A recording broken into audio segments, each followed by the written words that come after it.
It's okay, sure. No, I mean, there is a world in which GamerLegion creates a lot of issues for Falcons, and obviously they can take a map, maybe even two from Falcons. Is definitely not impossible. I do think that Falcons, first day, sure, they can crumble. I think now we're at a stage where they must have picked up some pace. They're also, Lacoste mentioned it, like, there is like a reason for why also the favorites are doing particularly well. Is one game per day gives a lot of time for these teams to break down what they have to face on the next day, and their coaching staff. You think of Falcon, you have to mention AUI 2000, their coach, probably one of the best coach in the scene right now, one of the most accomplished coach ever in the history of the game. You give him 24 hours to break down GamerLegion, he will figure out how to beat them. And you give that information in the hands of the Falcon players, you've got a problem. Yeah, that could definitely be a problem. We are going to focus our attention first on GamerLegion. As said, they are 2-2 right now in this group stage. So this is the balance point. This is the tipping point where they could go to the upper echelons or potentially to the lower echelons. Wow, that is English. Very good of me. Of Group A. Now we're going to hear from Big Num how they feel going into the day 2. Hey, Perch here with Big Num of GamerLegion. How are you feeling today? Hey, all good. Great. You guys have been playing a lot of tournaments this year. You've qualified to quite a few. How do you feel that's affected your gameplay as a whole? Do you think the practice against the top teams has been really good? Yeah, I mean, probably we're improving from tournament to tournament, I would say. And we're trying our hardest at every tournament to do our best to achieve at least playoffs. So hopefully we will do that this time. In terms of comfortability, do you feel better in online tournaments or LAN tournaments typically? I mean, to be fair, there's not a lot of online tournaments going on nowadays, so probably feel more comfy playing LANs. But yeah, it's hard to compare because, I guess Dream League is kind of online, but yeah, you're still playing from the bootcamp, so... It's true, yep. But you don't have to look your enemies in the eyes later at the hotel. Isn't that better? Yeah, I think there is no difference, honestly. Okay. Dota players don't really interact between each other. That's true. I'm walk through the hallways with my eyes down, right? Yep. Yeah, exactly. You know what it's like. In terms of your guys' series yesterday, you had a tough 0-2 loss against ViCi. How are you guys doing since then? I mean, we watched it a lot yesterday. Tried to learn from our mistakes, I guess. And hopefully we'll do better today. Are there any crucial moments in that game that you guys think you could have won the match? I mean, maybe second game we kind of threw a lot, so overchased. So try working on that yesterday. Yeah, hopefully it will be better today. I hope so too. Well, thank you for joining me for the interview, and good luck on your match. Thank you. Hope for them. They're doing better today as well and go to the upper echelons. I know the word. Don't worry about it. GamerLegion played yesterday. What was there to learn from them from yesterday's series, Lacoste? I think they learned a lot even from after game number 1 because they made all the right adjustments. Even though they had an idea how to potentially beat this lone druid, it didn't work out for them. They definitely could have done it in the second game. It was definitely back and forth game. If you were watching closely, you could see the moves that they were making, killing Game's lone druid multiple times. I think they killed him 4 or 5 times compared to game 1 where they only killed him once. And also interesting ideas that this team does have. If you've seen the picks, getting this Largo mid against Lina, then playing Kunkka. Not many teams are willing to play these type of heroes, and very interesting hero pool that they are going to be bringing to the table. Yeah, looking forward to seeing that in action against their opponent's team, Falcons. This is a roster that is so stable, the most stable roster in a very, very, very long time. I don't know if there has been a more stable roster than this. This is TI winning team, but throughout this year, has had a little bit of a rocky road, or rather, it sounds a bit silly to say because they have done very well, but at the end of the day, as Crit says, they're still a TI winning team. For most teams, when you lose a lot, the expectation of other teams goes down, but I think when you've won TI, it's a bit different. You're still, everyone knows, your highest level is the highest. It's the same when people play Spirit. When you play Spirit, you don't know, even if they're in bad form, you don't know if they're going to show up and be 2-time TI winner Spirit or if they're going to be recent form Spirit. So you always have to respect them and be okay, if they are turning up at their best form, we have to be very prepared or we're just going to lose, And I think, I wouldn't say we're at the same as Spirit, but I think people understand that we can be there And then if we are, like, they have to respect that. So I don't think we get the same benefit as if, like, some random team, like, that hasn't really, like, that has never really had, like, a high peak, has a dip in performance, like, they're not going to get the same type of respect because they haven't showed that peak before, So I think for us, it's a little bit less than for other teams maybe, but yeah, probably not the same degree as, like, some Spirit, but I think it's the same concept, I guess. It is feeling a little wrong to say that a team that has so many top 6 finishes, top 4, top 3 finishes this season is in a rough patch. But I feel like, Seb, when we're talking about Falcons, and especially if you compare them to last year where they came first in almost everything, and before that as well, it is almost, you can say this is a rough patch. What? I mean, it is. I think that team. I mean, Crit just said it. Like, and I feel the whole competitive scene feel the same about them. Like, you expect them to come into tournaments to win them. That team is incredible. I mean, the amount of just raw individual skill, the amount of experience that they have. You think of Crit, you think of AUI, Snaking, Skitter. These guys have, it's 2 times TI winner. It means something. I think there's like a really cool balance of youth, kind of, this kind of fresh outlook on the game, and at the same time, the experience and the wisdom of players that have seen every single meta you could think of in Dota, because Dota is a game of cycle at the end of the day. So I think the balance of Falcons is really the secret for why they're doing that well. We also got the chance to see a glimpse of what happens behind closed doors with them, and the team's dynamic is also very powerful. We're going to find out just how powerful today's teams are, with GamerLegion and Falcons being very ready to take on this 2-game series in Group A. A lot on the line, more so for GamerLegion than for Falcons, who seems to be definitely the favorites going into this. But to get the series started, we're going to head over to the stage.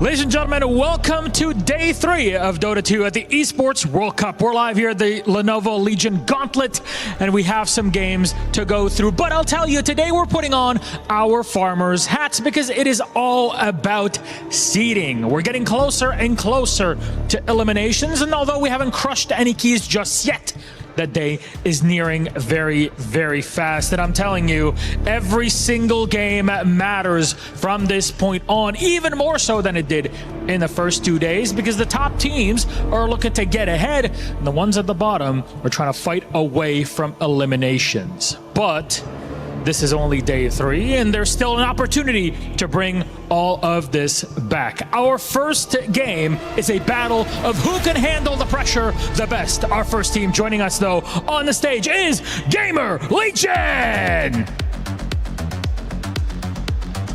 Walking the razor's edge between advancing and eliminations. Just 1 game win today, just 1, can keep them safely above water.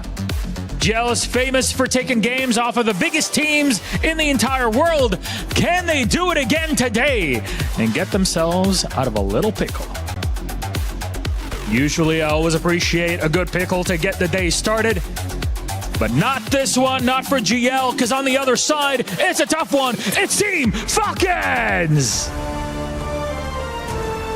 The 2025 Esports World Cup Club champions have that exact pressure to perform all on their shoulders. A 3-way tie has built up in Group A, but a clean 2-0 win today in both games will solidify them where they think they're meant to be, all the way at the top, like where all favorites should be. There's a reason why they're here. There's a reason why there's always looked at as the favorites in every matchup they're in. So, gentlemen, GamerLegion, Team Falcons, please place your keys, and maybe we'll get them crushed by tomorrow. We'll see. Our game is about to start, and both teams are set and ready in position. How about we send it back and get our day started here, a Day 3 group stage, a Dota 2 at the Esports World Cup.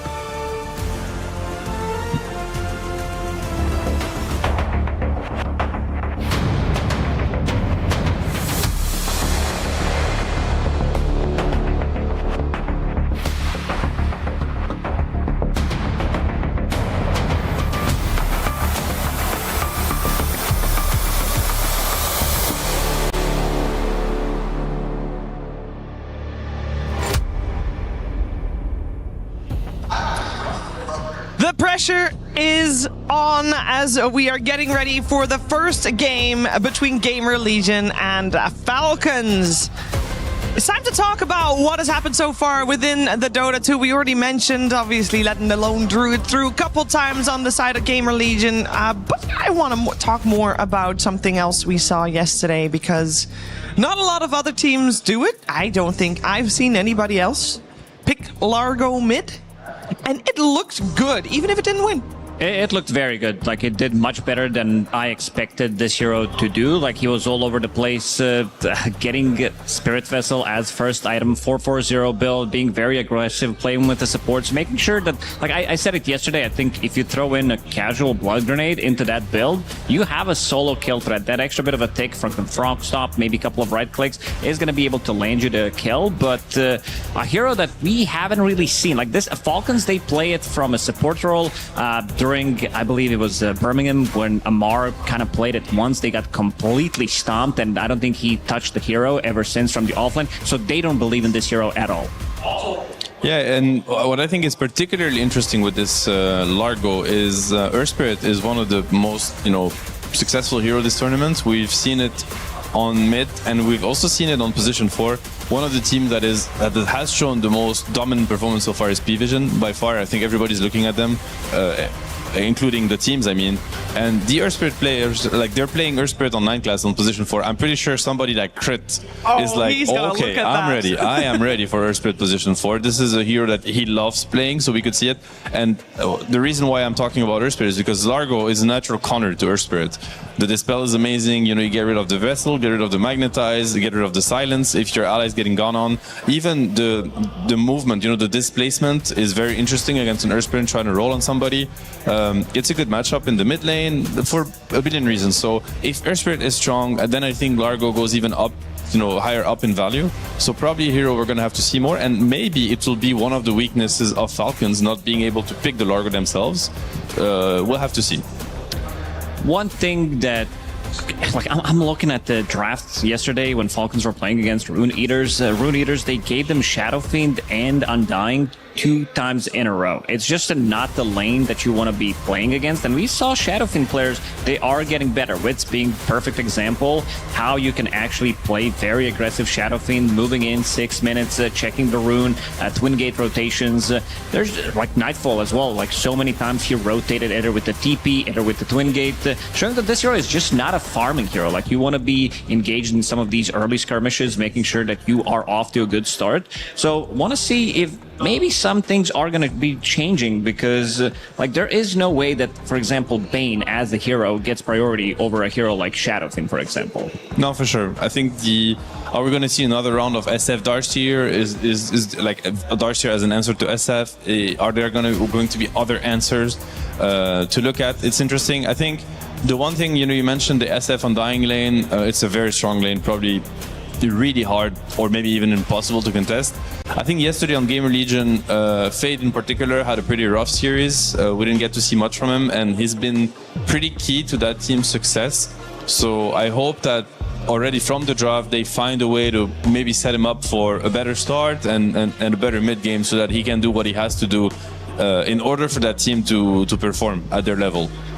Yeah, we got quite a couple of bans coming out already with our opening game.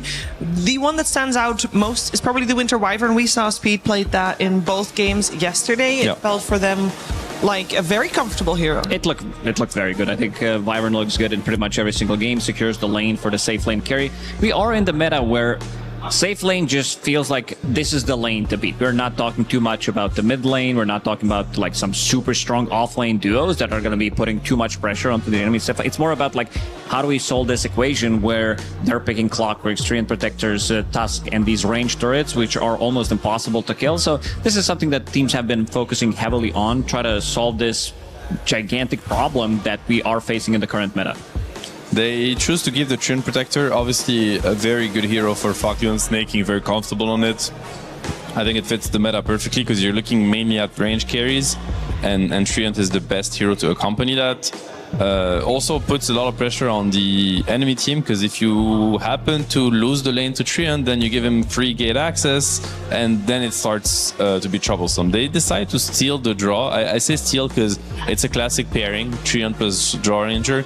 And, you know, you have to pick your poisons. Like, you want to ban the draw so that they don't get their hands on it with the Treant. You want to pick it yourself. It's a pretty cool approach. I think it can be a little risky. Again, I said Treant like probably the best gating hero in Dota right now. And this is what you want to do to Draw Ranger safe lane. You want to make sure you don't let her dominate her lane forever. You bring numbers, you collapse, you dive the Draw Ranger.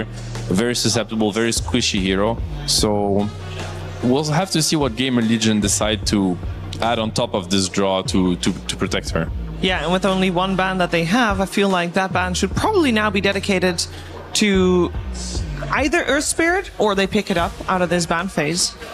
I really like the bans from Falcons. I think it's very, spot on. The Largo position 3 is a classic answer to Treant Protector. You remove the leaving armor.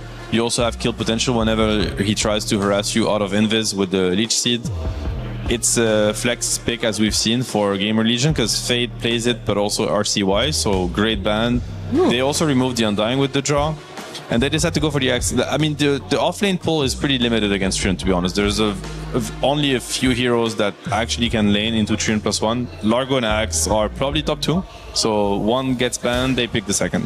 I think we've seen the similar opener yesterday with the Draw Ranger into Axe straight out of phase, knowing that the enemy team didn't pick their carry yet, but Axe is good against pretty much any carry in the meta right now, being the Blade Mail buyer against all of these turrets. They have insane amount of damage. The lockdown, it does feel really nice. I've been very impressed by one hero particularly on side of GamerLegion, and that's Dark Willow. This is the hero that they played in all 4 games so far. It's a good game for again. Yeah. It could be a case of it could be a good Dark Willow game, because you think of Axe versus Treant, he's gonna play the first waves with Battle Hunger, like basically you help your position 4 out trade the Treant Protector, and then he's gonna think of getting behind the tower eventually. Like that's how Axe maximizes. It's Axe's dream position to be in the laning phase. We've seen it on the first day, I believe, with Team Liquid, where Ace, as soon as he managed to get behind the tower, he started accelerating.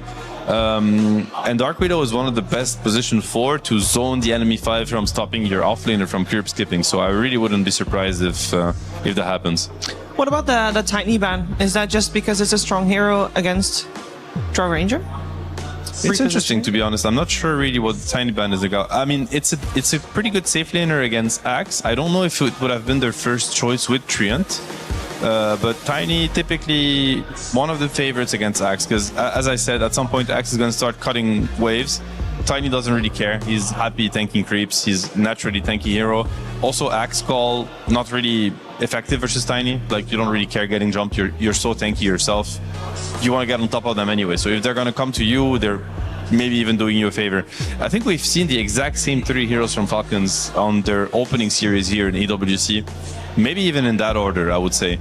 They already had the snap. Yeah, with it's the same order when they play against Boom Boys. Yeah, and that was a game that they really dominated, so they're happy with what they got. I would maybe love to see a save, maybe some like Ringmaster type of a hero, but for now, it's just Dark Willow that we mentioned. Seeing the combination between Snap and Clockwork, Snap plus Treant Protector, it is way too much damage. Dark Willow doesn't like to play into these heroes at all. Like Globs, we've seen what Snapfire can do at the later portions of the game. Like even throughout the whole game, the 1-2 pairing between Snap and Clockwork is going to be deadly against pretty much any hero on the map. Even, I guess, Clock is pretty good against Willow in a sense. Like Cogs and ulti, you have a lot of ways to... This could be a Viper mid already. This could be their answer to Snapfire, because, I mean, I'm trying to think, would Amar play Snap? That sounds quite unlikely to me. Yeah, maybe, but this Axe could also maybe go and be played as a position 4 with Viper in the lane. I think there's a slight possibility. Some teams did do it. I also don't believe in Viper at the moment because the hero didn't win a single game. I believe he has been played 4 times, and it just doesn't feel as good anymore. Something about the hero feels slightly off. Seeing that you need to pick it, I think a lot of the teams are using it as a response to not seeing the lane matchup, knowing that the range carry is going to come out, and playing into these super strong safe lane duos makes it like very difficult for you to pick an offlane hero. So the Viper kind of is their natural choice, but it doesn't seem to be fulfilling that role that he's needed to. It's a little bit awkward in a sense. I mean, if that's what RCY wants to play versus Snap Mid, and again, I think Snap Mid really forces you into a limited hero pool because the hero's so dominant, 1 versus 1, then I see why they would pick Viper, but that means they're gonna leave the last pick potentially for a position 5 hero, which is, you know, not something you want to have happen. I mean, unless, you know, there were position 5s that used to do that, but it's not the highest value you get from ultimate last pick. Maybe if they go some like silencer route where you stop Snapfire from playing the game, it's good at like counter initiating once they go in with the combo. But then again, you have silencer. That's one of the issues. Sometimes you do become one button hero. Like in the first 10 minutes, you do well, and then this hero disappears and he's pretty much global silence. Yeah, most likely they're just waiting for Amar to have his hero, but then it makes me think, like, are there really more than 2 hard counters to any offlaner as a position 5? That feels a little tricky. But we're gonna have are we misreading something? Is there any flex potential on the Axe support? Because we see the Beastmaster getting bad. We did say that this hero can be played as a 5 and 4 in certain situations. It's a strong body that's going to be soaking up the damage, insane high armor, and also a good amount of regen, good strength gain. One of the like easiest heroes to just soak up the damage and get the trades. And Falcon seem to think that it's going to be an Axe position 5. They're banning offlaners, which would mean that Viper goes mid, you know, and they're banning pairings with Willow. And in that theory, GamerLegion would have an Axe and a Draw Ranger on the safe lane. It's pretty okay in my opinion. I think it's quite acceptable route for GamerLegion.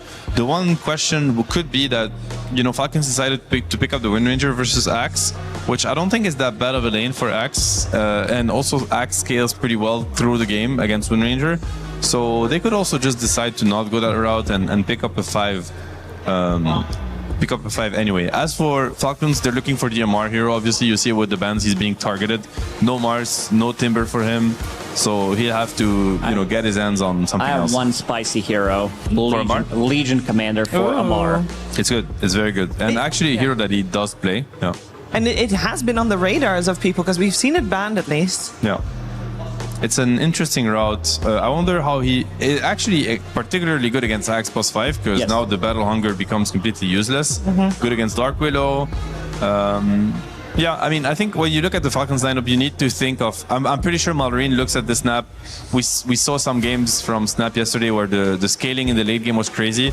We had the interview from Skitter when Malrine was playing Snap, where apparently he just told them, guys, we just need to farm and the game will be very easy.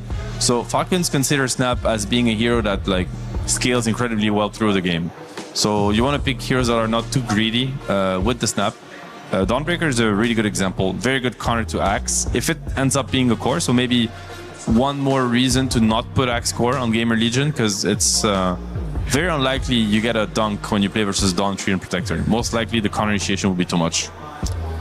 Silencer that I mentioned now looks even more tempting, seeing the Dawnbreaker as well. But I don't know if that's the pick. Sometimes you do get baited into these scenarios where you're picking heroes that you don't want to be picking, because I'm looking at the Falcons draft and it looks super strong. It checks quite a lot of boxes, a lot of sustain, bit of a global presence with the Living Armor, Dawnbreaker ulti, even like Rocket to provide vision, and long-range distance spells that they can use, like Clockwork using the hook shot, power shot on top of that, Snapfire ulti. Feels very easy to play type of a lineup. Yeah, and draw Silencer lane is a little bit, a little bit weird. Yes. Especially given the amount of pressure that could be happening. It's a Treant Wind Ranger lane, so they will have a free safe lane, and they're gonna be looking to gate. Like, there's a Falcon typical gameplay where they win their safe lane, they get gate access, and they just keep gating on top of the draw. So I think GamerLegion, they really have to be aware of that threat that could come with a Snap ulti, you know, Snap TPing into the tier 1, getting an ulti from max range. They're gonna bring the heat to the GamerLegion safe lane, so they have to factor that in with the hero they want to pick. Orb Walkers. Think of the damage in the first 3 minutes. I mean, it's going to be annoying for Amar for the first 3 waves, and then he's gonna have a smile on his face for the rest of the game. So No, I know. It's still it gonna comes, be it comes. silence. Okay, I mean, I see the purpose of the silencer. I think it make like global silence is very, very good this game. There's no doubt about it. I'm just very worried about the laning phase, and Well, now you have Silencer and then you have Viper on the same team, which is a bit of a problem. I mean, I've been there bazillion times in terms of like pub games where you feel like, something's good as well. But with the bigger picture, I think this type of a draft falls apart like super quickly if things don't go too well for them in the early stages. if they play it really well, I mean, they must be aware of, what we're mentioning here, that it's going to come from Falcons. So it's just a matter of executing it properly, not overplaying your hand on the safe lane, playing, conservative when you have to, playing with TPs, Dark Willow also being aware of the treant rotations and maybe preemptively TPing, something like that. They had really strong early games yesterday, GamerLegion. Their rotations were really spot on. They didn't get outplayed by Extreme whatsoever. So if they're able to replicate that amount of discipline in the early game and they get through that, then their lineup is going to come together really well, and they're going to be grateful they have global silence on their side. You know what's stronger than double orb blocking? Triple orb blocking, Shiver. They have Viper, Silencer, and Drow Ranger. How can They should lose? try lane this. How can they lose? Let's go, try it. What kind of power spike are we looking at for Team Falcons? Because if we're talking about how GamerLegion is going to be doing okay in the laning stage, I'm sure that Falcons is going to come online and try to stop any kind of rolling ball. I think their lineup is quite versatile in the sense that it could explode in the early game. It could be very explosive with Wind Ranger being active, Dawnbreaker ulti, Snapfire winning her lane and then rotating, but they're also happy scaling. These are, they have treant clocks, so it's going to be very easy to play the map with these two heroes. They have a lot of ways to scout, to get vision, to set up for their cores. So I think they're very flexible in how they want to play it. They could play it very fast or very slow. Either way is going to work for them. You're talking about scaling. Drow Ranger is still the biggest carry in this game. Like out of the 10 heroes here, Drow wins. Well, theoretically, yes. But also Snapfire late game as she we deletes saw that 2-3 yesterday, heroes actually. with a refresher, especially if she gets to level 25. This hero is just a menace, like 4 cookies, double ulti, blink daggers, 2 scatter. It's just way too much damage that she dishes out. And I think in this game, she can keep the distance. There aren't really many gap closers on the enemy team other than Axe. And on the other side, there are a lot of ways for Falcons to get on top of the draw. Wind Ranger, Clockwork, Treant, even Snap Aghanims later. So not that easy of a draw game, but you're right. Theoretically, she can scale. We are going to find out how this game is going to play itself out. It's the first game of the day here. GamerLegion and Falcons going head-to-head. GamerLegion at a 2-2 score so far, with Falcons on a 3-1. Let's see who takes the lead in this one with Cap and SVG. That's right, when the lights are brightest, that is when teams are really able to demonstrate whether they just have potential or whether they actually have value. GamerLegion, they have time and time again shown that they have potential, but when it comes to the big matches, the matches on stage, the playoff matches, they seem to crumble time and time again. They came into this group stage 2-0, ended up throwing that away yesterday in a rough series, and are now tied 2-2, and they're matched up against champions, Avery. A lot of pedigree on this roster, that is for sure. A lot of pedigree within the organization for their short stint in esports so far. Hoping to hold that torch high as they continue their onslaught through this group stage, and they're going to start this game 1 with 3 bounty runes already. A minor victory, and they're going to send Amar mid. Oh, what is this? This is some sort of weird first blood attempt with 2 cores? This is real spicy. Does this work? I mean, it does work. I mean, they are going to get some serious damage on him. Will they be able to kill him here with the double stun slowdowns? RCY is certainly dead. Malreen's going to body block him underneath tower. Malreen is going to die for this. Is what? This worth it? It's definitely. I'm confused. It's not worth it if the Snap didn't get the first blood. I think the idea is he's going to start boots. He gets first blood. You can buy fast bottle, and then all of a sudden you're pushing waves. You have a faster bottle. You can go jungle against the Viper because otherwise this lane gets a little rough. The fact that Mar took the last hit now you're just kind of stuck in a normal lane as this Snapfire. I guess you get extra experience. The Viper missed a little. Amar's still camping here. They want to get the return kill, but I don't think RCY is going to give it to him. This is ridiculous. I mean, sure, if they get back-to-back kills and Viper has to walk out to lane, it's incredibly slow hero, 275 movement speed, but He's still lingering here. What? I mean, also, surely at some point, like, if you go for the dive here, GamerLegion are going to respond with somebody. They can't afford for RCY to die here, so You have to go bottom with one of these cores. It's a very cheeky idea. I don't mind the idea of... I think we should see more early, like, pre-lane core rotation to get the first blood, and then you just TP lane. In these situations where it skews the lane by a considerable margin. I think the idea from Falcons was really smart here. I just think the end result didn't pan out how they wanted it to in terms of who got that first blood gold to really make it worth it. That said, Amar, he will get a fast boots off of that, which is really going to help him against the double range lane down here. So in that sense, it worked out a little bit for him against a otherwise very tough matchup. You do give some free waves to Ghost, who is going to have to buy 0 regen with his Drought, 8 denies. That is worth a decent amount. But you bypass a little of the early orb walking shenanigans that were going to cause you some trouble. Kind of an even trade in the end. Yeah, I wanted to check the experience just because you would imagine that GamerLegion have the lead in that regard, given these shenanigans, but it's not by much. It's just by 20 experience. It's not that big of a deal. I just don't know if that move actually changes mid lane too much. Even if you get the last hit on the snap, he gets really fast bottle. Optimal scenario, I guess your pathway to level 2 Scatterblast into the jungle is a little faster. That's their argument, which I can kind of buy. But you still can never lane the Viper here as a snap. Yeah. And we're seeing Maureen just, he has full resources right now, but he can't really enter the mid lane. So it's still going to be a rough one for him mid. He's very practiced to getting out of these lanes. If he can get the creep pull going, it would be nice. He's kind of struggling to get back there, though. What did you make of the panel's discussion of GamerLegion's draft? They seem to be not a big fan. The Silencer is obviously very good versus Falcon's lineup, but they felt like it made the lineup look kind of clunky. I don't really see it. But it's Seb, so of course he's right. So can you explain why he's right? That's a pretty loaded question. Well, are you going to disagree with Seb? You're either throwing me under the bus or I have to throw him under the bus. So that's a win-win for me. I agree the Silencer serves a very distinct purpose here. I guess the question is, does it kind of kill your draft integrity too much to be worth it? Oh, again, that's the question mark for me. Like, I think it's fine, right? Like, you have a Viper who's going to win mid lane. You have an off lane initiator that starts fights for a Viper Drow Ranger. You still have some disables between your support duo. It's not one of those, like, support duos that has no stuns. I hate those. Would not want to play Silencer as a last pick here. Okay. I'll put it that way. It's not my style. Okay. Ghost in some trouble behind the tower.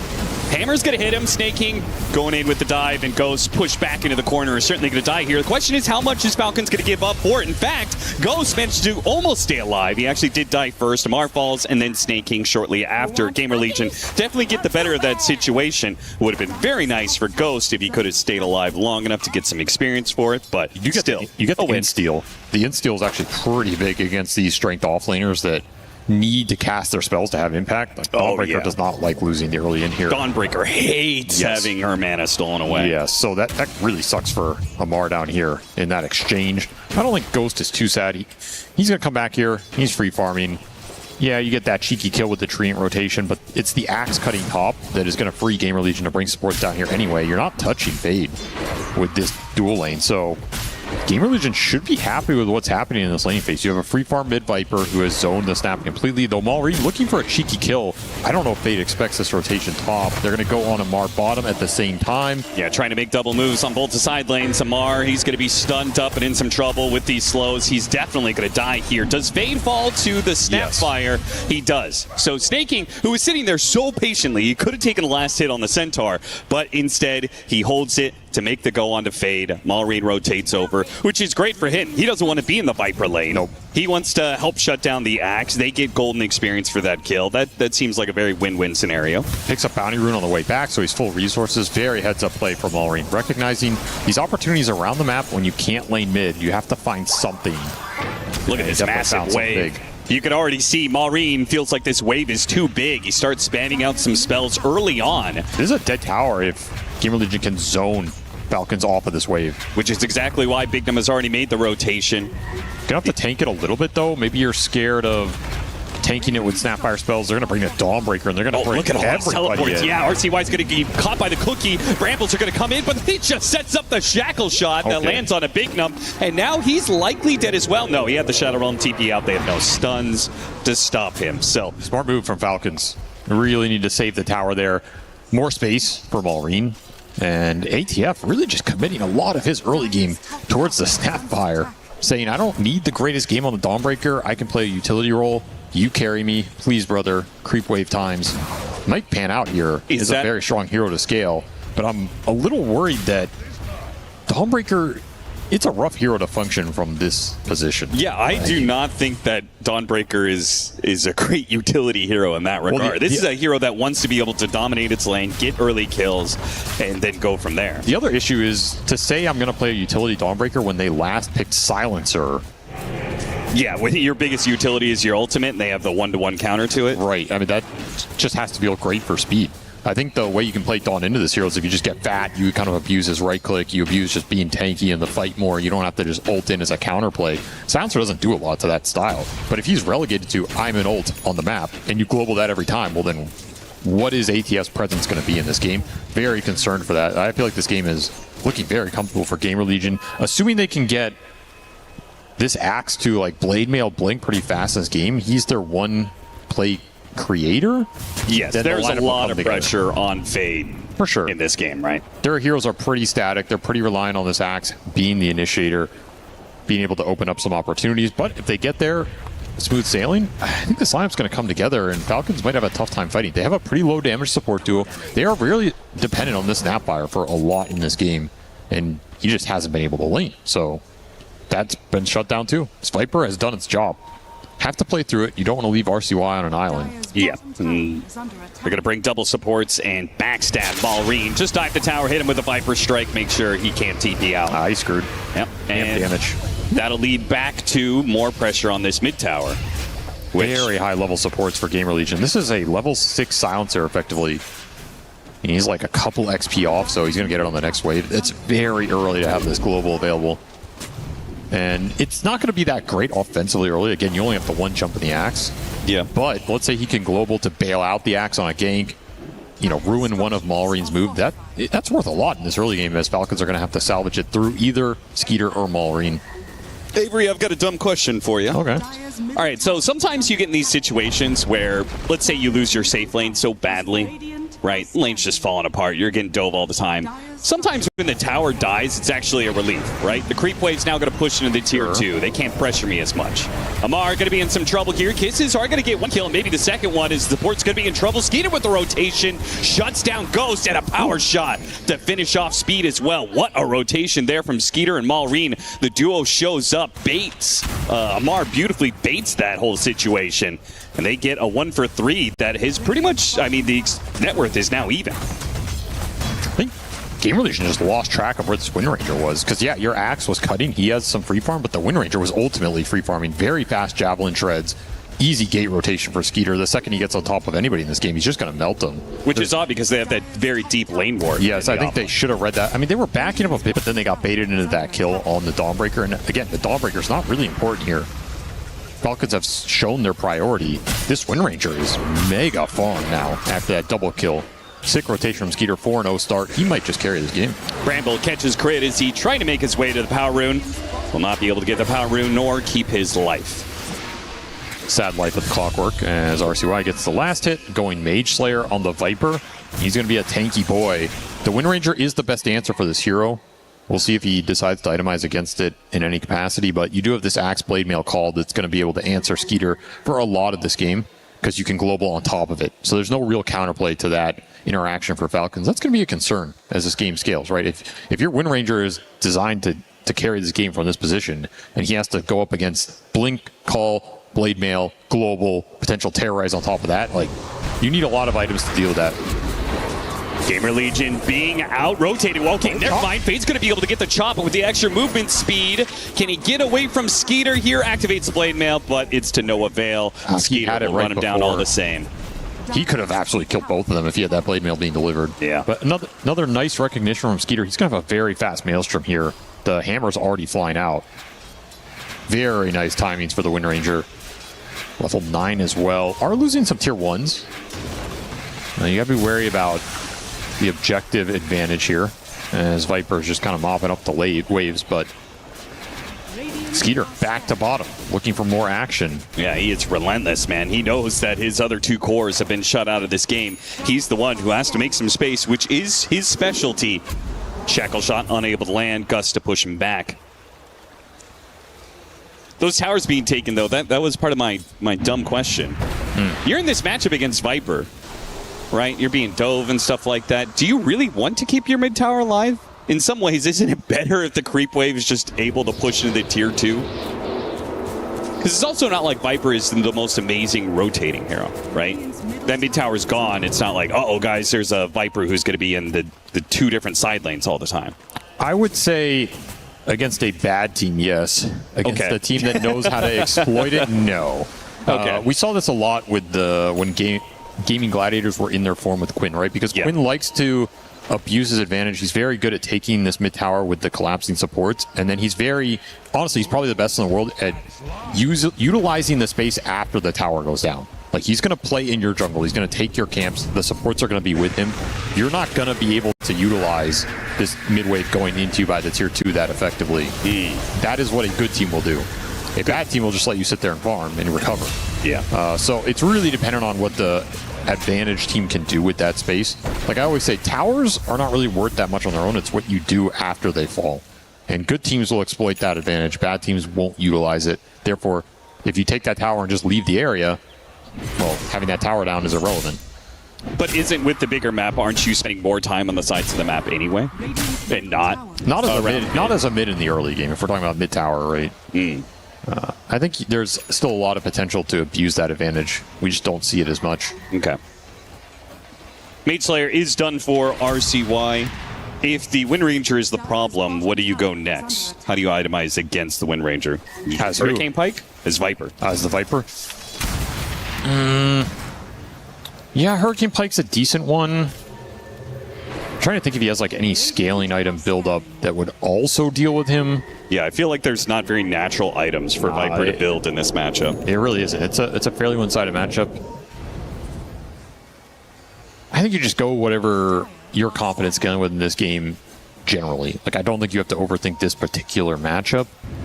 Your attack speed slows aren't really great against the Wind Ranger. You can go the Blade Mail, but you're not going to feel great about it. Yeah, that doesn't sound amazing. Nah. Crit, going to be caught once again. Back-to-back support deaths as GamerLegion are doing a good job hounding him. Oh, actually, Bignum's going to be the one to die instead. Sapphire Kisses come in, get that. Still, it's a 1-for-1 with the kisses being used. And they have the Axe Blink plus Blade Mail. So this GamerLegion lineup is online right now. We're going to see them try to make an increased proactive. An amazing catch if they could get it. Oh, it would be so good, but I highly doubt Falcons is, yeah. No, that's a tough go. Maybe if you had gone down here 30 seconds earlier and you smoked to their Wisdom Shrine, but that timing has come and gone. And you got to be careful about getting out-farmed in this game. I do think Falcons can play the map a little better with their 3 cores. They have the Boots of Travel Snap, they have the global ability, the Dawnbreaker can kind of sit on a triangle or something. Your Viper is a pretty static hero. If your Axe goes for big moves with the Blink and misses, that's wasted farm time for him.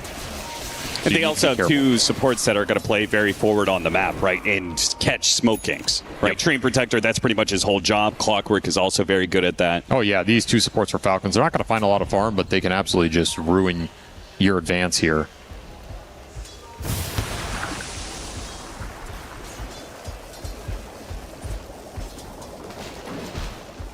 And because of that, it feels like RCY's early advantage, he's not really able to utilize it the best. He's already a slow hero moving around the map, but then you combine that with your move running into a Train Protector, and you're not going to find an opportunity to kill a core. Falcons getting some time to recover here. This is what they want. They're also holding this last tier 1 in their offlane, living, armoring it up. This could be a valuable tower down the stretch. They can hold it going into that 20-minute Tormentor. We'll see how much they prioritize this, especially if the tree just parks himself down here. Could be Snaking's priority in this game. Left the Viper alone. RCY trying to catch up to him. Hammer. Amar running him down. Will be able to slow him down with the Echo Saber hits, plus combined with the Q. They use the Global Silence, but it's already done. The damage is done, and Fade doesn't even get the counter call. They're going to get nothing for this. GamerLegion once again being just outmaneuvered around the map. Again, due to the information that these supports provide, Dawnbreaker Ultimate's going to drop on a Speed's head with the kisses along the side. Ghost almost got caught in the middle of that one. Fate does come through, chops down crit, gets the call onto the Dawnbreaker. Do they have the damage for him? Little bit with the Drow coming in, but doesn't want to overcommit. Here comes Bignum, more damage, and Amar will die for this, but so will Fade. Perfect trade for Falcons. They're going to get Bignum on top of all this. This whole fight has been Falcons. It just starts from the jump of them getting the Viper for free. Exactly. And then everything snowballs after that. You're taking a fight without your strongest hero in RCY. You want him on the front lines every single time. You want to make Falcons fight through him or have to commit big spells like that Focus Fire onto the Viper so that Fade can get better calls. He doesn't want to have to single blade mail call a Dawnbreaker, right? This is not what he's looking for. This gives a free fight to Skeeter, who's just mopping people up with the right clicks. Honestly, he gets so much out of this fight. He was already farmed, and now he is giga farmed. It was all that ward bottom. If you look on this bottom corner of the map, they had a deep lane ward that really caught GamerLegion off guard. They were centering their entire jungle and missed both of the Falcons' wards. So sick warding from Snaking, getting deep with this Stream Protector, setting kills up in the one part of the map they can find. There's not a lot of kill opportunity for Falcons at this point in the game. They warded in the one spot they could get it, took advantage of it, and it turns into effectively a team wipe. These are the little things that make good teams good. Yeah. I mean, just it all starts from them understanding the GamerLegion have to utilize the gate a lot, right? The slower nature of their heroes to get to these side lanes. For sure. Also where this Viper is going to play. Managed to get the call on Skeeter. If there was only any follow-up, they would have a kill here. Sadly, Victim's too far away. Tough hero to solo kill with Axe. Would be a nice pick off, and from behind it'll be the Silencer collecting some more intelligence. Should be up to 11, yeah. There he goes.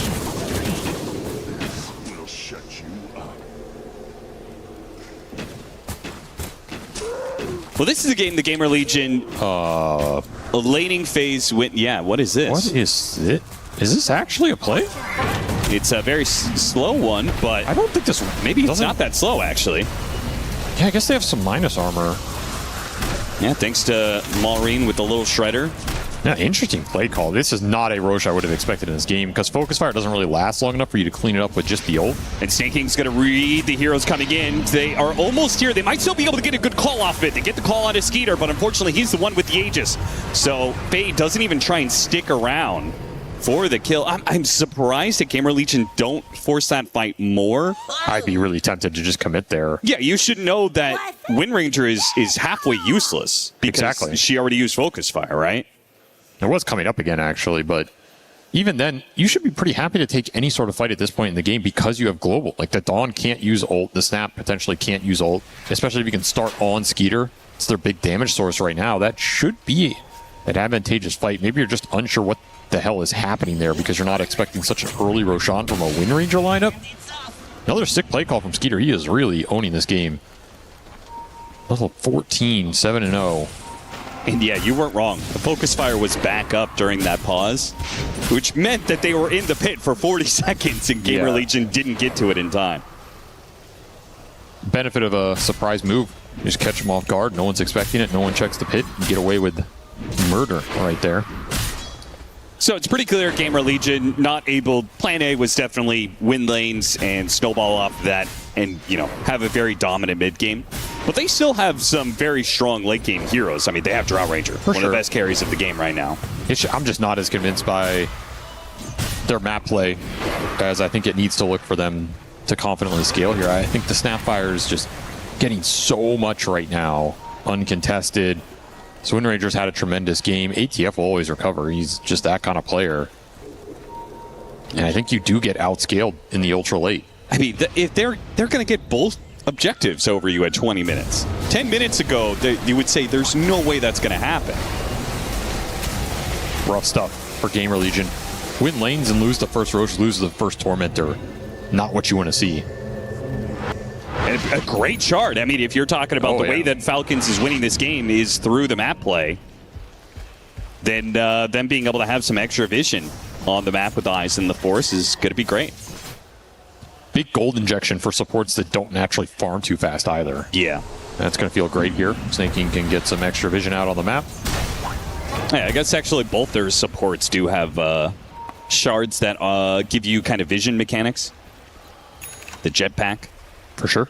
Falcons with their smoke. So they smoked off Tormentor, TP'd back, and quickly ran back out with full resources, trying to, get yet another objective away from GamerLegion. But this one looks like they are going to be here in time. Shackle shot, but instantly the call is there, but the Dawnbreaker ultimate is out. They caught the silencer. That means there was no way to be able to stop him. Still, though, that's going to be the Aegis. Bignumb's getting a lot of damage onto the Dawnbreaker as well. Cookie goes out, but they manage to get the kill. Skeeter's back into play, but he is going to be Viper struck on the second life here, making a run for it. Slowed down by the Frost Arrows as well. RCY, they get the call on him, pull him back in, and the double orbs will finish him off. Crit too late with the hook shot. He'll die as well. Such a dangerous smoke to go in like that against the tier 2.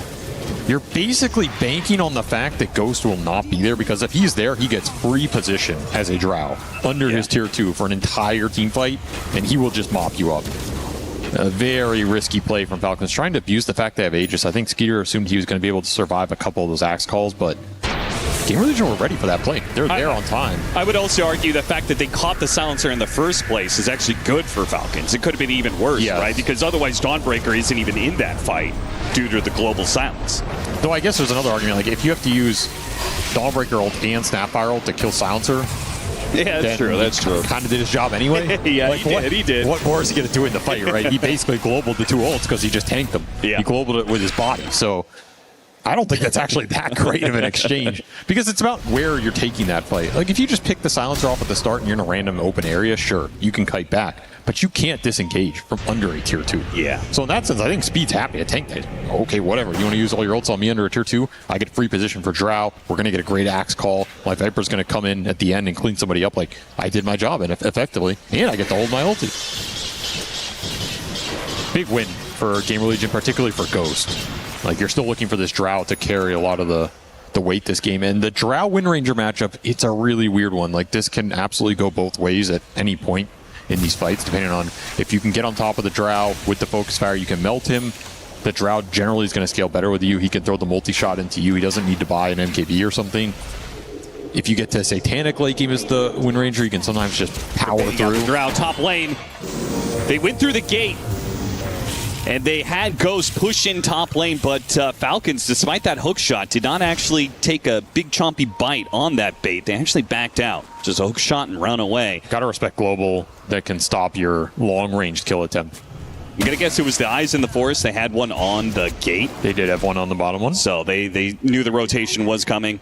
And might still be able to get something for it. Crit actually blinks into Fade here, puts him inside the cogs. Here come the kisses, but they give him a force staff, trying to get him away. Snaking is hoping to catch up, but the kisses are just too on point. The hammer over the top to finish off Fade, or Speed rather, a double for Falcons off of that one. Didn't want to global it, and might end up regretting that decision. Yeah, I mean, I feel like Kisses is one of the only real damage threats that Falcons has in these fights. I mean, surely the first blob that you see, you just instantly global. This is why I wouldn't want to play Silencer in this type of game. Yeah, you have direct ults that you can global, but you only have one jump in the axe, and I think those types of games are... Like, your game is super dependent on what Fade finds, and if he doesn't find anything, then you're just kind of a sitting duck. Sure. Maybe we'll see some more effective globals later on when the Drow can position a little more aggressively. You can protect Ghost with it. That might come to fruition, but for right now, it's kind of hard to find the usage for his spells. Yeah, what do you think about this Linken's pickup? Obviously, it countered the focus fires, making sure that Wind Ranger can't just run him down. There's barely anything that pops it in this game. Yeah. In fact, there isn't anything. Yeah. So it is a one-spell Linken's pickup. In that sense, it could be really nice here. I don't know what Skeeter's supposed to do other than go early Hurricane Pike. If he wants Hydra's Breath, that's going to feel bad. If he wanted the Hurricane Pike anyway, he might not care. But then you're still wasting a lot of the value of that item. Sure. I don't mind it here. It could be pretty nice. If you want BKB too, though, I don't like this. We'll see if he skips BKB in a game like this and relies on the Global Silence to buy him some space against the spell power. Yeah, I mean, as long as you're using Global Silence for kisses, then it feels like not a big deal to not go BKB on Drow in this game.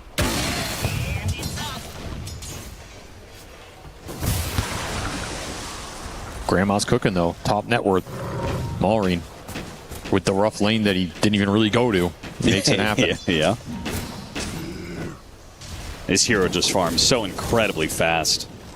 ENA just allowing the Scatter Blast to just do so much damage, quickly clearing through jungle camps, and then Boots of Travels, so you can be all over the place on the map. He probably has the best talent tree in the game right now, right? Yeah.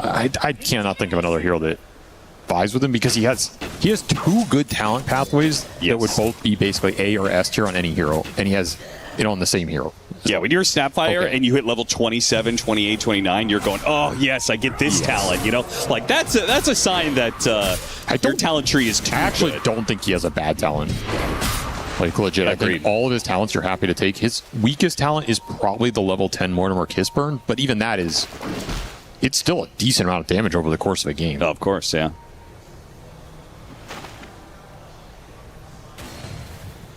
Now, the question is, what is her most broken talent? The 25s, for sure. Well, okay, but, you know, relative to their timing, I think it's the 20 Fire Snap cookie charges. Yeah, it is that probably one the is double so cookie. insane. I think any of the talents that give you charges on a spell are generally busted. Yeah. Surprised they still exist. Snaking, eyeing up Big Num bottom. He looks pretty screwed. He gets off the Shadow Realm, but there's a lot of AoE damage. There's no cogs. Wait, yeah, what happened to the cogs? Huh, interesting. Where to use him? And the other thing is, like, that's kind of a weird misplay from Crit. If he didn't have him, just save hookshot, right? Yeah. I mean, you have Blink Dagger. Okay. None of that needed to happen that way, but okay. Weird move. I don't think it changes much, but yeah, it's a pick off on a Dark Willow. Who cares? They're getting the lane in. They're finding some farm on two supports that will happily gobble up some waves if they have the chance to do so. So no surprise, GamerLegion is being out-farmed by Falcons. One, it's Falcons. Two, their heroes are just going to be better for it. We already talked about how they're able to play the map better. But you are getting to those key items. Lincoln's is done for the Drow Ranger. We have Manta for the Viper. And BKB is almost done for Fate. So probably expecting GamerLegion to get on the offensive here pretty quick. Looking at next Roshan, that's the fight they want to take. And I'm kind of surprised that the Vipers stayed near the top of the chart here. RCY finding a decent amount in this game. Good news for GamerLegion. Carrying around that gem as well, so you got to be a little careful on the tree. How deep into these enemy jungles you want to push it. Particularly nearing this Roshan spawn. You lose a couple heroes, could just be that objective gone. BKB available for Fade means GamerLegion likely are going to try and get mid-wave in and then make a smoke play to either secure vision or look for the pickoff going into this objective. The other play you can make is you can bait the Viper on a wave. If you think Falcons are going to try and do the same thing, bait the Viper, counterplay it with the global, take the fight off of that. Smoke is going to break. They spot the axe. That is a perfect hero for them to jump on, force the BKB, ruin his initiation. GamerLegion are so dependent on that hero now. They don't get a kill for it. They got global. Will have an opportunity to still get another initiation.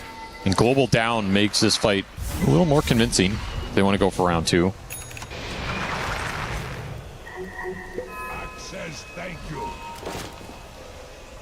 If GamerLegion just stall, Roche will go top here. Yeah, and I think that's what they should do, right? Fate's life is very hard if there's no global and no BKB. The issue for them is I don't think you can ever just man up and force Roche on this game. I think you have to take the fight before it. And that has proven to be quite difficult against a Falcon team that is very good at reading moves. Well, this is a classic. Solid vision mechanisms. You're playing up against global heroes, smoke to the global hero. We're going to see GamerLegion make this move away from the Roshan pit to catch the Dawnbreaker. Now, the Dawnbreaker's pretty tanky, but there's so much damage here that even the TPs coming in from Falcons, they're going to be late. All right, what can they do with this? Roche is going to walk top. They've got 60 seconds. By the time Roshan gets there, it'll be more like 40 seconds. They showed the Drow mid and they hit the scan, so they know Falcons are running in trying to take advantage of this. They need to get the hell out. The jetpack is going to spot him, manage to get the initiation on Fate. Bumps him back into Skeeter with the focus fire. Not much Fate can do here. Ghost is going to be able to put some damage on him. This is going to be a problem for Skeeter. He's got to win run away. Snake King, he popped the overgrowth, but he wasn't close enough. He didn't get them. Skeeter runs multi-shot. Ghost actually goes for the clockwork. He might have gotten Skeeter if he threw the multi-shot up instead. Here come the kisses, though. Forced out trying to get away from it. A couple more globs are going to land, but Snake King's going to die for it. Ghost is healthy enough that no turnaround from Falcons here today. Skeeter's lucky to get out of there. A couple more marksmanship procs, he's just dead. I think Ghost got a little unlucky, to be honest. He hit like 2 out of 10 or something. Below the 40% for sure. This is a rough fight for Falcons. You don't have the Dawnbreaker. You're missing so much of your firepower. He didn't use Blade Mail? He never got it off early enough. Oh, no, I'm sorry. No, that's not. He walked down the entire way. He had mana for it. He had the mana? No, he had the mana for it. He was at 33 mana. I thought I saw him pop it. But, I mean, unless the replay is bugged, it was off cooldown, and he had mana for it. In which case, you know, considering how low Skeeter got in that fight. Roshan Maureen is going to come in. They're trying to hook shot in. They do manage to grab the Aegis, but Amar with a massive hit there. A cookie pops him away. The Viper might have an opportunity to get some spells off here. Making a run for it. Goes for a TP. Doesn't turn around. Viper strike. TP's away. He got out. Ooh. What a crazy play. That was way too close for comfort. Yeah, that felt like that was going to be them wiping GamerLegion, or at least getting a number of kills inside of the pit. Instead, it's just an Aegis and a silencer. Honestly, I think GamerLegion got away lucky. Yes. They should be counting their blessings that did not go worse. Could have had Aegis snatched. You could have lost your cores. Look at the bump to the other side of the cogs. Here comes the cookie. Oh, Dawnbreaker on top of Ghost. Ghost does get stunned, but it doesn't matter. The Viper is here, and it's pushed back to Snapfire. And Dawnbreaker doesn't have the damage by himself to kill Ghost. That means they're both going to die here. Pushed away, double slowed down. They're just being kited out. Not much they can do here. What a great fight for GamerLegion. Just they bounce right back. You're missing some BKBs to take that. If you're Falcons, that is just the wrong call, and maybe not respecting this Drow. Your Dawnbreaker is not killing Drow in this game. It wasn't even close. He is not a scaling threat. You need Wind Ranger in the fights. I don't think you can take a fight into Ghost without the Wind Ranger. And you need to respect the fact that he can only focus fire one target, and with the Lincolns on the Drow, it's not necessarily guaranteed for him to get in there quickly. Skeeter has made the call. He was probably saying, guys, I have to finish up Hurricane Pike before we take this fight. This is what we talked about. It's been in the works for a while. He finishes it, but now you lost a big fight before he got there. This Drow Ranger's kind of just out of control in this game. Yeah. And honestly, it's a pretty good Drow game. Let's be honest. Like, this hero is first pick for a reason. They got it in a pretty solid spot, and you have a couple gap close mechanisms, but you don't have the best heroes to ruin his day in the fight in terms of the positioning, the formation. Like, it would take some sick smoke angle or something, because GamerLegion can just park this Viper up front. And he's getting some Drow aura. He's frontlining for the Drow. You have this Axe that can call the Wind Ranger if he does find the Drow Ranger. You have a lot of counterplay here to protect Ghost. Same goes with the Global, right? Like, they have two different mechanisms to protect Drow, even if they do get on top of her. And getting on top of her is very difficult with Axe, Dark Willow, and Viper all kind of offering some sort of front line for her. There's a little amp damage rune for Ghost. He's pushing towards 25. Do you ever take marksmanship chance? I have seen it, yes. In these matchups where you want the extra evasion pierce, I could see it being pretty nice here. I think it's the weaker talent, but yeah, I think most of the time it's a weaker talent, but if you are in a game where you're doing more single target focus, you're trying to get around this evasion that you're talking about, I think, yeah. Like, this could be a game for it. I can kind of see the argument. If he came in the end game interview and argued it against me, I'd be like, you know what, I can kind of buy that. But in my heart, I know it's probably not the better talent in almost any situation. Yeah, multi-shot waves feel so good. Yeah, it's pretty broken. They're going to mass TP top trying to defend the Wisdom Shrine. I've seen this before. Falcon's just going to bail on the steal attempt. Jetpack that goes nowhere. Just a crash landing for Crit. He's getting fat. If you're Falcons, you might have to just put a pause on this game and try and get the snap 25 with the refresher. Get that nonsense going. Yeah. There's the refresher. Got the refresher. He's just mega farm. 1.5 levels. Yeah, he needs the experience here. So I think if you're Falcons, you're definitely not fighting before that. There's just no point. So then the onus is on GamerLegion to make something happen. They probably want to wait for their level 25 on the Drow Ranger. But once you do get that, are you willing to brave the high ground? Without an Aegis, likely no. Yeah, I don't think so. Which means that Falcons are near guaranteed to get that 25 on Snapfire. It's pretty spooky. He got Conjure's Catalyst too, of course. Yeah, disgusting. Oof. Yeah, he's going to melt some face, that's for sure. You have that global you can hold, and you might have to just not global Solar Guardian in some of these situations if you don't think it's going to change the fight too much. I think that might be the right call. I'm actually not worried about Solar Guardian coming through, even on my Drow or something. Like, this Dawn's just not doing any damage, so who cares, right? Yeah. I'm more worried about this Conjure Catalyst Snapfire ult decimating my Drow who doesn't have a BKB. If anything, I feel like Mar is almost a distraction. He's going to get AC, and he is going to be very tanky, but he doesn't actually offer that much damage right now. He's not killing Drow. Yeah. There's no way. He has no evasion pierce. You can get Hurricane Piked. It's a nightmare for him to try and bring him down solo. If the cores all collapse on top of Ghost, I can see it, but otherwise, it's going to be a struggle. Somebody dropped their Lotus. Well, double it down on the slows. I mean, you've got Axe Battle Hunger, you've got Viper, you've got Frost Arrows, and this Viper is going to go for a Scotty next. Just tank up. Yeah. Be really annoying for the Dawnbreaker snap. If you ever Viper Strike hit them, they're pretty much just done. Do you think there's... would you ever consider more mobility on the Viper? Yeah, for sure. Right? I think he can end up with Swift Blink in this game. Do you think that would be the better option than the Scotty? Right? Like, he's got this Mage Slayer. Super effective if he actually gets to the Snapfire. If he Viper strikes the Wind Ranger, she feels like her fight is really rough. I don't think the blinks are that good if you're trying to maintain a formation around the Drow. Yeah, that's fair. Yeah. I don't think he has to go assassinate people. You just have to play around Ghost. So the tankier you are, the more annoying you are, it buys time for your Drow Ranger. To me, that is what the game is about here. Don't make it more complicated than it has to be. Fair enough. That Scotty is almost done. But the level 25 is here for Malrine. Man, he got that fast. Okay, and immediately the smoke up. I mean, it's on the dot. He's ready to cook. And I feel like GamerLegion is not going to be ready for this. Likely no, but the global can bail them out of that initial surprise. Yep.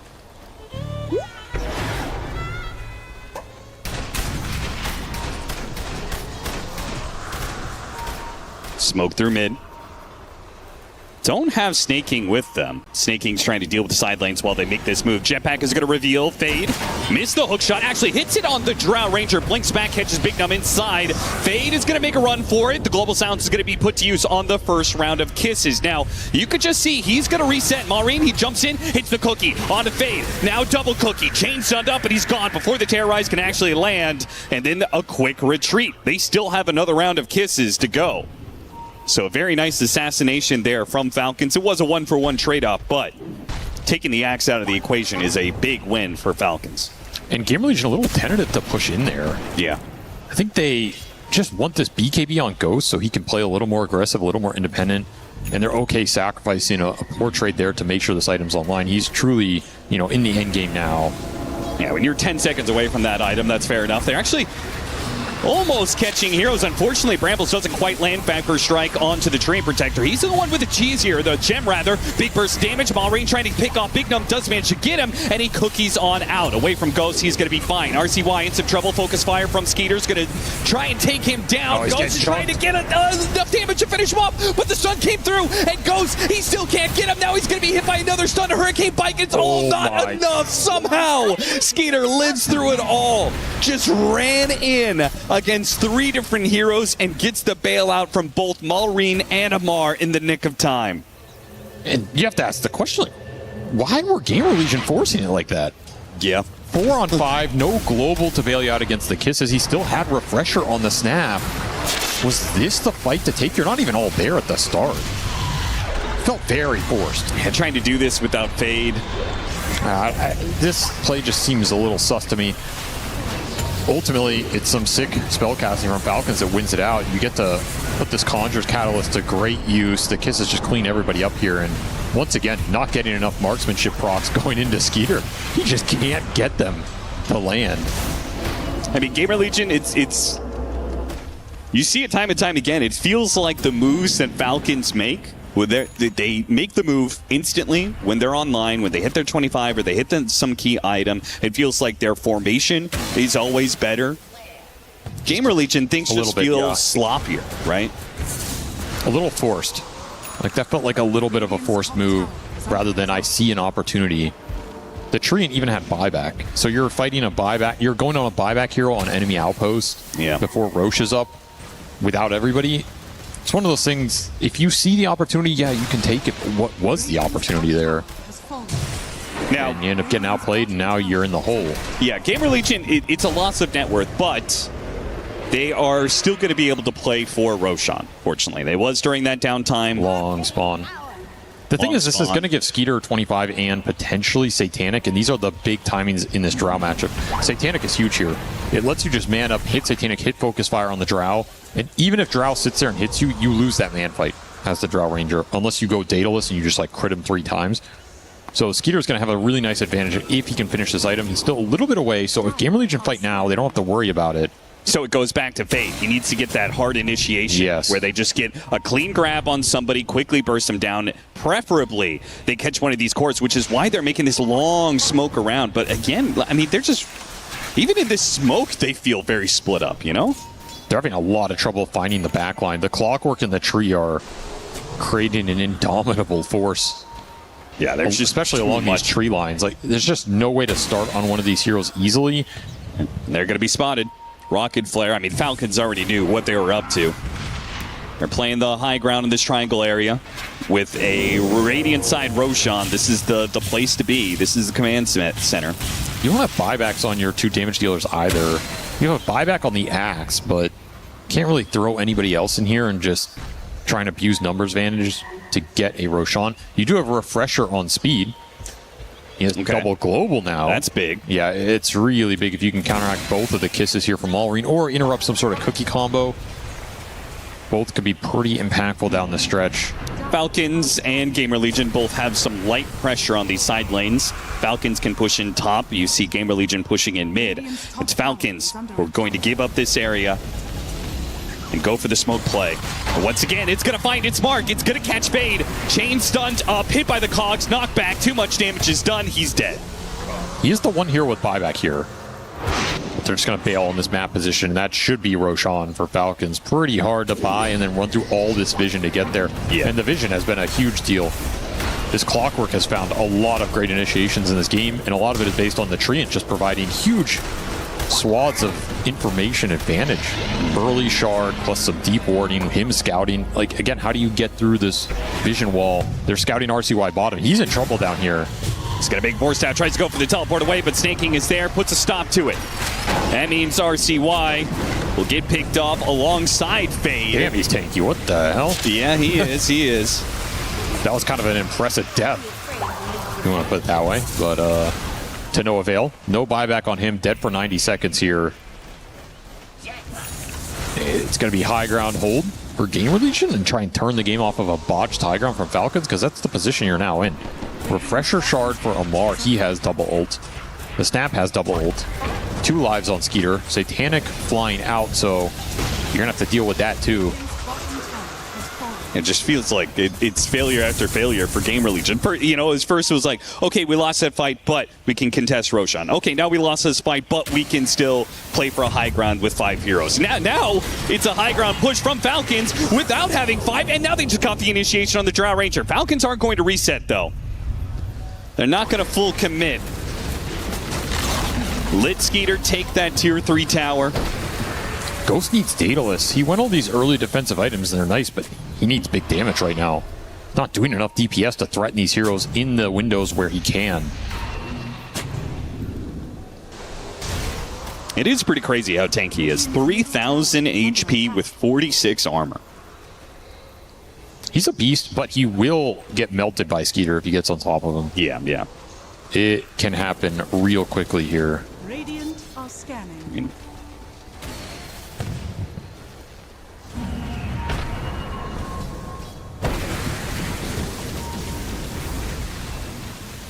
And Falcons don't keep it up.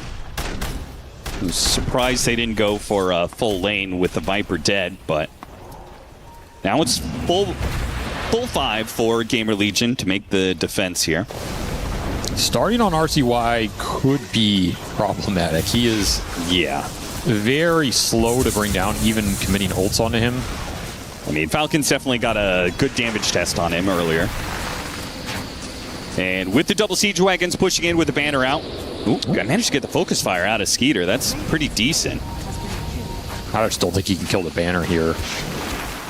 I guess he can slow down the catapult attack speed. That's true. That's true. This is the slowest siege of all time. Yeah. I mean, there's got to be this window where focus fire's on cooldown that he's going to try and go for it. And he will get it, yeah. That was a good read. He waited the full 20-second duration. Amar's taking top. Okay. He's swinging on this tier 3 little rat action from the Dawnbreaker, not a hero you would expect. Yeah, GamerLegion, it's very much a lineup that wants to be able to stay as 5, so you can abuse that a bit. Very awkward high ground for Falcons. It's just not easy to jump in here onto potential buybacks. Very hard to go high ground against the Drow in the first place. You don't have a natural high ground breaker. I mean, Falcons is pretty comfortable with that is true. Farming and pushing late, so they do not mind the clock ticking up considerably. Yeah, you can already see Crit and Snake King are going into farm mode. Everybody at Falcons is splitting up, farming some sort of neutrals. I feel like that's the hard part as the high ground team is judging when, because you want to always be prepared. You're hoping they push into the high ground. But it's making the read of when you can smoke out and catch the enemy when they're split up like this, when they're farming these neutrals, because you have no vision. You have no information to work off of most of the time. It's very difficult.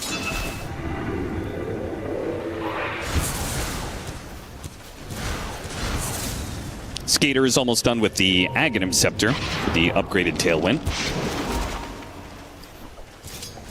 Got the Gale Force too. I wonder if you can ever drag someone out of base here a little bit, make your life easier. Still 30 seconds on the Aegis.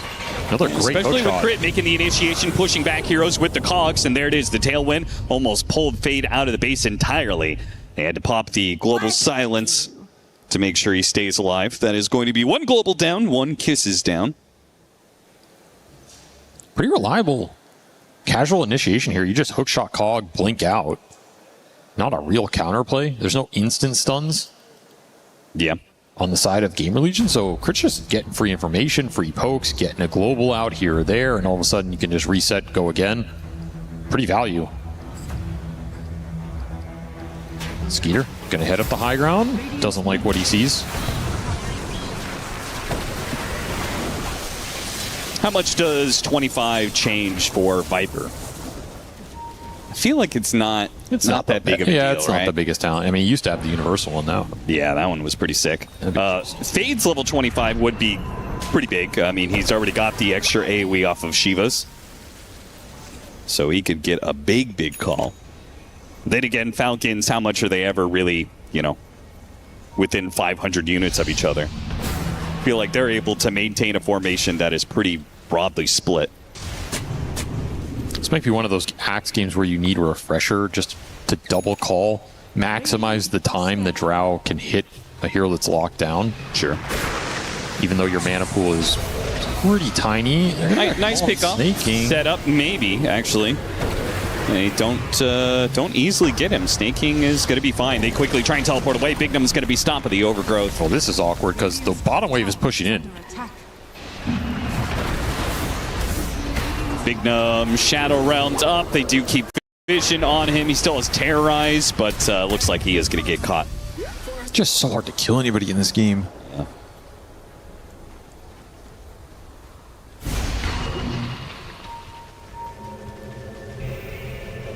And you know, a pickoff like that is probably not enough for Falcons to go high ground. They need to go high ground with the Aegis. They're not going to go high ground in a simple 5 versus 4. They're just going to outfarm you for a while. 27,000 net worth lead. Give it another 5 to 10 minutes. That'll grow to 40K. This is where having Snapfire on your team is really nice because he's just scaling to level 30. Oh, they're actually going to try and make a move here. Amp damage on the Snap. Pretty spooky here. Yeah, that is going to be a lot of damage. Chain stunning on RCY. Global Silence does get used early here. Now they have the kisses they could put to use. And here comes the damage. See how many they can land. Gets a lot of damage on Fade, but ultimately he gets out of the way. Also, talk about the long range. Amar also, he took the Celestial Hammer cast range and speed, so he's also able to throw a bunch of damage, 2,000 units. Good gap close here. But the Daedalus is up for the Drow. The buybacks are there for GamerLegion. How do you force this fight? It's just so impossible. You pretty much have to play a very patient game, make GamerLegion come out of the base, and take that fight. Oh, hook shot, a bunch of heroes, bots too in with the Dawnbreaker ultimate. He actually cancels the bots. Maureen blinks over to the side. Fade, meanwhile, stuck in all these cogs. Samar is super tanky. They have the overgrowth locking down these heroes. The multi-shot trying to keep him back, but the shackle was pretty nicely put, but they do have a Ghost Scepter helping Viper reset against this focus fire. And Maureen jumps in with the double cookie and finishes off the axe. Cookie's a 3rd time, a 4th time to try and get away, but oh, what? He does take out. The damage over time finally finished him off there. A much-needed kill for GamerLegion because they used the buyback on the axe. If they didn't get Maureen there, that would have been a bit of a disaster. He has Divine disassembled. Yeah, he's ready to go. He actually got level 29 off that, so he's got the little shredder, most of the talents. He needs 30 to assemble it here. Yeah. Give him the extra oomph in this late game. It will start to melt some heroes for sure. I think that's what you're playing for. Your Falcons, this fight's just kind of an appetizer. He definitely forces the issue a little bit. Like, you're probably not getting out here even with the quad cookie. Just too much range damage. Looked like he was almost going to live, but that Viper damage is pretty nasty. Let's see if he assembles this. I mean, 430? I mean, is there any reason to ever do that? I feel like no. I mean, the problem with Snapfire is you're still broken as a magic damage hero, even this late into the game. Yeah. So he doesn't need to force that transition until you actually have the. I will say a little less so against this Viper. He just has such high magic. Plus Pendulum plus Global Silences are really annoying for the magic snap. Sure, but that's not his job, right? He's not the one who needs to deal with the Viper. No, not necessarily. But he can. If you get to Divine Daedalus here with Snap with the level 30, you kill anybody in Dota. Like, it's... You just go in with the Shredder hits, you refresh, get another Shredder pop. Put it together. He did assemble it. Okay. Interesting. Doesn't have the 30 talent, or so... The damage is really reduced on this. I'm so surprised. I figured you would at least get the Aegis first. He can play with the magic damage radiance. Oh, yeah, that's true. And then when he hits the 30, you switch it over. So maybe this is still the right call. He's just not going to commit in with a bunch of cookies.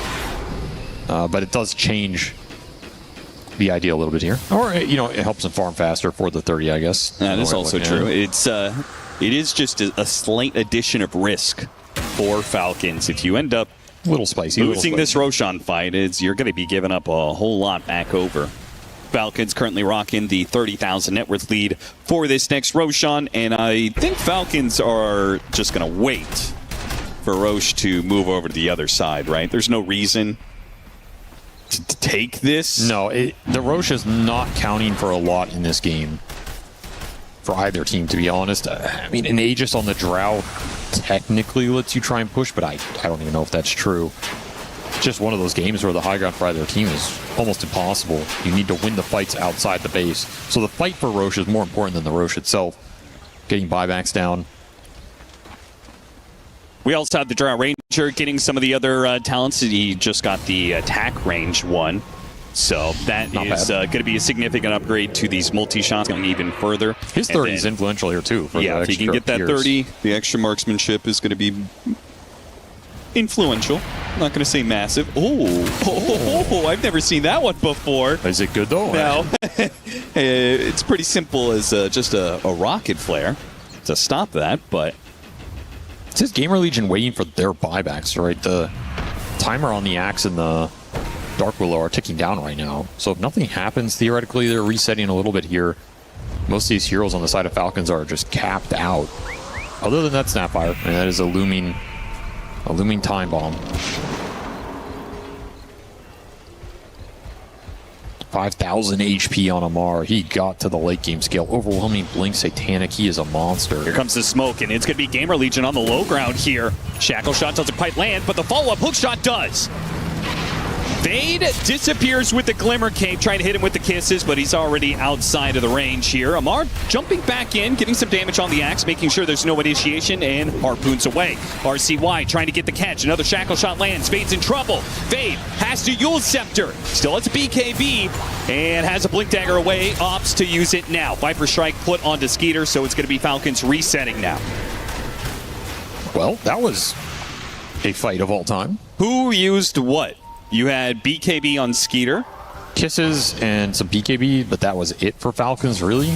You still have double global for speed, so it's actually GamerLegion that have a bit of an advantage here until that happens. Big Number gets picked off, and there goes that. That's a 5-on-4 guaranteed. The vision from the tree is really doing some work in this late game. Yeah, the fact that GamerLegion let Falcons get up to this high ground before... Ooh, Courier going to be sniped trying to pick up the gem. Crit will nab it away. They need some sort of instant disable. You can't let this Clockwork keep getting free initiations without any sort of punish. You need a Hex or something. Or just Axe call him, which... That feels pretty sounds bad. pretty bad, but what I don't do know you what think the about alternative is. Aghanim Scepter on Silencer? You have double ults. I don't know if it's really doing much. It's minimal damage. How fast does the damage happen, though? Does the first take? I guess I'm asking, can it stop his blink away as you know? Yeah, theoretically, but it's not an instant tick, I believe. So you're better off just buying Hex or something, I guess. All right, so they gave the Aegis to Skeeter for the high ground siege. And Maureen will have his level 30 here. He has the Swift Blink as well. He's just kind of missing Daedalus, I would say, for the true double 6 slot with the magic and the physical. I'm sorry, you really think that other items are more value than Ags when you have double ultimate? This Ags can't be that bad. It's pretty bad. Isn't everybody just gonna be throwing all their spells anyway? That it will kind of ramp up. I guess it's like, isn't it better than Octarine? The thing is, it just gets dispelled. Like, people are trying to dispel your global anyway. Like, there's a Wind Waker on Clockwork. There's a Wind Waker on Trine. I mean, who are you? Yeah, which is why the second one is where it actually, starts doing the damage. Sure, man. Just go for it. I guess I'm looking at it. He's got 5,200 gold, and I'm like, well, you got to do something with it. I would rather he buy Glimmer Cape Vlad's than Ags. Okay, I can get behind Vlad's. Vlad's is kind of dope here. RCY is thinking about an Ag synth himself here because he is so damn tanky. Almost has 5,000 HP. That having the upgrade on Corrosive Skin would be pretty nice.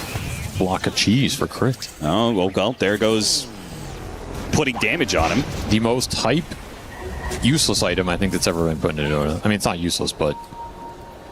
Sure, for the hype to uselessness. Yeah. There's the jump. They managed to get the call out of the Snapfire. Yeah, that didn't do anything to RCY. He kind of just chilled on that one. But they did get the building. They need to break this guy. They don't do any damage to him. And he's sitting inside another shackle shot coming through. Is it time to just start focus firing barracks here with Aegis? Wear it down one by one? Yeah, but give block of cheese to the Wind Ranger. He just goes in, hits the building, backs up. if doing that increases your chances of losing the fight by 5%, when getting these lanes of barracks doesn't actually do anything for you, right? Like nowadays, super creeps are nothing, and mega creeps are whatever. All right, tier 5 neutrals. That'll be the solution. There we Get some go. Stygian Desolators. That'll up the damage considerably. And this is also where you potentially get massive pickoffs because the Radiant feel like, okay, we've got to go out and get our own tier 5s. GamerLegion are going to farm together as a team, so it's going to be a very slow tier 5 production for them. And no, they actually smoke out, start pushing away. The Train Protector's already coming over. Snake King knows what's what. He's running. He's booking it. That's right, he's going to find somebody. The fastest treant alive. Meanwhile, Ghost just zooming through, multi-shotting down wave after wave. Radiant are scanning. I would love it if he goes into the dire side of the map. Just keep going all the way. Yeah. You have to, right? Yeah, I mean, it's the only way you're going to get these tier 5s. You get to buy his Eagle Song, too. It's pretty nice. Pretty hard to get to the shop right now for GamerLegion, so... Extra value. Multi-shot does so much, he's able to stay smoked. He's one more off of something. Hopefully, he maybe can chill around here for the 61 minute. Maureen took Dazun. I'm assuming he did not get Stygian. Yeah. Hurts his DPS a little. Amar did get a Stygian. He did. So people Double are actually getting Witchbane, Witch too. Banes now. Well, against the Global. Oh, yeah. This is a solid Witchbane against the Viper, the Global, the Dark Willow. Here come the kisses, forcing RCY back and a focus fire on the melee barracks. There goes the call, trying to pull the Wind Ranger in. Not Slowed bad down by the damage. Brambles a bit. A Yule Scepter. Another Bramble. A Cookie. Another Cookie. That's so annoying, man. Cook's just too versatile of an ability. There's the Ag Synth for the Viper. So watch out for that nosedive. I will say Manic on Wind Ranger is also pretty insane. All right, so as a Drow Ranger, you're going to get Audacious. It's the most broken enchantment, all of them. But his item choice was Fallen Sky. Not great. That... He also probably rolled pretty poorly here. How bad were your options that Fallen Sky was the best choice? I feel like a lot of people actually rolled kind of poorly here. Just gotta make do with what you get, I guess. But you do have a tier 5 neutral advantage if you are Falcons. RCY gets back up to the high ground. Viper Strike put onto Amar, but the Cookies will always get these heroes back to safety. If one Cookie does it, there's another, and another, and another, and another. Yeah, you hookshot them illusions. Oh, call on the Snapfire. See if they can focus him down. Wind Waker protects. Multi-shot's going to get a little bit more damage, but the Aeon Disc procs, and he is healthy enough. The GamerLegion can't immediately get the kill. Force Staff to get out of this one. Oh, there's going to be an overgrowth. Catch some heroes. BKB goes off, though, and Multi-shot's not getting the kill on anything.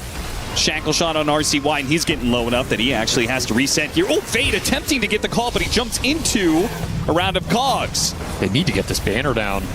Another round of kisses coming in. Amar actually inside of them at the enemy base right there. And the hook shot finishes off Big Numb. Now the pullback in. Oh, Speed gets swiftly one shot. RCY is going to slow him down a lot here. Hard to get this kill. Fallen Sky's going to miss. Ghost sets up on the ice ground with the iceberg, trying to finish off Amar. Gets down to about half and then easily reset by Falcons. Feels like GamerLegion are getting desperate now. Global Sound's put to use to stop the stun onto RCY. Shackle shot doesn't quite land. There goes the focus fire. But again, they reset as soon as the multi-shots start coming into play. GamerLegion are getting more and more desperate to finally get their hands on Falcons, but Falcons remain too damn elusive. And they're taking buildings every time. The Wind Wakers can always bail them out. There's no nullifier on the side of GamerLegion here. No answer to these defensive Yule Scepters coming in. They're just slowly finding openings, one hook shot at a time, one building at a time. Classic Falcons gameplay, 50k net worth lead. There's level 30 for the Wind Ranger. They want level 30 on all 3 cores. They want to end this game in style, their style. And GamerLegion just cannot latch on to anything. Like, your one stun is the axe call. There's just no way Fade can find a good target here. It's too much gunk, too many Wind Wakers anyway.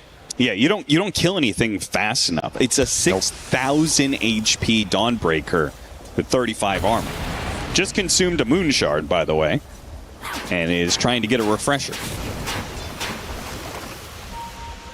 Need Divine Drow, I think. I was thinking about eating an Ags, which is a damage upgrade. I don't know if it's enough here. There's double overgrowth to worry about. I mean, there's just so much stuff.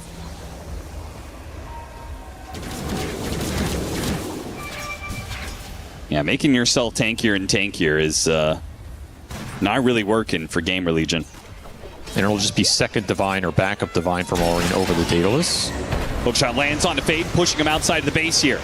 Dangerous spot to be in with the nullifier placed onto him. They can't really bail out the Axe. He goes for the call, just trying to defend himself. Get up to the high ground. Skeeter runs him down, though, rather easily. Pops the BKB, makes a run for it. There's nothing GamerLegion can do to stop him. He's outside of the base. The buyback's going to be used. Fade tries to smoke back into place, but Falcons have reset their formation. One kill at a time. They've gotten 3 buybacks out of GamerLegion, one by one. You might not like it, but this is what peak high ground performance looks like. Yeah, it kind of is. Maureen, he jumps in, does his little shredder shots. Takes no damage, apparently. Yep, between the... Block of cheese. Yeah, they've got a million things. Wind Waker, Aeon Disc, cookies. Now Amar's turn to jump in, have a little poke, jump away with the hammer. I mean, these are the least hype 65-minute fights I've ever watched. It's pretty disgusting. Like, you know that Falcons are not in danger whenever they jump in. Whenever Maureen jumps in, it's usually like a jump scare of like, oh, something's gonna happen. Instead, it's just like, yeah, he's gonna little shredder. No stuns. They have no nullifiers, no hexes. It's just Axe Call. Yeah. We're 67 minutes in a game and they have one Axe Call to play with. It's just not good enough. Way too much freedom for Falcons right now. GamerLegion tried to play tanky, long team fights against Falcons. Good luck. Kind of the masters of that. Pretty much the only way I think they can win this game is if they get Ags plus Divine on Drow and Nullifier on Viper. No, it's just all about forcing an overextension into tier 4s of Throne where the Drow just wipes them off of some crazy like hypothermia explosions with crits, and Falcons commit bad buybacks and you can run it down mid. I think that's pretty much your only win condition. I don't know what the probability on that is, but I'll give it 5%. Okay, what does the Viper? If he gets there. What does the Viper build, though? He's got 9,000 gold. What does Viper build? Yeah, he's got 9,000 gold. I mean... Consume a Moon Shard? That's not going to do it. Null Talisman? No. Nullifier? Okay. I feel like that is more impactful at this time than the Manta. Build a time machine. So you can go back to 30 minutes and try to win this game at the right point. You know, like, there's nothing to build. You're Viper. He's finally has his tier 5. I mean, anything that is damage at this point, I would just take Divine Regalia. It's not even that much damage, let's be honest. I mean, some damage is more than no damage. Yeah. What you would Zoom Bloodright? Bigger Nether Toxin? Okay, there's a nullifier. Something. Yeah, your nosedive is larger.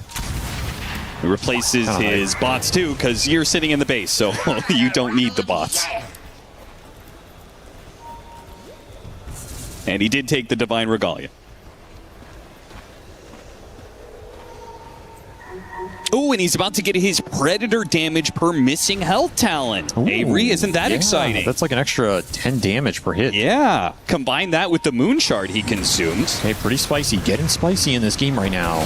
Whole bunch of vision from Crit. Off of this Aghanim Scepter. Focus Fire Nullifier on RCY. RCY trying to force staff himself out. Gets the call on the Dawnbreaker, and the Dawnbreaker is actually dying this time around. Some actual Tries to jump away with his hammer, but he couldn't get far enough. You fool! Why'd you go high ground? They actually hit him with the Nullifier. Never go high ground. Never go high ground. I mean, he didn't pop BKB. All right, we got to go farm for another 10 minutes, guys.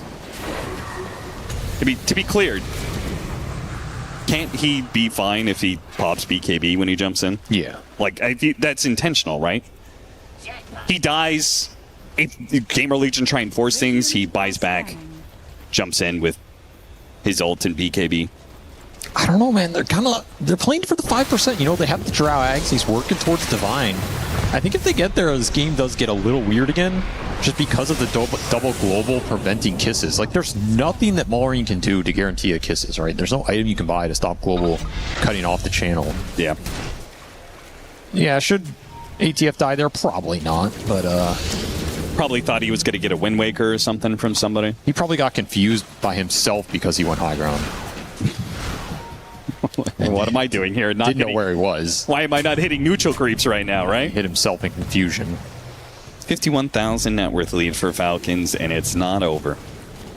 Not by a long shot. The best news is the buybacks might come back up for GamerLegion. No, the best news is I think we're going to see Giga Tree. Ooh. Snake King Stomp has a on some point fools. booster. I assume he is building Ags. Yes. Cool. It's coming. So they can have a third hero. It's coming. That is over 6,000 HP.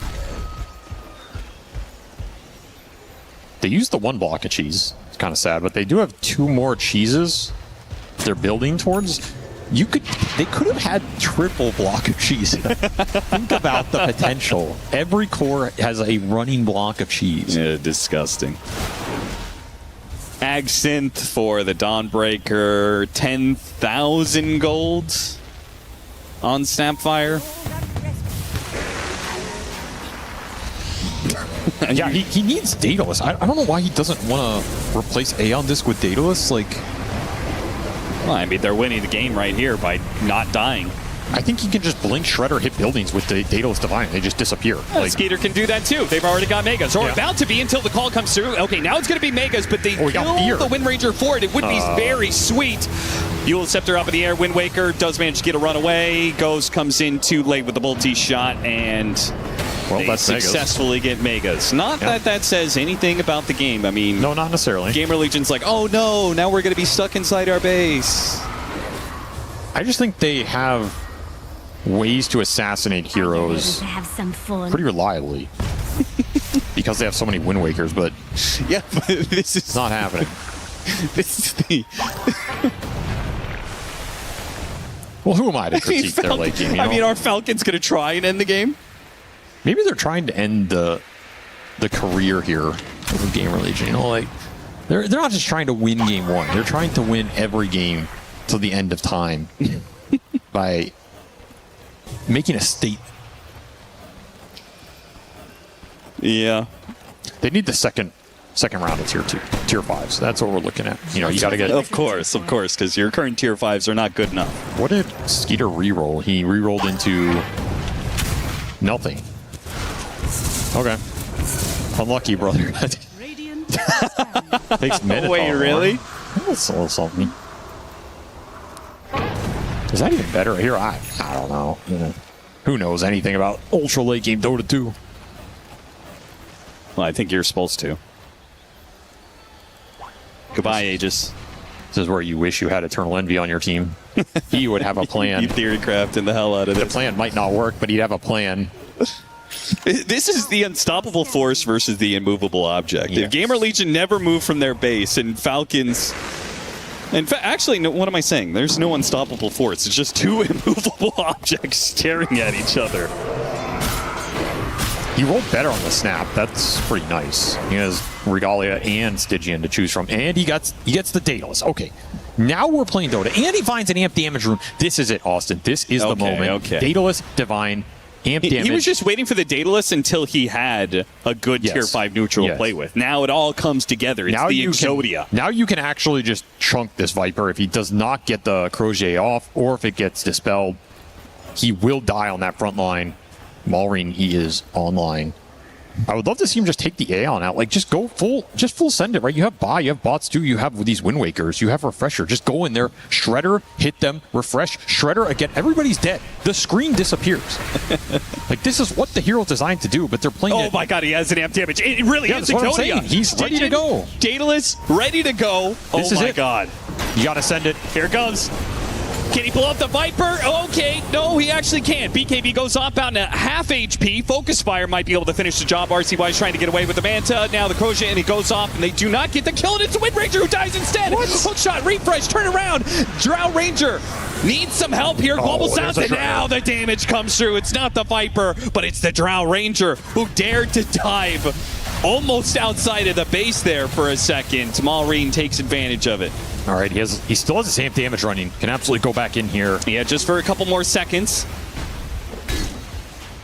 Go for the tier 4s. I mean, you got to force these buybacks at some point. two or three shots to the little shredder, and he's out.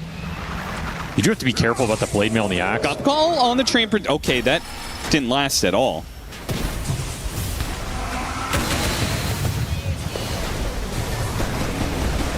Tier 4's dropping Nullifier, Viper Strike, Cookie trying to get him out of there.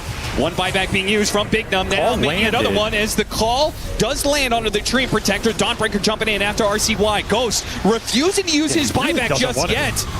Where's the Drow buy? Hey, look at Staking, he's so damn tanky. Speed in some trouble, almost got crit to death there from Amar, who is not going down easy. Without the Drow Ranger, they simply don't have damage. If they hold, though, that's a big buyback to hold in this game. Yeah, I mean, Malreen's slow enough that he might not feel like he could do this anymore. Cookie's going to go out. Cookie's just such a godsend. Call goes out, though, and they can finally get a kill off this Cook lane. It did get it.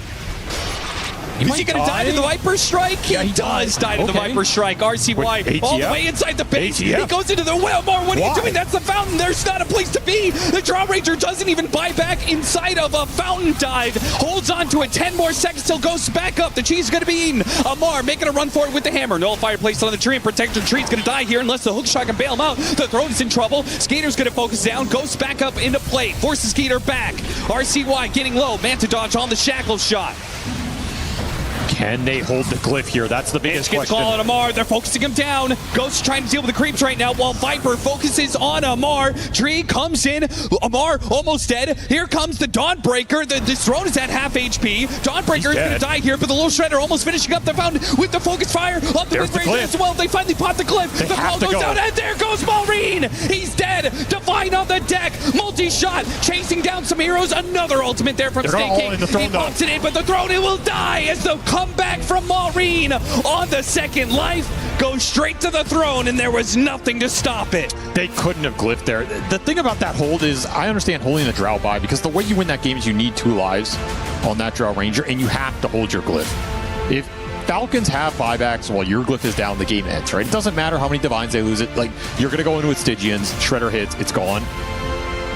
Very close to turning that end engagement. Again, I think the way they win that game is Divine Drow holding a base defense or Falcons throw into it. It was very close, but close is not a win as Falcons, in traditional Falcon style, grind it out. I mean, if you look at that grab, it's like they're grinding out the extra 1% every minute. They got the triple Stygian, though.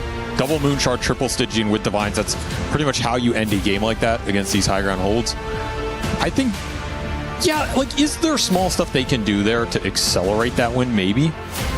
But they just never want to do that in these situations. They rather just play ultra conservative. I think, in hindsight, holding Aeon on the snap does make some sense against the blade mail axe call. Like, maybe he's thinking, if I get blade mail axe call with Divines, I'm just going to kill myself, so I need it in the inventory. That slows it down a little bit. Sure. There's some wise decisions they made to ultimately get the win there, and that's what it's about. It's just maximizing your probability in those late games. This is not an easy lineup to end the game against. No. Like, it really isn't. So, as much as we're memeing a little bit here, I think this is one of those games, like, you do have to play it slow. I mean, they're going to have buyback Drow in the fountain. They're going to have a Viper who's sitting there. You're getting attack speed slow. It's not that straightforward. So, yeah, they got the win. They did. They got the dub in the end. Falcons do it the Falcons way, grinding out the win percent until it is just impossible for GamerLegion to make the comeback. GamerLegion, they had a strong hold, but ultimately this was never really a part of the game plan, right? This was supposed to be a lineup that they were supposed to take control of the game, and it felt like they never really did that. And I think we're starting to see a trend with this team where, like, somebody on this team has to step up and be a little more assertive into what is the win condition, what is our timing, and we need to play for it. A little too tentative for me. Like, it's 80% there, but you need to be 90-95% there to take on some of these top dogs. Or you're just going to get outmaneuvered a little bit in the mid game. They take a little more farm, they grind out an advantage, and suddenly you're behind, and it's like, well, what is our win condition now? Now it's just hold the base and hope they throw. And that's not a real win condition. Crazy 76-minute game for opening game of day number 3 at the Esports World Cup. Let's head back to the panel. Never go high ground. That seemed to be the motto for Team Falcons for this first game of this 2-game series. This was quite the game to start on, let me tell you that. A lot to break down, and I don't really want to go back to the start of the game, but we will eventually get there because that was also very cool. But because this game overall, close to 80 minutes.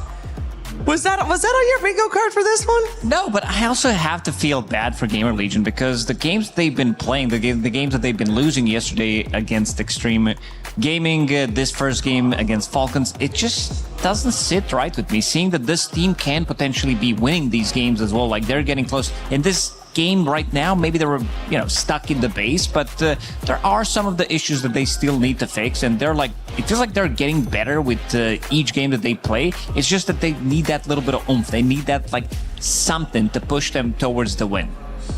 And to be fair, having to play that kind of game versus Falcons is probably the worst team to face in that scenario, because I don't want to say they even created that kind of meta, but they were definitely pioneering the fact that, hey, it's okay to wait for the 7th and the 8th Roche and to finish the game. It's like, and just re-roll your tier 5 neutrals. It's don't bump your head against the wall. They don't see a problem with being 50k gold lead, and it was like a code of honor in Dota. It's like you're 30k gold lead, you have to go high ground, but they're like, no, we are just here to win the game. We'll do it safely. And I mean, props to them for being so. It takes a lot of discipline, honestly. It takes a lot of focus. It takes a lot of patience, which are very important, traits, I think, right now in Dota, in how the game is being played. Yeah, that was one thing that we noticed while watching the game. I mean, obviously, there's a massive goal discrepancy between the two teams. 20k of that goal discrepancy came from, if you compare the two offlaners, is it just that hard, Lacoste, for an Axe to get in the top 6? Yes, it's very difficult in a losing game where he's stuck in the base. Dawnbreaker, being a global hero, she can farm pretty much all the other area of the map where nobody else wants to farm, so she's consuming literally 1/4 of the map and then joining whenever she's needed, compared to Axe. When the lane's getting pushed in, he's not going to be showing. If you show, you're most likely just going to straight up die, and you don't have counter initiation. You are the stun for the team, so he can't show. It's going to be Drow Ranger, it's going to be Viper, and maybe one of the supports trying to push out the lane. Otherwise, it just doesn't really work for you. One of the reasons why Fade didn't have that good of a time. I think Amar needs to click fast. Just 600 APM in. This is Dawnbreaker player, getting chain stunned and trying to get ulti off. I don't think this is an absolute classic right there. No, I think, both teams played a really good game. I think it came maybe down to the experience of the Falcon core players also, in the very late stages of the game. It is quite subtle, buying the right items, committing at the right time. Also, controlling the right area of the map, getting these objectives. We got to see Snapfire in the late game once again. That hero is, at this point, it's upsetting. I'm getting upset watching this Snapfire throwing kisses, and the neutral item, also the catalyst, the caster were mentioning it. It's dirty, honestly. I kind of hate to see it. There's too much damage. You have to stop it somehow. They even had global, which is one of the best tools in the game, but even that was not enough. So, but having a hero that throws kisses do very well in the city of love. No. As a Frenchman, I decline it. I'm happy to not see it again. It's just way too strong. Well, I do want to go back a little bit to the start of the game, because we talked a lot about seeing that safe lane with the Drow Ranger and the Silencer come to life for GamerLegion. And they had a good start. They had a really good start. The laning phase, as you can see here with the net worth, it was looking very solid. Essentially, it was just the Wind Ranger that had a decent game.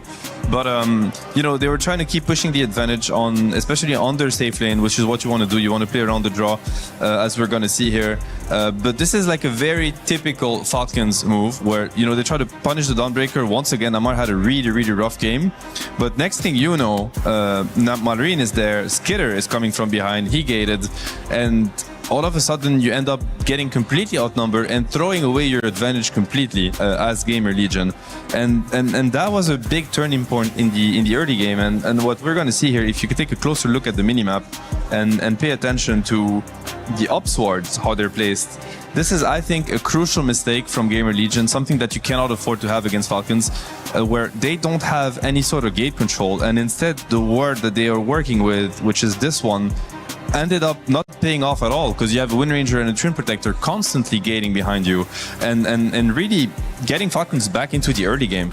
On top of it, what happens is you don't have any vision when they're gating back to their safe lane, and now your Axe that was trying to take advantage of the space is also dying, because essentially both your side laners are just blind to what this Wind Ranger and this Twin Protector are doing.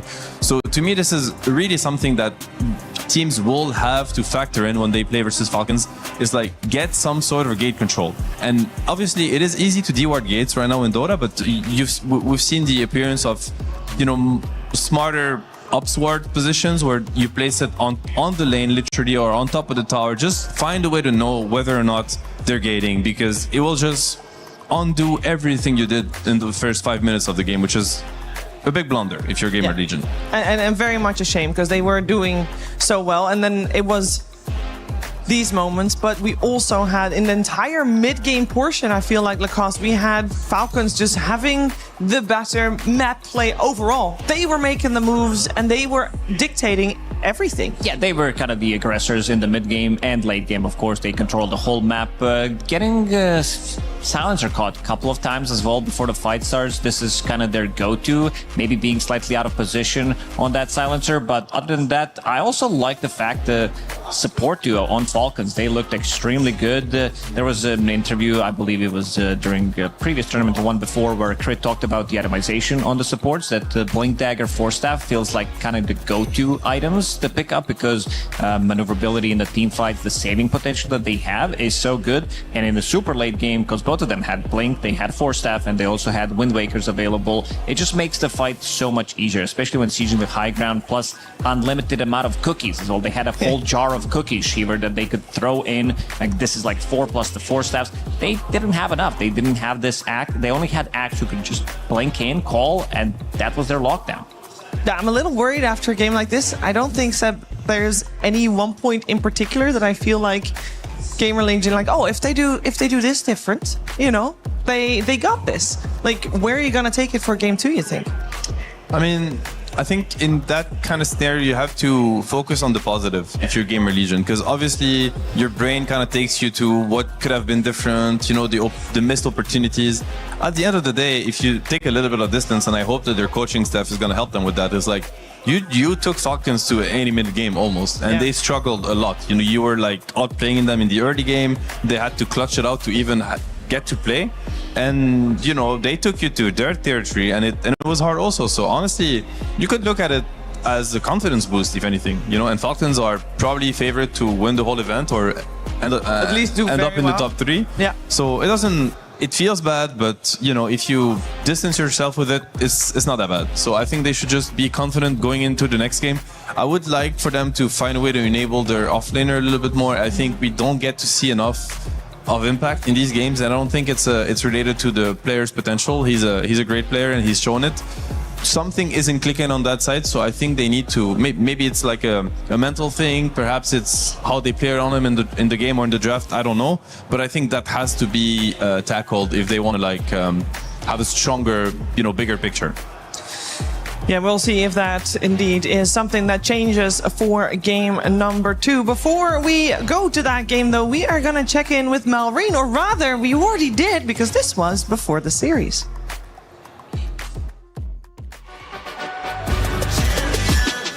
This ain't no regular thing. I came for the ring, you know what I mean.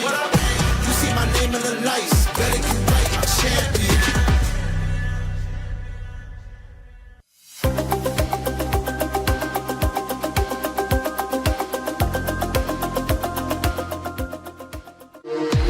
We were there.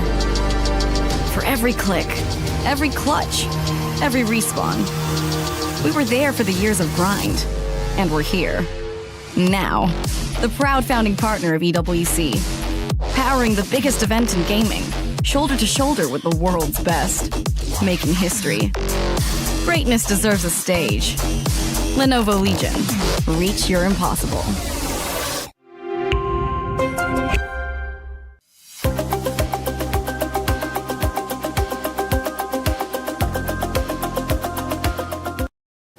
I'm here with Malrine from Team Falcons. Now, you guys are a pretty storied institution in Dota 2 at this point. You guys have been the same roster for getting close to 3 years. How does that feel looking back on that? Because most teams roster swap and disband and things like that.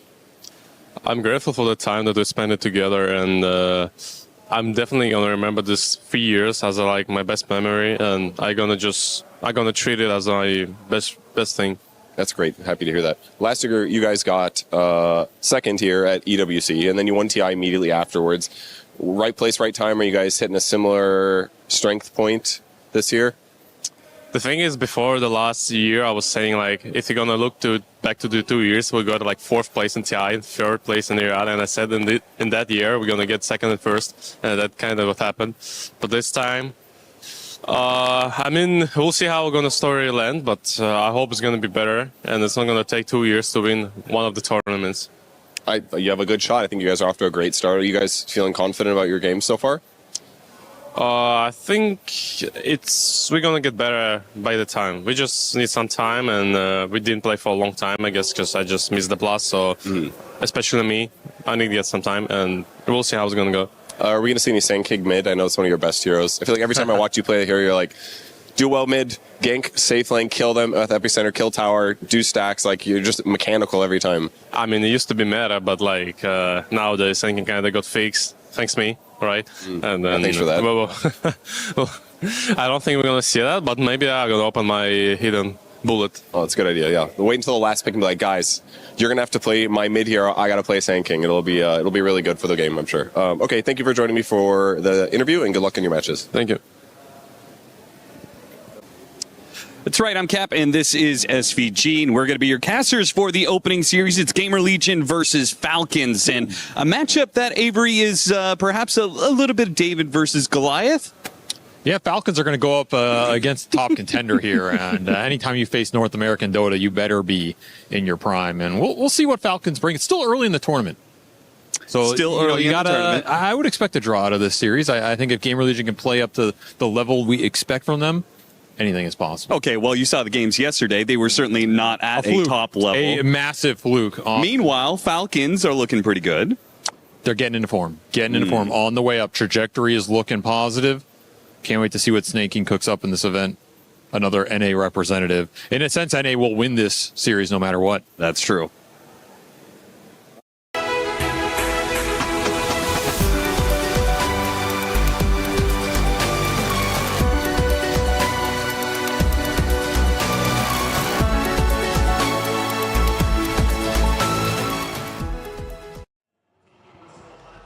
We're getting ready for game number 2 between GamerLegion and Falcons. The first game already taken by Falcons, close to 80 minutes. That's a lot of information about how to play the game or how you should have played the game to look back on. And it's a lot of time, especially for the coaching staff, to think about game number 2, because what else are they gonna do while watching that game number 1? So where are they gonna go? Seb, I already got your thoughts on this one. So Lacoste, where do you hope GamerLegion takes this one? Seb mentioned the offlane issue that they did have. I kind of think it's tied to hero pull from the mid lane as well. RCY in the games that they won so far, he played Earth Spirit twice. And then he played Largo, he played Kunkka, which is kind of a hero that can make moves, but he also played Viper. He's playing these type of heroes that are not really maybe complementing the offlane, where your offlane doesn't have that +1 to really play with, and maybe even come down to the 2 very defensive supports that they are playing with. A lot of the time you see this Silencer, you see this Viper, they are lacking some of the damage. Yeah, actually, no, now that you mention it, maybe there is like something that's lacking there in terms of the dynamic. It's hard to make plays around the map, and that kind of slows down usually the very strong start that they've had. I mean, I didn't catch the 2 games that they won on day 1, but we've watched them play 3 times now in a row, and I think they've dominated the early game 3 games in a row against both Extreme and Falcons, and it wasn't even close. Like, they just have such a really strong 5 to 6 minute start, sometimes even more. So it's just like the transition after that is a little bit iffy at times, and it could be hero composition, definitely. So maybe some adjustments to be made there. I'm trying to reflect also on the Viper pick versus the Snapfire, because obviously Snapfire is a hero we're going to see a lot. They had an answer, and it looked like Malrine knew it was a good answer, because he switched his approach completely. Started with boots. Amar did some crazy stuff where they kind of approach the Viper Snap like you'd approach like a Huskar versus a melee hero, where we need to kill this Huskar level 1 with blood grenades and a weird smoke. So Hard to tell. You know, do you consider the Viper versus Snap something that worked, or is it not good because you end up with a Viper mid and that's not ideal? I don't know. They'll have to draw their own conclusions. I think the Treant ban is something I'm happy about because I think that hero is just not okay. Yeah. So happy that they make that adjustment at least. Yeah, and now this leaves Shadowfiend in the pool. Like, we've seen different approaches to Shadowfiend, Darkseer being one. I'm a big fan of P-Vision, what they've managed to do against Shadowfiend. They picked Darkseer, plus they also picked Sven. This is one of the hardest counters because it's a combination with the Darkseer. Of course, you have the vacuum stun throughout the whole game, plus you also have Warcry that is very, very good against the extra minus armor that Shadowfiend's bringing. But actually, now that I think about it, I'm thinking of Amar's hero pool, and SF sounds like a hero he doesn't like playing. It's because Amar Darkseer, I think he's played it, but definitely not a thing. I think he will play Darkseer if his team is really vibing and he doesn't feel like he needs to carry the game, you know, be Amar. He will just be you know, one of the boys in the game. But I don't think he's gonna play Darkseer if the game is challenging. Then he's gonna want to be on one of his signature heroes, and most of these heroes actually don't lane well against SF at all. Like Timber is unlaneable in my opinion. I think Mars is pretty rough. Slaughter doesn't work. The only Amar hero I could think of against SF would be the Razors and the Vipers of the meta. But I say the meta, they're actually not meta at all. But with the first pick Clockwork, it could very well be heroes that Amar thinks about to lane against SF. Most definitely. These two range heroes that you did mention, Razor, Viper, try to find something that's going to be... Because you don't win the last hit trade against Shadowfiend. He just denies everything, has way too much damage, especially if he's off to a good start. So kind of difficult, and Falcons will pick up that Clockwork again as a trade-off. Yeah. We've seen so far Crit play the Clockwork every time. Are we surprised at all that previous game and so far, of course, this game as well, Earth Spirit is just not there? Not banned, not picked? As for the support role, I think teams, you know, they're in the middle of a group stage. There's a lot to focus and worry about. Perhaps they don't really have time to look at what 9 Class is doing, but definitely will change, you know, between stages of the tournament. With that being said, Earth Spirit mid, I think, deserves a higher priority. It could just be picked. That is a little bit surprising. We might see it this game. Malarine can play it. RCY can play it too. We'll have to see. I think that the Clock is most likely to be a position 4 hero this game because, again, from Omar's hero pool, I think it's likely he's going to look at a range hero against an SF lane. I would like to see maybe an Undying ban. I mean, I'm trying to think what could GamerLegion pick to help this SF lane versus what I think will be an aggressive Falcon offlane. Undying is up there, and we've seen Falcon run the Undying SF twice yesterday, so maybe they'll put some respect on it. I had to double check. Amar, he has only 6 games on Darkseer, professional games. Last time he played it was last year, and currently sitting at only 50% win rate. So yeah. I don't know if they want to be going that route. There is a saying in Falcons, but whenever they play, you have to be master tier if you want to be banging out a certain hero. You can't just pick it. Yeah, Amar is definitely the kind of player where if he's gonna lose with a hero, he's gonna let his coaching staff know that this is the last time they're gonna see this hero. Hero is not good. On him. The hero's not good, yeah. I'm not playing it ever again.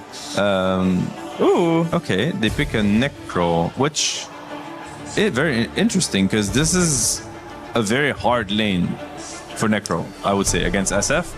So is this a Necro position 1 and they're locking it? But when you pick it that early, usually you want to keep the flex open. Yeah, and didn't we say yesterday that there is still a little bit of flex for Shadowfiend to go mid as well if you want to still go for Muerta that counters the Necrophos that's still in the pool? A little bit, but I think you're also happy with position 1 SF against Necro, to be honest. Triple raise plus the help of the position 5 is more than enough to get rid of a Necro. Interesting pick. To be honest, I'm a little bit skeptical about this Necro pick. I don't think it's very good right now, but maybe it's just a hero that they have incredible confidence with, and they're just happy to run it. I don't know. I would pick Snapfire straight away. Snapfire +1, maybe a laning partner for this Shadowfiend. Looking at Speed's hero pool, he doesn't have that many melee heroes that he does play. He kind of excels playing these ranged position 5s. I would love to see a body. They're going to stick with Dark Willow for now. then maybe the SF mid is not out of the equation because. But to be fair, they also just run Drought Silencer, so maybe they don't have this mental blockage where they need to pair the range carry with the melee hero. Maybe they're just happy to run a double range, which actually double range against Necro is not bad at all. It's pretty good. And I think they did double range yesterday as well with the Winter Wyvern as support. Yes. Correct.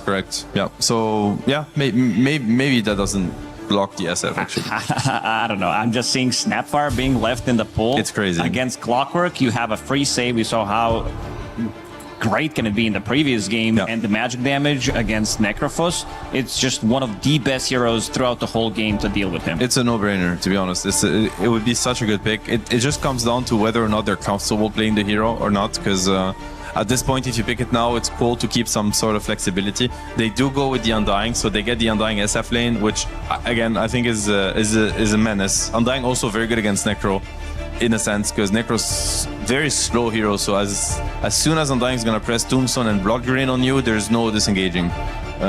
You will die. You're really low HP pool also, so decay hurts extra. Like, couple decays, couple raises, this Necro is just going to explode every time they go on him. Is Falcons hereby, did they kind of call GamerLegion's bluff in regards to the Snapfire? Do we feel like if you don't pick it here, you just probably won't pick it ever? Yeah, I think so. I mean, it's a possibility. It was definitely the highest value pick in the draft. And again, that's another reason to pick it. We've seen what Snapfire does to Earth Spirit mid. Like, the Earth Spirit is completely, it's shut down. He doesn't get enough gold and XP in the middle lane and plays from behind the entire game. This is not something that you want as an Earth Spirit. You need to give him like some sort of stable start. So, happy to see Falcons pick up the Earth Spirit. It's a great hero. But again, I think they're very exposed to a snap pick right now. Yeah, it's good against all of these heroes. Like, you would kind of be winning most of the lanes. You and me, we were talking about potential heroes that can come out, and you did mention Enchantress being one of the heroes that can maybe go to some of these stronger safe lane duos and try to threaten them because of the extra creep that you're getting, being very good at potentially like stopping them from connecting to the wave. And I mean, it looks very good here as well. I really like the Ench pick. I think it's a classic answer to you range +1 dominant laners. Eventually they start getting gated on or attacked by an Enchantress level 3 with a creep, and they don't really have an answer for that, because the creep's running at you. What do? You're gonna click raise on the creep, and then Necro and Clockwork are free to dive you.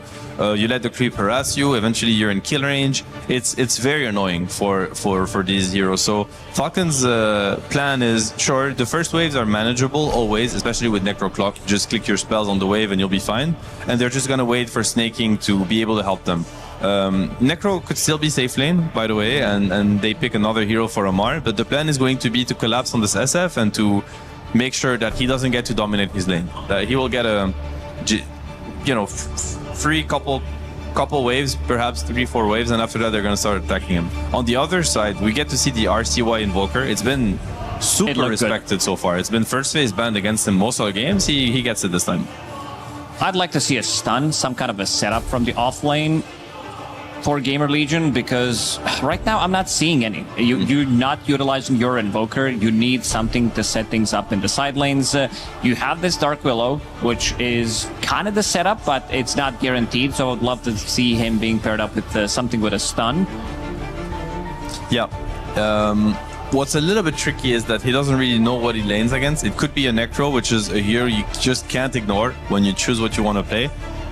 Very tough laner, or it could be something completely different. So it's not an easy pick for Fate and GamerLegion. They're banning Falcons is banning Centaur. He's gonna need to. It would have been a really good pick. Like, he needs to pick something that brings a stun, as Lacoste is mentioning, but also something that is quite stable on the lane.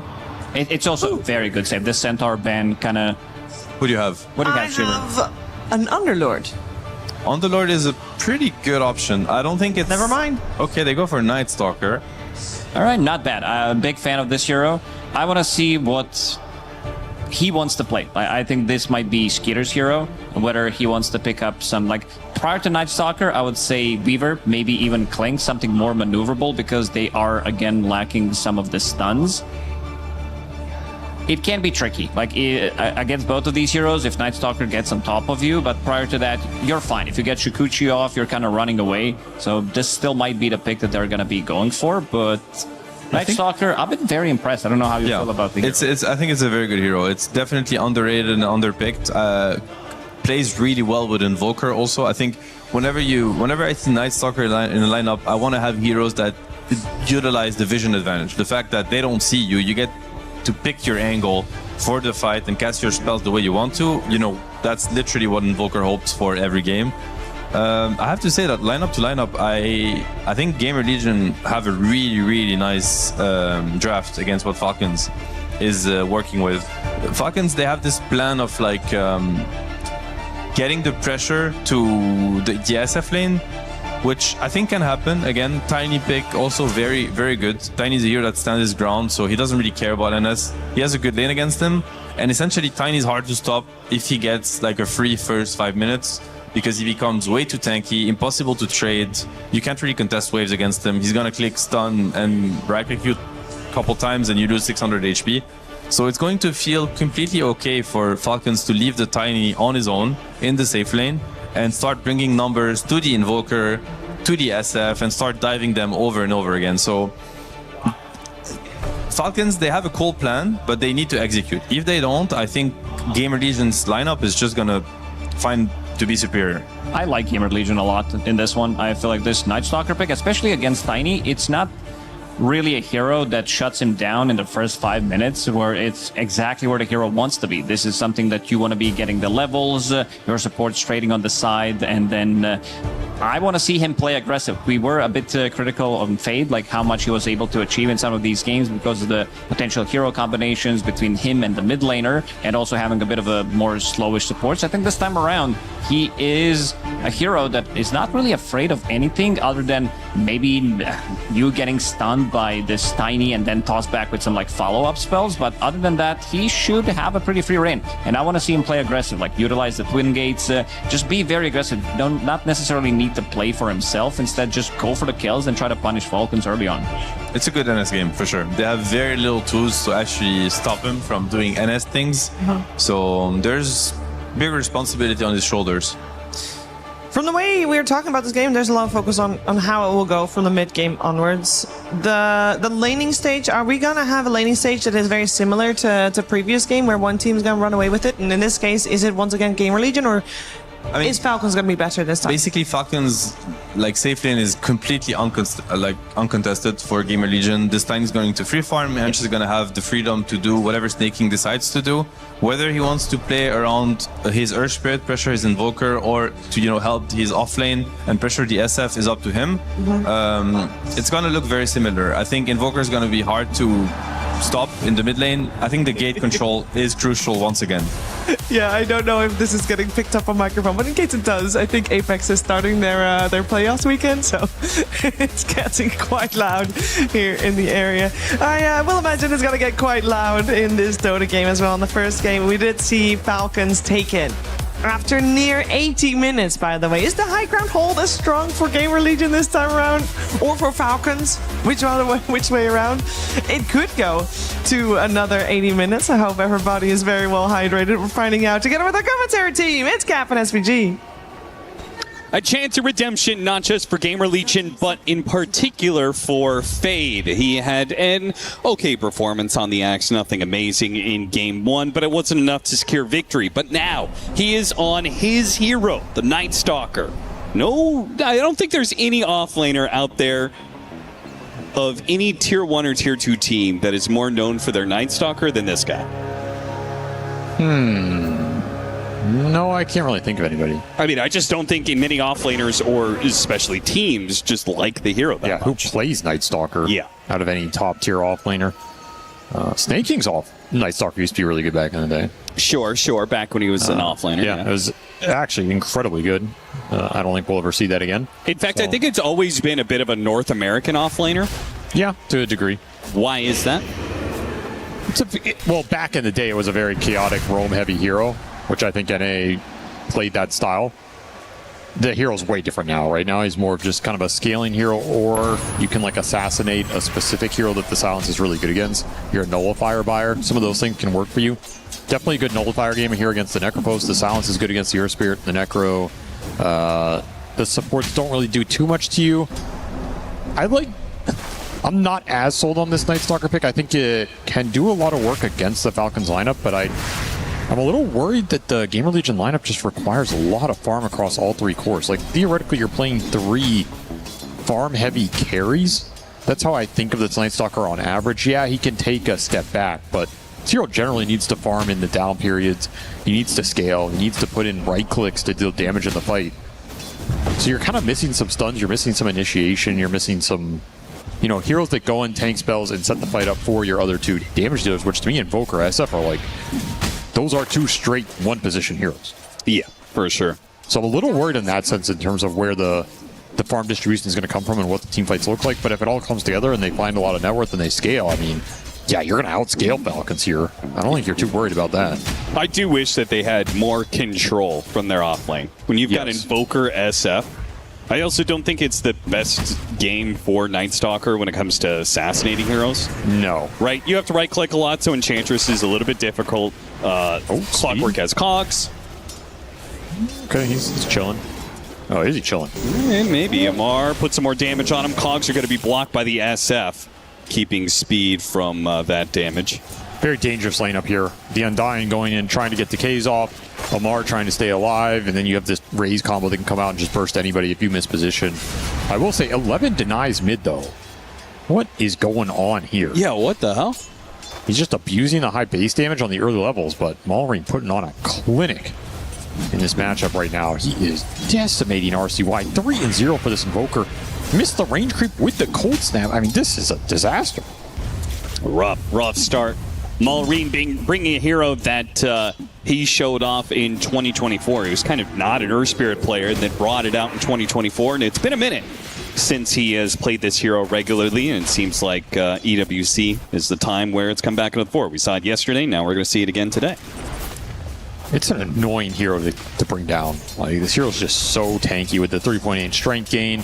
You can build up some armor items. You can build BKB. You can build Dispel. You do a lot of damage with your ulti. Just an obnoxious hero. I don't think he does any one thing particularly better than any other hero in the game, but he does a lot. He stuns, he initiates, he tanks, he silences, he slows. He's got a little bit of everything, and it just feels good to play with this hero. As long as he doesn't get crushed on lane or cheesed out of the early game, he's going to give you a lot. Well, he's definitely not going to get crushed on lane. He's doing the crushing, as is the Shadow Fiend, 19-6. Not doing quite as well as Malrine snags yet another deny, up to 15 now. It's crazy what he has done here in the first few minutes on this Earth Spirit matchup. I mean, he's got more denies than 2 of the cores on GamerLegion FCS, right? So, putting in some work, for sure. Mar gets low off the raises, but he does have one Fairy Fire Lotus. Sunstrike misses. Would have killed him there. Tried to go for a sneaky kill. No luck there.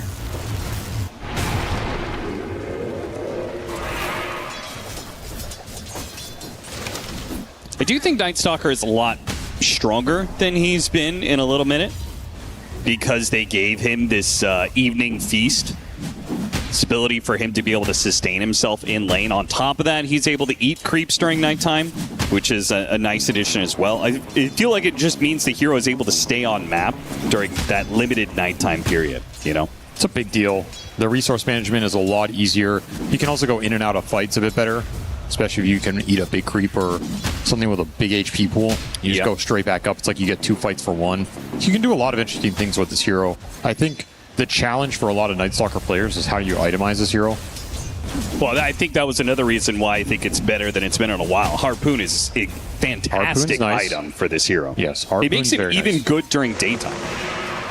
Well, I don't know about that, but, you know, I'll give you benefit of the doubt. The issue for me is, what do you buy first? Are you going straight Harpoon? Is there some sort of armlet or Midas that is viable in the meta that lets you get there? I think that always feels good if it's viable, but we just haven't seen way too aggressive there. I think he thought he was going to get a lot more heal off that Midnight Feast than he actually did. Still level 1. Yeah. Didn't need something big. Yeah, that's going to set you back. I don't know if you're supposed to go to base here or not. It'd be pretty tempting. I don't think you want to just waste your nighttime limping around on 100 HP. Come on. Almost dies yet again. Where's the Sunstrike? Yeah, where are the Sunstrikes in this early game? We saw one up top and it missed. I mean, you can't say that he's focused on getting CS because that isn't happening. So you might as well put more of your mental efforts into landing Sunstrikes instead. Maureen's even going to tank the tower here to try and save the catapults. And Snaking's going to come over as well. Maybe get an enchanted creep to tank for it. Yeah, this is going to a tower that's going to take a lot of damage. I have a tombstone to drop. You can get speed in here. Should be able to defend this. I don't think you're just diving the tower, even with the magnetize available. No points in the roll makes it a little difficult. Illusion runes? Oh. I didn't get there in time. A little late. Could have been pretty interesting, though. Yeah, solid laning phase for Falcons here. This Earth Spirit is giga fat. Just a complete demolishing in the 1v1. And it's going to set Falcons up for some nice advantage here going into the second half of this laning phase, especially with Night Stalker continuing to just limp on low resources down here. I don't know how much I like this. I feel like you should have just gone base, come back, and then maybe you can exert some pressure or look for a kill. I mean, it's probably the fact that he didn't get boots on this build up to Treads. He went the other items first, just a full stat build, so he probably feels like it's inefficient. He's getting rotated on now, so... Yeah, now it's going to be really awkward for the fight over the Wisdom Shrine. We may have both sides being stolen away. That is exactly the case, but Maureen gets the first blood by finishing off that Night Stalker kill. At least you don't lose both shrines there with how strong this Earth Spirit is. There's a little silver lining for GamerLegion, but it's a very small silver lining. Oh, but if Maureen gets the kill on Ghost, they drop the Tombstone. He didn't quite get close enough, and now he's going to take a couple of races in the Sunstrike, finished him off. So no follow-up magnetized. Ghost should be fine. Okay. What a big turn. Big turnaround. That's a huge hero to take off the map, a big spell to take off the map, and that magnetized being down. Now he has to basically walk out from base, or roll out from base a little bit. Nice little gift to Ghost, wrapped with a bow on it. No Reaper for Amar as he's too low level. Trying to get aggressive on Skeeter again, but he's hit his level 6, so he's a lot tankier. Sunstrike will make him a bit squishier. Can they finish this kill? No. Not yet, anyway. Some of the Sunstrike pressure. And this is exactly what you want. One, for RCY to recover. He needs some extra gold injection here. But two, it helps some of these... You know, Night Stalker isn't the highest damage hero. You have a Sunstrike on top, suddenly some of these kills are a lot more feasible. Yeah. Especially when you're going a max crippling fear build instead of the max void build.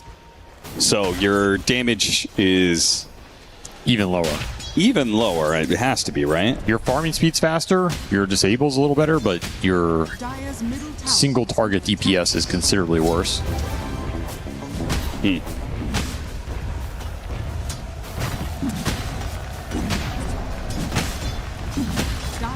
Snake King continuing to hunt RCY behind this tower. Very annoying matchup for the Invoker.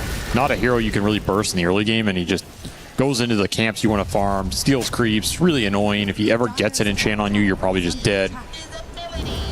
Takes one of the Forge Spirits. That's always a great creep to snag too. And he takes your tower mid. That's the biggest thing. It's really hard to defend this mid tier 1 against the Enchantress roam as an Invoker. And whenever this tower goes down, you just feel a little helpless on the map. Pretty much just have to retreat into whatever safe jungle camps you have and hope your team can create some pressure elsewhere to land those Sunstrike kills. Which is what's happening bottom lane. They are going to rotate the SF over, but this is a tower that is already dead. And they're ahead of the push coming in top lane. So I do wonder if GamerLegion's going to go back through the gate and defend this. Absolutely, you defend top here. You have Sunstrike, you still have nighttime to play with for another, 20 seconds if you can get on top of Amar and just silence him. Real chance he dies. This is an opportunity maybe to get Amar, but it's hard to get in there against the Clockwork Cogs. I think that's the biggest issue. You also just don't have many stuns to play with this game, so you really need to be careful about how you choose to initiate skirmishes and not give Maureen very easy counterplay. You start chasing heroes down, Earth Spirit just rolls into you, you're going to have a bad time. Yeah, back to daytime. So, not the craziest first nighttime we've seen, but you got a kill, you got a tower. The net worth is looking okay. And of course, you have Dark Ascension. If you're not dead on the map right now, they're going to smoke up Fade and go back through the gate again. Don't know about this one, though, because you're looking for who down here? Tiny with 2,000 HP? Yeah, it's pretty rough to kill to get. That's a really rough kill. And now Speed is probably just going to get blitzed under tower here. As he's going to get off the tombstone at least, but this is going to be a Reaper side kill.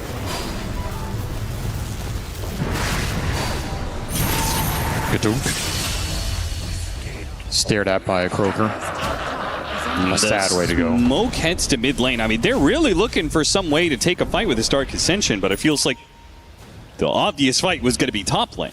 To me, this is not a Night Stalker game where you run around, pop ult, and kill people. Yeah, this is a Night Stalker game where you're just farming and recognizing that, yeah, you have insane scale. Your early game's going to be slow, and these heroes on the side of Falcons are extremely tanky. I don't think you can kill anybody with Dark Ascension right now. It's a 2100 HP Earth Spirit with Strength Treads, a 2100 HP Tiny, and a Necrophos. Yeah. I mean, the Necro's the easiest hero to kill, but again, you don't really have an easy way to initiate on him before he can pop Ghost Shroud. So I think you just have to farm. And I think you have to recognize that if you're GamerLegion, not spend too much time running around trying to make something happen that is not going to happen. Yeah, if he can get to Harpoon, Nullifier, BKB, like, he will be a menace to the Necrophos. But as it stands right now, he is just reacting to everything and not finding a kill anywhere. Again, I don't like this reaction. You're just not going to have these sorts of opportunities in this game as much as you want them on the hero. Also, does he want them? Because if you really wanted them, you would have maxed out Void. Right? He went a farming build in the first place. Fair point.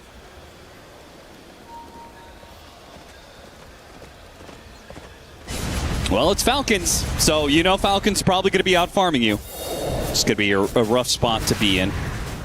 And I think that's one of the hallmarks that makes this team very consistent across all patches. They don't force bad moves. No, no. Very similar to One Dove in terms of how 33 likes to play Dota. Like, again, this is the same core Tundra team from that TI win. What was it, 3 or 4 years ago?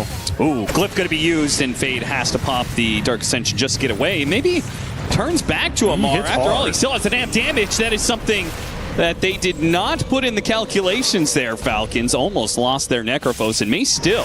He's going to chase after him a bit more, but he's gone. If he had instant turn there, he might have been able to make something happen. I think so, yeah. A little spooky gank there for Falcons, but they get the Dark Ascension. No harm done. Radiant's middle tower. Continuing to farm out the map, and I mean, you got to remember, this is a Snaking Enchantress. This game's going to look a lot different as we progress deeper and deeper compared to that game 1 where they had 2 supports, neither of which pushed waves. This is the best lane manipulation support in Dota 2, and Snaking abuses it super well, so he will get that. Like, he will easily overtake Night Stalker in this game if you continue to look for plays that bust, and he's just farming up waves. Yeah, and you've got the exact opposite on GamerLegion's side. Undying Dark Willow. Right. Not good heroes for farming neutrals and getting fat. You can stack Ancients and kill them with Tombstone. Yeah. I mean, if you're spending half of your time as Undying on this part of the map, that probably doesn't feel great. Here's where I go back to the draft from GamerLegion. It's really scale heavy. It's very farm heavy. This early game is going to be awkward. I mean, that's just, you have no low cooldown initiation tool, right? You have no playmakers across your cores, especially during the daytime. So you have to recognize that. You gotta play a little chill, a little patient. Make sure you're stacking. Make sure you're farming. Keep the efficiency up. And you can force Falcons into a position where maybe they feel pressure to run into you, and that's how you get a good fight in this game. Right. You're not going to get a good fight chasing them on their side of the map. You can get a good fight by forcing them, oh, we got to go kill these guys farming some mega ancient stack on triangle. Let's roll in there. And then all of a sudden you drop that tombstone, you drop the flesh golem. That fight's good. You don't need stuns if they're rolling into you. This is the type of pressure I would like to see GamerLegion create in this game. And I don't think they've been super focused on it. They've done it a little bit. It does also mean you have to have the correct map read, because while you're split up and farming, Falcons might come and hunt you down. They do get the pick off on Big Num here. Much better than catching the SF, though. This pick off is not that big of a deal, but it's just one more thing. Falcons is up now 5K at 15. A decent lead here. They can translate it into some more map controls. Lead can definitely grow. Time to start pushing some waves with that decay. You gotta get some map pressure somewhere. Maybe it's unrealistic, but I feel like all that running around from Night Stalker, and this second nighttime, you wanted to have maxed out abilities. You wanted to have maxed out Silence maxed out Void. And he does not have that due to kind of running around, still only level 9. He's going drums into BKB. He'll be okay once he gets there. This build up slow. That's a very early game focused build up, I feel. You got to find something in this nighttime, right? Yeah. I feel like if you go 20 minutes with 0-1-1 as Night Stalker, there was probably a better pick. Fade does not get hit by the hook shot there, but the toss forward, the Silence, can he get the Reaper sight? He does. Amar it's a locks big him snap. down. A big kill during nighttime. They also farmed the Tombstone as well. Nice addition, Maureen. Wow, that was a lot of damage. Kills Bignum. Don't need high points and roll when you have a haste rune. Suddenly the map's shrinking for GamerLegion, unable to get this bottom lane out. Nobody's really been able to push top against some of the Enchantress creeps and whatever. They do find Snaking. There was a little bit of a trade there. They do. Night Stalker picked up the shard, so more farming focus on these heroes, but still being out-farmed. You got to get some sort of fight going for Fade. He needs the skirmish to happen. He needs to live through that skirmish, and you got to find at least one big core kill, especially with Reaper on cooldown. They're looking to kill him again, but this is a really good setup here. Bignum focusing down this Earth Spirit. They managed to get the AoE stun onto the Necrophos as well. Great it's an easy double. That is exactly what you wanted to see if you're GamerLegion. Some core kills that gives Fade the experience. Now he's got maxed out Void. Now he can chase down more. He's got the Tiny in his midst. This is a kill they could get thanks to the Invoker's damage. Tanky boy, Snap, and here comes Speed. Speed will make it a lot easier to slow him down. Hook shot, toss him over. They're all on top of each other here. And even Ghost showing up to the fight, trying to finish out Skeeter. He spots him underneath the tier 2 and finishes him off. Beautiful stuff. GamerLegion striking off of a botched game from Falcons. Not recognizing again. That, I think, is the best fight GamerLegion can get in this game, is that Falcons run into them under a tower. You called it. You pointed it out That's what you wanted. It's what you wanted this whole time. And I think GamerLegion could have played for it even more, right? They could have just mass stacked and forced Falcons into a pressure position like that sooner, because when they run into you, this lineup functions amazingly well. You're going to drop Bramble, you're going to drop Terrorize, you're going to drop Tombstone, Flesh Golem. Night Stalker is going to be able to lock someone in all of this gunk with a long duration silence. Maybe he's not doing the most damage, but you have a lot of damage in this lineup if you can just lock some heroes in place. Right.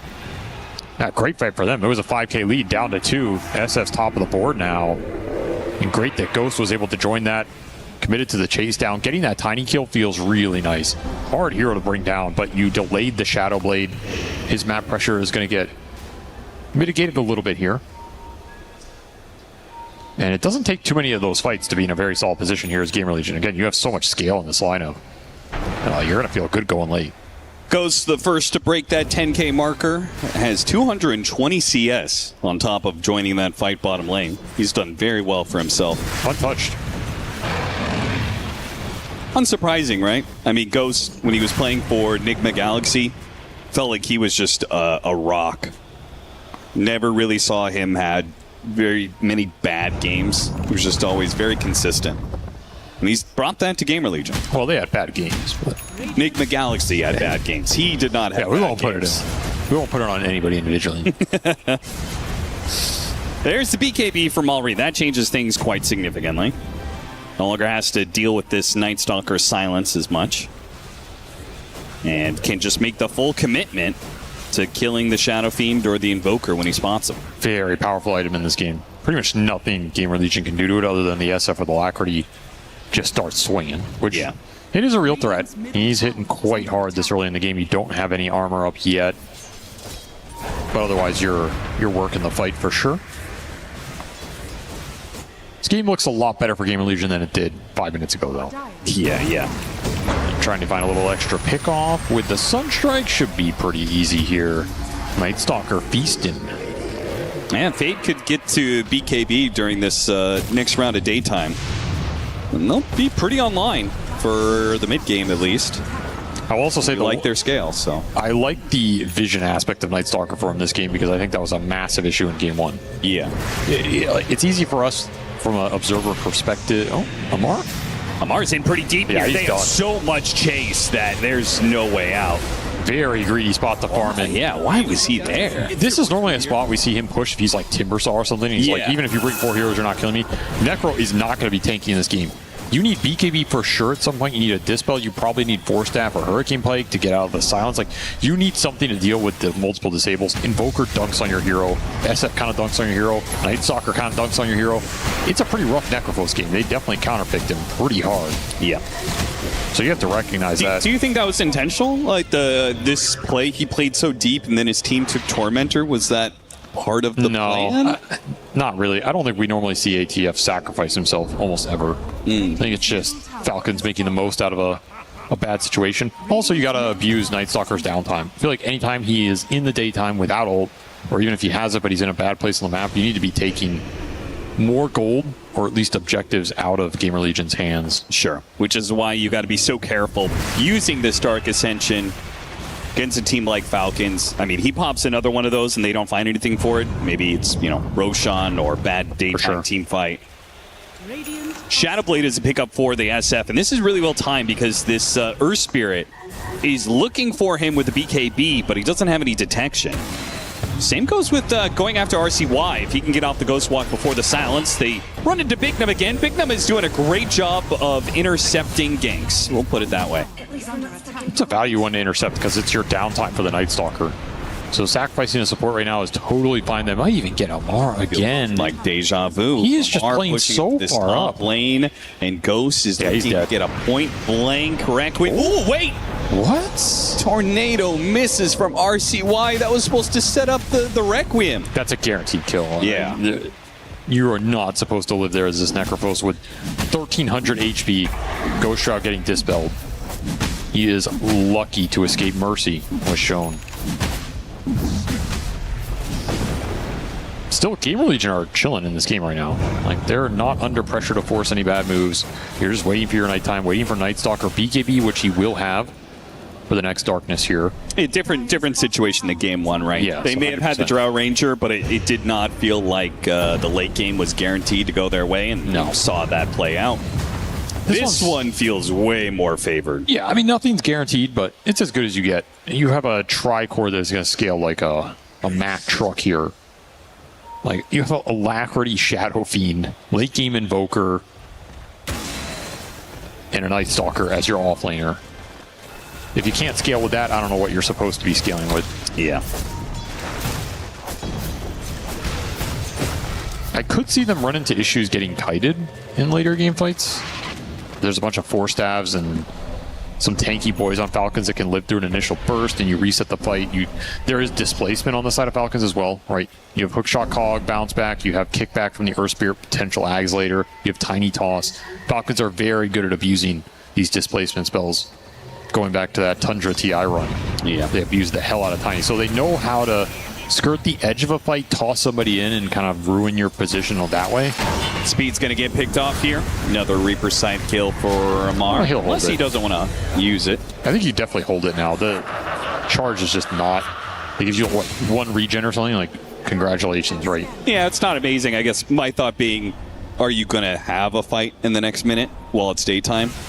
But what is the point of using it, I guess? What do you gain out of Reapering him there? You're gaining a Reaper sight stack that gives you an extra HP and mana regen?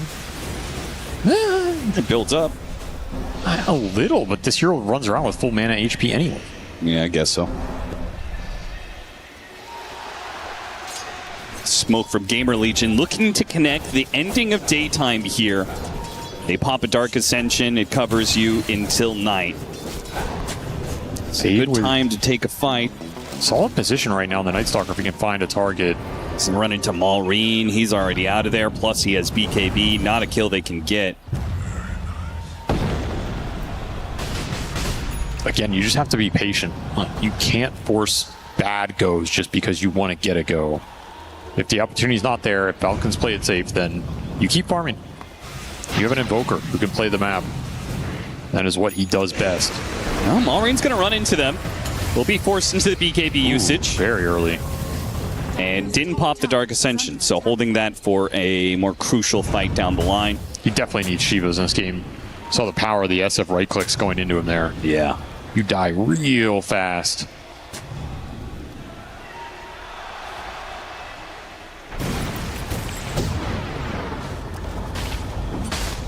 think you just force Roche here. If you're GamerLegion. Yeah. You have an Undying Dark Willow around the pit. There's only one BKB on the side of Falcons. Very hard for the other two cores to fight into that nonsense. You have Invoker, you have SF who can just sit in there and do it with alacrity, super fast. This is absolutely the right call. And now you're daring Falcons to contest a nighttime Night Stalker on the front line without the tiny BKB. They're a little ahead of his. I mean, the Burst Spirit one's on cooldown. So frankly, I feel like this is an impossible fight. It is. Falcons should not even try to take this. And they won't take it. Good read. Still 5 minutes Aegis for Ghost. Going to be quite juicy here. Finds a little Arcane Rune as well. Yeah, kill that Ursa. So what can you do with this Aegis?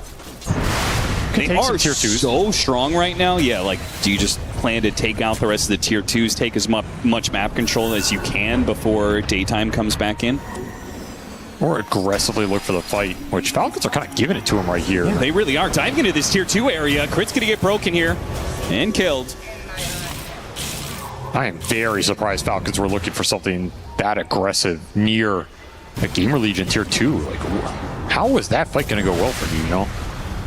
My mind's I'm in dodge mode right now. Maybe if you find some pick-off with the Shadowblade Tiny Reaper, that could be interesting. Yeah, this would have been a sick one. Get on top of Fade, burst him down with the Reaper Scythe, and they may still have an opportunity to do so from the trees. They hit the Avalanche, and he got off the BKB before the Reaper Scythe. That's fine.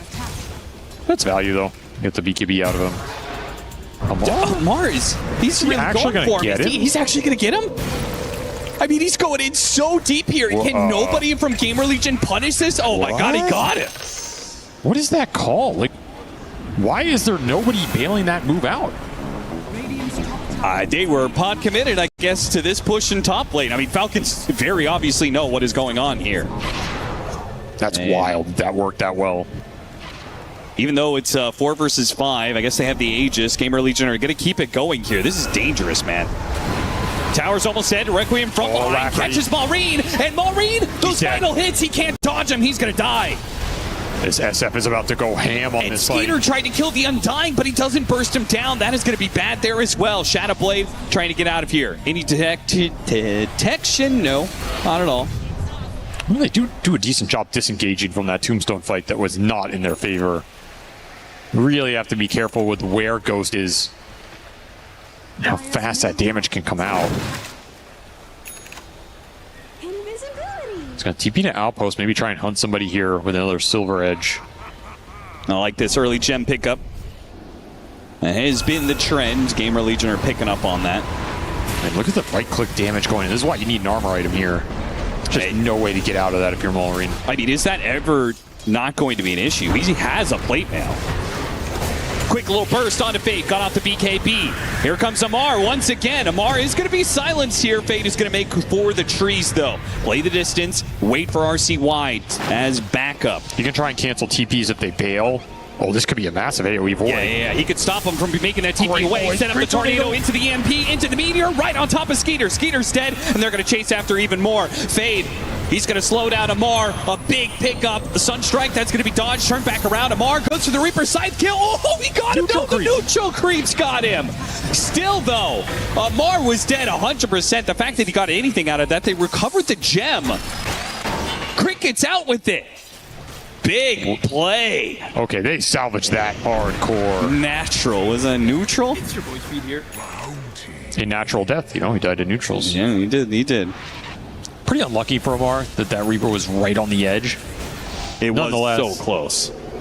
This is a position where you're probably losing everybody here if GamerLegion played to absolute perfection. Yep. Like, you're just in big trouble. And that's the power of the Night Stalker. He can play on the outskirts, I guess, this game and kind of just set up his other two damage dealers a little bit in that sense.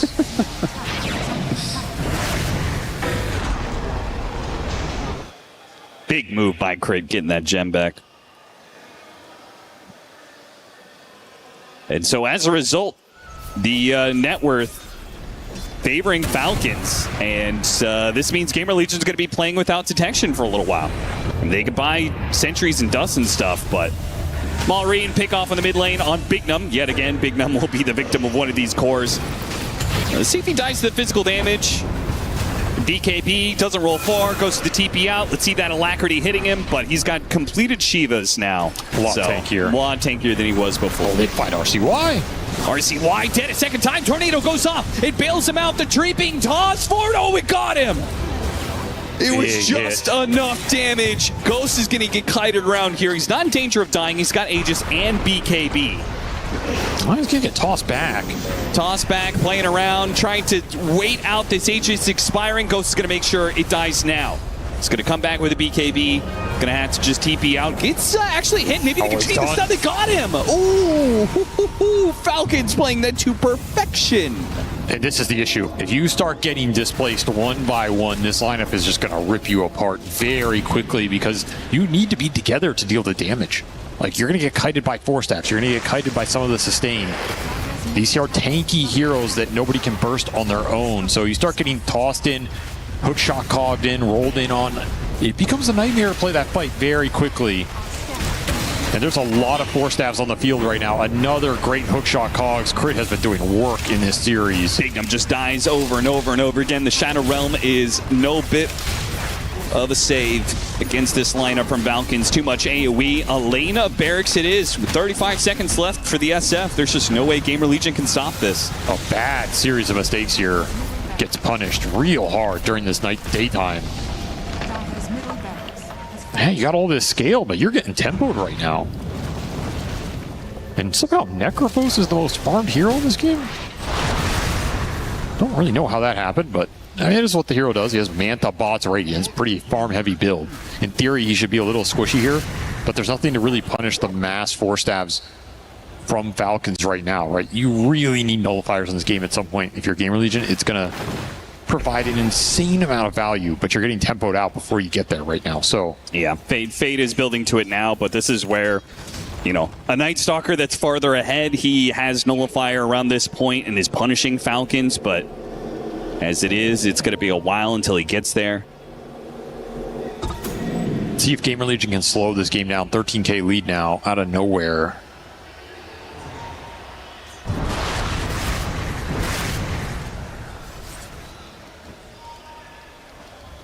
RCY almost done with his Octarine, and the supports on GamerLegion are going to be so poor. Somehow Crit has maintained more farm than Snake King on the Enchantress this entire game. Very weird. I don't really know where it's all coming from. You got the shard for free, I guess, but that helps. I mean, Enchantress is 114 CS. I think that would count for something. Yeah, Crit hasn't gotten a single last hit on any of the kills that he's been a part of, but somehow.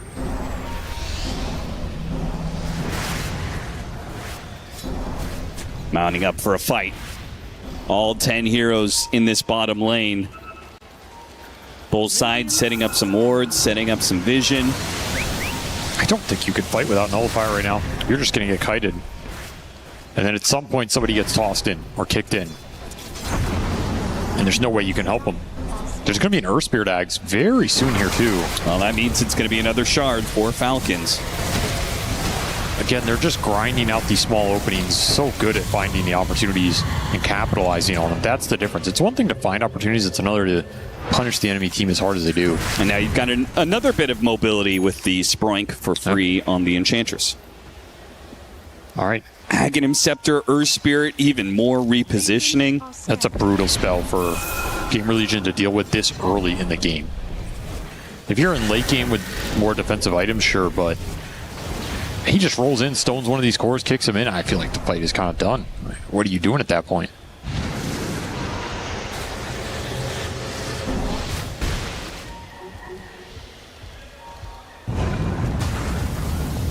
GamerLegion offense has not been their forte. Now they're going to have to play a perfect defense for the next 5 to 7 minutes while they wait for the nullifier to be done on the Night Stalker.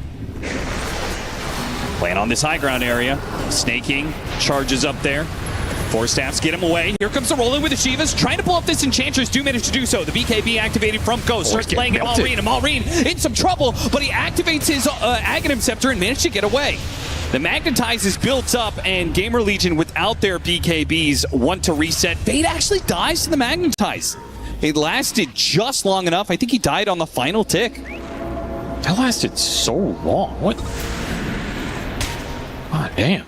Yeah, I mean, he's got the level 20 talent. Yeah, he does have the extra duration. It makes a big difference. Just dies to one spell. Very cool. Oh, Maureen almost thrown. Yeah, how did that? Interesting. Gets a little mini stun. They're going to try and go back into it, but they're already one step ahead. Falcons have already jumped GamerLegion before they even realize that they're on top of them. They smoked into this, but 2 supports die instantly.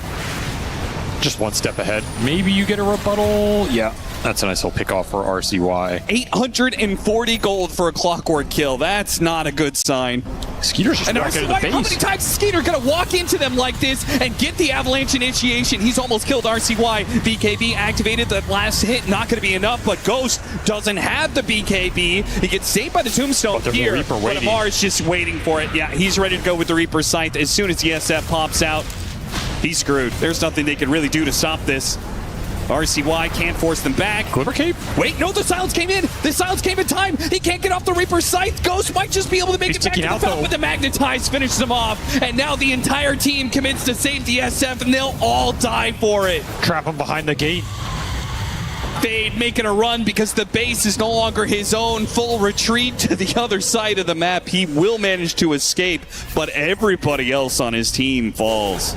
It's too hard to start fights on your terms if you're GamerLegion. The best way to do it is you're forcing objectives and Falcons go into you. But these fights are too chaotic. They have too many ways of initiating. I like a crit. Ooh. Didn't get the damage on Fade fast enough. Still going to chase after him with the jetpack here. Has a hook shot. And they've got the nuke following him this entire way, so they can just missed on the distiller. Yeah, if they got the vision there, then maybe they could have gotten him. After all, Tier 2 still going to die in the bottom lane. Amar is almost level 25. He's going to be 25 before this next fight. He really recovered his game beautifully. And he's going to be insanely tanky. He's going for a Scotty build-up. Really? I kind of like it. Just maximize your HP. Pretty annoying item for the Night Stalker. I don't know if it's better than Heart here, but he is the master. Yeah, Maureen with the self-axe usage there. BKB. And then I guess because you're BKB, you can walk around in that form. Very odd. Meteors do a lot of damage here. And you do bail Ghost out initially, but man, this magnetized connection on the backside, so much damage. Yeah, they just do not have anything. If they can actually kill Necrophos there on the silence, it'd be great, but sadly, they just didn't have any damage left. Still waiting on that nullifier. Fade, level 20, and needs the splint mail. Another 400 for that. I can't believe he doesn't have it. It's been delayed so much this game. Yep. I mean, now you need that. You need Satanic Daedalus on the SF. You need Hex on the Invoker. And I don't know if this game is going to last long enough. Nope. They're being, as you said, tempoed out by Falcons of all teams. So just managed to burn the mana of Skeeter. Not sure if he needs it, though. He's got an Aegis. Just look for the roll kick. Yeah. He's going to TP out, so they're going to give up on this push. It is daytime in a minute. Yeah, I guess there's no reason to risk it right now. Amar, really? Thinking about a Maelstrom? Come on, man. Just build the heart, right? Just build the heart. I'm okay with the Scotty. It's an interesting idea, but it's either heart or BKB in my mind. Yeah, okay, BKB. I don't think you want to play this without BKB. He's just trolling us, man. Yeah, he does this all the time. RCY zooming around, seeing if they can find Falcons out of position on these final seconds of this nighttime. Not the case. Get the outpost back, try and take their triangle, but I mean, Falcons are just going to take it right back as soon as it's daytime or even sooner. Holding the one high ground ward they have. If Falcons run into this, could work out for GamerLegion. Depending on what Fade can connect on with this nullifier. But Ghost does not have Daedalus completed yet. Doesn't have level 25. I mean, who do you kill with this nullifier? With the BKB yeah, on Mars? Tough. It's tough now. There's nobody that dies, or at least none of the cores. They all have BKB. They're all super tanky. Skeeter just walking in again. Yeah, he just goes in. And look at Skeeter just getting an avalanche initiation. Too free. Yeah. Way too free. Yeah. RCY is going to desperately push in the mid lane, try and draw the attention of Falcons elsewhere, but it's another lane of barracks to be claimed. And Falcons can probably go for full-out megas in this 5-minute window. Still a tier 2 top, but Amar's going to TP up there, push the wave in. GamerLegion got to find something right now. It's going to get sandwiched. Tornado into a quick kill there. Maureen unable to save him, but maybe they can get the kill on Fade. Got the magnetize on him, and they can keep that going. Fade, he's going to tick out unless he can find something to eat. He's got no creeps to eat. Tries to hide off the map. Does hide the gem being lost there. So maybe they can recover that much. Wave was secured, though. Nobody was able to creep cut it. Invoker's only going to split push this so much. Yeah, if you're Falcons, you're not worried about whatever damage the Invoker's going to do mid. You can end the game right here. This is a fatal push right now, and you still have 2 minutes on this Aegis. Magnetize is still going, by the way, because he has the self-magnetize talent. Right, yeah. He is running a little bit low on boulders, but... This is almost infinite. With Octarine, I believe it is just about infinite. They're going to go for him. Scythe of Ice. They managed to get the Hex and the Nullifier placed onto him. Maureen's in some trouble, and he will finally die. They got him. Ghost is in trouble, though. Skeeter puts a hefty amount of damage on him. Now looks at RCY. Toss up in the air by the Tornado. Skeeter doesn't have the mana for BKB. He's got Aegis anyway, so it doesn't matter if he dies for now. Amar going in deep. Looking at both the supports here, has the Reaper's Sight. The Tombstone's going to be forced here, so there goes that save. Clockwork gets a 4-staff save. The Cog zoning back some of these heroes. Speed. Finally, the Reaper's Sight is going to be dropped. Amar now using that extra bit of reach-in to push back RCY, and Ghost hit him with the Tornado. EMP. They can actually focus down Maureen a second time here, but he got the self-boulder and a kick out. Megas is claimed at 42 minutes, and with no supports, Falcons can keep focusing on tier 4s. See if they could force GamerLegion to a 3 versus 5. Takes too much of their arsenal to bring one of these guys down. And then the other 2 cores are just cleaning you up. And you have buyback on the one guy you do kill anyway. You have a Dark Ascension here. What can you do with it? It looks rough. BKBs are down for the Necrophos at least, and the Earth Spirit. Yeah, this is your chance to kill him before the game ends. All in Amar. He does have buyback available. Yeah, and he's saved up money for bots too as well, so. All right, got on top of Maureen. They want the hero that doesn't have the buyback. Unfortunately, the rest of the team is being zoned out. They're going to focus on Amar.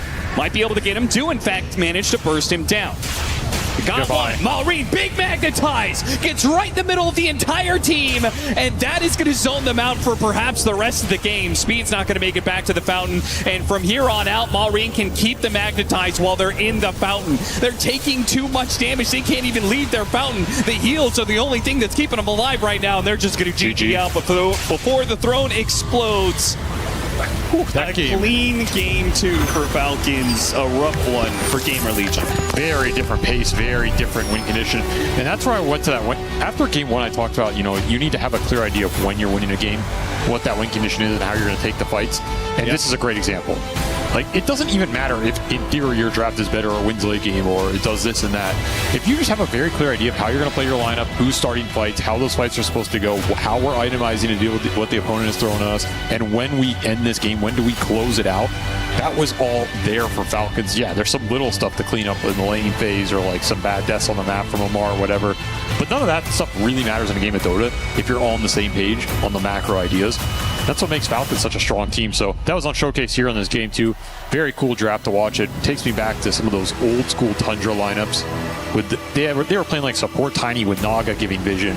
In this, it's like you have the Tiny toss back. It's Earth Spirit, Enchantress going in and giving vision. Clockwork was super big in this series, honestly. Like if I'm going to give an MVP in this series, it might be Crit. Just because, yeah, it's not the flashiest play to be like hookshot cogs, blink out. But he did it so many times, over and over. Disrupting the fight, initiations, vision mechanics every time. It just makes the team fighting easy. No, it's got to be a pretty demoralizing loss for GamerLegion.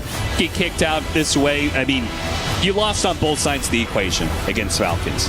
You know, they beat you by just drawing out the game, going late, and now they beat you with the tempo, not letting you get online with many of your heroes.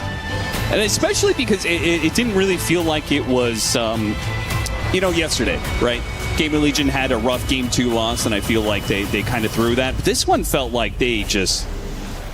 You can't call it a throw because there were too many mistakes being made here throughout the series. But I think this draft is hard to play at. Again, I go back to if you have Invoker Shadow Fiend, what do you want with Invoker Shadow Fiend? You want setup. That's true. Let's go to the stage. We've got Crit ready to go for an interview.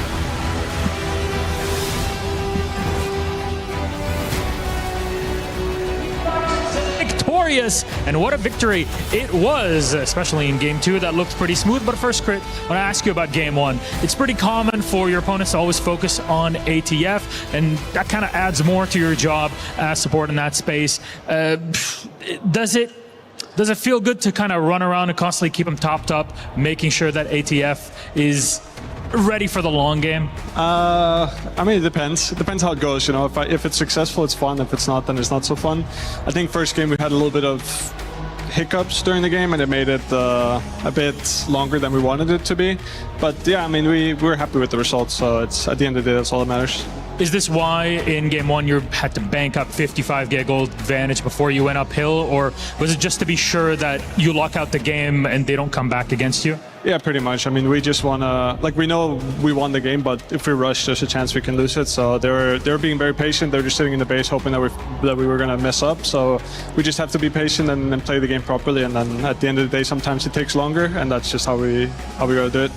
As long as you close it out at the end. There's a famous saying, when you're ahead, get even more ahead. And that's what happened there. Though Game 2, at least for you, looked a lot smoother, quieter in a lot of ways on your front. Do you prefer it when things are in that quiet space, or when you have to constantly go around during the thick of the action like in 1? No, I think we prefer it when it's a bit more methodical, you know, like we didn't have any... I mean, we had a few hiccups, like they got Roche, and we weren't really prepared to take the fight there. So like there's less hiccups, but still a little bit. So I think it's better for us when we can just have smooth sailing. And then I think once we have a lead, we're usually pretty good at keeping it. So it's kind of what happened in Game 2. So yeah, we're pretty happy with the second game. Speaking of leads, a bit more of a general question in here. Team Falcons, of course, the EWC Club champions from last year. Do you feel that going through the groups with a pretty tough group in general, that this adds more pressure on you and the team to perform and get it forward? I wouldn't say it's pressure. I feel like it's more excitement for us. Like we have extra motivation to do well here. We know it means a lot for Falcons. So it's one of the biggest events of the year for us, and we try our best to get the points. Wonderful. Thank you very much. Congratulations to Team Falcons. Back to our panel.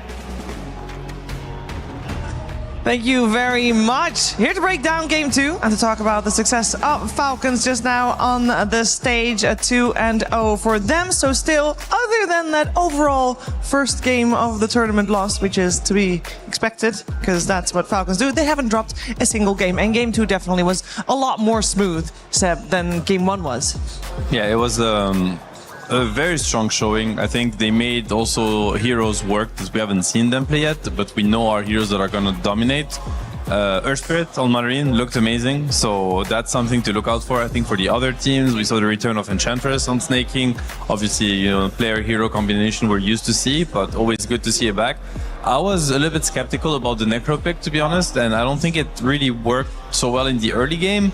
But maybe it does just fit their playstyle, because, you know, it's a typical Amar hero where now he's farming at the speed of light. He's also shoving all the waves in the opponent's face all the time. It kind of fits how they play, to be honest. Like, the way the map was being played, I kind of liked it in the end, so... Yeah, he was the gank interceptor, as they called him in the game, where he pushed a couple of waves extra, got punished for it. But yeah, it kind of fits his profile, what he wants to do in the game. He's also changing the build, like he's not going for Radiance, he's going for Boots of Travel as his first item, making sure that he's even consuming like more areas of the map, that being a very sluggish hero, and then being able to connect any kind of fights. I was expecting also a bit of a maybe faster type of a game from GamerLegion. The score was 2-1, almost 14 minutes into the game. They couldn't really find any openings, but I think we also got to give credit Falcons for that, understanding that there is going to be this potential Night Stalker who's going to try to make a move, and they completely blocked any kind of play. So the first moves they were making were like post 15 minutes. Yeah, they had a really hard time, especially in the first and second night, to find their footing and bring the pressure to Falcons. You could see they were constantly on the lookout. It's hard to tell exactly what happened, whether the moves were not synced enough on GamerLegion side, or if Falcon really didn't give them any opening whatsoever. But you could tell that they were a little bit frustrated. It felt like they knew that this is when they should start, putting their foot on the gas pedal. Unfortunately for them, it never really got to that. Yeah, it makes me wonder, 2 games in a row we saw Falcons not do too hot in the laning stage. Obviously, happy ending on both games. Do you think they could get away with that against teams that are of a higher caliber than GamerLegion? Or should they focus on this and fix this? I'd say they need to step it up a little bit. Like if you're going to be playing against the BB team again, for example, these like more tempo-oriented teams, even like P-Vision, who can stop the games in 20-25 minutes, you're going to need to be able not to play from behind. Like it shows the resilience of the team, their decision-making, the experience, and everything in the mid and late game. But like looking at the mid lane especially, like he stomped it. He completely like nailed it out of the park, because he was sitting at 10-11 denies CS wise compared to 3 CS on Invoker. So he definitely gave him the treatment in the mid lane. I want to see if this is going to be something that also are going to be much more punishable. But to go back to my point about them maybe playing faster, we haven't seen these Sunstrikes. Like, this is why you pick Invoker, because you want to be playing aggressive, you want somebody on the side lanes to try to make something happen. It never really happened for them. Yeah, Malrine is going to feel frustrated with this one, Chiefs, because he's going to be like, I denied 11 creeps out of 16, and I'm being criticized for my laning phase? How does what else you need from me? Like, there's literally no creep for the enemy to get. But no, definitely, to answer your question, I think they will... and it kind of transpired in what Crit was also saying. I don't think he was like perfectly satisfied with their showing today. I mean, he was happy about it, and obviously they secured the 2-0. But we know that the ceiling is much higher for Falcons. Like, they can bring the heat from the very first second of the game. Yeah, and to be fair, if there is a game where you have a slower laning stage, it does mean that there's normally a tipping point in the game. And I believe, Lacoste, you want to dive into that one for this game we saw. Yeah, it's going to be Malrine on his Earth Spirit because he was the one who was trying to make like a lot of stuff happen. This is where they have, I would say, only 4K gold lead, because at this point they were still trying to find something happen on the map on the side of GamerLegion, getting some good initiations. Malrine finds the solo kill on Bignum, and then he still has the shield rune, respecting the damage coming out from Shadowfin, will pop the BKB as well, and then TP out, because it feels like this fight is kind of over. But if you look at the minimap, he did the TP back to base. He did TP straight back to base. Sorry about that. Let me just clear that real quick. And they find another opening. They find an opening on Invoker with the hook shot, and then Skeeter, he snipes him with the tree grab. And at this point, they feel like they can't even take the fight anymore. And you can see Earth Spirit on the minimap. He's rolling in. This is the hero, like the reason why this hero is super strong is he can connect pretty much to any kind of fights. And they got Shadowfin once. They're running out of options. Night Stalker, he can't really help Shadowfin in this case. Tombstone has already been dropped. And then Malrine, he connects. Perfect timing out of the Aegis. Knows exactly. Like, this is not a hero that you would kind of connect Malrine to, but really glad that he's also showing he can play it. And what a timing. Gets him another kill and kind of sways the game in their favor. After that, they take the racks and the game feels completely over. It's like the exact proper frame of this rolling boulder, because SF has BKB. SF just has to BKB TP. He would be alive. It really takes a Marine to be able to, from like full distance, time it perfectly. I've seen so many players throw stuns at a respawning Aegis hero and miss it. I'm talking Fisher, Lion stun, all of it. It's embarrassing. And then you see this guy, he's playing Earth Spirit. It's like the least likely to connect, and he makes it look so easy. So props to him for just being that good at the game. Yeah, I think he played very well. But not well enough to get the MVP. That's right, we gave it to Crit because... Fair enough. He did an interview. He did, but we were, well, it was okay. It was already decided before the Whoever interview, but does the interview gets the also MVP. very much appreciate him taking the interview. I think especially if you're playing Clockwork in a team like Falcons, where, I mean, Malrine on the Earth Spirit helps out a lot this time around as well. But oftentimes, it was Crit that is the one to have to find the moments, that has to go in first, and he absolutely nailed that. He did it, especially in the game number 1. Loved his atomization, more on the defensive side, where he was also going in, but also finding a way to get out of the trouble with the Force Staff, with the Blink Dagger, with his Wind Waker at the later stages of the game. And in this one, picking up Essence Distiller, playing against a Night Stalker, making sure that he is sharing that vision from the Night Stalker, playing against Invoker, playing against Shadowblade on Shadowfiend, understanding that some of these smaller items, it's going to give them quite a lot of value. And also, Crit has been known to step down. A lot of the times, he doesn't need to be that position 4. He's kind of playing position 5, allowing Enchantress, like we've seen this player combination many times. He's been on like 25-game win streak, where he is giving snaking priority, and snaking is getting the farm and kind of becoming another core for Falcons. I also want to talk a little bit about GamerLegion. Still, I feel like we said it a couple times already in this series, because it feels, you started the series with this, Lacoste, it feels like they're so close. Like there's one thing that just needs to click, and then they get it, and then they take wins. It didn't happen here against Falcons, but this series, you'd say, Seb, still very hopeful for them. Yeah, I think so. I think they're proving to be like, maybe not like amongst the best teams here yet, but they're also not amongst the weakest teams here whatsoever. I think they're like middle of the pack, and they could very well go up or go down, obviously, from that point on. But I think it's still early, in a sense, in the tournament. There's still a lot of games to be played for them, so they need to just keep focusing on what's working, make smaller adjustments.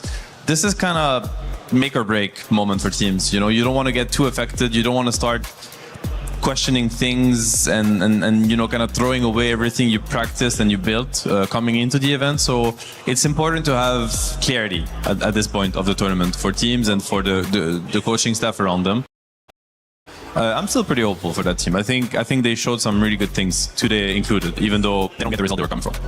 Yeah, I see maybe them being slightly more one-dimensional compared to some other teams. I believe they played the Dark Willow 6 out of 6 games, so maybe try to change things up there a little bit in that department, because it seems like teams have been figuring it out, and they have been changing things around from different roles. But I feel like with the coaching staff and everything, they just have to go through the replays. I mean, you are playing one series a day, and there's going to be a good amount of time to try to fix this, because they're like very, very close to jump into that like tier 1.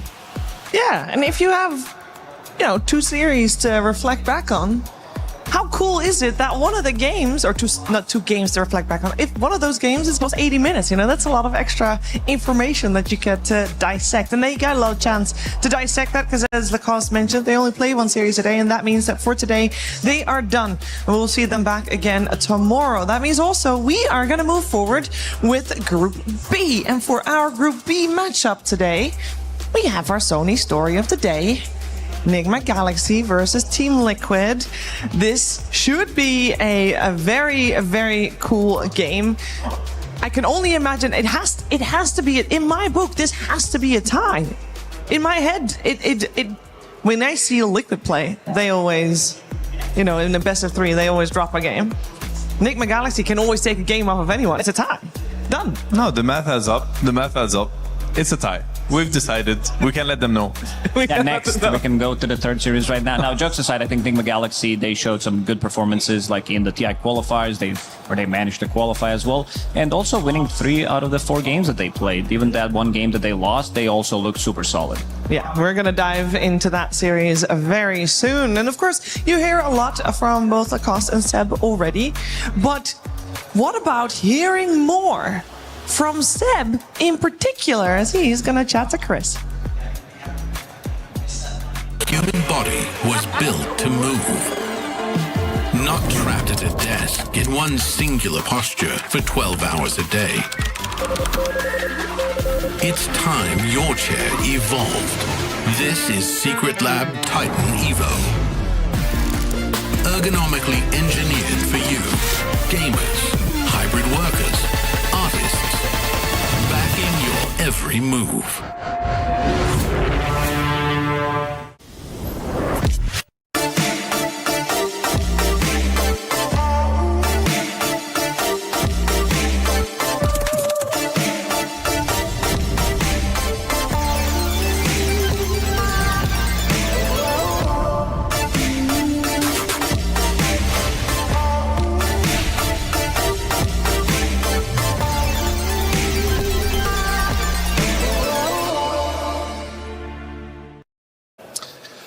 guys I'm here with, champ, and all of a sudden they've managed to put us on a sofa against each other. They keep telling me we're the two best dressed guys on the Dota talent team. That's up for debate, in my opinion, but maybe not. Either way, we're going to have a couple of questions. As a man who's new to Dota, I'm going to kind of come into it from that angle and be like, okay, well, a little bit about you, about your history. The guys at home know this, but some of them might actually not. So, I mean, look, you've been around for a very long time. I mean, TI1 was the first time you kind of in and amongst it and on people's screens. What is your biggest regret in your very long and illustrious career? Oh, we're going down that way. We're going that way. Oh, really? Like, I mean, my biggest regret, I think, in a sense, is like, it was unavoidable. I think it's meant to be like that, but it was not being, enough aware of how grateful and how precious the times I've spent with, my teammates and competing at that level were. I think, it's kind of part of it. You just go along and you live your life and, go on with your routine. But looking back now, because it's starting to be, it's been some time now, I think I can say it. And looking back, I think it was very, very, very precious moments. Yeah. You look well for being a TI1, actually. He's aged extremely well. So I've been told you have a couple of French sayings that you may be able to teach me, or maybe not be able to teach me as a new guy to Dota. Is there any specific ones I should be aiming to use as much as I possibly can, or just straight out avoiding? But you have to be careful because we are on camera. No, okay. What you should be using is you can greet people by saying bonjour. When you okay, yeah, I've got that. Yeah, I've got bonjour. Bonjour, that's a good start. Yeah, okay. Bonne chance à tous. It's like good luck to everyone. Okay. That's a pretty good one. That's nice. Bien joué. Bien joué means well played.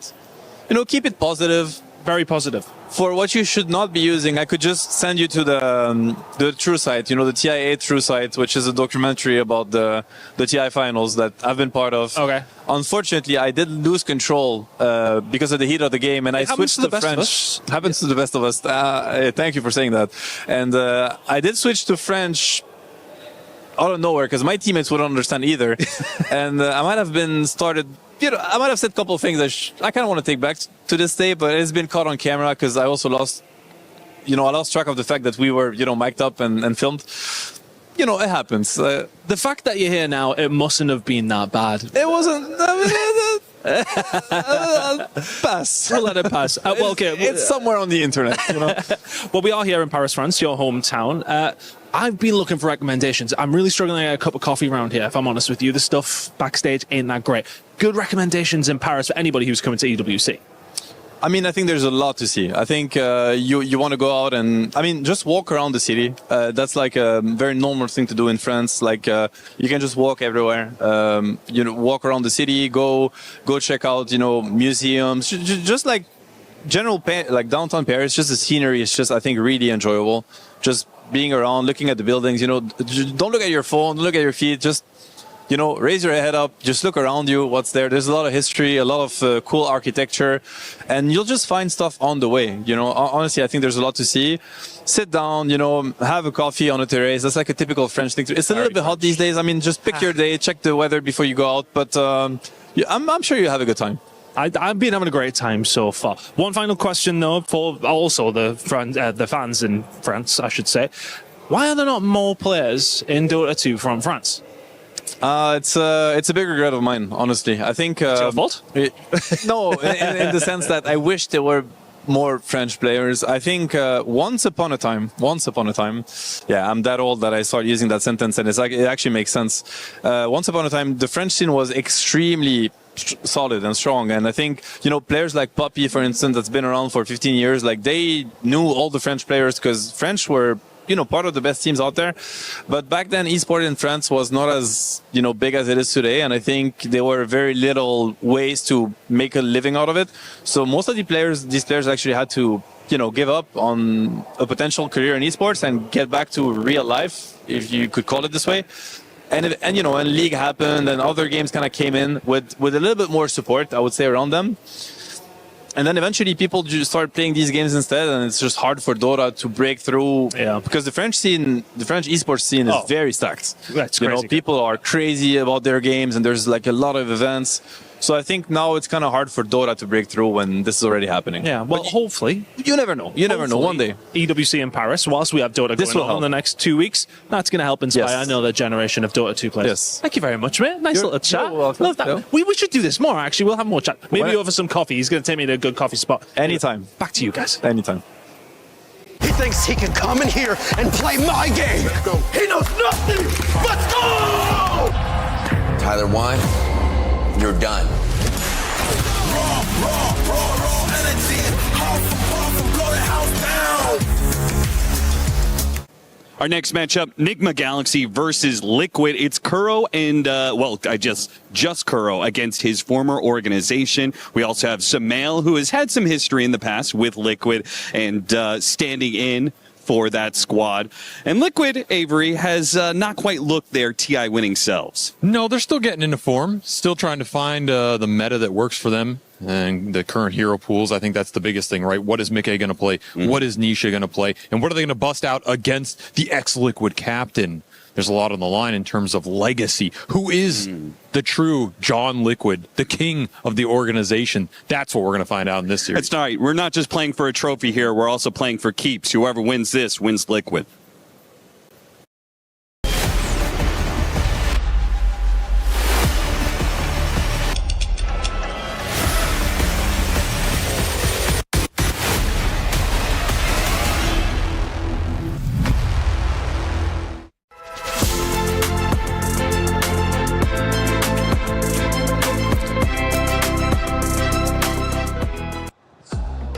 I don't know if Team Liquid or Nigma Galaxy has signed off on the cap statement there, so we're gonna ignore that part for now. I do wonder how much of a part it plays to play against the organization that you used to be in, and then also against the organization that you won TI with. And it's not just Kuro, it's GH of course as well. Maybe when it's recent a little bit, but I think by now, hopefully they should be over it. Yeah. 9 years? Yeah. Oh my goodness, yeah. That's a I long would time. say a Wow, very time little flies. part, if not non-existent at all. Yeah, no, I don't think so either. I think if anything, we're in for a good one with this one, and we're gonna break it all down with this match because both these teams, they sit at a 3-1 record. They have been having quite a bit of success, Lacoste.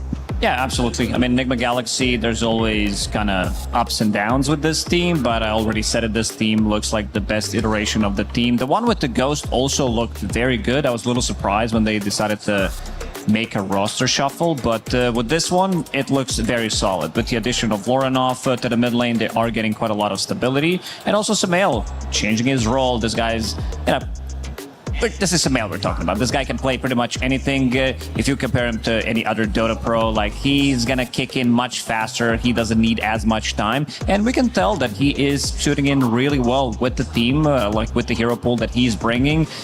Sometimes it is hard, especially as you're getting older, to like change your role because like Dota constantly changes. You're changing your role. On top of that, it can be a bit difficult, but for Samael, it feels very smooth.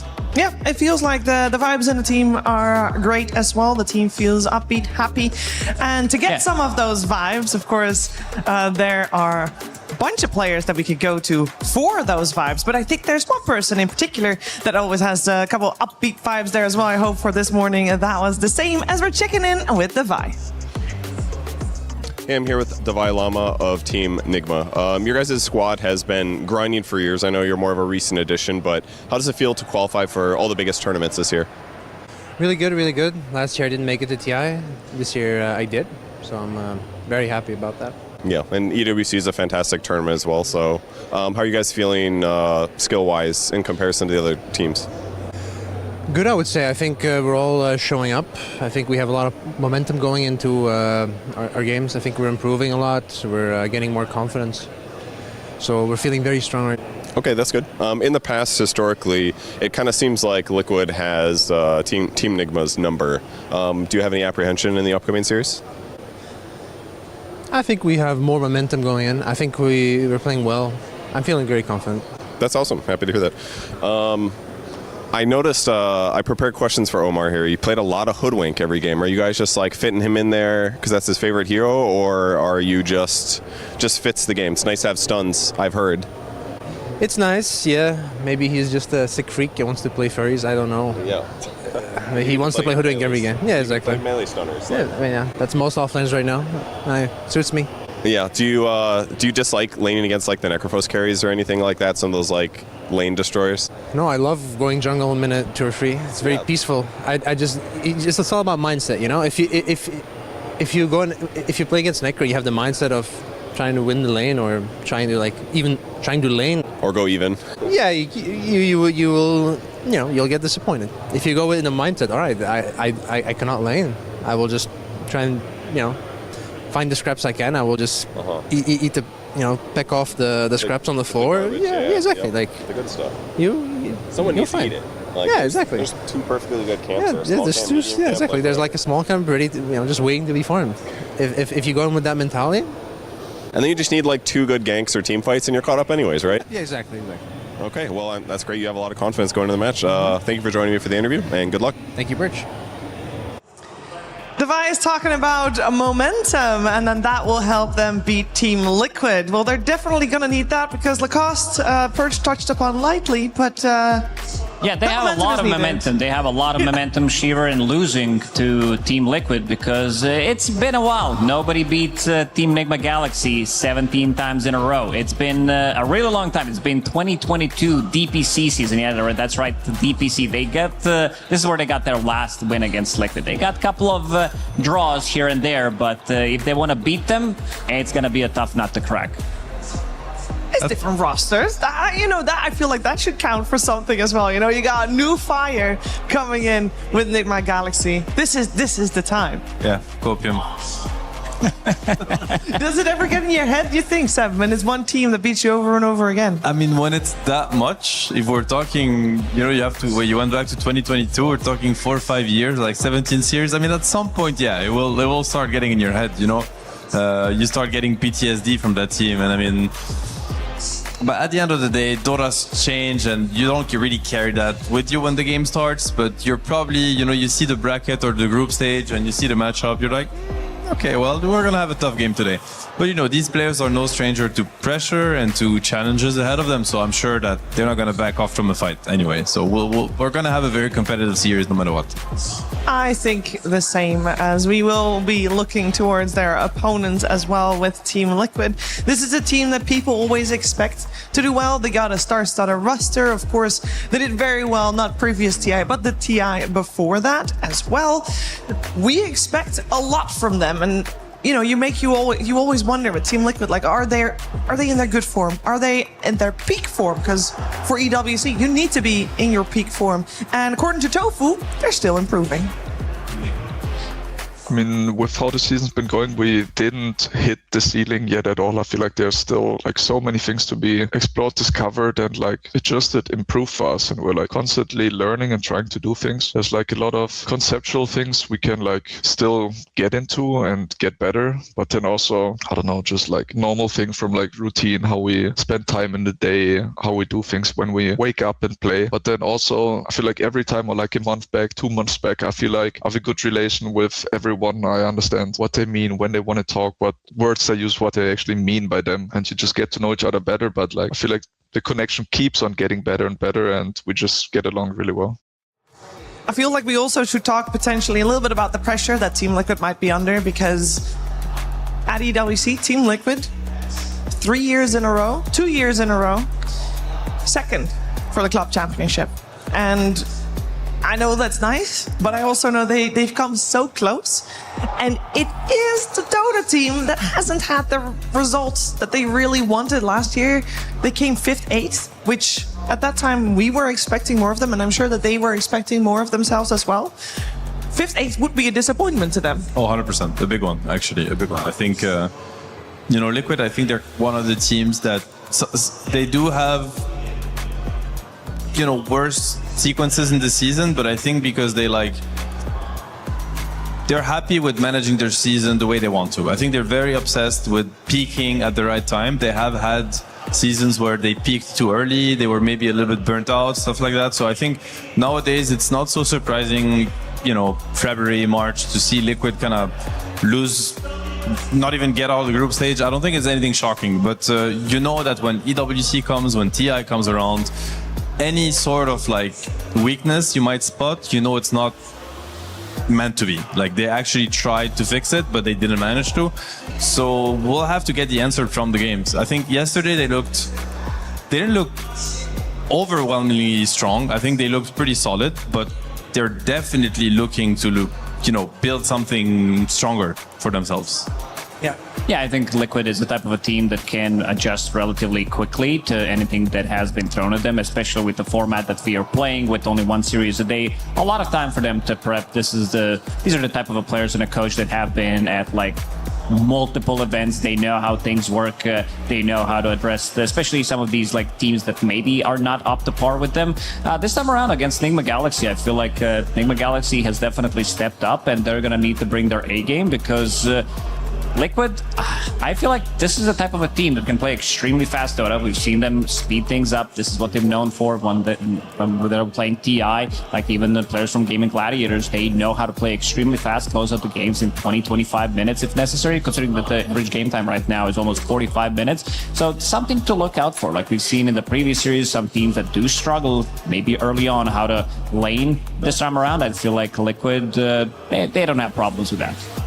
They don't. Also, fun fact, last year, EWC, Nigma Galaxy were not attending. They didn't qualify. They got eliminated by Lorinov. That's right. They was a Bird Pro at that time. So they made sure they got Lorinov on their side. And I do want to focus a little bit about the mid matchup because I feel like we talk highly about Nisha, of course. We talk very highly about Lorinov as well, and I was wondering about the two styles of mid laners and how they kind of compare.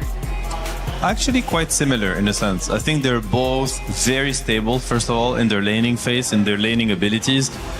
Nisha, Malgreen, Nisha, these kind of players, I think they often get an advantage they're not supposed to get in the laning phase just because they're better.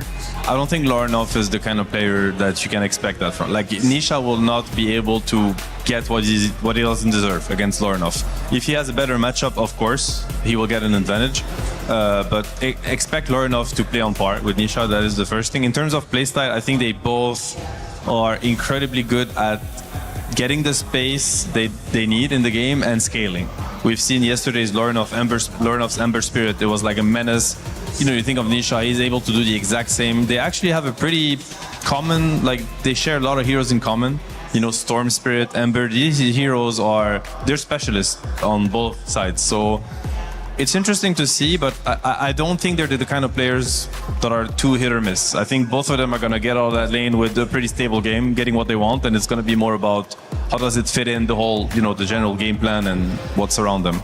Yeah, I would say that these two teams are kind of struggling the most from the offlane. A lot of the times, a lot of the issues that they have come from the offlane. If the offlaners are not doing too well, if they're not set up for success, sometimes it can look lackluster. I like the vibes from the vibe. We can call him the vibe because he was the one who was talking about I come to the lane. He knows what he's going to be laning against, whether that's going to be Necro, Shadow Fiend, all of these turrets. And it's like, yeah, I'm going to jungle. You lower the expectations and then knowing that you kind of can't win this lane, so you play for slightly later timings. There was a game yesterday where Nigma Galaxy, they played against Aurora, and they kind of took the risk. They didn't need to. They lost 4 bounty runes. They gave first blood to Shadow Fiend, and after that, it was just unplayable. He was jungling the whole time. So they should probably look to maybe stabilize both of the off lanes for both of the teams.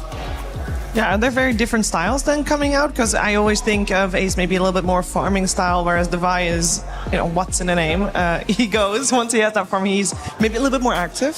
For sure. I think maybe Nigma will look to be a little bit more oppressive in their playstyle. I'm also thinking of, there's Devi now, and you get the stability from Lorinov. There's also Sumail, that's, a very aggressive player by nature, plays very active heroes, so you're going to get that from every single lane. I can't wait to see what these two teams have in store for each other. I think we got proof that we are gonna be in for a great one, but we can't be yet because we need the players on stage, so let's head over there. Of course we can't start a game without it. Even I can do that analysis. We're in. Thank you very much, panel. And I can promise you our next one is the one we've all been waiting for here in the group stage. And I tell you, whether you're hate watching one of the teams here or a fan that's all behind them, I think we're going to have a real fun one. Let's introduce our teams for our next bout. First up, it's Nigma Galaxy. An opportunity arises to hold a top 2 spot in the group. They drew with Aurora, gave 2 L's to L1, and now they have the chance to freeze Liquid right in their steps. A big opportunity for Nigma Galaxy. Can they make it happen? A lot of history between some of the players on these two teams. Organizations also dating years in the past. On the other end, though, it is none other than Team Liquid. The last time these two orgs played, Liquid did not fare well, but that was 3 months ago, and they've had a lot of time to study and, of course, their overhauled opponent on the other side. A great start so far to the Esports World Cup to Team Liquid. As mentioned on the panel, second in the club championship last year. Well, their ride from now on should only be a smooth one. That's yet to tell.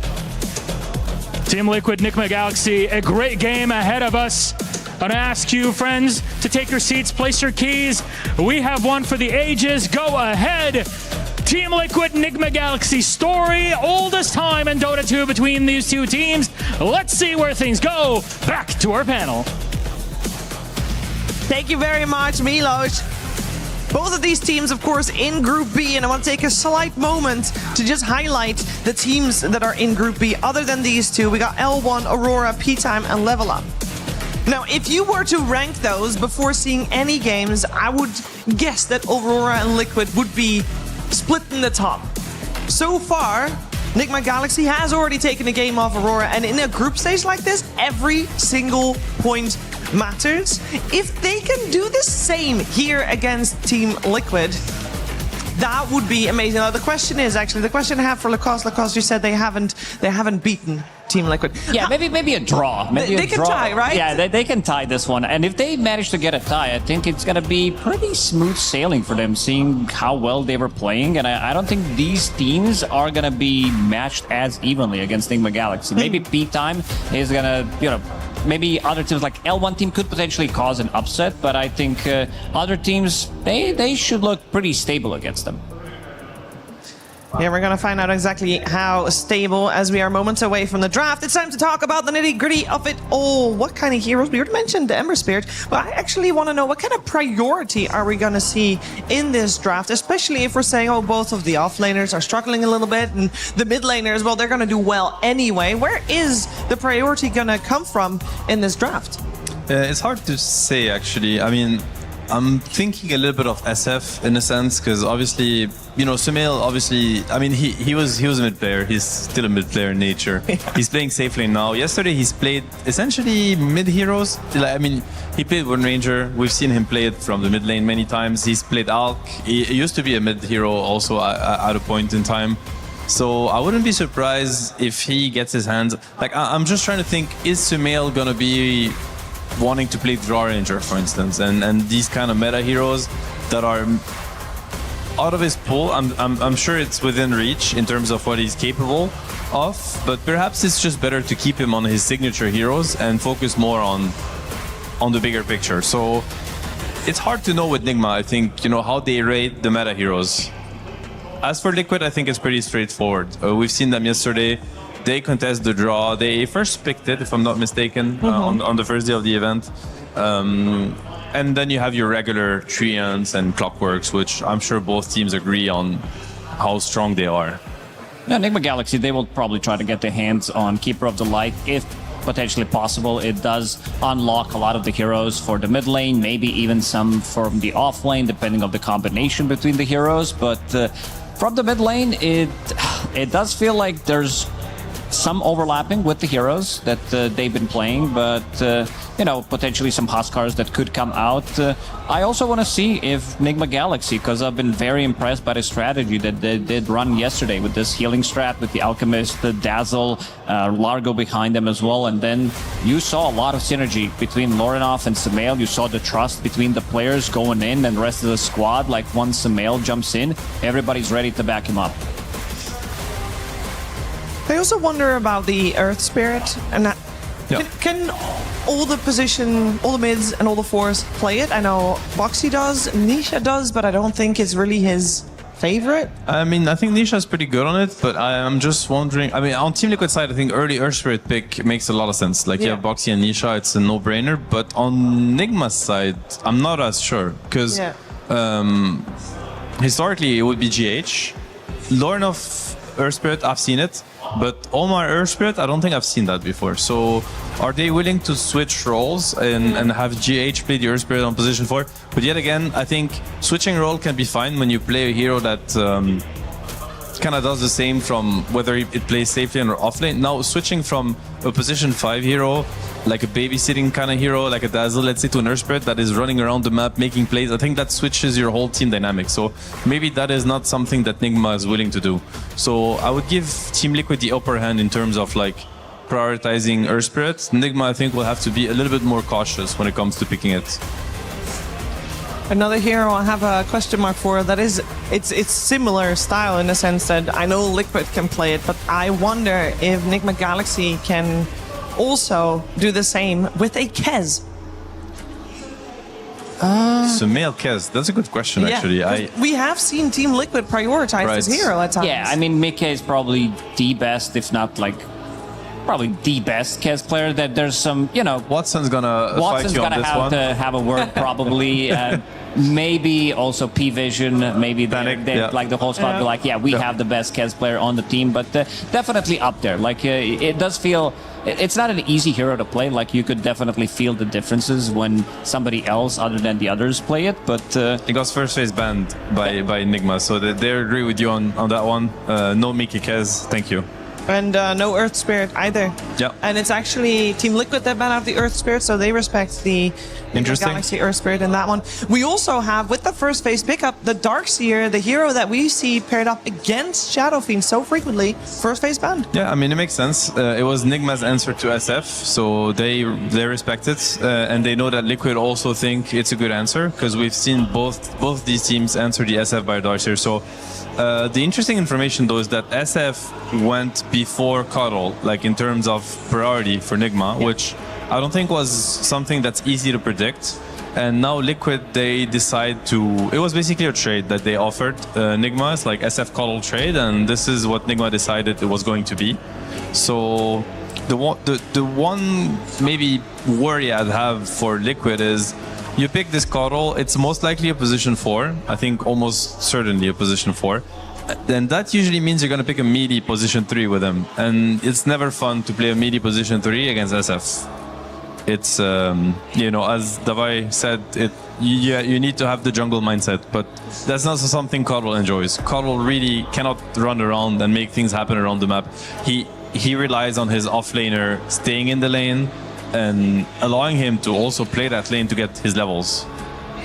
Yeah, and maybe stack a little bit. Yeah. You need to fall back to stack. This is a hero that can help you clearing the stacks as well with either Chakra Magic, blasting both of the camps at the same time if needed. But I do agree. Like you see this Shadow Fiend, and a lot of players from the offlane are having nightmares, like how to deal with this. Darkseer has been looking good. It has been banned, but it hasn't also looked good in the laning stage. I think one of the best pairings that you could have is Beastmaster paired up with this Keeper of the Light, which is going to get removed by Nigma Galaxy, Axe as well, Blade Mail buyers as well. A lot of these heroes are like very good throughout the game against Shadow Fiend, but most of them are not that good in the lane. There comes the Ember, instantly snatched by Team Liquid. And obviously a great pairing with Cuddle. This is, a mid laner that really uses Chakra Magic. So very good opener in my opinion for Team Liquid. We'll have to see how Nigma wants to, counter the Ember. You really have to make sure you shut him down, because Cuddle will probably have a slow game. given the fact that he's laning against an SF.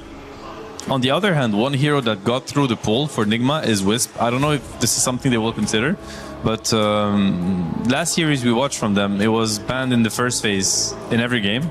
This time around, Liquid seems to not, respect it as much. Yep. I would love to see some kind of a body. Tusk looked very, very good in the hands of GH, just to have some coverage for Shadowfiend from position 5. A good laner, like one setup with the tag team, with the Blood Grenade or Shards, is going to grant you the kill. So for now, it's just going to be Hoodwink. This is, something they talked about in an interview, because Omar loves to play that hero. Yeah, for maybe for various reasons, yes. Quick question. Should we be keeping on our radar the Drow and the Nature's Prophet still being in the pool? I feel like you always have to mention Nature's Prophet when we're talking about Liquid. And the Drow, frequently first phase banned, and I was told also that it does do well against Shadowfiend. Yeah, no, these are definitely heroes they're considering right now. These are heroes that they're thinking about. We'll see. It could very well be picked now, actually, as a laning duo. Incredible laners, so you don't really take a big risk when you pick Prophet or Jaw, so we could see the Tofu hero come with either of those. I think it's a pretty good game for it, to be honest. We see the Bane, which most likely will be a GH Bane. It's a very good hero against Coddle in the lane, because Coddle really suffers from not being able to trade effectively with the position 5. And Bane is just going to be running at him, basically. Yeah. He's going to be running at him, not ever letting him channel Illuminate to push out, to push the wave. So it's going to be very oppressive. It's a really tough support matchup for Coddle. On top of that, Bane is a great hero at nighttime after Coddle has managed to get some stacks going, to just run around, scout these stacks, place aggressive wards, and contest the stacks, essentially. How important is it, you feel, for Nigma Galaxy to have a stack clearer of their own so they can contest Liquid stacks? I guess they have one with SF in a sense. I think it's more about the mid usually, because the heroes that typically will help protect or contest the stacks are the mid heroes. They have the highest XP at that point. They usually have runes, so the mid matchup is what decides usually whether or not you can play off your stacks. They're thinking this one through. What kind of a range hero they want to have. Drow Rangers still in the pool. Okay, this means that Undying is going to be played from the off lane. This is another hero that can spam out, potentially. Like, you push out the waves with the Decay and Keeper of the Light and not try to play the lane. I have to say that I don't... I mean, now there's a Necro, so we have to see, but I don't think this lane works against Bane SF or Bane Necro for that matter. I mean, they're very likely gonna prove me wrong, and it's gonna remind me why I'm sitting here watching. But I have to say that I don't think it works. I'm a little bit worried for Liquid's offlane because we'll have to see. We'll have to see how it goes. The one other thing to mention is you're running a Coddle, a Witch Doctor, and Undying. These are 3 heroes that basically have no setup, like no stuns, no slows. Sure, there's the cast from Witch Doctor, but it's very unreliable. So it makes a lot of heroes incredibly good. Like, I'm talking about, the Pucks, the Storm Spirits. Like, these heroes are going to go completely uncontested. So I think maybe a draft that is a little bit all in from Liquid. We've seen these type of drafts from other teams where they're lacking stuns. They're very good at grouping up, but sometimes they are lacking that extra bit of oomph to actually get themselves with the advantage to the mid-game fights where they're playing with the deficit the whole time because they can't really make a move. And the map is so big that it allows enemy team to dodge the fight. We're talking about more experienced teams that are not going to be baited into these fights. It's like you said, it's searing chains, and that's about it. I also don't think they're going to be getting that extra bit of value from their carry role. That's going to be some kind of a stun initiator. Like, if you think about some heroes that are very good against Shadowfiend, Sven, and if he's not good against Bane, he's not good against Necro. Yeah, but they really need it. They need that kind of hero, else their draft is very lackluster in my opinion. Dota you need stuns in Dota, and then Kuro would know a bunch about that, but there's no such thing as playing without stuns, in my opinion. I could maybe see something like Tiny coming out because he's a mixed damage carry. But yet again, it's into Necro. It's into Necro. Like, it doesn't feel good. Like, I feel like whatever they're gonna be picking, it's not gonna feel that great. Is this gonna be a mid Necro, by the way? Because it does look like Liquid thinks it. This is the old school counter to Ember Spirit. Yes. Like, you don't get to play the game pretty much. He's gonna be sitting on your high ground, giving you the clicks. Same with Cuddle. I think it's one of the few heroes that actually sustains against the Cuddle Ember that's grouping up. We haven't seen that style in a while because I think Ember Spirits now they're maxing the third spell, the shield. But old Ember Cuddle was about maxing chains and Sleight of Fist and running around together, and basically you're just this duo that nobody can face. It's too much resource trade in the early game, so everybody has to run away from you, except for Necro. Necro can actually stand against an Ember and a Cuddle and just sustain all the damage they're able to dish out. So it's a solid option. I could see Necro mid. It's a little bit static in a sense, but this game in particular, it could work. But if it's a Necro and instead of 3, he's going to be 2, so a little bit of a higher priority. What is the tipping point for Muerta? They could. I mean, Muerta is like an okay pick for them in the sense that it counters Necro. But again, when you look at these 4 heroes for Liquid, they need stuns. Like, I'm thinking of this SF at some point getting to the damage items, Satanic. How do you kill this SF? Like, he's just gonna be right clicking whoever gets close. And a Sprout is not a stun. I think they really need a stunner. Now they see the Underlord, so they don't have to worry about the Necro going to that lane. So perhaps the Tinies and the Svens that we mentioned, they're much more laneable. I would like for them to go down that route. They also need like a hard carry kind of hero, because I don't think Undying or Ember will take over the game. Yeah, I've seen so many games where Undying just falls off. He looks very, very good early game, mid game especially, but in the super late game, this hero just doesn't do as much. I kind of like Tiny. I feel like this is the hero that plays with Chakra Magic. It's also a stun. It's a bit of a mixed damage, so you have right clicks, you have something to throw in onto Necro, because this type of a lineup is going to be super tanky on Nigma Galaxy. They go for the there it Spectre. is. You got it, Sam. That's your prediction. Yeah, I just wish it wasn't that game. No, okay, you're not excited. He's not excited, guys. I mean, I'm hoping to be proven wrong, also because I'm a big Spectre fan. I've always been, and I think the hero is very, very strong. It cuts through any sort of tank. There's no such thing as tanking against Spectre, and it starts from the laning phase now with the new ability and the innate. So Underlord, if he's ever isolated to Witch Doctor, Spectre will die like paper.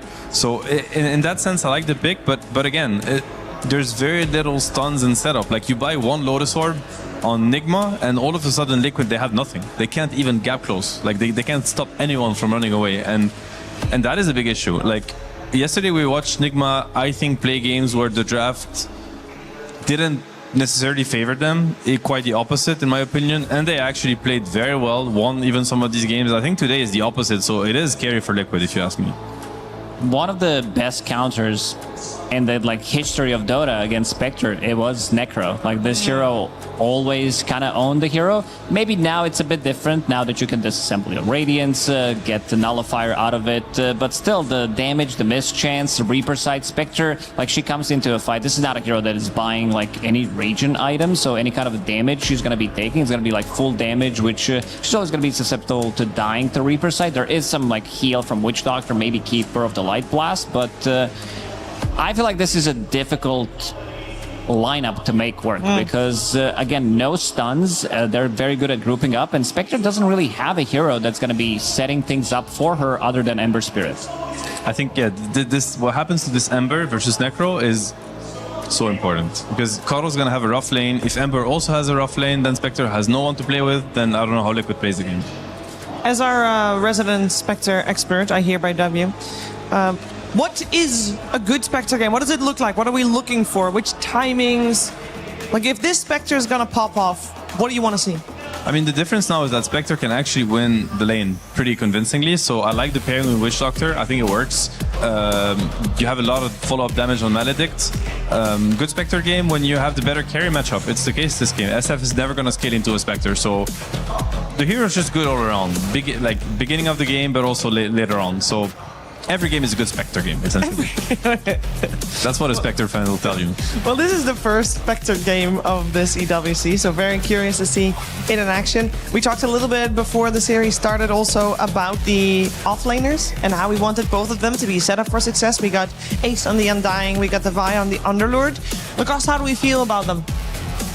I would not love to play this Underlord early on, like Witch Doctor, one of the best, if not the best, position 5 to completely zone you out, sluggish heroes. He's going to get the treatment in this lane. But also looking at Undying, that's a bit of a question mark. This is not the lane that I've seen. People have tried to theorycraft new ideas, how to make work, how to make something happen against this Shadow Fiend in the safe lane. With Keeper of the Light, it might be good. This is the lane that I'm going to be looking at the most. Okay, and we're going to look at if Nisha is going to live through this as we head over to Cap and SVG. Starting off with an early pitch, they're going to hit a double raise combo and a third to finish the job. Samael claims first blood. So glad to see that Gabe Newell agrees with me. It is a very interesting Spectre pick. I mean, that seems to be what this draft revolved around, because the first 4 picks from Liquid are all kind of soft enablers, right? It's a bunch of just like team fight, little disables, some slows, some amps, some healing, but nothing with a massive punch. As Devi goes down trying to get the bounty rune, he did get it. Yeah. It might be 4 runes. Yeah, it's gonna be 4 runes for Nigma Galaxy. That's worth, because that's not first blood. So I actually don't mind that death. Big wins for Nigma Galaxy going in this laning phase. So they needed a big hitter in this last pick if you're Liquid. And I think Spectre can be that hero. Definitely fits the archetype. This is a hero that can 1v5 a game, true, solo carry style. Consider it like Spectre, Faceless Void, and PL in the right PL game are still in that category. I guess the big question is, will this be a game Spectre can 1v5? Man, it's just... Everyone's just clashing right away. Boxy dies in the top lane while Mickey tries to get aggressive against this Underlord. Doesn't quite work out for him, though they do get the range creep deny at least. What are your thoughts about the Undying pickup here? I mean, this does not seem like a great setup for Undying offlane. We've seen him more and more rise into this tournament as a counter to some of the ranged turret heroes, because at least you have some all-in threat on them, and you can get Blink Dagger and just kind of blink on them. Like, I kind of get the idea, but I think if you execute the lanes with a lot of these ranged damage dealers, it's just miserable for him. And it's not the hero I would want to throw up here, so I expect his laning phase to be absolutely miserable. Necro is going to demolish mid. And Underlord is generally a good laner against Spectre. In a vacuum, of course, the support matchup skewed a lot. Witch Doctor can do some decent work here. This Spectre is a stronger laner than she was in the past. So I think Liquid will be fine down here. But you're probably not stopping Devi getting something if he lanes straight up what she is. And he can buy auras this game. And auras are super good against Liquid. Like Greaves, Pipe, Glimmers, Lotus Orbs. Again, they have very limited stuns. Witch Doctor needs damage to go in to enable him. This game just looks rough to me. I don't know. I think some crazy stuff's going to have to happen for Liquid to feel comfortable at like the 30, 40, 50 minute mark with the Spectre scaling and being able to just dice these core heroes up.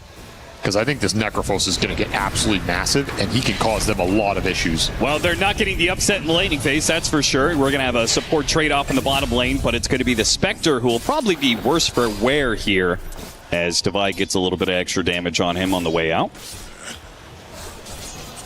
I was looking up some of the stat counters right now to Spectre, since, this hero's different than he used to be. Sure. Necro's still in like that top 5 for sure. Doesn't surprise me. And I think he's always been. It's generally sustained. Io's in there, Chen's in there. Heroes that group up, push, don't give you good Desolate targets. They're going to make your life hard. And I think this is a lineup that could do that for Nigma Galaxy, right? There's a decent amount of group, but there also are targets he can jump. He's great against the supports, he's great against the SF, so this pick really could go either way. I see the arguments for it. I could also just see it fall flat if Nigma Galaxy get a bunch of utility up. Now, we did actually see a Spectre picked up just earlier today, a couple hours ago, in the Rune Eaters versus Boom Boys matchup, where Rune Eaters did manage to get the upset over them. Build looks pretty normal. Radiance, Manta. Scotty, do you think of this sort of game, Radiance, and break it apart for an earlier Nullifier to try and just shut down the Necrophos 1-1? Not super early. He's actually going to go earn first here. Okay. Which... I think this is the item you want on the hero, but there's some weird thing where you play with a lot of mids who also want Urn. So then it's kind of like, are you just buying Naked Urn and not upgrading it? Because Distiller isn't amazing on this hero. You already have a vision mechanic. There's like a lot of weird things with the Urn upgrade on Spectre. And it's not a jungle farming tool, right? So you got to get aggressive. You got to find some kills to make this work. Definitely fits Mickey style. I like it. See if you can get some charges cooking here. But then you really just have to go to like Tread's Radiance. Zero needs Radiance.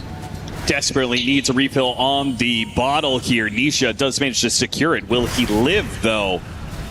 High levels of the Flame Guard will help protect against this magic damage, but even still, the Fairy Fire and the bottle charges are going to be expended. And he pretty much ends up where he was before. Ace tries to get aggressive in the top lane. Maybe he got Nightmared out of position there. This is a combo that's really deadly. Nightmare pull you into a bad position. What a bushwhack in the bottom lane. That's going to be Tofu dead. Liquid is just going to be losing all of these lanes, it seems, as this bottom lane was the one hope for Liquid.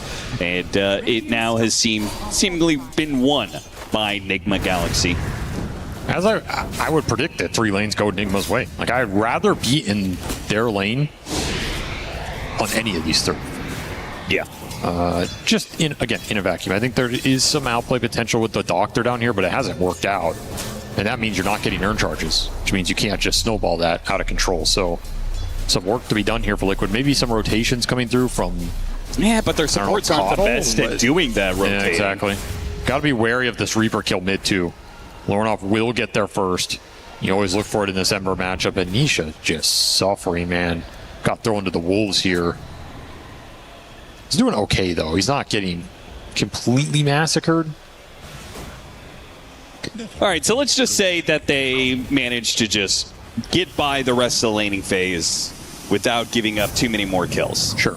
They stabilize a little bit. They're down in net worth. What does this lineup look like going past the laning phase? Because right now, we're obviously not seeing anything good about Liquid's draft. I think you will need a fast blink on the Undying. Okay. Well, you've seen some people just go first item blink. It might be that kind of game. You have to get some fights going between him, the Ember, and the supports behind that. Abuse Chalk or Magic around the map. You need a Vessel in this game. And I assume it's going to be the Ember. But his Vessel is going to be mega slow because he had the rough lane. Still, you have to find a way to get there and just start killing people, honestly. Like, that's what this lineup's designed to do, right? Yeah, I mean, I can see a world where it's, like, hard for the SF to play every single time. It's Undying, blinking on him with a Flesh Golem. Spectre jumps on him instantly. Your spells are strong. About that? Even if you're behind in net worth, you have very powerful spells. If you can get the skirmishes and the fights going and drag Nigma Galaxy into some unfavorable exchanges. Nice play there from Nisha, dragging the creep wave, hoping to kill the Siege Wagon or force Lornoff to take a lot of damage for it. Vi going in deep here, trying to get out of the range of this Witch Doctor. Does not want to be caught in that Maledict. Will finally teleport away. Heads up TP. All right, finally the Siege Wagon dies, but the damage is done. That mid tower is almost gone. And now Lornoff is going to start strolling his way over the Wisdom Shrine. Liquid may see this coming, but can they do anything about it? Well, the TPs are going to come in, and Lornoff is actually...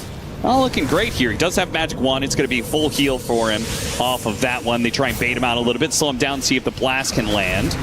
Does not. Too tanky. Yeah, and he is very tanky. And Smail's going to take the Wisdom Shrine. Okay.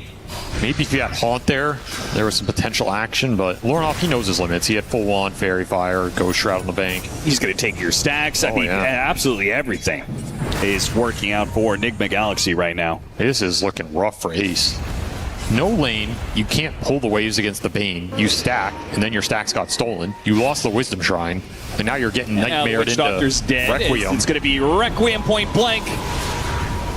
Quick kill on Tofu. Some damage done onto Boxy as well. Nice cask. Not that there's anything that's going to come of that. Gree value. That's a real silver lining. Yeah, that's true. There is the level 6 now on Mickey. Boy, Mickey's going to have to get a whole lot done in this game, it feels like. Nisha, 1,500 gold because he's going the Boots of Travels first and just hit the mid tower. GH, okay, well, that was a bit optimistic to go for the dive behind tower during nighttime to get the positioning, but the ward was there. I will say that's not a ward you expect. No, not at all. What is this ward? It's just trying to protect the Ember. That's not a ward if I'm a Bane I would ever expect to be there. It does make me wonder how often Nigma Galaxy makes that move, you know, if they're placing a ward like that. It's a natural place for Bane to kind of roam with the nighttime vision and just kind of aggressively scout when you've won your lane this hard. Yeah, I could see the argument. It's just not a ward that's going to provide you a lot of innate value other than blocking that specific play. Yeah, but hey, it blocked that specific play, so it did. Dying's dead again. He just can't even enter the lane. Ceaseless Dirge will bring him right back, but yeah, where do you go if you don't have a lane to play? Into the jungle with Decay. Ugh, that does not sound like a good place to be. Boots of Travel already online for the Necrophos. Mask Madness flying out for the SF. The farm is just going to pick up here. And you always have that gate to come in. If Liquid do make an aggressive play, you have to be ready for all the cores being there. Honestly, I can't believe they're only down by 2K. It looks a lot worse. It feels like it should be like 5K right now. GH looking for some vision. Finds Doctor. Well, Mickey has been free farming.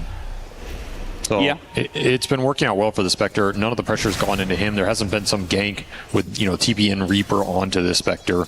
That said, he also still doesn't have earn charges, so he's looking for some sort of haunt play. Yeah, free farm, but you've delayed your own build-up on the Radiance by going earn, which has been no value so far.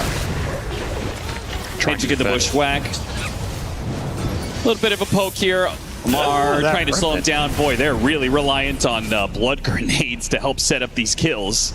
He threw the lack of stuns. Remnant right as he got Acorn, and it just didn't go anywhere.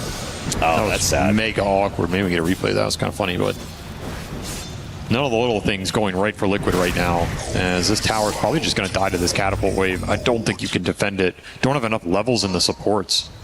If you had Solar Bind, I could see you doing something here, like Solar Bind, Maledict, Death Ward. Pretty nasty combo. Let's see this. Oh yeah, that little slow. That's Feels bad. That's man. rough. That's rough. Feels real bad. Mid tower does die. It does get denied. Oh, that's value. So, but are you going to be able to deny this tower as well? Sumail stepping up to yet another tier 1. Necrophos pushing deep into the tier 2 mid area. If you Liquid lose have this, no capabilities to stop any of this. how do you defend your ancient stack if this tower goes down? Yeah, that's a good question. This is like the last refuge you have, If Ace doesn't get this, what is he doing in this game? It's looking rough. Well, here it comes. Triple raise plus the Necrophos' AoE. They can clear out this stack pretty quickly. That's pretty fast. And it's just gone. Tunnel Blast? Might take... Got none of it. Oh, you got one creep. Yeah, one creep with a blinding light. That's it. That's pretty sad. So now it's a 4,000 net worth lead. Chasing out to the squirrel. Can't stop him. You need Solar Bind. You need Death Ward. You need it now. You need this Vessel on the Ember too. Then you'll have some kill power. Then you can threaten this Necrophos before he has Dispels online. It will be an amazing Lotus Orb game for the Necrophos, but if he goes the Radiance first, it will be a long time coming. So you will have a window to punish Lornoff here, especially with Haunt coming through on top. A lot of extra damage to offer. And not getting a whole lot of value out of this Spectre. It's level 9 and is yet to use Haunt. Opportunities just aren't there. Yeah, it's not on him. It's just the rest of the team is entirely incapable of setting up a kill. Maybe you were supposed to Haunt to when they were stealing your Ancients to just reality in to get the XP off. Like Haunt Dagger the Ancient stack to try and steal some of the creeps and then just go back bottom. I don't know. That's an Eternal Envy play for sure. Every nightmare is so scary. Like, he's not going to die here, but Ace is probably wondering, oh god, is the Shadow Fiend here? Am I dead again? Am I about to get triple raised or requiemed? No, they're just doing some stacks of their own. And it could also be Boots of Travels in from Lornoff, who is rapidly farming his way to Radiance. He's going to get to that Radiance before the Spectre does. For sure. He will be a force to be reckoned with, but he can die if Nisha can get some Vessel charges cooking with Solar Binds. It's a very nasty combo. Not a lot that Nigma Galaxy can do against it in terms of spell interaction. When they get farmed, sure, but right now they're very susceptible. So this is the time to get something cooking. 14-minute Wisdom Shrine's coming. You know they're likely going to look for it. You just need a cheeky support kill here to activate the combination. They can find getting Sumail. This would be massive. Pop out from the trees. Sumail just starts hitting Nisha. Here who's comes the getting Spectre. here? Here's the Haunt. The Tombstone's going to be laid out. Sumail does end up going down, but Mickey jumps into it. And the so Requiem fast. combined with the Reaper Scythe, and now a Fiend's Grip in the back lines holding in the Ember Spirit. Nisha is dead as well. Ace is going to march forward. Hits a big decay on 3 different heroes. Can he finish off Amar? At least he does. Nice. Okay. Triple kill for Ace. His other cores suffer, but Ace finally can breathe a sigh of relief. He's got a bit of a game to play with. He will get Blink Dagger off of this. He needed it. Maybe not the core you want surviving out of all those 3, but you'll take this fight. It's a great target to start on. Yeah, Sumail does a lot of damage, but he never gets the Requiem off. That's the power of the Ember mobility. Unfortunately, mobility is right into a deep grip that no one can cancel because you have very limited stuns. I actually legitimately think it's the best core for them, because I think Spectre and Ember Spirit will be able to recover. I think if you don't get this Undying Blink Dagger right now, he's going to be useless for the rest of the game. Yeah, maybe there's some truth in that. It will be first item Blink, and now he can do some work. Again, his spells are super strong here. He has a very good matchup against, I want to say, the SF and the Underlord in this early game. Right? If you can just like jump, even if you, yeah, the SF's scary, but if you can just Flesh Golem, Tombstone him, he gets stunned by something, he'll die. Yeah. Same with Underlord is like your best matchup here. If you can ever just jump on top of ViCi, you really ruin his day. Yeah, the Flesh Golem hit really enables the, I mean, they just do not have great damage on Liquid right now. But if you get a Solar Bind and that Flesh Golem hit, it amps up the little damage that they have by a lot. Flesh Golem, Solar Bind, Vessel, Spectre Haunts on you, you're going to be gone in like 1 second. Yeah. And that's what they're looking for here. Also, Nisha got a lot of charges out of that fight since he died pretty late. Checking for another kill up here. GH will get the Nightmare off, but he's been hit by the Solar Bind. Wake him up from the Nightmare. Easy kill. Will it be enough to take over this area and claim their first tower? Liquid has gotten pretty much no objective damage done anywhere on this map. Really abusing the freedom the Ember has right now. Underlord Ags will change that considerably. Oh, yeah. And it will be rushed here from Divide, but he's pretty poor, all things considered. Like, he did not have the greatest laning phase, being left alone bottom pretty much, so... What happened to the Rod of Atos build into the Aghanim Scepter? I think it's still viable. I think this game it's pretty good, right?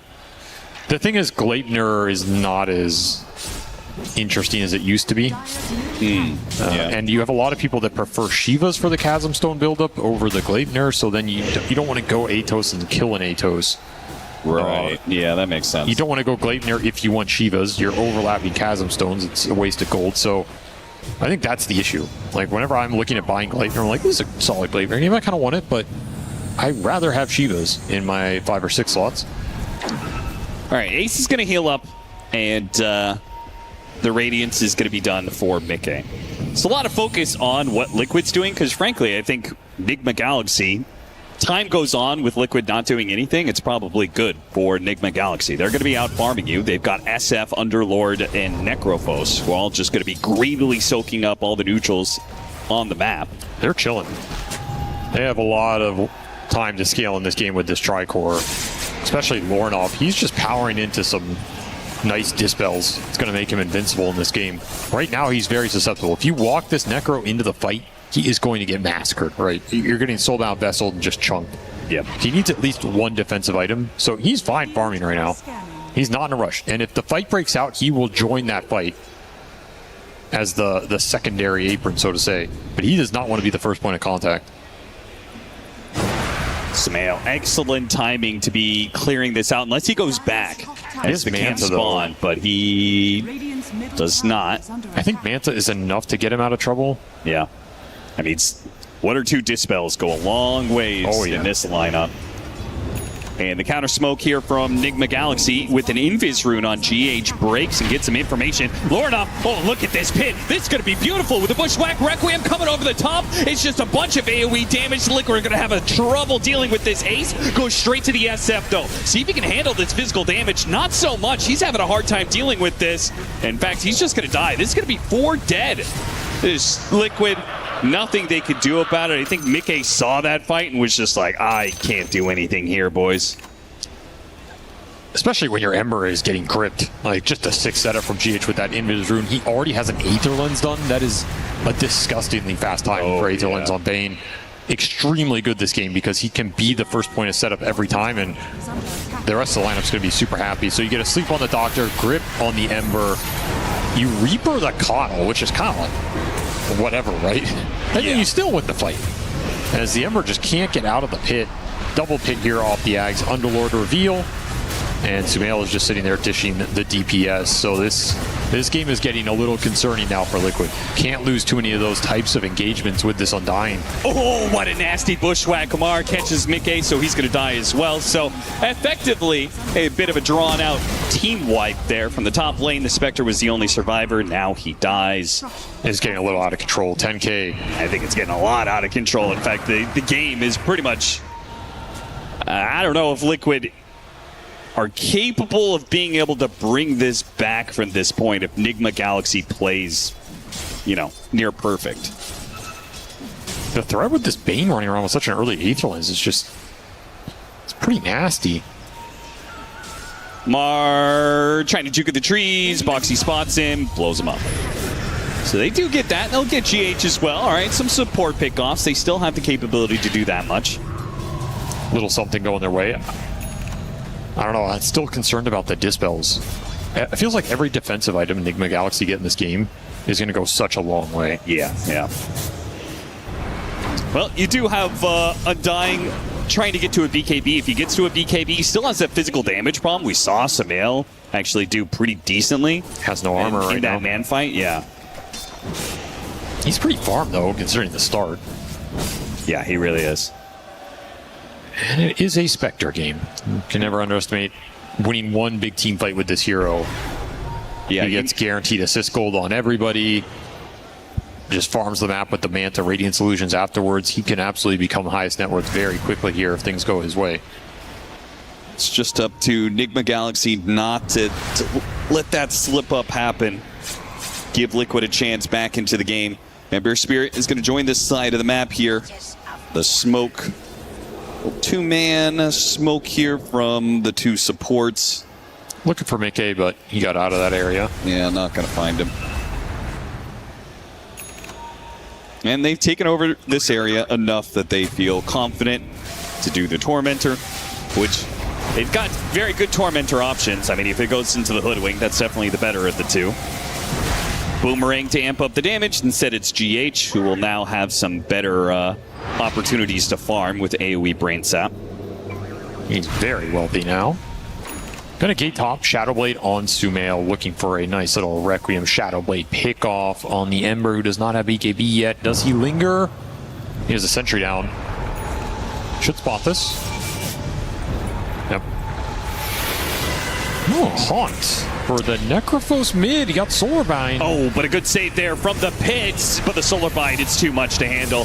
He tries to Reaper's Scythe, hoping some damage would come in. It does do a little bit, I guess. But Ace, he's in trouble. Again, Sumail is so damn hard to deal with. He does so much physical damage. They do manage to catch him, though. Got him inside the cast with the Maledict. Toss him up in the air, not allowing the Requiem to go off. A bit of damage, and he will die to the Maledict. Will it be enough? I don't think it's enough. The final tick. Oh, got him. The Urn. The Urn finishes him off in the end. Mickey will receive that big bounty, 628 gold. Still not good for Liquid, though.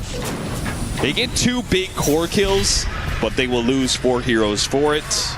Again, a lot of things went their way, and they still can't translate it into some overwhelming victory. Technically, they got more gold out of it. Yeah, it's just because these heroes are far ahead now. Yeah. The streak is worth a decent amount. The last Urn tick on that SF was a big win for Mickey. He got, the 5x streak on Sumail. Yep. Worth a lot. This is Lornoff before he has that defensive item. That's where he's weak. You wanted this at least a couple times in this game. That might be the one opportunity you can snag it. Divide kind of left the fight. We'll have to come back in on the second half. Sumail's left all alone. Deathward does some decent work here. Sumail not happy about that last Urn tick. Would have loved to have survived there. But he's still in a very fine spot. Sometimes you get docked, What can you do? Manta is almost done for Mickey. The BKB is done for Lornoff. So as you said, you had one opportunity to shut down Lornoff a little bit. That's going to be the last opportunity. That defensive item is going to go a long, long ways. Devi not even really needed for this setup. Just the pit itself is the death of the Doctor. Map control is going to start to pick up here. Your Necrophos can play more aggressively. This Bane is still just being able to run anywhere and do whatever he wants in terms of setup. Underlord can join any of these sorts of fights. It just creates so much natural map pressure. Still looking for the BKB on the Ember. That'll give Liquid some breathing room. This Ember will have to worry about only the grip.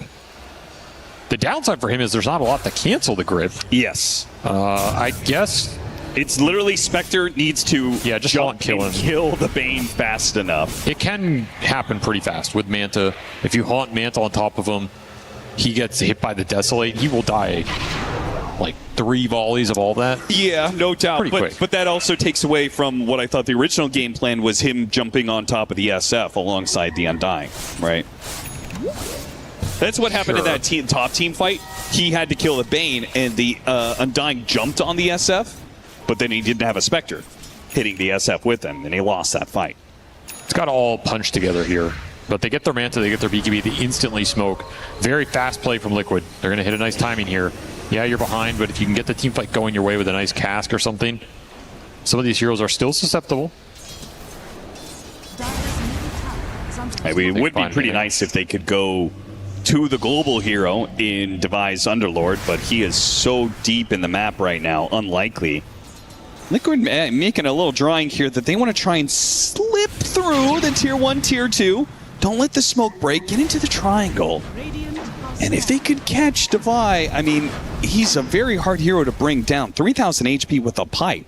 He dies fast to Flesh Golem Solar Mine. That's true. He has no dispel, so you shouldn't worry about going on this Underlord. He's going to show in the mid lane. They're going to re-smoke up. No, he doesn't quite show. He stays underneath his tower. Devi is just being just defensive enough that Liquid is failing to find this opportunity. Instead, it's going to be the straight 5-on-5 perhaps, as the smoke's going to break in the river, and they've already got the pit on Nisha. Nisha trying to make his way up to the high ground here. Pops his BKB, gets another pit, though the high ground tombstone. Tofu almost dying there, and Lornoff will finish him off with a deep dive in with his BKB. He's not afraid of anything. Trying to deal with the tombstone to let the rest of his team on in here. Ace is in some trouble off the silver edge hit from Sumail. The Undying making a run for it with his BKB Flesh Golem. And now with the TP, there's no way out. He's going to be caught and killed as well. 2 dead. Pretty easy for Nigma Galaxy, despite the fact that Liquid were set up in a nice high ground area with the tombstone and everything. It wasn't much of an issue for Nigma Galaxy at all. Just can't stand their ground with that high ground tomb against the Necrophos hasting up. It was a pretty nice rune on top of that BKB timing. You're trying to find Sumail there, you're trying to find supports, but they're all grouped. There's nothing for Mickey really to jump to there. No one for him to jump with. An awkward engagement. I mean, on one side you can sit there with your tombstone, but you're also sitting in double pit Firestorm. Yeah. Both teams have a decent amount of zone control here. You just plan it down and say, you know, come to me. What are you going to do? That'll be Roche and Aegis for Sumail, so they do not have to worry about Sumail getting jumped any longer. It's not been a problem for him the entire game, and now he's got an extra life to bolster that. He's looking at Nisha top. Could burst him here. He can just Requiem him out of the Shadow Walk. Might get it here. You gotta time it with the Catch him on the slide, come back, and hit him point blank. Requiem, double raise. Okay. Well, he still got the hit. I was gonna say he didn't walk into the second raise because he just he got stuck on the trees. That was almost extremely unlucky for him, but he gets the kill anyway. A nice little pop from Sumail. And that's a big win for the map. You're gonna get so much net worth off this kill because you can just collapse the lanes now. I feel like 1, because it's Spectre, and 2, because it's Nigma Galaxy. There is still a chance here from Liquid because we've seen Nigma Galaxy, they've won plenty of early games. They've won plenty of mid games. And that's so many times something seems to go wrong. I will say I think that has shifted a little with Lornoff coming into the squad. Sure. Lornoff tends to carry games. Like, you can criticize him for being maybe a little bit of a slow mid laner compared to some of the pool, but honestly, he's not that much slower, and I feel like more often than not, you're happy to have this guy on your team when it goes to 40, 50, 60 minutes. Like, we saw what he did with Ember yesterday. He will itemize correctly. He will carry you over that finish line. It's a very good 1-2 punch between him and Sumail in terms of the confidence in the late game team fights, right? Even if you slip up a little, these two guys, they'll make up for it. So I think this version of Nigma Galaxy, they've proven they can not throw that game a lot more often than some of the past iterations. I have some confidence here. And I do like Lornoff's builds quite a bit. Radiance, BKB, Manta now going for a heart. Double Dispel already online. You're just going to tank up. You can get more Dispel from supports here. We had a Lotus being built by Omar. I really like that. This is a fantastic Lotus game. Ooh, that was an interesting cast opportunity, but of course, anytime you show, it's the Underlord gate into pits, into another pit. And Reaper the Doctor, taste of his own medicine. Samael Silver Edge breaking on Boxy. Yulsefter trying to dodge some of this damage. Samael just gets in front of him because he knows he's not going to die. They're not going to challenge him. He's got the extra life after all. So strong. Gunpowder Gauntlet Silver Edge hit is a nasty combination. Yeah, that is true. And straight to an early high ground. Why not? You have Sustain from the Necrophos. You have Aegis for 2 minutes here. And Liquid are not great when you ball up. Like, the Undying likes it, but the Spectre does not enjoy it. No. Early Basher for Mickey as well, by the way. Trying to rush an Abyssal. Great item against the BKBs here. Great against the SF for the interrupts, and you can maybe like cancel a grip off the Haunted, but you need to be able to teamfight with this item. Hey, this is looking like Liquid are just going to have to forfeit a lane. They're just too far behind at this point. Got to reach the next set of items or something. And this is where SF is good against Spectre. The matchup is very one-sided outside of it. He's going to try. Tries to catch the Hoodwink here. Spectre goes off. Though that cast is bouncing around. That could be dangerous. Requiem is going to cover him here, trying to keep these heroes back at bay. Nisha, though, with his BKB still chasing after him. Got to deal with the physical damage to the SF, though. Still a menace. Standing in the middle. Throwing out damage everywhere, trying to pick these heroes apart where they can, but as long as they stay near Lornoff, stay near Samael, there's not much hope for Liquid to win the second part of this fight. Too much sustain. You already had a pipe on the Underlord, you had some big Lotuses on the supports, and so many Death Pulse heals, plus that Death Seeker. Well, that's going to be one lane of barracks into two now, as Samael is not slowing down at all. 70 seconds left on the Aegis. He keeps it going. Why stop? Power of Necrophos against Spectre. If you don't win those Haunt fights, the game accelerates so fast because you're just a dead hero in the game. Nisha pulled back in by the Bushwhack. He's going to be burst down here. The Reaper Scythe is not quite enough, but he couldn't get very far with the Remnant, so still in that AoE, still to die. Tofu with this pipe couldn't bail him out, and Tofu in the fountain can't get bailed out either. What a stomp. Nigma Galaxy destroying Liquid off of a draft that just did not work at all for Liquid. Nope. Lanes were unsuccessful. Early game was unsuccessful. Some of the items were delayed. Can't find that one team fight to turn the momentum. And the more and more these defensive items come out for Nigma Galaxy, the team fights are just too easy. Group up around the Necrophos Underlord and just damage test Liquid. Man. You had a question of like whether or not the Aegis was going to be able to get them a lane of barracks. It got them two and almost ending the game outright. They take a tier 4 and almost a second one. Aegis will finally expire and they'll start backing away. They've got a heap of items to be picking up, I'm sure. A lot of gold in the bank to spend. A Wind Waker on the Coddle. Oh, wow. Okay, Boxy just brings that out of nowhere here. Honestly, the supports for Liquid finding a decent amount in this game between that and the Blink Pipe on the Witch Doctor. That's a big Wind Waker. Can save against the Reaper. Oh, if you're Liquid, how do you make this happen? Slight getting away from the pit at the nick of time. So Han trying to go on the back line. Trying to go for the Bane, and he tried to go for the feed script. He hit an illusion instead. Still, though, he's alive. The Requiem forced it back to Heroes and managed to kill the Ember Spirit. Witch Doctor runs away from Lornoff. He's going to be okay for now. Close range gate to stop some of these heroes from retreating. BKB has to be used by Ace. And while he has plenty of HP, again and again, we're seeing he just cannot deal with the SF's damage. Sustain is doing so much work here for Nigma Galaxy in these fights. You just can't play that poke style. Yep, Lornoff on the front lines with his heart. Untouchable, hasn't used his BKB. The SF is hitting for 550 damage a hit with the Daedalus now done. Cast bounce around a little bit, no opportunity there.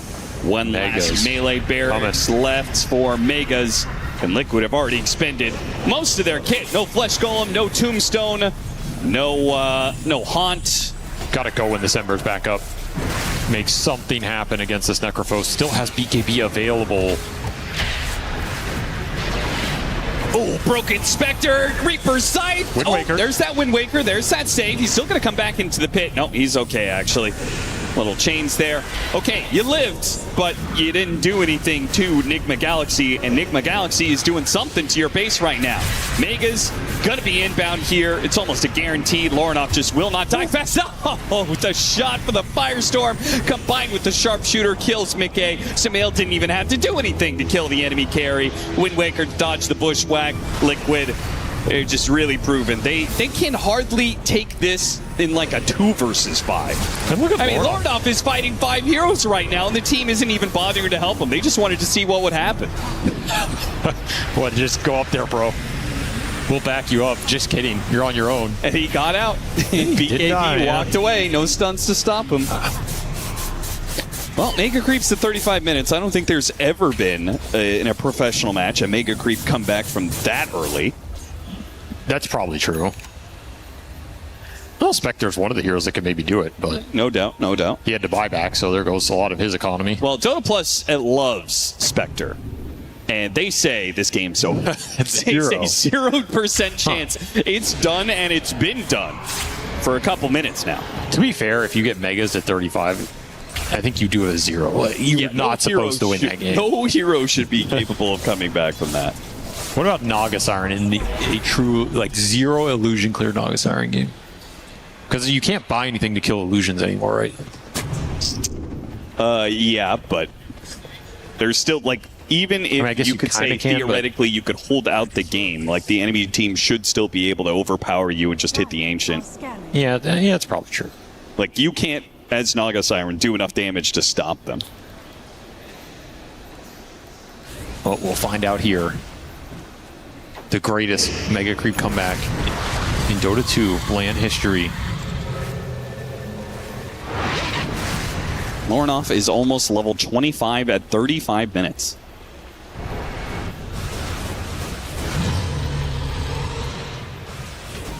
Another Roshan for Nigma Galaxy just to secure that extra little bit.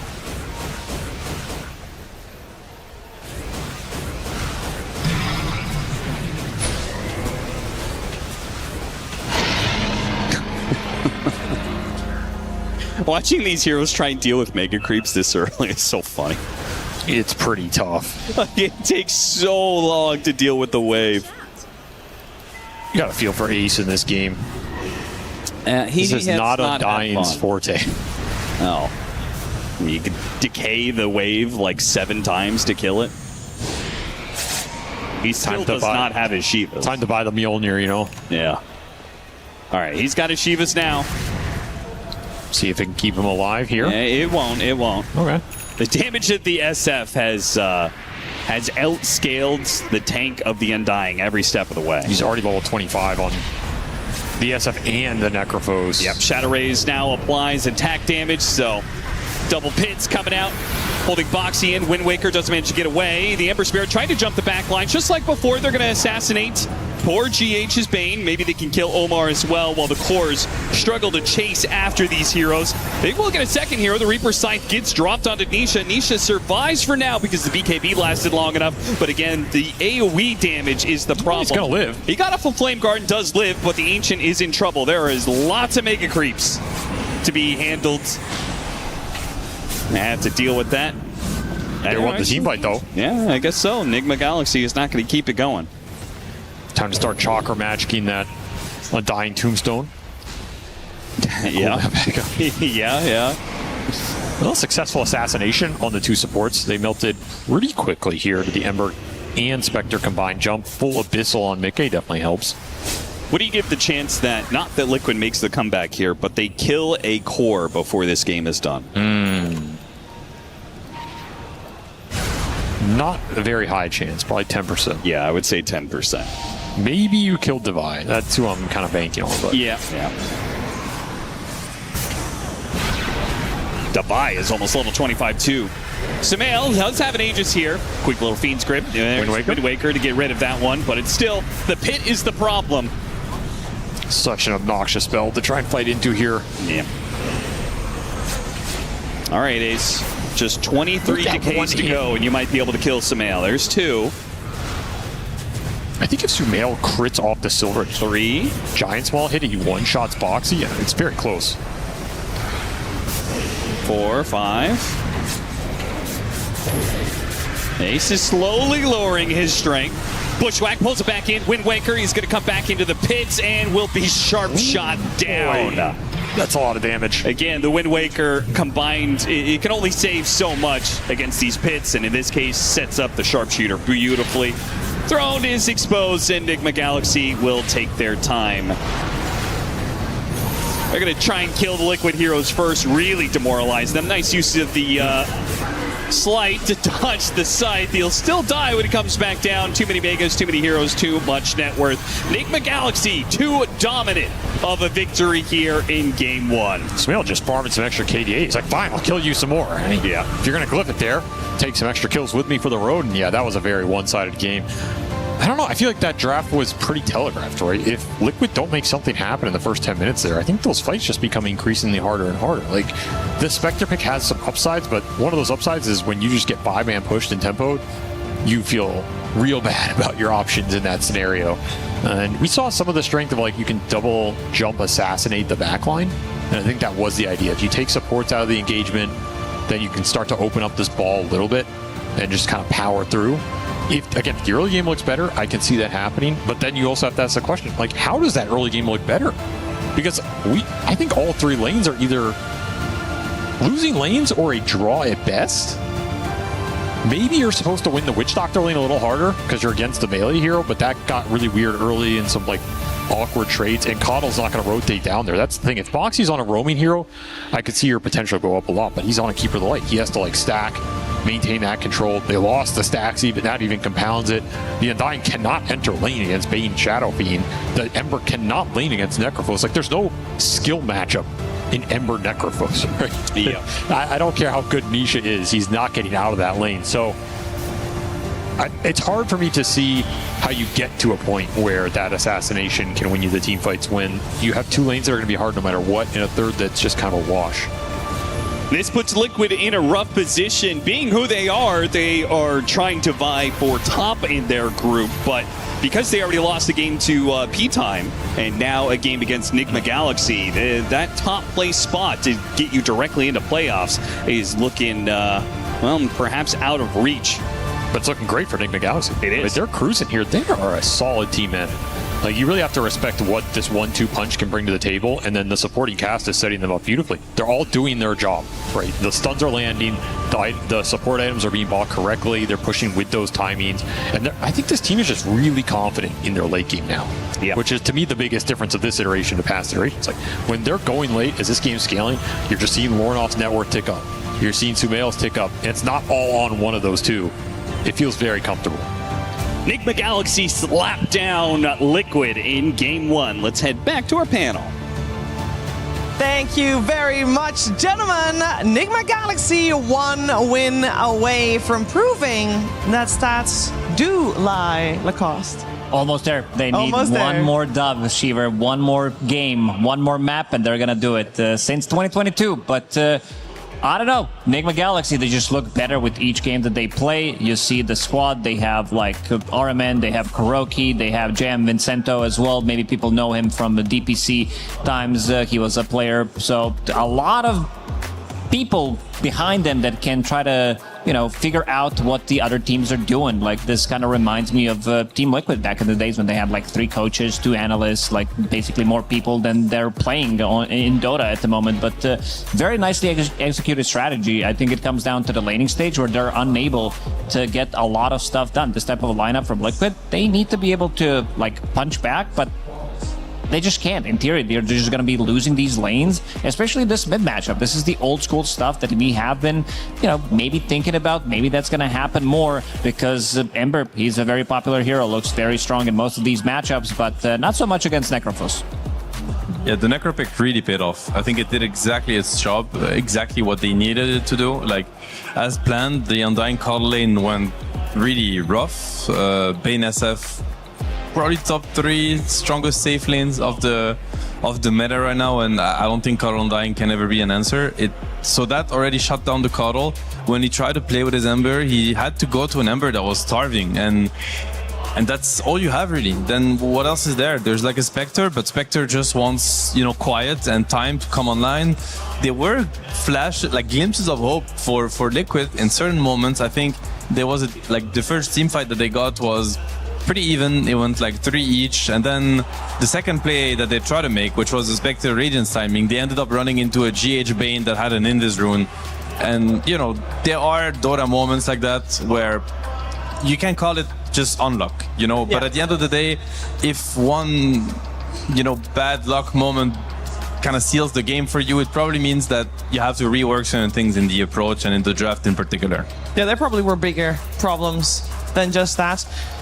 At the end of the day, for this game, I kind of feel like we're coming back a lot to the draft. Also, when talking about it before the game even began, we already saw these problems coming to light for Team Liquid. Do you think that's how Team Liquid will reflect back on this, Lacoste? Oh yeah, I think they're gonna recognize what the issue is and maybe even do the full 80 and just completely pick like different heroes and recognize that they need to be able to, like, I did say that they are a very strong, like, lane-oriented team. We haven't seen it in this one. I think it comes down to them having these type of picks. And Samael, he was dominating this safe lane completely. Mid lane, Lorenov. Like, the stability between these two players, it's really showing. Nisha, one of the most stable players of all time, he is sitting at 0-9-9. Like, this is the score that you never see Nisha have. Like, he was trying to drag the creep waves, trying to get the most out of the lane, where he's pulling the mid creeps to the enemy triangle to the big camp and getting some extra farm. It just wasn't enough because at the time, they were inside their triangle as well, getting a good amount of farm, stealing their stacks as well. Nigma Galaxy, all of these boxes, like it definitely, you can tell that they made the right preparations for it. Yeah, also good news for Samael, of course, that Shadowfiend is indeed in the meta, and that's another hero that is, or used to be a mid hero, kind of still is maybe, that he is very well versed on. But we also talked a lot about the offlaners, and I think we should talk about that a little bit here as well. Yeah, I think it's been a rough start of the tournament for Ace so far. I have to say, I think he's had very strong games, and then he's had games where he didn't get to play. And this is really a player that you need to secure like a stable start. He's able to do a lot. He's shown it in many iterations in this team also. So you really want to set him up for a decent laning phase. And I think it must come down to some sort of theory, because you do see the SF, it's first picked. I think they saw it, I mean, maybe they didn't see the Bane, and the Bane was a reaction pick to the Coddle, but they did see the lane assemble. They knew they were going into a Bane SF. So you decide to click the Undying. He also must have a say in it, 100%. He called for it. And then it goes this way. And Undying is not a hero that has like a fallback mechanism. We heard about the ViCi say, well, I do have the mindset when I lane versus Necro or SF that I'm just going to jungle.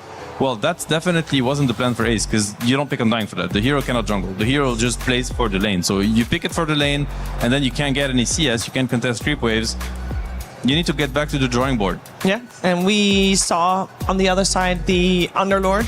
We said beforehand that he would have a little bit of a tough lane, but his timing for Ags was still quite good. Yeah, it was great. I think like what I referred to is him having a bit of a harder laning stage. First, like level 2, level 3 maybe, and then he's gonna start to outshine the Spectre, especially because his positioning was good. I think there was one moment where he was, you know, just there and then getting the damage from Spectre isolated, and he's like, not doing that for the rest of the game. I need to stick around with my team. But I believe there is a clip that's gonna show like a very good synergy within Nigma Galaxy and how they manage to synergize the timings as well, because at this time, 16 minutes in, they are gonna be smoking. Both of the teams are going to be using smoke, trying to find something on the map. And if we look at closely, there's going to be a courier coming out on this Ember Spirit. So they see exactly where the enemy team is, plus also GH, he was invis at the time, and making sure the rest of the team is coming. And then immediately, as soon as Aghanim Scepter gets delivered,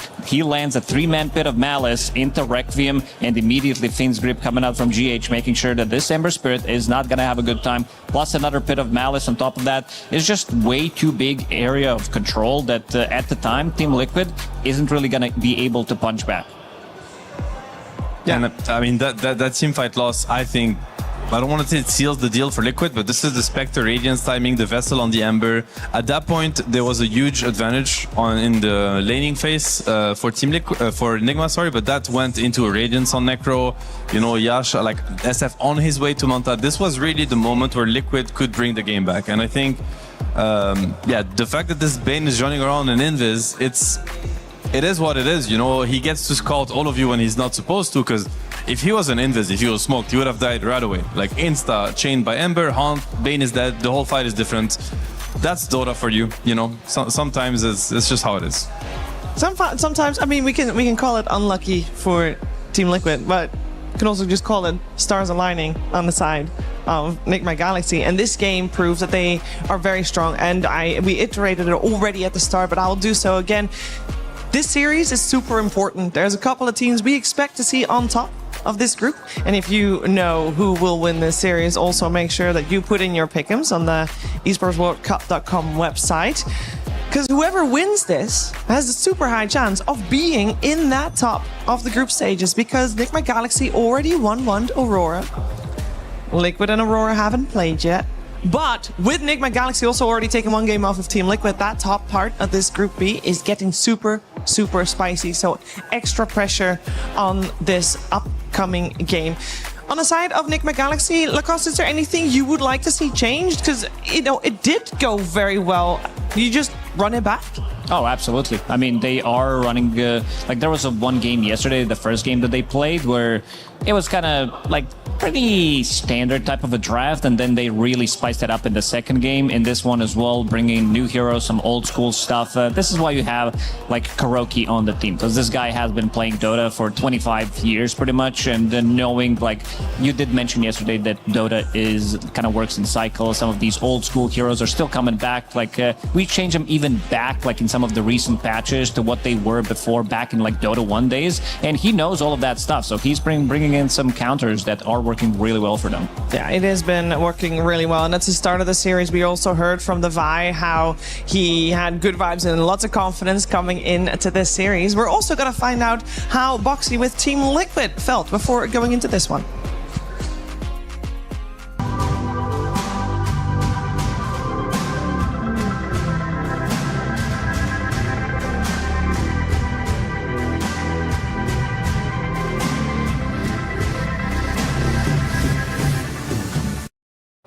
I'm here with Boxy of Team Liquid. Now, you guys got second in the club championship the last 2 years.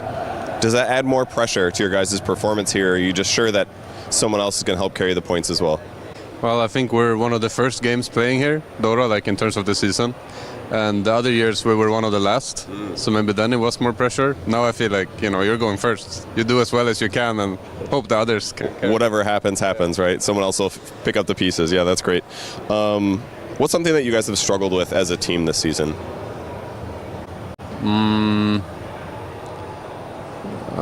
I mean, I think a few different things. I think sometimes we didn't really like find our footing or like flow in certain tournaments. Like a hard time like finding which heroes we think are like the best ones until like later on, and like really figuring out like what is like our core playstyle.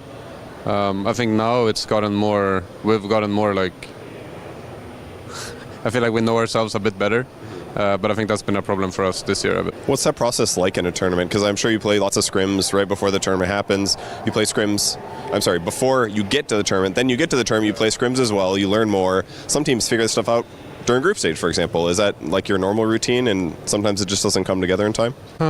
Yeah, I mean, I think when you scrim beforehand, it can be a little bit like you scrim sometimes the same teams a lot. You have like your own meta a little bit, you play your own heroes, and then you get to the tournament and there's a lot of other things going on that you or your opponents weren't playing. And you have to make a decision like, do you want to adapt? This is something we want to play. Does it even like look good? And I think it's, you know, a little bit of both. I think some things you like pick up, and some things you realize like that's not all bar park, and you have to like stick to your guns of it. It sounds like a scary decision to make. You just have to lock in on some strat and hope it is the right thing. I don't know. Sounds tough. In your guys' last match, you guys 2-0'd against Level Up. I'm curious what the difference is in terms of like draft review when you win a series versus lose it. I assume you put more effort into the losing series? Yeah, I mean, when you lose, you tend to review more because you lost. I do feel like even if you win, if there were like moments or stuff that you didn't like maybe you won because you were just better, or you won because you struggled and made a comeback. I think those moments are valuable as well, but it tends to be more you're like driven by by like negative emotions to like go into the replay and be like, this fucking You messed this lane up for me, or you initiated a little poorly. Maybe not like the blame game. Boxy, you didn't force staff me here. You should have. Yeah. So I think when you win, you tend to review a little bit less. But I think you have to be like honest with yourself also, and not just be like, we won. We won. There's no problems, right? Yeah. Yeah, that makes sense. All right. Well, thank you for joining me for the interview, and good luck in your match. All right. Thank you.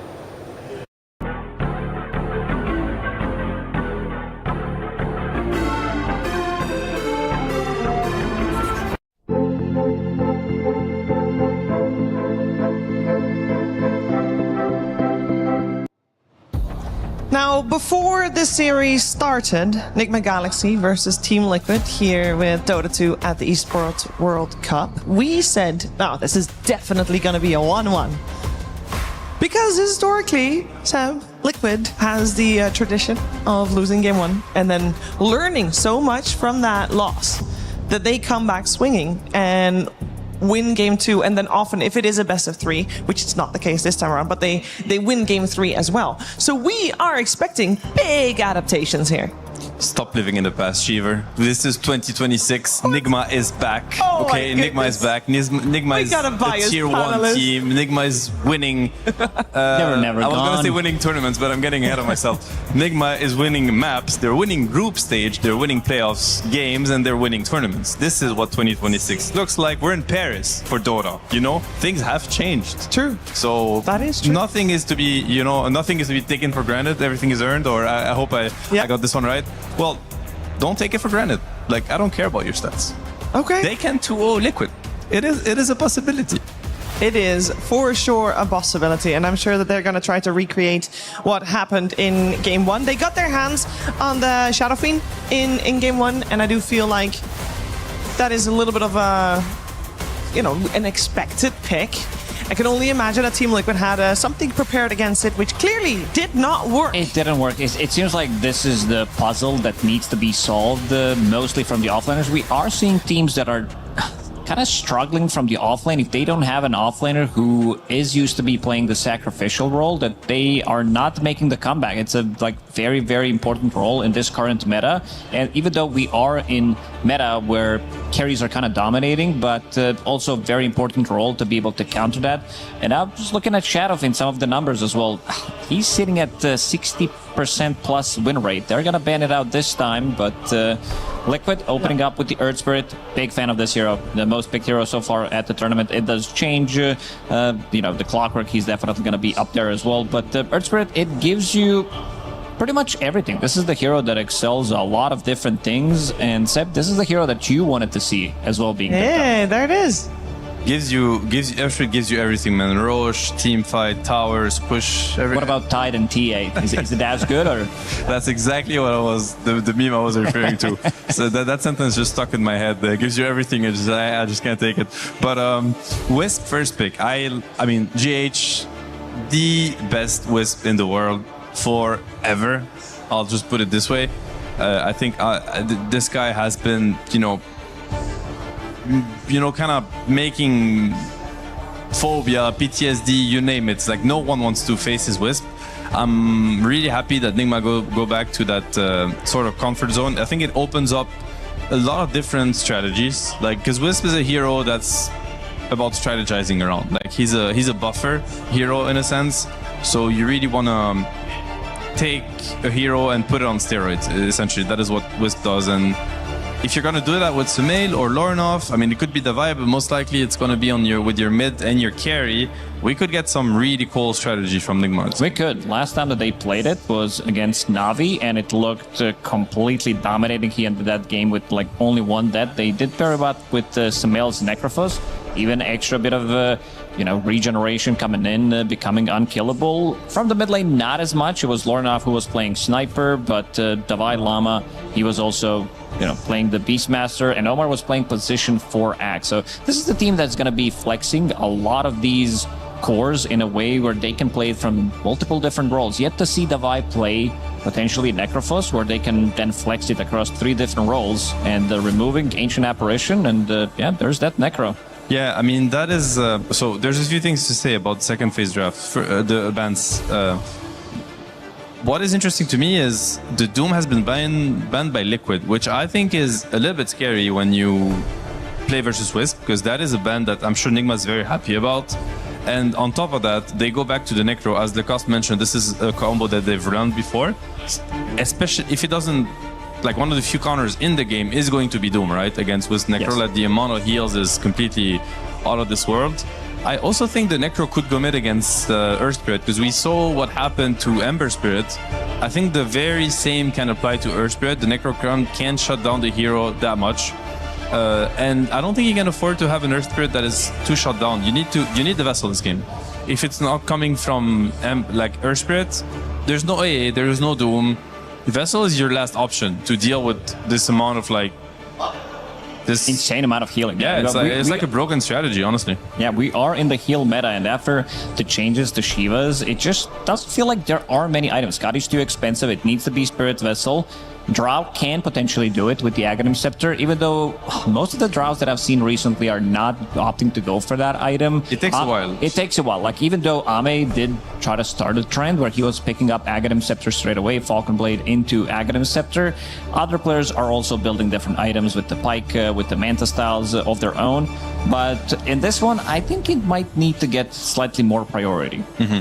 I like the draw clock pickup. It's pretty good heroes against what Nigma has. I think it makes IO's life also much more difficult. Like, they have lots of ways to mess with the IO. The Cog can break the tether, the silence, like the Gauss is also pretty good.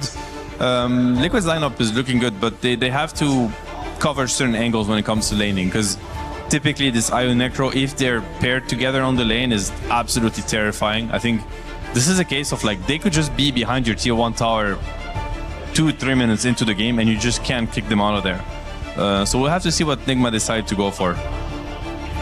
I would love to see maybe some kind of a stunner, maybe like a Lion, just a casual one, and then... Because I feel like with this type of a strategy, we've seen it being ran multiple times. If you can't really start a fight, it's gonna be Lycan, a hero that we have been calling out for quite some time now. We haven't seen it on our stream. At least the hero feels very, very strong, like with the Howl, with what you can do in the lane, manipulating the creep waves as well, and the scaling plus the timing that this hero is gonna give to you. I mean, Nigma's taking time because Omar is trying to click Hoodwink and it doesn't work because it's banned. So he's gonna have to, come to the conclusion that, you have to play another hero this game. He's just, I've seen his mouse, he's just spam clicking the hero. Now, quite unfortunate. Will he be the one playing Wind Ranger, or will it be Samil? I mean, it's open. I say most likely it's open. Actually, Wisp Wind Ranger, one of the better Wisp combos. We probably haven't seen it much, but Wisp obviously benefits a lot from mobile core heroes, because that's how Tether works. Them running around together with the Tether movement speed buff is impossible to catch them. They're just running around and extremely elusive. They roam the map at the speed of light. It's a really cool combo. I love it. But again, I think the position 4 Wind Ranger with the cheap stun on the shackle shot, low cooldown, this is really what they need, because we've seen what can happen when you have no stuns in game 1 for Liquid. Nigma was going down the exact same path, so that was a little bit worrisome. I would love to see something that can set things up for them, so you can relocate in, you can have some kind of a play that's gonna be maybe punishing the side lanes, because right now they're that's shackle shot, that's pretty much all you have. And on the other side you have very mobile heroes. You have Earth Spirit, who's difficult to catch. Clockwork with 1 cogs, he can stop you from getting any kind of gank that you're trying to get into. Very strong lineup from Nigma Galaxy. You can definitely tell that there has been a lot of work put into the drafts they've been having, especially since yesterday. Day 1, it looked kind of okay, pretty standard, but they definitely spiced it up.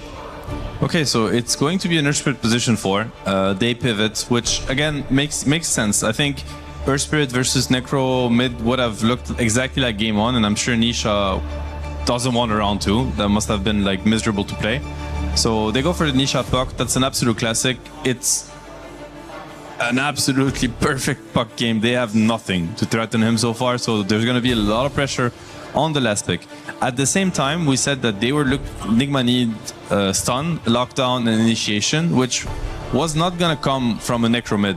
So I think both teams are pretty happy with the switch of the draft, where Necro is probably looking to go safe lane with the IO, and they will pick a Lauren of hero that matches well against puck and will bring the stun initiation Nigma is lacking. You know, the likes of Tiny. I don't know if teams are valuing Monkey King at all anymore, but these are the kind of heroes that are required, in my opinion. Yeah, maybe even a Void Spirit, even though there is good amount of lockdown. It's a hero that works well in the laning stage. I just want to see them have some kind of a catch. I was also thinking about, like, it crossed my mind. I'm like, it could be a good Dragonite game, but this hero is nowhere to be seen. But this is a very good, we're going to group up together. Let's say he's tied up to a Wisp. You have a guaranteed stun against the puck. It works well in the laning stage. Maybe some blast from the past, probably not gonna happen, but one can only hope for. I'm just worried for Ace, because it's like IO Necro, and you have an Earth Spirit +4. As an, former, like, as an offlaner, I'm like, what do you want? Like, this is gonna be hell on earth, like, your +4 can't really do much for you, and you're laning versus an obnoxious lane. Ooh, what about some off-lane Snapfire for him? Yeah. I mean, it could work, but if you don't have enough damage with Earth Spirit to cut through the IO Necro, then it becomes just really bad, because their push potential, like the double heal on Necro because of the tether, like, it's going to be wild. Like, they are gonna get behind your tier 1. Like, that's how strong they are, and they will just, confront both the heroes and the creep wave. He goes for an axe. I'm very surprised by this. They're thinking about cutting waves. Like, that's the only explanation I can come up with, and they're hoping. But the thing is that IO is not like old IO. IO play with spirits now. Old IO was completely harmless because it's just like tickling you, and it has tether overcharge. So as soon as it's split with his core, it does nothing. But the new IO is actually very heavy harass with spirits. It's very cost-effective damage. Like, the mana you spend for the damage it does is borderline broken. So I don't think creep skipping against IO is as good as it used to be. Slightly worried about the offlane for Liquid once again. I hope they find a way to get into the game and give Ace like a solid start. Because he's gonna need it. I think we've seen Axe also be pretty much on the receiving end. This hero, on paper, it looks very good, but didn't find too much success so far at EWC. I just gotta double check the numbers, see where he's standing. Never mind, it got up. It's more than 50% right now, but some of the games that we've seen Axe struggle quite a lot, like even if he's off to a good start, and let's giving them the last pretty much directions how this lineup needs to be played, because I feel like this lineup kind of plays itself out. Problem is you are playing against a lot of tempo. One mistake, two mistake, the game can get out of control relatively quickly. I would love to see a Tiny for Nigma. Okay, they go to Alk. Never mind, they switched it up completely. They are gonna put the Necro mid anyway against the puck, and they're running an IO Alk lane? Yeah, looks like it. Looks like it. Okay, so I mean that is gonna buff the Axe a lot. Now it's a pretty decent lane for Axe, laning versus a melee hero and IO that also likes to be close. I don't know how much I like that. I think Nigma was in a really good spot drafting wise, and I think that gives a lot of playability for Liquid. Yeah, it's a free puck game. Like, they have literally nothing to stop this puck from having a great game.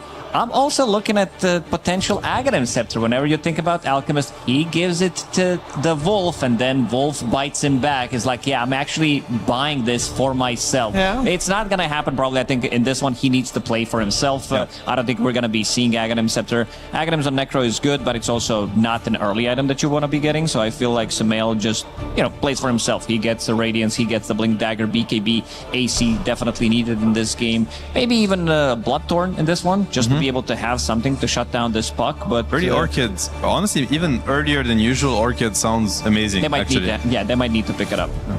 It's a really good Lycan game. Also, something to note, I think none of these heroes actually threaten Lycan anytime soon. Hall, incredibly powerful with the Alk, the amount of minus armor they're going to have. So Davai could also just take over the game, honestly. This is one of these games where Lycan can just be unstoppable. Is Clock not considered to be decent against Lycan? Because you can like box him in. Oh, you're in. No. You can No. box him in and force staff yourself out and like, haha. No. Lycan is very good against Clock because with the 2 walls, like Cogs is just extra gold for Lycan basically. So sure, later on you can box him in, but you actually die in the split of a second against Lycan. Like you're so squishy. Also Clockworks, they usually are really low net worth. They don't have any gold. They're just running around with brown boots and blink dagger. It's like, finger snap and you're dead. The side of Nigma Galaxy, it looks like they will be looking for one peak timing where they can kill anybody. They can push towers really fast. Infinite amount of healing. They have infinite amount of sustain. If Liquid can't kill them that one time, like it's just gonna turn, like all they're looking for is pretty much 2 items, like Radiance +1. Also, they have Necro available, so I want to see if this time around they go for double Radiance or if they're gonna be trying to speed things up, because double Radiance also doesn't seem too bad. Yeah, it's going to be interesting to see if they can change things around and find a different item build. It's most likely going to be on Necro in that case. I don't think. Yes. Maybe some Battle Fury out or something, but it sounds a little bit underwhelming. I wonder if also, because I'm trying to think from Liquid's perspective, who's going to deal with the healing? Maybe Vessel on Axe is a possibility, because I don't think Blade Mail is that high value when they have so much heal behind. They like have a Vessel Blink. I mean, they have Earth Spirit, but I think from support it comes a little bit too late. Yeah, sorry. Yeah. But do you think Axe is going to be able to farm fast enough for that as well? Yeah, you can definitely get it on Axe. It feels good. It's the same cost as Blade Mail, essentially, almost, so... Yeah, I'd like to see a Vessel into Blink for him. Yeah, well, I like to see an explosive game. We're going to find out if Team Liquid can weather the storm, as it were, with the Alchemist and Lycan that might be knocking on Team Liquid's door sooner rather than later. Let's find out how game number 2 plays itself out with Cap and SVG.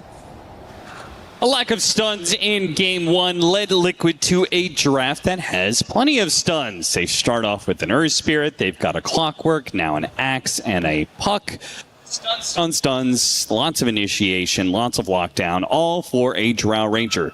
We've seen plenty of Drow Rangers, Avery, try and carry games. Is this a Drow Ranger that could carry this game? Yeah, I think so. I think it looks pretty good for Liquid in the late. I feel like they went to the, emergency break glass box and time of emergency button, which is the Nisha Puck. Anytime Liquid needs a win, you go to the Nisha Puck. On some level, I feel like that's getting to the level of like the old Bulba Storm Spirit meme. Yeah. Where you're on the ropes, we need a dub. You break out the Nisha Puck and hope it carries you to victory. Definitely a good puck game, though. Like, I can't fault it for the pick. Very limited lockdown in this Nigma Galaxy draft. It's their time to play with very limited stuns. There were some picks in here that were pretty interesting. I was surprised to see the Wind Ranger come out just because your first 3 had no stuns, and then if you were going to pick up a 4 to give you a stun, Wind Ranger's like the most unreliable stun in some ways. Yeah. It was like kind of funny. And then I didn't expect to see this Axe either because I feel like Liquid had so many stuns that if you're going into this last pick for Ace, maybe just something that could have guaranteed him a good laning phase and give you like some utility would have been nice. More of a standard Ace hero. Yeah. Like, did you need the jump? You know what I'm saying? So, kind of curious that we had a reverse of last game's draft in some ways. Ooh, Omar manages to snag away that bounty rune, which is important. Manages to get the 2-2 split as a result. And you're going to need it. You're going to need that extra gold because this lane is pretty rough. I started talking about the Drow Ranger in the first place because this hero has been very meta in the first place, and you have offered Lycan as a suitable answer to this hero. I mean, it's been long since considered a counter to Drow Ranger. Why don't we see it more? We do see it. We saw some teams first phase this exchange, right? Give the Drow, take the Lycan, and they're confident in what this hero's going to do, not only for itself, but with the potential bite later on another hero. You get double gap close on the Drow, just crit her down. It's a pretty nice answer. You play some tempo, you take objectives, you can force Roshans before the Drow's ready to fight. It's a nice answer. You have to be able to play the hero, though, and you have to be willing to play that style. And Lycan is not a hero that just straight outscales the Drow, so there is some lack of comfortability there for some teams. Like, I don't want to have to be on a timer against a super scary late game hero. It's really team dependent, but it can be super successful. Let's see what ViCi can do with it here. And as we watch Lornoff on Necrophos for the second game, though this time it doesn't look nearly as easy of a Necrophos game. He does have some melee heroes he can kind of abuse, but there's a lot of silences to play around. A lot more stuns that can kind of chain stun him and 100-0 him. Puck's an annoying matchup. The Drow's an annoying matchup. So he won't just be able to get strong and exist in the fight against 5 heroes like we saw last game. Well, he's doing very well in CS so far. 10-4 against Nisha's 4-1. He is killing it today. Yeah, he's absolutely cooking in these early portions of the lane. Get another range deny too. Ooh, yeah, he's looking good, 10-5. We also saw this Sumail Alchemist yesterday just have one of the fastest Alch games I've ever seen in this current meta. So if he can replicate that, this lineup can come online a lot faster than Liquid expects. And this is another hero that can be a good matchup against the Drow. You're not good in that late game isolated scale vacuum, but you're good in terms of I can out-tempo him, I can take faster Roshans, I can get, BKB Radiance Blink, and you just blink on top of the Drow and start smacking him. Not fun for Mickey in this game. So there's a lot of tempo elements that could work well for Nigma Galaxy, but they have to be able to get there in the right moment and make it work. And if that falls apart, you might just get pucked in this game. See how many golem camps GH can spawn this time around. It's always a big factor. Early CS looking quite good though. Especially against that Axe. 5 CS for Ace. Once more, he is struggling against this Sumail safe lane. Gonna have to pull creeps. I mean, he has an Earth Spirit, so you're not really doing a lot to play the lane straight up. No. Simultaneously, they don't have the best heroes to stop you from backlaning. No. IO's not great. I think this pick can work out. What it can do is it can give a lot of freedom to Boxy. If Ace can get into the creep cut mode, be self-sustaining, then Boxy can lead the lane with the Earth Spirit, which is what he likes to do with the hero. And he can just start either chain killing mid with like a roll kickback. He can go top and tri-lane a Lycan that you can just chase down as long as you have a stun available. There are gank options for the Earth Spirit here as long as you get this Axe online. I mean, the Earth Spirit of like 10 years ago, it was a premier 4 position for its roaming potential. I feel like the hero's not nearly as potent as it used to be in that aspect. Definitely doesn't do as much damage. Doesn't have the same all-in threat. If your other lanes can chip heroes down, I think he can still give you that option. Blood Grenade helps though. It is true. He's a great Blood Grenade hero. And he doesn't need much net worth to create the threat either. You can kind of just exist for a little bit and then still find those opportunities. I'd say he's in that category of Pudge, If the spells connect, you can kind of kill anybody. If they don't, you're a bot on the map and you get reported. That's life sometimes. We've all been there. Man, Nisha is getting ruined in mid. 15-4, 25-10 for the Necrophos. Here's a conceptual question for you. Let's say you go up against a team like Liquid where you feel they have, the best player in the world, Nisha, on this mid lane. Nobody can defeat this guy over the long run. Is there some advantage to just giving him a cheese matchup like both games? Just being like, you can't outlane me no matter how skilled you are, and you're not going to snowball the game because you have to lane against Necro both times. Yeah, I've always felt like Falcons is always kind of a funny matchup against Liquid because Malrine kind of cheeses his way out of most mid lane. For sure. Right, so I always feel like that's pretty beneficial to Falcons. So yeah, this is kind of a similar idea hero-wise. Quinn's a big cheeser too, so. True. Let's explain it, All these Huskar players, right? I think that is one of Nisha's weaknesses. Like, he's not as good at cheesing you back. So if you cheese him, it's unlikely he's going to counter the cheese, And like, sure. He's not the guy, if you Huskar him, that he's going to Viper you. Right. Or if you Necro him, he's going to Sniper you. Like, it's pretty rare that they end up in that situation. So I think this is one of the teams where you can kind of just throw that cheese hero mid and reliably know it's going to do some work in the lane phase at least. Doesn't mean this puck can't come back and just absolutely carry the game. We've seen that a billion times. But I do think it gives you something to play around, at least in this matchup against Liquid, that's working well for Nigma Galaxy because they are owning this lane phase. They have the top 3 CS, they have the top 3 net worth, and the puck is really suffering in mid, and he's your big playmaker here. So it's looking pretty good so far for them in this game too. I do kind of wonder, is this Earth Spirit ever going to try and help Nisha out in this mid matchup? I mean, they're not even set up for the power runes right now. Ace is going to try, but he's being chased down by GH and Sumail. They finally put a stop to all this backlaning that he's been doing. The Reaper's Sight, not enough to get the kill on Nisha, but maybe the follow-up is. He jumps the orb, the power shot lands, not enough damage. Meanwhile, roll in from the Earth Spirit, pushing back the heroes with the cogs, but didn't actually get anybody inside. They're all free to run away, despite being on low health. big that Nisha gets that rune. Lets him survive the Reaper early raindrop, of course, helping out too. And now that spell's on cooldown for a bit. He can chill. Though he probably has to go to base here. You're not getting to use the coil. You do have that Earth Spirit Puck combination. That can always be nasty with the coil snap. Part of the downside of this matchup, Lycan is very good versus Drow Ranger, but Drow Ranger is so tough to deal with in lane because the increased damage that they gave Frost Arrows. ViCi's doing all right with his Helm of Iron Will, and he's been farming some of the Clockwork Cogs pretty well, so. The fabled Lycan IO combination. Yeah, GH. Not a great one. Felt compelled to come up here, I guess. I will say the IO synergy in this lineup is mainly around this Necrophos.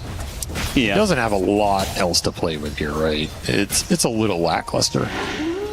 But it's a GHIO, so never doubt the GHIO. I mean, as long as you have a good lane partner and then one person to play with after, it doesn't really matter. No, it's kind of good enough. It just kind of limits your early game options.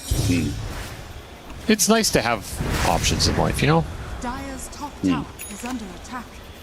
For example, I had no options with my casting partner. I knew it was good. I mean, somebody had to. I was sitting there going, am I going to say it? Is he going to say it? No, I'll say it. I have no qualms. 8-minute power rune. Perhaps Nisha will have an option of getting it, and he will. Look at that. Shield rune gets popped. Tofu is going to join in on this. Lornoff is just going to get outnumbered. Where was the help? The help was the IO who went top and back to bottom. Yeah, and Omar tried to secure top rune, doesn't end up being there. All in all, it does feel like Liquid's supports are making the better moves so far. Kind of interesting. Again, that goes back to that TP top for GH. If I'm the IO in this game, all I'm thinking about is helping my Necro abuse this puck as much as possible, in the early game at least, right? Like, that is the hero you can play through. They miss a little bit of that opportunity. We haven't seen a Reaper kill. It's been a slowish game for Lornoff relative to how much he dominated the 1v1. This is letting Puck come back in the game right now. Some better support movements from Liquid in this game too. Accidentally got the Lycan inside of the cogs. Not what he wanted. Right next to Mickey. Mickey will die as a result of that, and Tofu is likely to fall as well here. Nigma Galaxy is just surrounding him, and Devi gets to shut down the Drow Ranger. After all the annoying frost arrows thrown his way, it's got to be cathartic to get the kill here. That's that big kill you're looking for every time. You have Helm, you have ult, just run at this Drow. He gets the Centaur, so there's no chance of TPing out. And you get the combination for the IO. It's the Helm creep. Super fast move speed there. That's true. That's a great little target. Great micro from Devi. Very nice kill up here. Now that shapeshift is on cooldown, Drow Ranger's going to come right back to lane with the puck. Coil lands onto Devi, trying to body block long enough that either Tofu or the Drow Ranger could join in. Drow doesn't actually chase. It's just going to be up to Tofu. Hits the cogs. They get the kill. Nice return. They get a courier bottom as well. Axe is going the vessel. I think this was mandatory. Too much heal in this lineup for somebody not to get that vessel. Yeah, you want the puck to scale more than the Axe here. Sure. Pretty bad blade mail blink game, so I like this build up. He can even just go like Vessel Pipe. I wouldn't mind it here.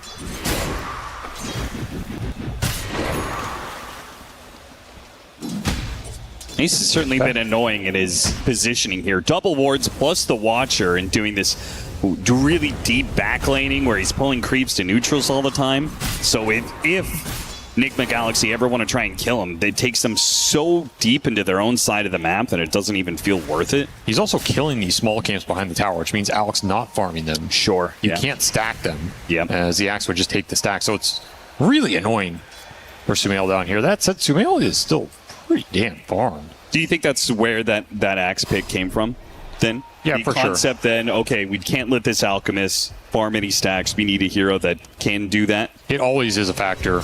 That's why Sand King used to be great back in the day. Sure, yeah. I think the majority of it was they want a hero that could free up the Earth Sentries. Nisha did not expect that one. Thought the Invis rune was a get-out-of-jail-free card. Not the case. Beautiful setup from Omar there.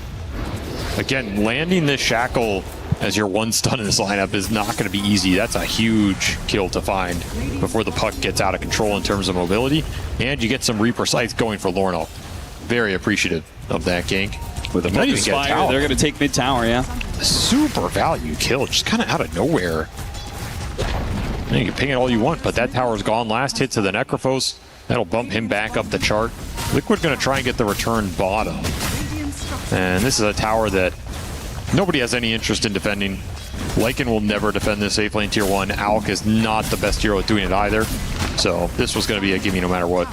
Simultaneously, Nigma Galaxy are likely to take the Liquid safe lane tower as well. Nobody wants to fight into the Lycan lane if he has shapeshift up, so. Could be a lot of just objective concessions here from both teams as you try and ramp into your first set of carries items. And then they're ready to join some of these objective-based fights. Everybody doing a bit of jungling. Vessel is done for Ace, and he's eyeing that pipe, so I fully agree with this build. It looks pretty juicy here. Needs to get some Vessel charges going, though. That could be the harder part. Yeah, the fight never comes his way. He doesn't really have a way to force the fight either.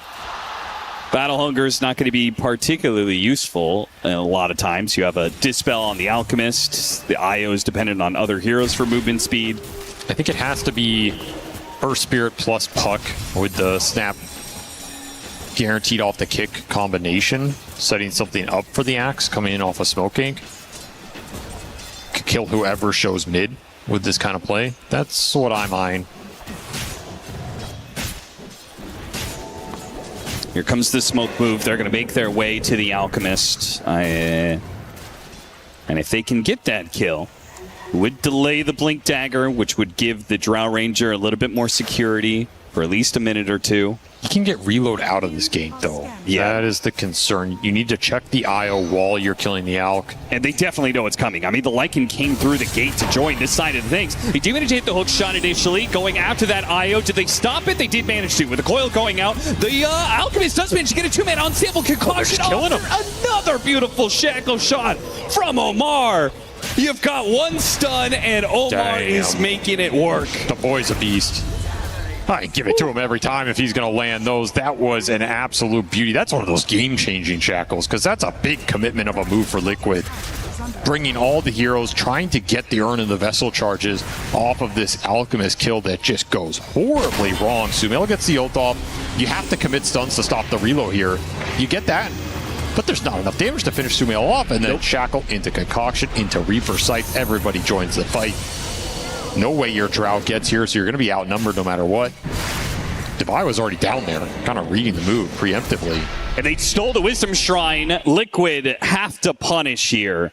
And all they'll get out of it is Omar. So does not feel great. They are going to be down in experience in a big way. 5-level advantage right now for Nigma Galaxy. And this Alk is it's not out of control, but he's getting there. Gonna have a nice timing, because he's gonna be able to have the IO tether him in the fight too for some extra moves, attack speed, sustain. Like, he's gonna be amped up here. Yeah, pretty much nothing is gonna stop him when he hits that BKB timing. He blinks in, unstable concoction. I mean, what do they got? Hook shot? It's kind of it. It's the Axe call. It's supposed to be the big deterrent. Yeah, but then the Axe just gets slowed down. Yes, it's not a corrosive weaponry, so he probably dies instead. It's not a blade mail Axe call that's doing anything to him. It's just a deterrent. Will be double Radiance here. Lornoff still opting for it, so little loss value for Nigma Galaxy, but honestly not much. I think it's totally fine. Liquid can get little pickoffs like this. Another shackle shot that lands. That's a lot of damage. This is actually going to turn into something. Nisha's almost dead off of that one. Jumped away. Unstable concoction. Sumail sandwiches him on the other side. Nisha is having a rough series, and Liquid is having an even worse game 2, perhaps, than game 1. 7K up on Nigma Galaxy. Sure, you could say it's an Alchemist lineup, but this whole lineup is going to scale very well. He took so much damage from the Wolves. Howl coming through, focus fire, just pelting this Puck. That's a sad death summary really for a Puck. It's just not working out on these offensive moves.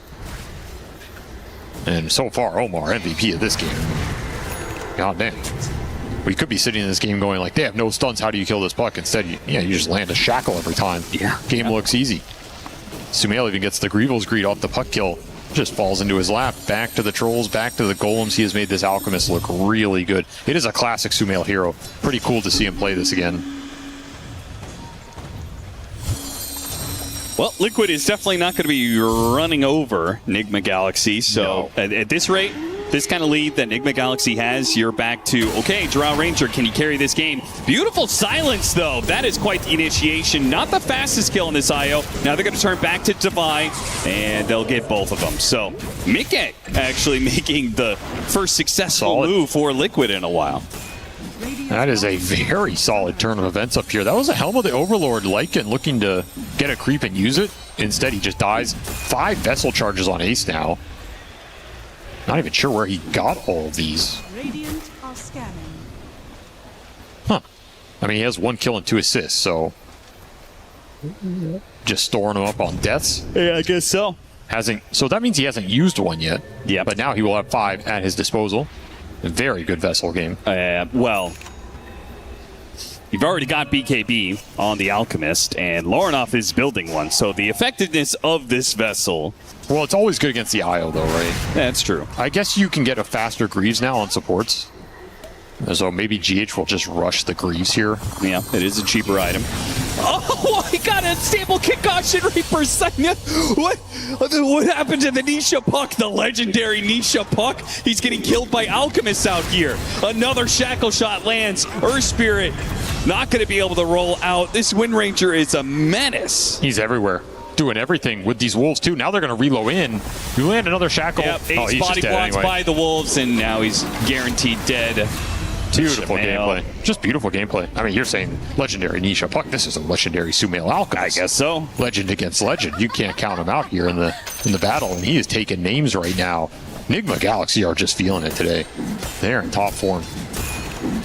Really cooking with this drafting game, too, and putting Liquid on the ropes. I mean, yeah, you have a Drow that can scale in this game. Hypothermia is going to be great. You can definitely outrange some of these heroes in the late game. But once again, you're worried about getting tempoed here. We've seen some nice tempo games today. People just don't get to that late game status, and Nisha's got to be frustrated. Girls like, see, I told you, bro. Undoubtedly. That's the thing, I think... Oh, Wolves? Foxy is going to die to Wolves, maybe. He does... Well, I guess he can always roll out if it's just Wolves. But that can't feel great. Devi is quietly farming up an Orchid to make Nisha's life even worse. It's going to be good in this game because the puck's so far behind. Right. The window to ruin his day completely is going to be a lot larger than normal. And nobody can bail him out. There are no saves in this Liquid lineup. It's kind of all aggression rather than any sort of defense bailout ability. Yeah. These Wolves are just so annoying, man.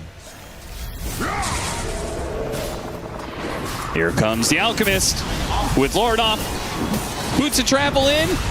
It's not really needed. That was a free kill for Nigma Galaxy as is, but they're grouped up. They can go for a smoke off of this. Sumail's doing so much work in this game. He is not AFK Alchemist farming. He is hunting heroes around the map. Here's another one. It's going to be a clockwork death rather easily. She's running him over. Couldn't even get the power rune off of it. Lucian gets denied. Reload. Making a run for it. He's going to push back GHIO, who did not bring anybody with him. And throw some multi-shots, slow him down. Sumail's still going to get the blink in onto Boxy. Even when they seemingly fail a gank attempt, it still results in a kill. Completely out of control now. 11k net worth lead. They're just running at whoever they want. They have so much sustain here. You want to go Roche? You can do that. You want to keep hunting heroes on the side lanes? You can do that. You want to look for the reload ganks? Even when it's a little weird, it works out anyway. Mickey is sweating right now. Yeah, he's like, guys, what is happening? How? Every move you make goes horribly. He's just seeing the death toll rise. Thinking this game is getting harder and harder to carry right now. Nisha gonna look for a Wisdom Shrine steal, and he gets it. Oh my God, he gets it just because I guess you're not actually on you're not the Wisdom on the map. Shrine when you're a Death Seeker form, so. Very close call. Lycan can solo this Tormentor, by the way. So Nigma Galaxy can just take it off the back of his strength. Don't know where his big creep is, though. It's mid. Well, he's got some support help, so that'll make up for the lack of ancient creep. Brother, this is... Sumail soloing ViCi. Oh, they got the... Gale, that's the shard I think you want here just for some extra control and lockdown. Like, it's really nice in this lineup. Yeah, you relocate in on somebody. They're trying to run away. They're getting Gale Force pushed back into the relocate.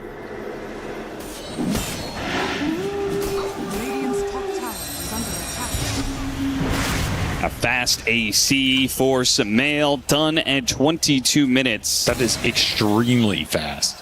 Fast is an understatement for how farmed he is. He's double the Axe net worth. Is this faster than his last Alchemist game? Yes, for sure. 20,000 by 22 minutes? I don't think the first 10 minutes were faster, but the overall trajectory is steeper. I mean, this is... He's not only having a free farm Alch game, he's killing heroes on top of it. And he can give away an Aghanim Scepter that will in turn benefit him, right? Do you think this first axe goes to Devi and then he gets the Wolf Bite? I think so. I don't think the Necroags is really doing anything this early in the game. Yeah. So who else are you going to give it to? Give it to the Lycan, he bites you. The Io can tether, and you're just off to the races, right? You're an absolute monstrosity. There's no way Drow can stand there and fight you. So awkward that Axe has built for these auras. You put a good case why it's very good in this game, but when you're so far behind like this, you can't actually take a team fight to utilize the auras. So now you wish you just had a Blink Dagger for like pick-off opportunities. You're not picking anything off in this game, no. Certainly not going to be contesting Roshan. You have the information, but you lack the damage. Very quick Rosh. Yeah, that was really fast with all that minus armor.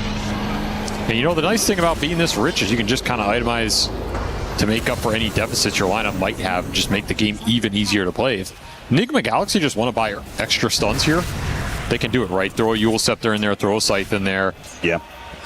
Throw an Atos if you really have to, but you can also just itemize to go high ground early in this game. Because you have so much sustain, you can just tank up. Take a tier 2, start hitting the tier 3, dare Liquid to fight you. They are going to fight at this tier 2.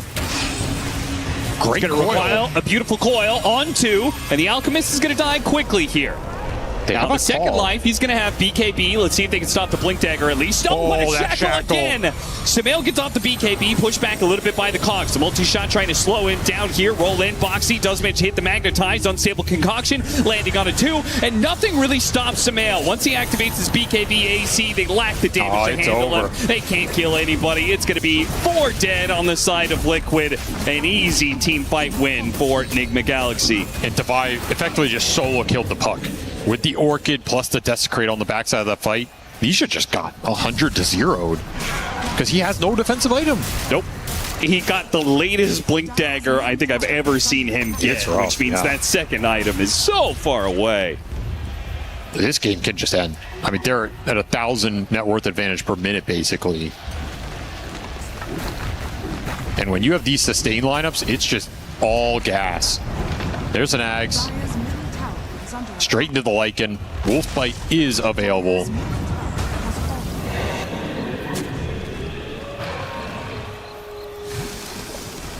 What a game here so far. Yeah, what do you do to stop a hasted, tethered Alchemist?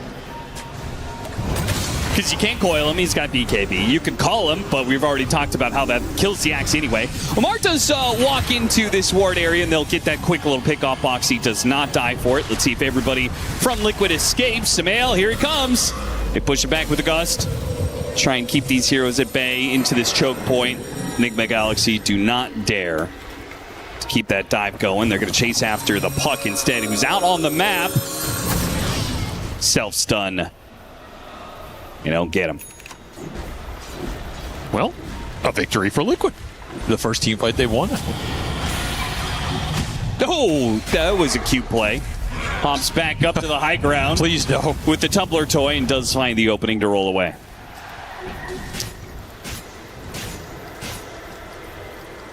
Pretty much it continues that the wins, quote-unquote, for Liquid are them surviving Nigma Galaxy's aggression, not actually turning anything back around themselves. You need time for Mickey to get items here. Yeah.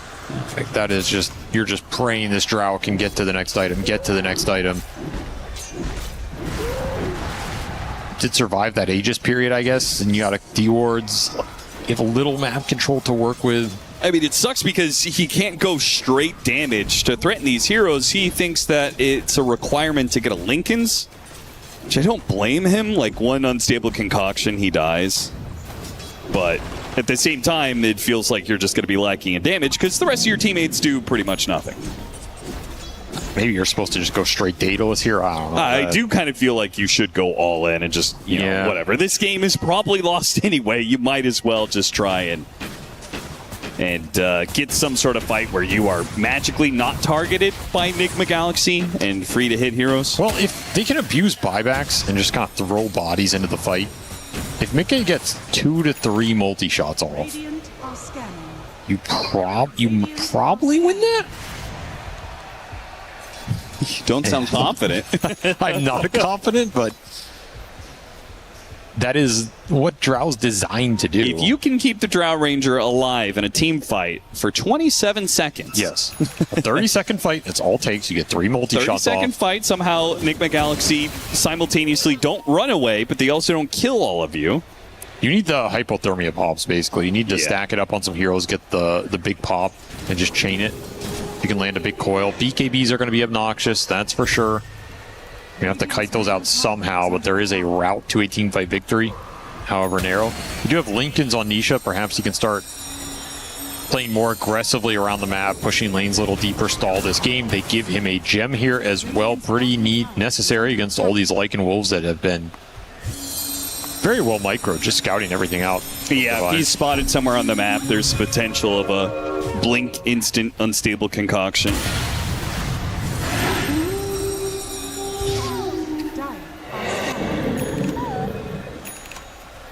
Shivas for Sumail. Interesting itemization choice. Yeah. Just tanking up. Not that high of DPS for him, but he has a lot of armor to work with against this Drow. It's an insane amount of armor.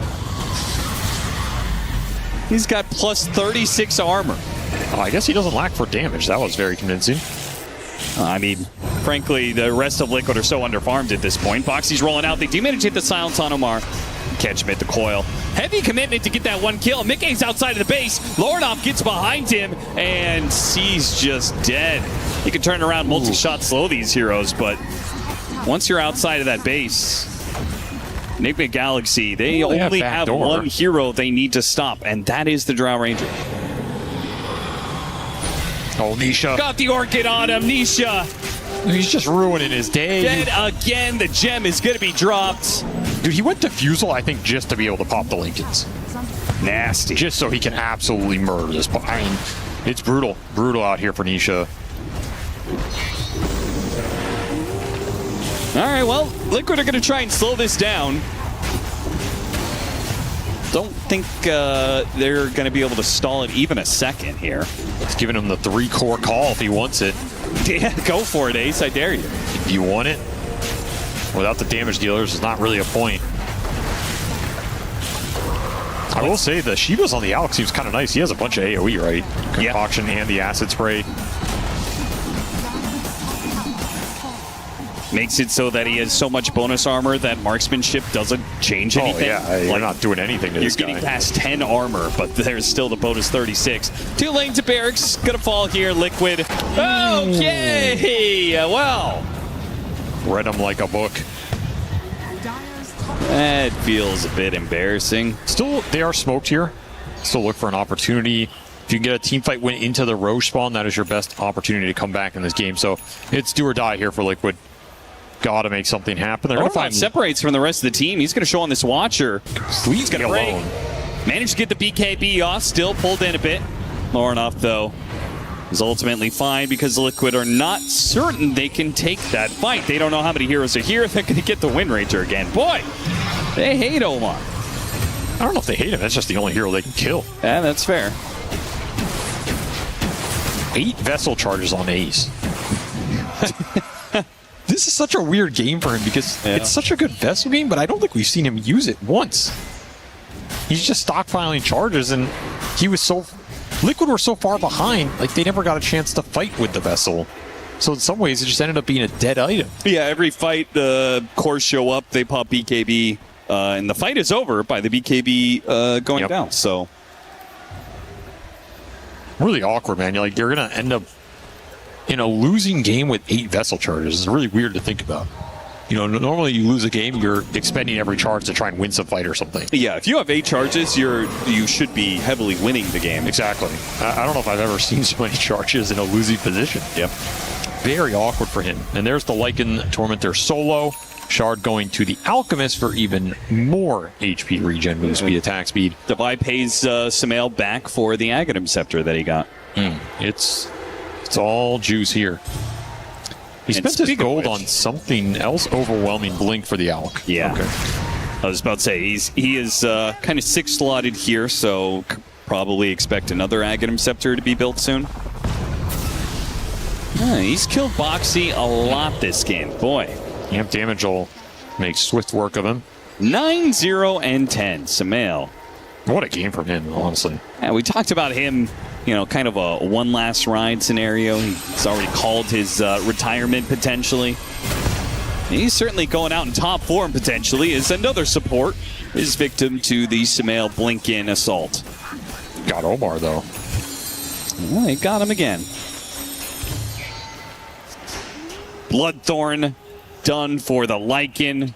Yeah. So even, like, he's probably still aiming for the puck, but if he uses 100%. It on anybody else, they're going to be taking so much extra damage. This is one of those games, if I'm Devi, I'm not wasting my time or my net worth on anybody but Nisha. I am just running in the fight, and I am barreling towards this puck. Every time, Diffusal, Bloodthorn, he's dead. And he can't play Dota if this threat is available. If you use your items on somebody else, you're opening space for the puck to maybe do something right. Yeah, I think Nisha can't go Shivas. I think he actually needs to get a Dispel. Yeah, what is that? Yules? Then you're playing into Nullifier territory? Normally you just kind of tank up with like Shiva's Octarine. You're able to survive a little bit. Against this amount of net worth on the Lycan, I don't even know if that's I don't think it's the case. Yeah. Technically, you have 3 frontliners who should be doing something here for you, but it's been a rough one all around. We'll see if Liquid can hold the high ground. They do have a barracks top, so this is not technically for Megas, but if you lose this lane, the Lycan will take the remaining. Here comes the wolf fight. Oh, Shiva, boy, he is bad. Concoction. Everybody scatters on the side of Liquid. They do manage to get the initiation here. Pull in Sumail. Sumail says, okay, well, I'm in this deep. Might as well keep going. Goes after the Drow Ranger, forces her back to the fountain, gets him inside the cogs, wasting much of the BKB here. Liquid plays this pretty well. Now the BKB is going to expire soon. Can they actually kill the Alchemist with no Wolf Bite, no BKB? He's got all the hypo stacks. He's got him stacked up, but he's got so much armor they can't kill him alongside the sustain that is being offered from both the Necropos and the puck. Almost dead again. This time does survive. Another call. I mean, they just keep on pulling in hero after hero. Will they ever have enough damage to kill somebody? Boxy rolling in. Bit too deep. He's going to be Reaper's Sight. That brings Lorinov back up to full. That is going to be another lane of barracks. Almost Megas. That is Devi Megas. Committed. Gets the Megas. Maybe gets Tofu as well. Unstable Concoction. It lands. Half HP for Sumail. Committing for the kill. Nice Shackle shot to follow that up as well. Catching Nisha and Mickey. Mickey, he'll die for the cost of an Aegis on an Alchemist. They just simply cannot do anything there. They're going to buy back. Kill the Alchemist again. Congratulations. You got him. All it cost you was everything. The streak goes to Ace. Probably not the hero you wanted getting that extra 1,400 gold here. Probably not. They will claim it. The beast has been slain. Well, it's 35-minute Megas, so we're back to the same storyline from before. Man, you got Megas to 35 twice in a row. That's pretty brutal. Yeah, I feel like this is going to be either the proof is in the pudding, Liquid is just not in shape, and they're not going to be able to contest the other teams, or this is going to be the series that wakes them the hell up. Because this one was... it was brutal, yeah. Yeah, it was pretty demoralizing, I would say. The thing is, they did play against this Necrophos mid twice, where he just kind of owned the lane. But this game had a lot bigger issues. Like, you were just getting outplayed around the map. Yeah, you could be like, oh, guys, we bad draft, whatever. You got outplayed in game 2. Yeah, I agree. There were moves to be made here. There was some finesse to be had. You could find those little openings with some of the initiators. It's not easy, but it was there.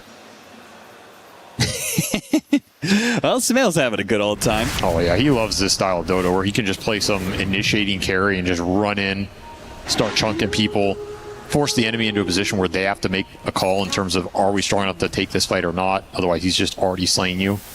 The sad part is their cores, Drow Ranger can deal with Megas perfectly fine. The other two are weak enough that it's going to be a bit difficult for them. But they can stall this out, and Drow Ranger is closing in on level 25. Combine that with a completed Silver Edge. He technically has the scale. Yeah, he does. He does. It's too bad that Nigma Galaxy's lineup is pretty anti-carry. For sure. Right? You've just got so many heroes that can just get on top of the Drow Ranger. The Wolf Bite.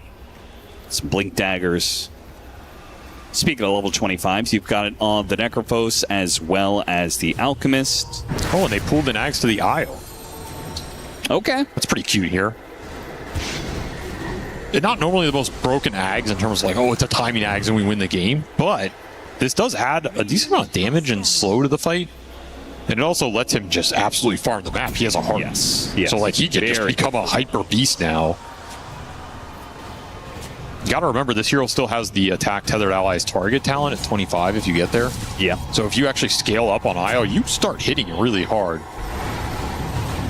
I like this Axe pool. It's kind of just scale security if this game somehow gets weird, right? Yeah. And you're not expecting it to, but now all of a sudden GH, he's just going to free farm the whole map. He's just reloading the farm. I mean, he's living the IO dream.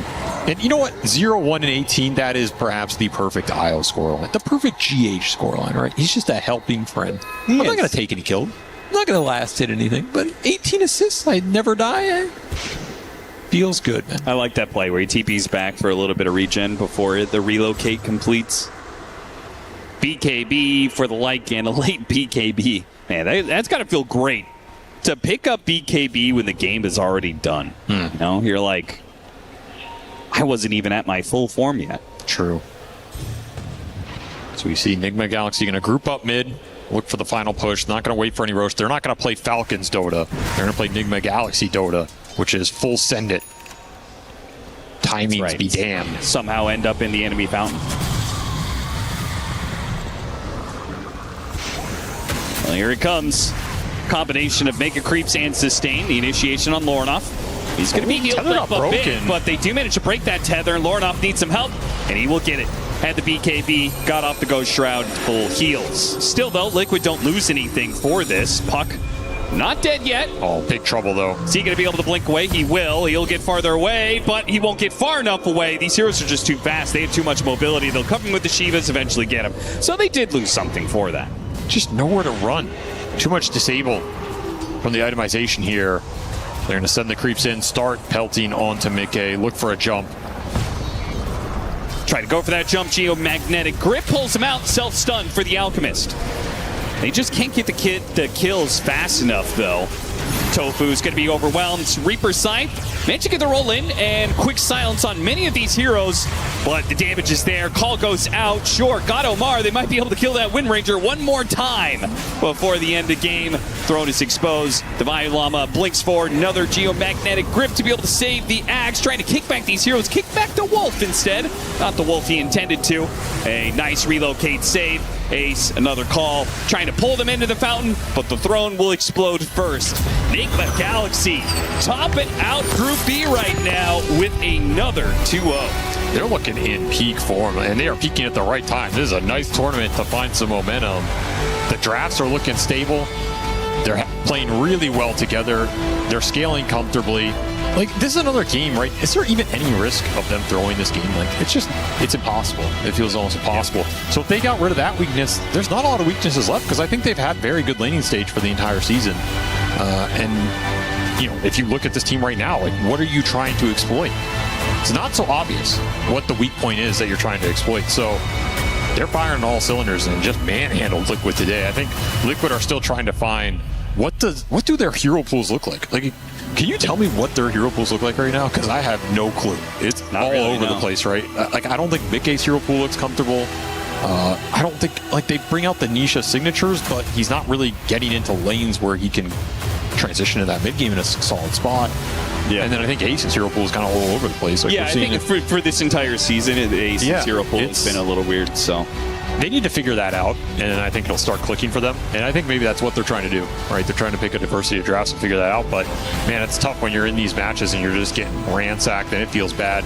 Standout plays from Omar. These shackles were super clutch in the early game. So good, man. So good. They need those to land because you don't have a lot of their stuns in this lineup. But my MVP is Sumail. I think he just terrorized that map. He did. Like, that's twice now with the Alchemist. Other teams have got to be thinking about this hero. He's looked really good in it. And I think what people talk about, you know, the Sumail one position, like, what differentiates him from other one position players? It's the aggression. Yep. He's not going to AFK in the jungle, even in situations where he can. He's not just going to play passive on the map. He's always looking for the kills, always looking for the opportunities. And it creates so much space for Lornov, who just soaks up all the farm and scales.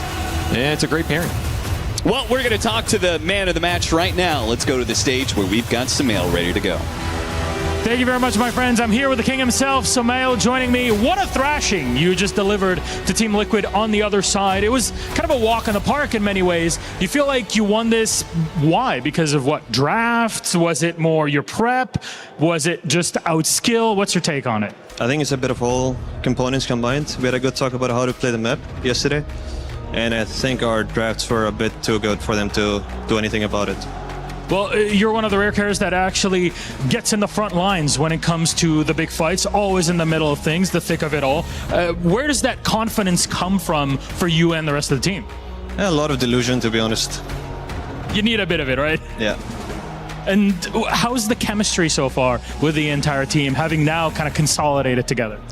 So far it looks good. I feel like we're just getting better and better every week. So pretty confident, to be honest.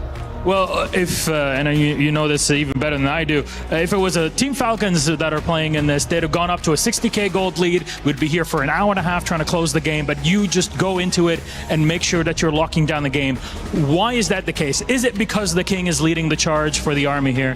I mean, something. I don't really think we're playing as aggressive as I would, but there's a balance for sure. I mean, for example, Lornov wants to play a bit slow, so we're adjusting. We're trying to find a mix where I play slow enough that it works for him, and we play fast enough that we don't throw, you know? So yeah, trying to find the balance on that. It's good to have Lornov that's kind of around you in here, GH helping you with a bit of health here and there when it's needed. But since it was such a one-sided affair in so many ways, I want to ask you, is there any points of feedback or any things you'd like to give as kind of help for Liquid on the other side in the rest of their journey? Not really. I'm not their coach. That's fair enough. Thank you very much then, Sumail. Congratulations on a huge win. That's Nigma Galaxy. We'll send it back to our panel to break it down. As Lacoste said earlier, nobody beats Nigma Galaxy 16 times in a row. That's right, they beat Team Liquid a 2-0. And as our commentary team already said as well, Nigma Galaxy is topping their group. They already played against the other favorite that people also had for Group B, which was Aurora, and they tied that series. So looking pretty confident, looking pretty good. We heard Sumail on stage as well. Sebi's talking about finding the perfect balance between wanting to go in and needing to also make sure that they don't throw. It seems like they found a perfect formula. I mean, no jokes aside, and it would take a couple hours for me to break it down. So you just have to trust me on it. Like, Nigma is back. I'm not kidding. Like, they're actually back. This is Tier 1 Dota that they just played in so many aspects. And I'm not saying they'll win the tournament. I'm not saying they'll be in top 3 necessarily. But if you ever thought that team was really good, they're back to that shape, like 100%. So there's a lot of other really strong contenders, but they'll bring the challenge to them. And they also need this confidence that they are getting from the wins, knowing that they're believing in the draft. Because if you fall short, I would say like 2-3 times with these type of drafts, you're kind of losing a bit of a confidence in it. And they've been winning. They've been showing that these heal strats that they've been running are working out. Alchemist now 2 times being picked by them. They definitely cooked, and really glad that there's chemistry. But also, I think with the Lorinov addition, there's a good amount of stability coming out from the team, knowing that he wants to play it slowly while you have this guy that you need to put on a leash. You're like, yep, we're gonna back you up, but also like they gotta need to sync up the timings. Something that we've seen extremely well in the game number 1, even in game number 2, where everything was like really on point, gelling together. Yeah, and this game, more so even than game number 1, it was, sorry to say for Team Liquid, it was so one-sided. It was like, there was nothing Team Liquid could do. It wasn't just an outdraft. It was for sure an outplay as well. I think there's like a little bit of both, right? I think Nigma is very strong. They have their own identity, and teams are probably going to start now looking. It's like everybody's looking at, what did P-Vision play last? What did Team Spirit play? What is Falcons doing? I don't think the top teams are looking at Nigma this way at all, let's be honest. But after today, after these last 3 days, this is going to change 100%. Teams are gonna get inspired, they're gonna study them, they're gonna copy them, and they're gonna come more prepared. So there's that on one side. On the other hand, I do think that Liquid is in a weird spot where they don't seem very in sync yet, or very clear on what their identity should be, especially on their offlane. I might be completely wrong about it, but just by watching and feeling the game, I feel like there's like a big misunderstanding between Boxy and Ace. Like, I don't think they're trying to play the same game exactly. It starts with the draft, the hero that they select for each others, and how they play around that. They've had these sequences at some point in the season, and then it became really good, and now maybe it's back. It could also be related to the meta and the heroes. So anyways, long way to say that they have like a lot of work to do in that regard. Also, I think Nishine is in a really good shape, but I think Nigma identified that, and he had a losing matchup both games in a row. He's playing versus this Necro that is just in his face all the time. He's starving in XP, in HP and mana. He didn't really get to play the game, so he had to rely on his side lanes.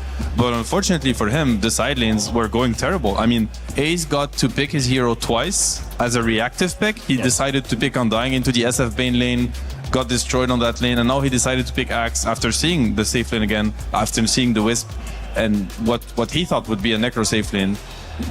Yeah, anyway, they have some... There's a lot of work to do on Liquid side, unfortunately, and I don't think they have that much time for it, so they better hurry up with it.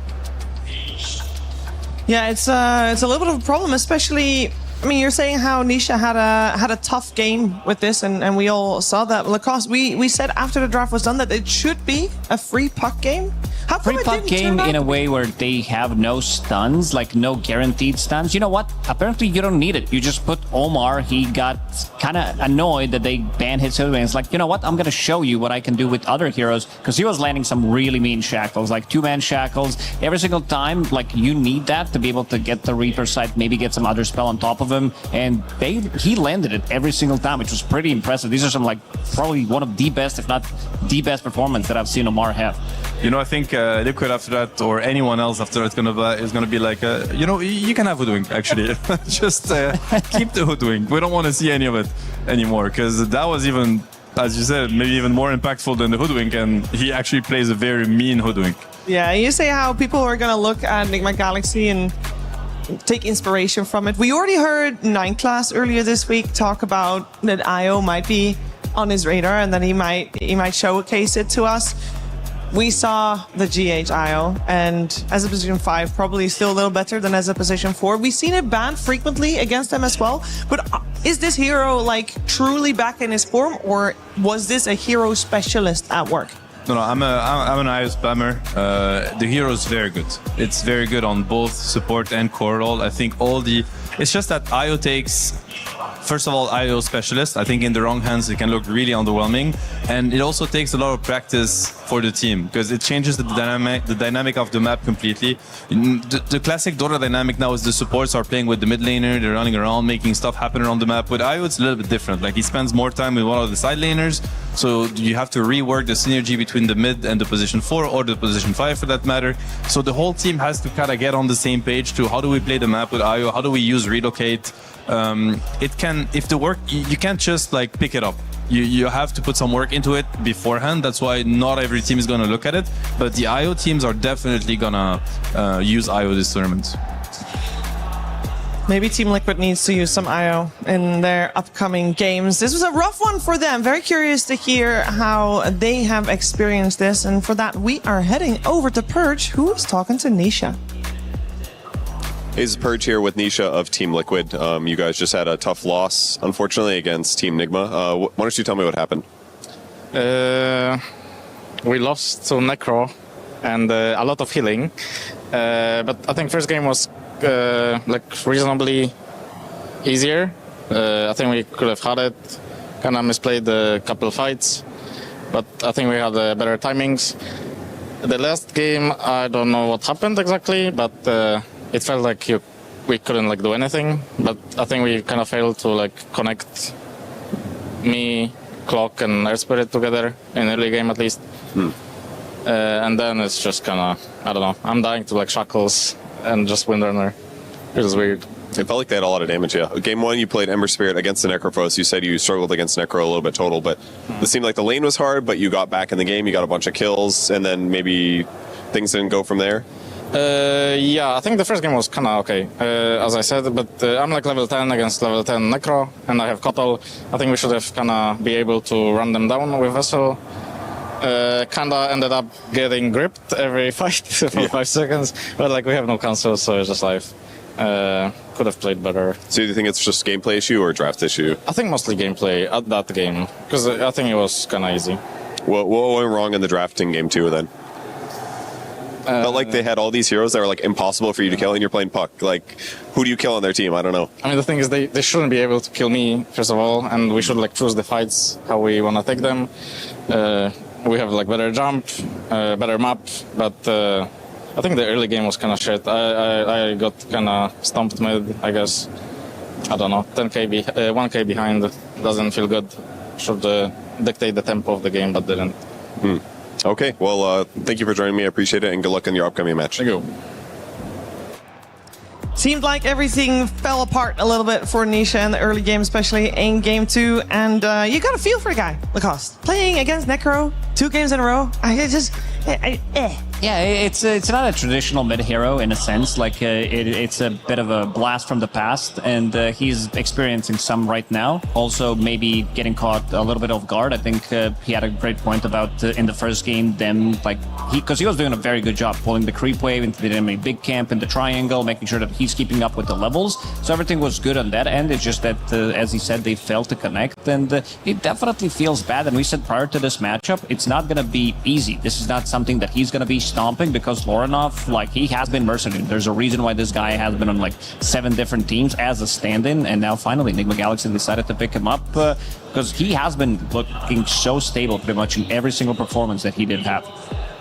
He has been looking very stable, and he seems to fit in very well with Nigma Galaxy. We are going to take a look at where we stand ourselves in today, as these matches from Group B now also done. Nigma Galaxy and Team Liquid will get some chance and time to reflect on today, and we'll see them again tomorrow. We are moving forward with the second half of our day. We got LGD Gaming versus 1W at the very end. Before that, ViCi Gaming versus Team Spirit. That will be our upcoming matchup. But before we circle in on those 2 teams, it is Slack circling in on some players.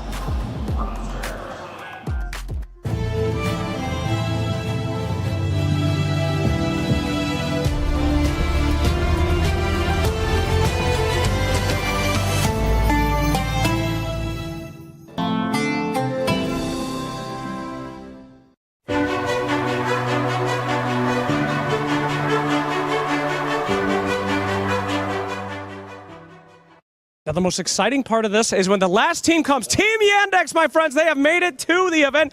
Oh, my goodness gracious. It's media time, baby. You pumped? Yes. Hell yeah, we're walking in with full energy. Oh, my God. Hello, sir. Are you ready for media day? Yes. Give me your best media day pose.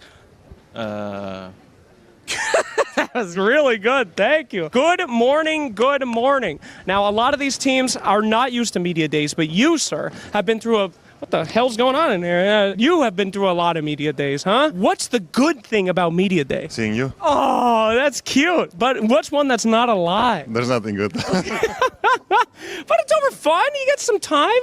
Don't you think that media day is important? Because they see you in the grand finals. They see the picture you take here today, and that's what they take home with them, right? Yeah. Okay, great. Who is your worst media day person that we can hype up on your team? Melody. He's really good. He gives great interviews. All right, we'll hype up Malady. Malady, your teammates said that you're the worst media day person. Why? Because I hate everyone. Okay, well, that's fair enough. But what if today we got the smile and thumbs up? What do you think? Smile or thumbs up? Yeah, just one. Okay, this I can do. Hell yeah, we're ready for media day. Thank you so much. Off you go, Team Yandex. And I gotta say, I think they're going to do great. Oh, this is OG. OG's here, too. We're doing seamless transitions. Welcome to Media Day, sir. How are you doing? I'm good. Welcome to Media Day, though. I hope you're having a good time. OG boys, hello. You guys are in a line here. Do you have anything naughty in your backpack? No, only keyboard. Can I check it out? No. How confident are you right now to put this camera in your backpack and we're not going to find anything weird? 100%. Okay, don't do that. How about your backpack? What is this? Is this your Labubu? It's my something, I don't know. It's my lucky charm. We got us here. Charm. Okay, good luck, little guy. Thank you very much, OG. Good luck, everybody. KJ, how are you doing? I'm doing super fine. How are you doing? Why are you the most attractive player in Dota? It's your eyes. You're like, you see me that way, you know? There's nothing I can do about it. Who on your team, I've been asking I don't know what happened today. I woke up and I felt like fist fighting, apparently. Who on your team would win in a fist fight? Me, for sure. You? Yeah. I mean, depends against who. No, your own team. Between yourselves? Yeah. In this case, me. Wow, very confident. What gives you that confidence? I think that look was enough, actually. They're not very aggressive. Neither am I. Talk to me about your mid laner. I mean, he's been a beast this year. Yes, has been and continuously. Actually, has been is still be. Yes, he's a beast. I actually don't know the origin story. How'd you guys find him? But at first, we didn't really know if he was good or not, and then we were gonna make changes, and then we talked to people, and then we basically heard that he's good. I heard that he was rank super high, playing on a toaster with 200 ping from Peru, and we're like, imagine this guy with good quality of gaming possibilities. So we tried him, and then he was super good, and he was super good teammate. So yeah, that's it. I feel like there's not as much young blood in the scene, but South America and SEA at times feel like the two regions that bring in the new blood a little more often. Why do you think that is? Actually, I don't know much. I feel like Dota is good in these countries. People enjoy Dota in these countries for some reason, and they have the setup properly for them to happen. So for example, in Brazil, cyber cafes, LAN houses, they are dead. But in Peru, it's a big thing, you know? So people go there and they play, and then they can actually play with good PCs. And if you have a good PC, why would you play League of Legends instead of Dota? Great question, yeah. So I feel like at least in Peru, it's a more of a cultural thing. I have no idea for CIA or Russia. And last question, how are you guys going to do at this tournament? Are you confident? We are confident as hell. I know that we are the team that most try-harded before this. We haven't stopped playing since our last tournament, and because we had TI qualifiers. So since our last tournament that we got second place, we probably got 3 or 4 day break days to rest, and other teams, they took weeks. So you guys made a mistake by resting too much. We are coming at you. Oh, thank you. Here with Art Style, legendary coach. How are you doing? Kind of fine. Kind of happy that we are... Kind of happy what? Playing on this tournament. Oh, yeah. How long have you been with this team? Near 6 months or 7, something like that. Where have you been? I was coaching Navi junior team that became main roster. It was 2 or 3 years. Do you realize how much of a legend you are in Dota? No. No?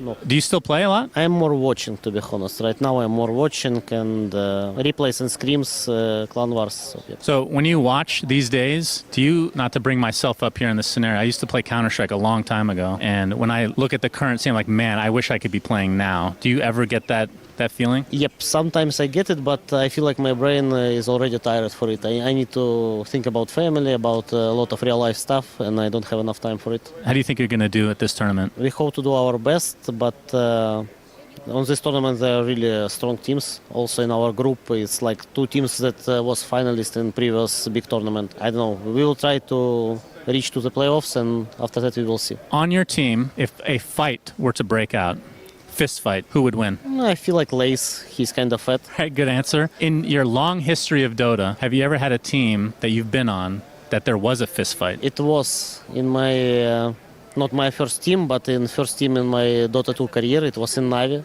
I will not tell you, but there was kind of accident like that. The original Navi? Yeah, original Navi, first one. That one, first international. I can only imagine who that person was. Nope, it wasn't. It's not this person. Okay, well, process of elimination. So he's off. Chavos, by any chance? Nope. Just kidding. Thanks for joining us, Ursa. Really appreciate you. I hope that you guys have success at this tournament. Thank you. Thank you. Thank you. This year, the EWC Dota 2 format is more cutthroat than ever. This is how it's going to go down. The tournament starts with the group stage. The teams will be split into 4 groups of 6, where they'll play in a round-robin format. The top teams of each group qualify straight to the playoffs, and the bottom 2 are eliminated. The remaining teams move on to the survival stage, which is a single elimination best-of-3 gauntlet-style bracket, the team's final chance of survival. The first round of the gauntlet bracket starts with the 3rd and 4th placing teams from the group stage. The winner will meet the 2nd place team from group stage in round 2. Only 4 teams will move on from the survival stage to the playoffs. The playoffs are a best-of-3 single elimination bracket, where a single mistake can be the difference between moving on and being eliminated from the tournament. A 3rd place decider will be played for a bigger chunk of the prize pool, as well as valuable club championship points. The grand finals match is a best-of-5 for the 2 teams that have fought their way through each stage of the tournament. Only one of them will remain undefeated and claim the EWC 2026 Dota 2 trophy.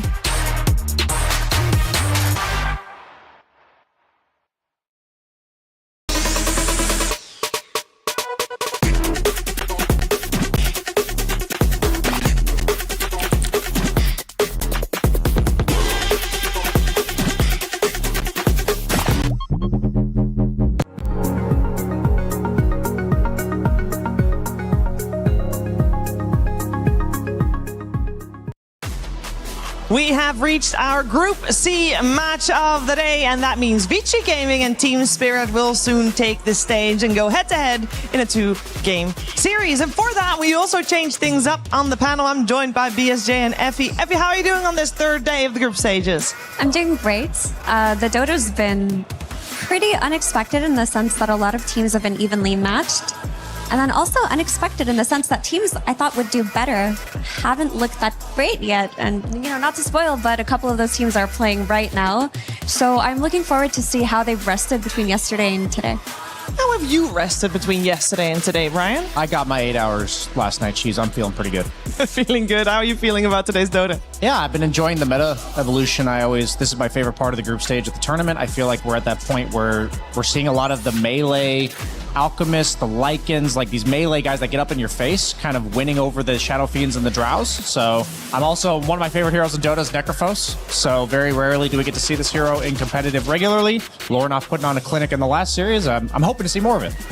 I am looking forward to seeing more of it as well. Different roles, maybe a carry. Spectre again, who knows? We're going to focus in on ViCi Gaming first.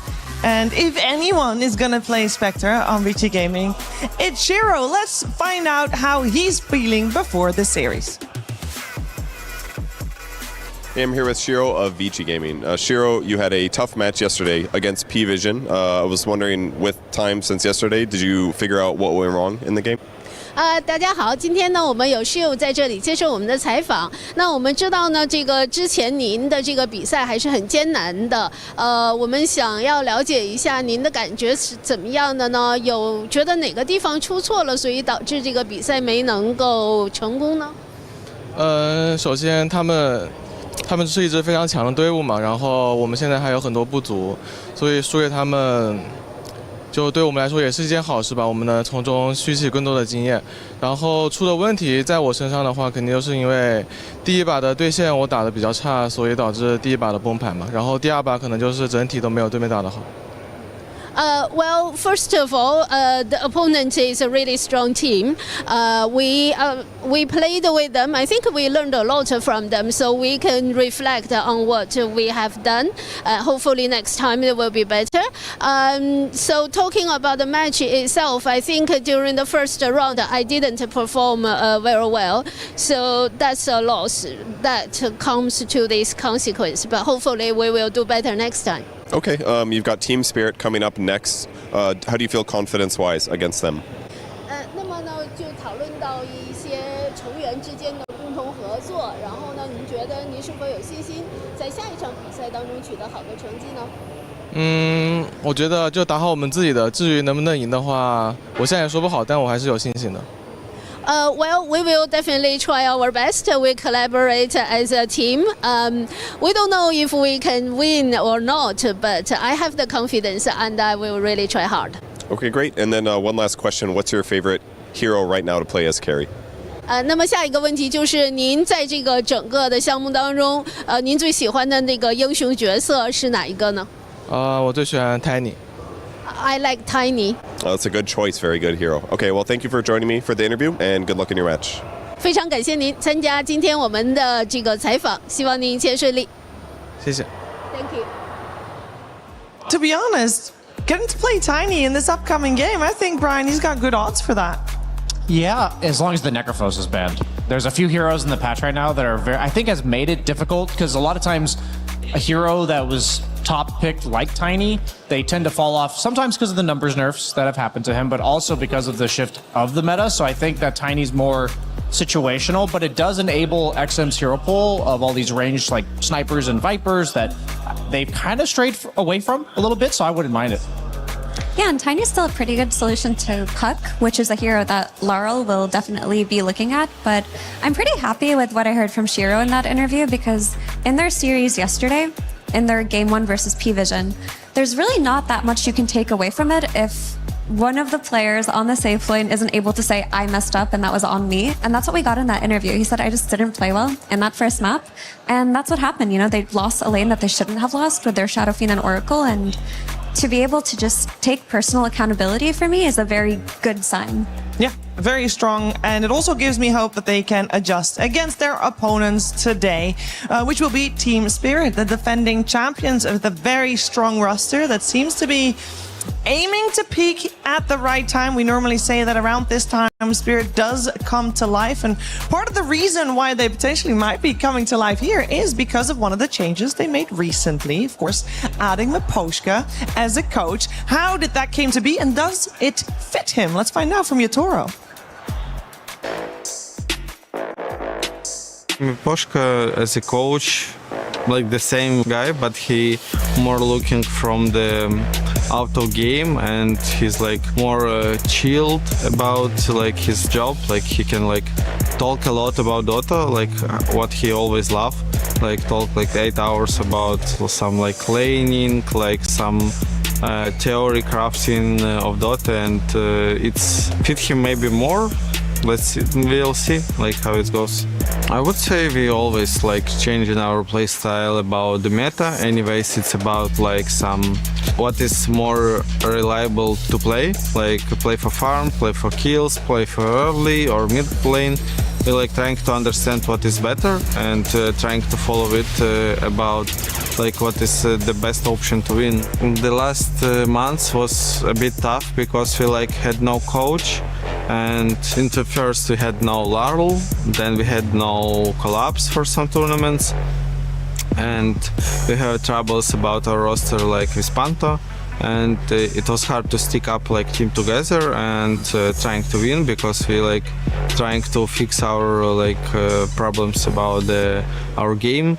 And also we had no coach, so when Milan comes, it's like give us more breath for the game, and then Miposhka comes, it gives us more, and we made a roster change, so now like feeling good. I think we are playing not bad. If we're gonna be prepared well for special teams, what is like the best one is this tournament, as I see by the preparation and last tournaments. So if we're gonna play at 10% better, we're gonna smash them like no chance.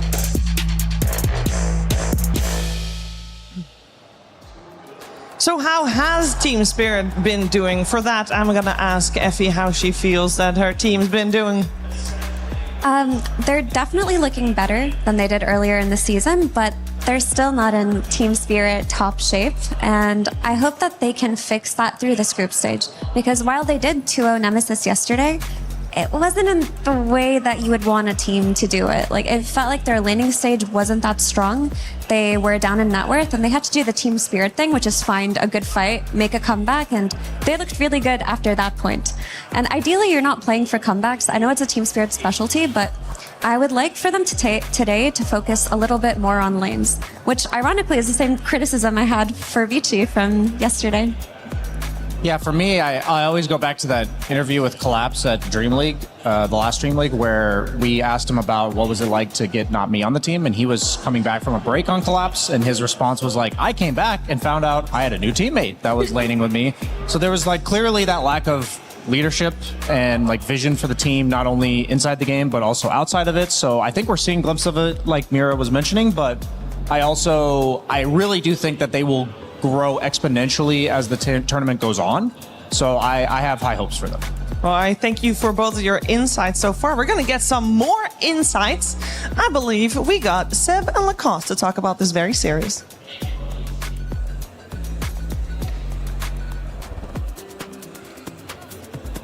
And here we are with Seb. Just want to talk a little bit about this incoming matchup, because there's a lot of history between these two teams' squads. Bak, Y, Jin Q, he's back in the squad against the gigantic team like Team Spirit. Who do you think has the upper hand?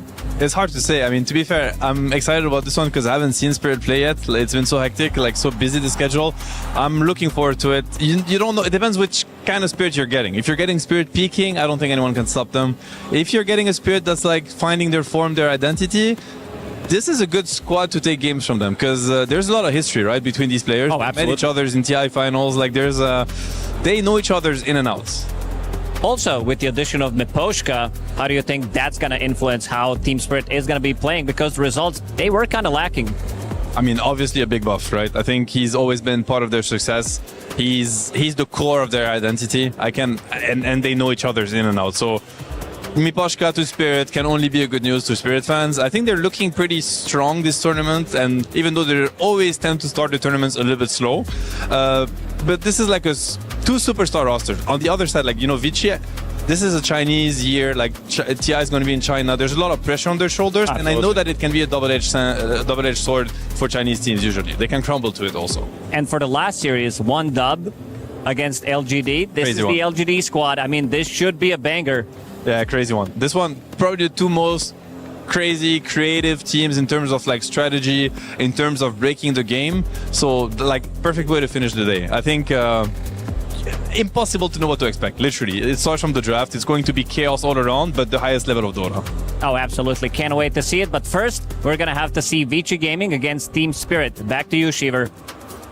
Thank you very much, gentlemen, for that insight. ViCi Gaming versus Team Spirit will be a good one. Both teams have done decent so far. I think if we're focusing on ViCi Gaming a little bit more first, they're 2-2 right now. They had a rough day yesterday, Brian, with a 0-2 against P-Vision. But at the same time, that was kind of a result that we were expecting. And I also feel like the first series that they had against Reconics also was one that we were expecting. So do we know what their power level is right now? I mean, they've been relatively consistent in their results recently, between 8th and 12th in the 2 tournaments that they played in. But for me, the concerning factor about yesterday was that the first game I felt like was a skill difference. So, Shiro himself even said we kind of messed up the lane.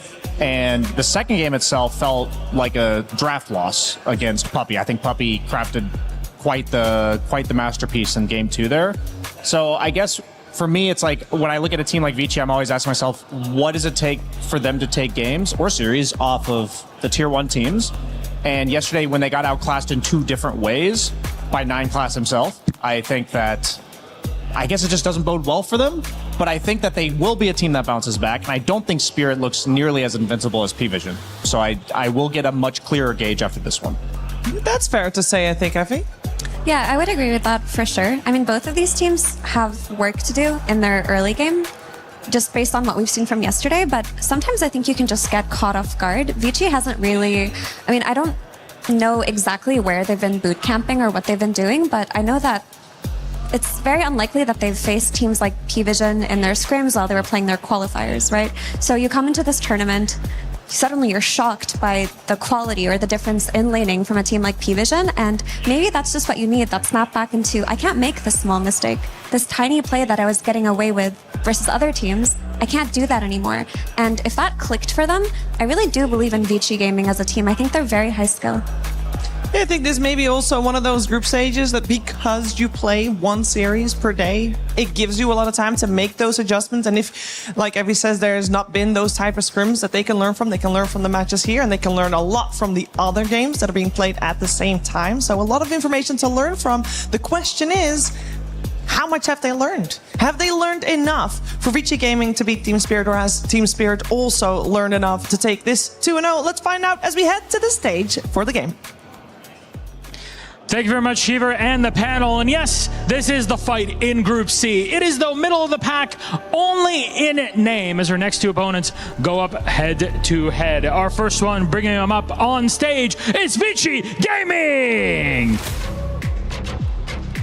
5 years have passed since the ViCi Org took down Spirit, but this is a different time and a completely different squad with a whole lot to prove. Some issues to fix from yesterday for sure, but we all know they have more than what it takes to be and stay on top. Right now, sticking middle of the pack again in Group C. An important moment for our Chinese team, though on the other side, it's our EWC 2025 champions, Team Spirit! The Spirit Dragon has awoken off of its hoard of gold. And my God, what a hoard it was after their Dota 2 victory last year at the Esports World Cup. What makes them so good, you ask? Not me, Coach Maposhka, who knows, whatever it is, they have no plans to slow things down. And I tell you, nothing will slow down here, as please, ViCi, please, Team Spirit, you may place your keys, you may take your seats, gentlemen, and prepare to do battle. Go ahead. This one is about to begin. A big fight in Group C. Where do we go? Where to head? We'll see what sort of draft we'll get out of it. Back to the panel. Thank you very much, Milos. As we will prepare for this series, I'm interested in hearing where our attention should be. What is the strength of both of these teams? Where do their wins come from? Effie, we already talked a little bit about how Shiro also said himself wasn't looking too hot in that first game yesterday. Is normally for ViCi Gaming that where the success come from, or would you focus on a different player? I would say so. I think for both of these teams, it's very important to play through their carry, but the means that they achieve it is a little bit different. For ViCi, when it comes to the way that they want to enable Shiro, a lot of it is XM getting a good lane matchup, doing really well, and making very strong rotations. Whereas for Team Spirit, oftentimes Laurel can get shafted, and this team is used to playing in games where they maybe have to make a comeback, do a couple of comeback smokes, and play through collapse from the offlane instead of Laurel. Yesterday we saw that XM couldn't really make much happen out of the mid lane, and it felt like there was no tempo whatsoever from ViCi. So I do wonder what they talked about today in terms of hero picks for XM. Yeah, I was thinking when you were talking about not being able to make plays in game one, especially when the lanes went poorly, when they could have gone well, they looked very lost. And I think that happens to any Dota player when you're in a pretty crappy scenario. But I feel like the difference for me between these two teams after watching ViCi yesterday is that Team Spirit always has like a vision of how are we going to take fights later on in the game? How is our team going to play the map? And when I looked at ViCi's drafts, my concern for them was that they had overall last pick in both games, and it felt like there were parts of their draft that they still had to like round off in that last pick. A lot of teams I've seen will have, okay, they'll have the objective taking, they'll have the initiation and the gank potential, and the last pick can kind of just be good against what they're seeing. But when yesterday I was like, those are good last picks, but they feel like they had to be that, which means that you're just never really surprising anyone, and that's not going to work against the likes of P-Vision, which obviously it didn't, and I don't think it's going to be good enough against Team Spirit either. So I'm hoping there's more continuity in their first four picks, whether it's like XM's on a range guy and Shiro's on a playmaker or something like this. Yeah, just more of a mid-game idea, I would say, for ViCi. Just that if our lanes don't go badly, this is the play that we can make, and this is the hero that's going to lead the charge. In that game where they had XM on Storm Spirit in game 2, that was their idea. We're going to play off of the Storm Spirit, but what we saw was when they were playing that mid game, he would zip in, get silence, die, and they had no means at all to do anything after that. Spirit, they will often think about, okay, what if we lose lanes here? What do we do? Who's farming and who's going? And it feels like Spirit, in terms of conceptualization, just have the upper edge. I think going off of your point, it's like you pick Storm first, and they say, this is our playmaker. But then what P-Vision did was say, I'm going to pick Ember into Silencer, and you just aren't going to be able to move on Storm Spirit. I feel like what a lot of teams would do there is say, okay, Storm Spirit's kind of gimped for like the first 20 minutes of the game until he gets some items. We need somebody else to like carry the torch for that period, but they didn't have that. And it felt like that period of the game, there's a lot of these games, not just between these two teams, but that have quickly snowballed out of control around the 15 to 20 minute mark, where just like 1 or 2 fights, it goes from a perfectly even game to like 5 to 10K. So that's where my eyes are specifically for the series as well, not only because that's a trend, but that's also something that happened to ViCi twice yesterday. Yeah, and when we were talking about how the teams are adapting and learning as this tournament progresses, there's one series in particular that I think ViCi might learn a lot from about Team Spirit, because the first day they faced Mouse, and yes, it was a tie, but to be honest, it kind of was a 2-0 in favor of Mouse, because that first game was eventually Megas versus Megas, and okay, then the Team Spirit factor, as Collab said, it's in the air. It will the EWC buff will prevail and come through. But it wasn't a great series from them. No, it wasn't.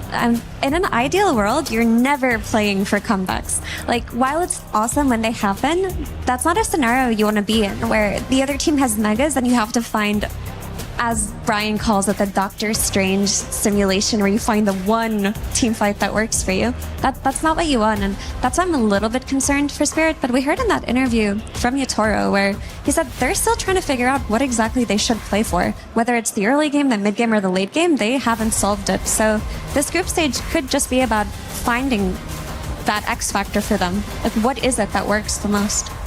Yeah, I see the Team Spirit identity when it comes to these late game miracle wins, but I don't see the Team Spirit identity when it comes to like the strategy. So I think that, like you said, that's something they're going to have to find their footing. I think it's quite possible that they do, but if I had to gauge like the success of Team Spirit for this whole tournament, if they were to just be the exact same team they are now a week from now, I think I would put them in like 6th to 8th range. That's where I think their caliber is currently, but I think they're quite capable of stepping up. Yeah, based on that EWC buff, though. Of course. Surely it will come into That's at least 3 wins out of the next like 15 games for sure. One thing I did notice watching Team Spirit yesterday, it's not an exact detail because I only had the time in the morning, obviously, to glance at, but they did lose their mid-tier 1 quite early, and it took them a while to actually cross the river and make some plays. And I wonder if that's something that they assessed themselves and said, we need to be able to hold this tower so that we can actually smoke across the river and not be the ones constantly run at. And in that case, they have to input more resources into Laurel than less. They can't last pick him Zeus and do nothing while he's getting coiled over and over. I also think that's the reason why heroes like Snap and then honestly Necro now have become really popular, is because these heroes, there's no such thing as having superior lane shove to them in the mid lane. They naturally create this vacuum where the enemy has to respond with a bunch of heroes and your playmaking potential goes out the window. And this patch has really shaped up to be, we talked about the range carries and the melee supports and the safe lane, but I really think it's so much about this dynamic between these melee playmakers in the mid lane versus the heroes that shut them down. And so far, I'm seeing the heroes shut them down do quite well. And so I hope to see that trend, I hope to see teams adjusting to that and having the next layer of that meta evolution show up here. They've even seen the Snapfire ban for sure. Yeah, and we see the trend from our previous series continue, that when that Darkseer is banned, you probably also want to ban out the Shadow Fiend. Just make it a little bit easier for yourself. We got ViCi Gaming opening with a Treant Protector. Very rarely let through. Treant's often first ban, and I think in the games he has been let through, he's mostly won. I was checking hero win rates today, and yeah, he has been let through 6 times with 1 loss. So this hero does fantastically. It's not just his ability to enable ranged carries, but his vision factor in the mid game just makes your game plan so easy. Yeah, it's also the fact that he helps all 3 lanes at once with living armor being global. Don't know why it works like that. But then he also forces you to have some all-in for the tier 1 towers. It's like one of the worst feelings when you don't have meaningful tower pressure and you don't even feel like there's a point in chipping down the tower over time. Like a lot of times for offlaners, they'll just be farming the big camp and pushing the wave and be like, yeah, I'll do like 100 damage to the tower per minute. But that just doesn't work against Treant. So what I'm looking for in Team Spirit's draft is if they're allowing Treant through, is it's not as much about just the lane matchup itself, but like what's your plan for like the 5 to 8 minute mark to make some sort of substantial invasion of the safe lane that's gonna boot the Treant out effectively. I mean, early Dispel can maybe be helpful just to secure those kills, like things like Enchantress, things like Largo.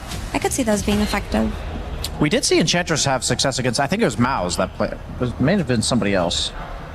Who was it that played Enchantress? We've seen snaking Enchantress earlier this morning as well.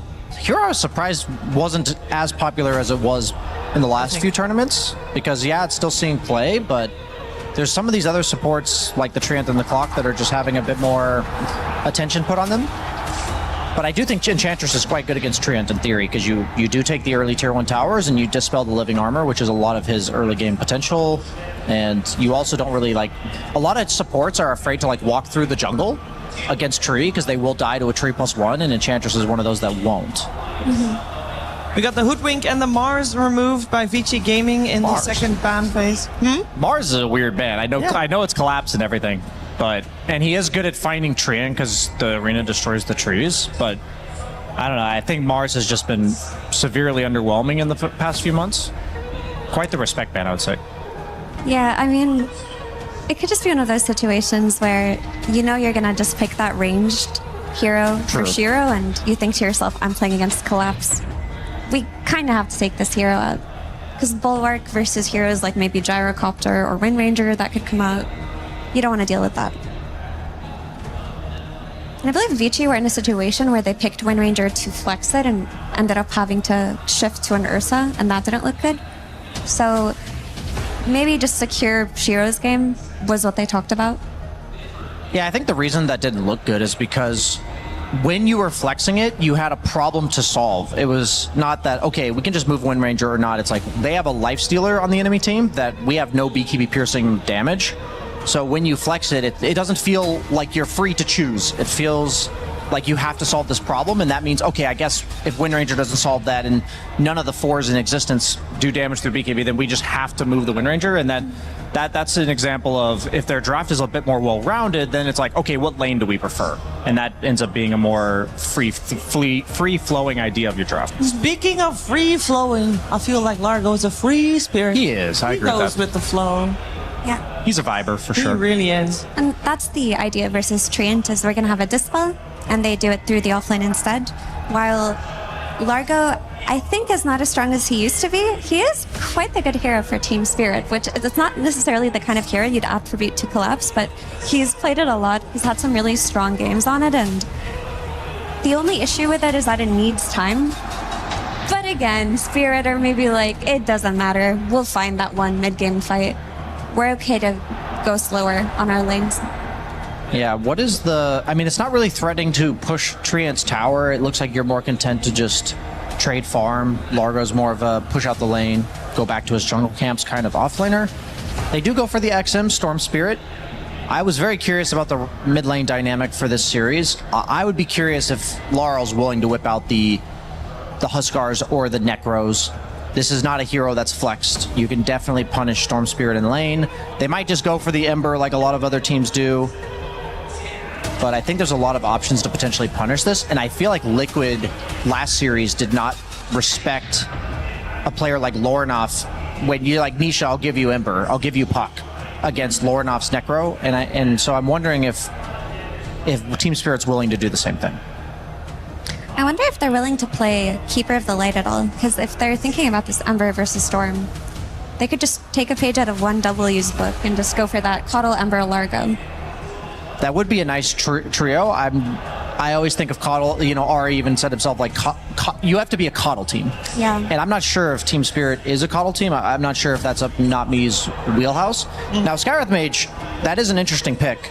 I'm wondering what their idea about. Have we seen any Skywrath Mage? I haven't seen it myself. We have, at least not on streaming. In theory, it's good for bursting Largo, but then at the same time, it's really bad against Largo if you're not going on Largo, because whoever gets silenced into ulted by Skywrath just gets licked, which not only removes the silence, but it also moves you out of the ult. So they have this combo of root into Skywrath Mage damage that's all countered as long as you're not casting it on the Largo, which seems a bit unreliable unless they have some idea of, okay, we're going to focus Collapse really hard with this. But yeah, it's a kind of a weird choice for me. I'm wondering what Xinkyu's thinking here. I think it's fine for me because you know how earlier we were talking about having a clear idea of what it is that you want to do? And they had this idea. We have this jump of Storm plus 1 damage dealer, and we're just going to really simplify it with the Skywrath Mage. We're going to have the burst, that first smoke with the Storm Spirit. We know we're going to have kill threat if Sky is 6, and to me that is better than just picking that Storm Spirit and thinking, oh, he's going to carry us through the mid game. Yeah, that's fair. I think the only reason Skywrath Mage is not super popular right now is because safe lanes are so oppressive and they're like meant to win. Oftentimes Skywrath Mage played from the 4 he's meant to ruin the carry's life, and I think that's very difficult in the pool of 5s that are popular right now.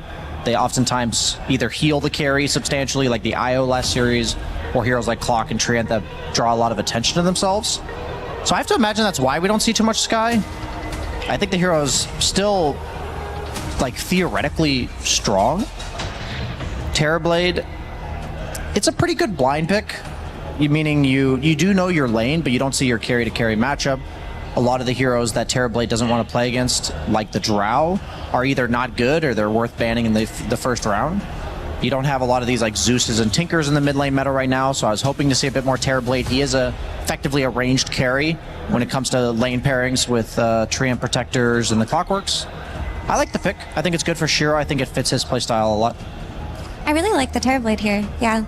I think versus Largo on lane, I look at Largo as a hero that you have to kind of address with a lot of single target damage. Sustained damage. And an overwhelming, right? Because ideally, this hero wants to take these long drawn out fights, pump out those gradual heals, and make it difficult to actually run into them in that mid game. But Terrorblade, as a hero who can just throw everything on one target and take him out, exists to solve Largo in that sense. I also think that the strength of Largo is that he's got high armor and high damage. So on lane, he trades very well against most heroes, but Terrorblade is not an easy hero to CS against in melee form. Like, his BAT is better, and it feels like they've correctly addressed the Largo threat. I mean, I'm liking ViCi Gaming's draft overall. The Skywrath Mage is going to remain a question mark in my head, because every time I just will approach it with a bit of skepticism, saying, why is nobody else picking Skywrath Mage? What is Xingqiu going to do? Is he going to roam on mid really early and try to shut down Laurel's early game and gives XM the playmaking potential that he was kind of lacking yesterday due to the setup they had in the draft? If that's what they're going to do, and they pick a hero for Bach that's more independent and able to play for itself, then that would make a lot of sense to me. I'm curious with their last pick. Listen, I have very particular opinions on Skywrath Mage, and I do think the hero isn't in a very strong place competitively, but I also think if you're picking Skywrath Mage, you have to be a player like Xingqiu. You have to be somebody who plays for your own farm, finds a way to play greedily, get that early level 6, and you have to play like a pseudo-core if you're really going to pop off on this hero. He's not like a sit back and cast spells every once in a while kind of support. There are so many supports that do better than him. But if you're pulling some shenanigans and you get a really good start, the hero looks good. So I kind of believe in it in the hands of Xingqiu, or I probably wouldn't say that if anyone else picked it. What does that like look like though in terms of, I understand what you're saying, to play for yourself. Shard. Okay, early shard. An early shard. Gotcha. So it's a little bit of that mid game like farming mixed in with not always going for plays basically. Yeah. So we see Centaur, like a nice generic offlane pick when you know it's likely a ranged carry because they've got the Clockwork 5. Centaur does quite well against a lot of the range carry. I feel like it's weird that they banned Windranger and then picked Centaur, because Centaur I think is unplayable for Windranger because the focus fire is just useless against you. So that's a bit peculiar to me. I'm wondering if we might see like a Yatoro Morphling or something like this. It's going to be a bit susceptible to the silences, but I think like an early Manta buyer that's ranged would make sense to me. Luna, Based on the tier list you guys made on the first day, this tier list might therefore already have changed. Nature's Prophet is still pretty high up there. That would work. Oh, they actually go a completely different direction. It does decently against Centaur later, but I actually think Lifestealer will struggle a bit in lane here. I actually don't love this Lifestealer pick. Yesterday I thought P-Vision set up the perfect Lifestealer draft. I think that this is like a 7 out of 10 Lifestealer pick for Yator. I think it does offer them a win condition, but I think that if I were going purely off the drafts and I could not see the teams, I would prefer to be ViCi, I think, for this one. I agree. I really like what Centaur gives them in terms of an early pipe. Lifestealer does give them that physical damage and the scaling that they need to fight into ViCi, and of course Rage versus Terrorblade, allowing you to maybe get those key kills on him before he sunders. But early game, that damage is going to be coming out of that Dark Willow plus Ember. So if you get this pipe and just run at them non-stop, and you don't let this Lifestealer breathe, I think ViCi have a really good draft to set the tempo. Yeah, my main concern with the Lifestealer pick was that I think that he is bullyable in the first 3 or 4 levels. I think that's exactly what Xingqiu wants when he picks Skywrath Mage, and I think there's potential that if top lane goes poorly for Team Spirit, that also bleeds into mid lane.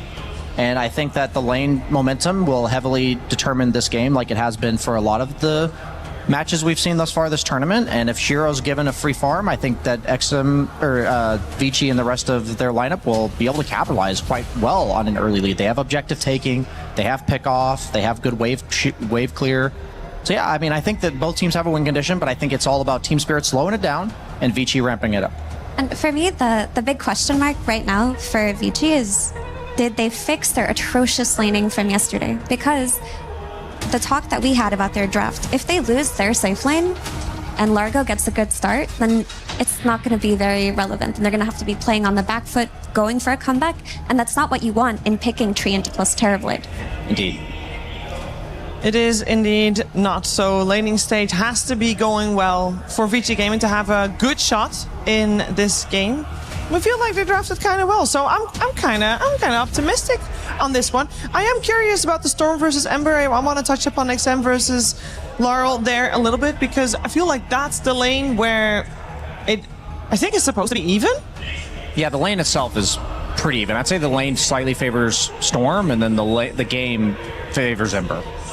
Because that's where I feel like a difference can be made, with also potential rotations coming out. Skywrath is a very fast hero.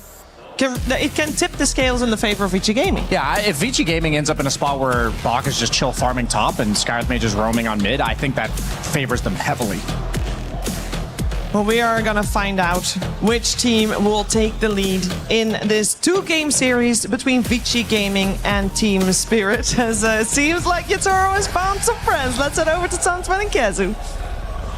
Thank you, Shiver. Yeah, Yatoro's in a bit of trouble. He's going to get stomped up, licked up as well. Everything in between. He will survive on half HP. As we begin game number 1 between ViCi Gaming and Team Spirit. We watched Team Spirit yesterday.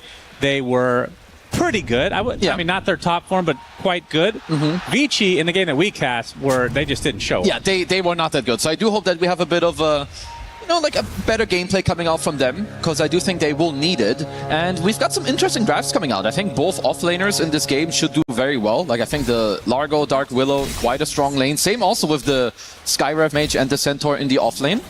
So at least for now on the bounties, nothing really too crazy happening. You've got a 2-for-2 split. But yeah, the Skywrath Mage is a bit of an interesting pick. It's not a hero you see very often. Of course, he's very fast. He has very good early laning, so I love that. But this hero has always had the same issues. There's so many things that counter you. Glimmer, Force Staff, any items, pipes, really. It's any items? Like, it's literally any saving item. Illusion heroes kind of own you. Luckily for him, there aren't really any. But even Largo, I think if you're not silencing Largo himself, he'll just lick it off and he's going to be A-okay. So I'm looking at Xingqiu at least for this early game. I want to see them pop off up here. Okay. Well, later in the game, I feel like they have a couple of good opportunities to get Mystic Flares off. The Hoof Stomp, the Electric Vortex, the Overgrowth. Not the worst. Not like a Cataclysm or anything, but Mystic Flare can certainly delete heroes. That's definitely what they will want to be playing for. Like you said, they do have quite a bit of setup for that. So it's just important, like, can Collapse not be in those moments? Because if you just lick off both, like, the Ancient Seal, like, that's already enough. There's so much bonus damage that you're going to miss out. My question is for Yatoro, are you relying on the lick, or do you need to go for a Manta or something like that? I guess we'll just have to see what his item build is going to be, right? But most likely it is just going to be perhaps the Radiance Armlet that we saw yesterday. There is a lot of nice, like, good things that you would get from a Desolator, but I think when you're playing Lifestealer into TB, Radiance is just very nice overall for you. Just give yourself like a little bit of hybrid damage. Let's see Jin Q. See how much harassment he can get away with in this top lane. Brew playing the Clockwork this time around. And our boy, Faith Beyond, aka Bach on the Centaur. I'm looking at him also to redeem himself a little bit. I would say especially the Largo game he had the other day was very uninspiring and way under his like usual impact that that you expect him to have. But yeah, Jinkyu should have a good laning stage. You're just very fast, especially against the clock. You're against a double melee. Because you also heard, like, the panel was talking about it, Lifestealer. I think, yeah, the one-to-one carry matchup into TB is not in your favor, but the thing that Spirit have going on for the draft, it is actually quite difficult to kill these heroes. Like, you have Ember with Flame Guard, Lifestealer can be tanky, you have Largo saving each other, you've got the defensive infest, so it's more on ViCi later. Can they find this moment to burst through one guy, as Y? Will be First Blood, not me. Gets the gold for that. I have to remember that throughout this game. Of course. And other than the Ancient Seal, what else can the Lick take care of? You got the Living Armor. Yeah, very good one. I mean, it works against Overgrowth. Yeah, Overgrowth, Ancient Seal, and now, some Reflection if you maybe get the later. Shard, the Lick won't dispel yourself still, right? Correct. It's going to be like mainly on your items and what you're... Well, later on you get the double Lick talent. You know, if you're into the licking stuff, then that's going to be good. Of course, everybody's into that at some point in their life, but I think Lotus has got to be the big item in this game for the Froggy. Oh, absolutely. Collapse will get the first Lotus of the game here. But yeah, mid lane, Spirit versus Spirit, XM on the Storm. Spirit doing a lot of damage to Laurel. Fairy Fire will keep him alive a little bit longer. The tree actually blocks enough vision for him to walk away. Very, very close to a solo kill, which would have been pretty disastrous for the mid laner of Spirit. Very nice pressure by XM, and this is something else that you don't really see it so strongly, but you know, Tree and Protector has a lot of value, especially on these lanes that are gonna play very aggressive and hit each other a lot, so it could definitely be one of the small reasons why XM can get off, you know, maybe a little more hits and a little more pressure than usual. Yeah, 21-3 CS right now for XM. We're 15-4 for Laurel. I mean, how is this supposed to go in theory? It is slightly Storm favored. There's a lot of skill variants that can push it like maybe a little more one way or the other. But most of the time you should see Storm coming out on top. And I think especially with the Living Armor, I'm not too surprised right now at the CS. We'll grab the Water Rune pretty much uncontested. We'll see what the rotations look like at the 6-minute mark for that first Power Rune. Shiro was getting gone on, but is going to be perfectly fine. How does this feel in terms of a Terrorblade game? It's a pretty good TB game, I would say. I mean, historically against Lifestealer late game, it's pretty good, right? No, you have a good matchup into the Lifestealer. You're also pretty good against Clock. I think Willow can be both ways, but overall, the longer the game goes, you're quite good against her. You get Manta, you have many illusions. You're not really ever in threat of getting solo killed. It's more about what I'm looking at is the Largo Ember. Like, usually TB suffers against the mids and the offlane heroes because it's more about the magic damage, the spells, there's like more spell items or auras, as Shiro in a lot of trouble. Yeah, pops the Fairy Fire to try to stay alive. Obviously has all that physical armor. Now the Living Armor on top of that. Nice block from Y. Is that going to be enough? The Shadow Realm not going to have enough vision to finish the job, so Shiro will survive. That's nicely done. Good fogging, and of course the Living Armor. So it would be nice also if you have Y that he can clap a creep to give some HP to his boy Shiro. Another Bramble actually will root Shiro. A bit of a weird spot, gets licked back into the fray. This is with meta up. He's going to fall here. That's a huge kill for Spirit. He's going to come back to lane with no meta. And obviously the death. We saw Shiro kind of, well, not to put it bluntly, but feeding yesterday relentlessly. The SF, yeah.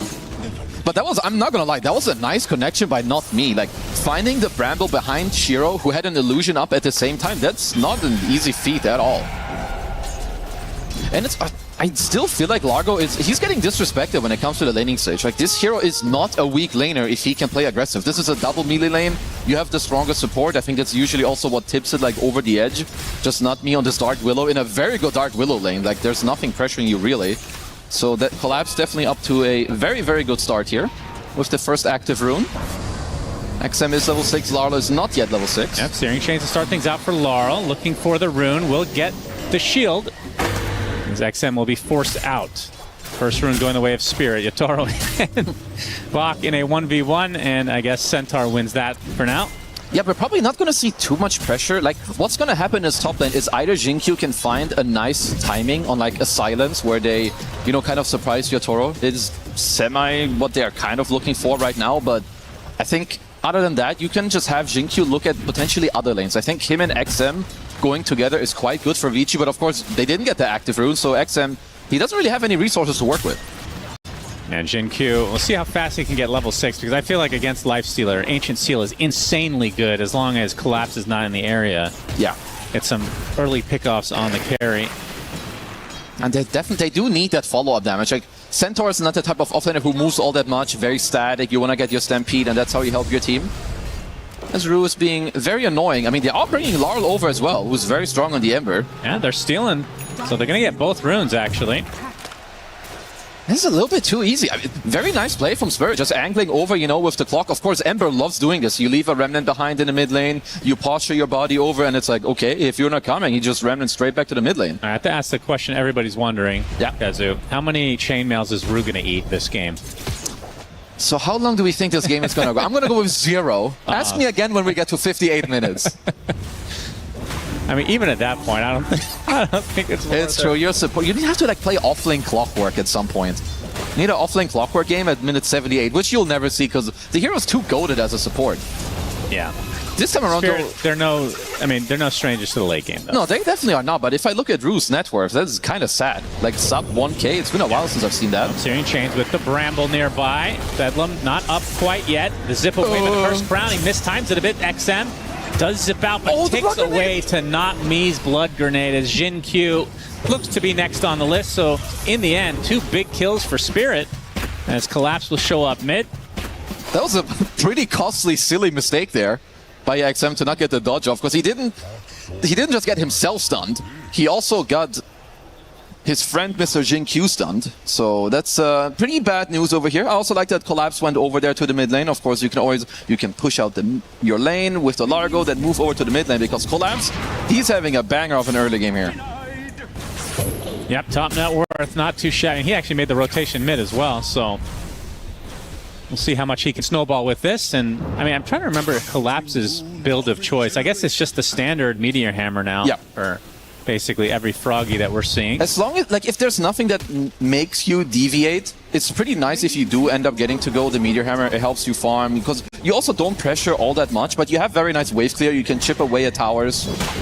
As you just see a lot of maximizing. Like Laurel here with the Max Flame Guard, you love being able to do this on the Ember. Yeah, I've been trying to deal with the Ember, but 2 rotations in addition to XM being there, not enough.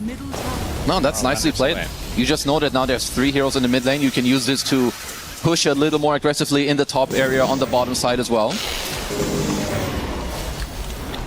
A little bit of pressure to Bach, but obviously has that Stampede, worst case scenario. I feel like there's no real variation on the skill build for Centaur. It's typically just the max of return. It's just too much about farming. You get the Dominator, you pull some waves, you hit the neutrals. And also to answer your question from earlier, it looks like Yatoro is going the Radiance into the Manta. At least that's what he has going to bring up up. chainmail eating. Oh no, got me excited there. No, buddy, this is not happening. The sub 10-minute chainmail eat. That would be kind of lit. I would love to see that. It would be a misclick. Jinkyu. Block grenade. Yep, he's dead. Very easy killing. Gonna try to give it to Laurel. Living Armor is going to delay it a bit. He will get the kill nonetheless. As we got the Prowler. Yes, we do. Trying to remember his name from Artifact.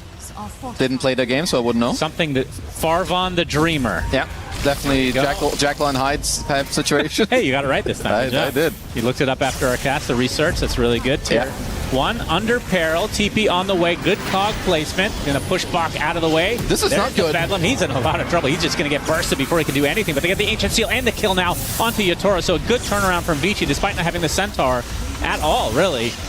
Another zip in from XM to try to finish off Rue. Terrorize hits 2, and away they go into the Searing Chains from Laurel. Can Spirit now turn this around? They're going to get the bowling action from Rue, and that should put things to an end. Basically, everybody's showing up here in the mid lane. Other than Collapse is just chilling. Yeah, he's full on chilling. I mean, it's nice that you kill the Lifestealer and you get some levels like injected into your team, but you brought 5 heroes mid and you still lost your tier 1. And now in the meantime, Collapse is just chilling bottom. He's going to have his Meteor Hammer. which also means, you know, you're gonna get to slowly chip away at the tower sooner or later. So even though like they hold the area somewhat, this is not a very good sign. Yep, Shiro gonna have a masterful performance. I mean, he has second net worth despite that death, so he definitely can do it. Like we said before, it is a very good TB game. I do emphasize a little bit though. Skyref Mage, Jinkyu hasn't really gotten much done yet, and I don't think it gets much easier. Like you wait for that 6, brother. Okay, wait for that 6. Trust. I'm just saying, you hate playing versus Ember Spirit. Like this hero is so annoying. If you can kill him a few times in the early and mid game, that's nice. But high level Flame Guard, once you get slide or chains, like you're in so much trouble. Yeah. But if you get the Ancient Seal on him first, I mean, you can't rely on licks from Collapse every which way. There's only so many tongues that he can use. True. As he does get the tier 1 tower, XM making the rotation though. Collapse healing up, completely out of mana now. As he gets brought back into the fray, should be being taken out here. It's actually why to get the kill.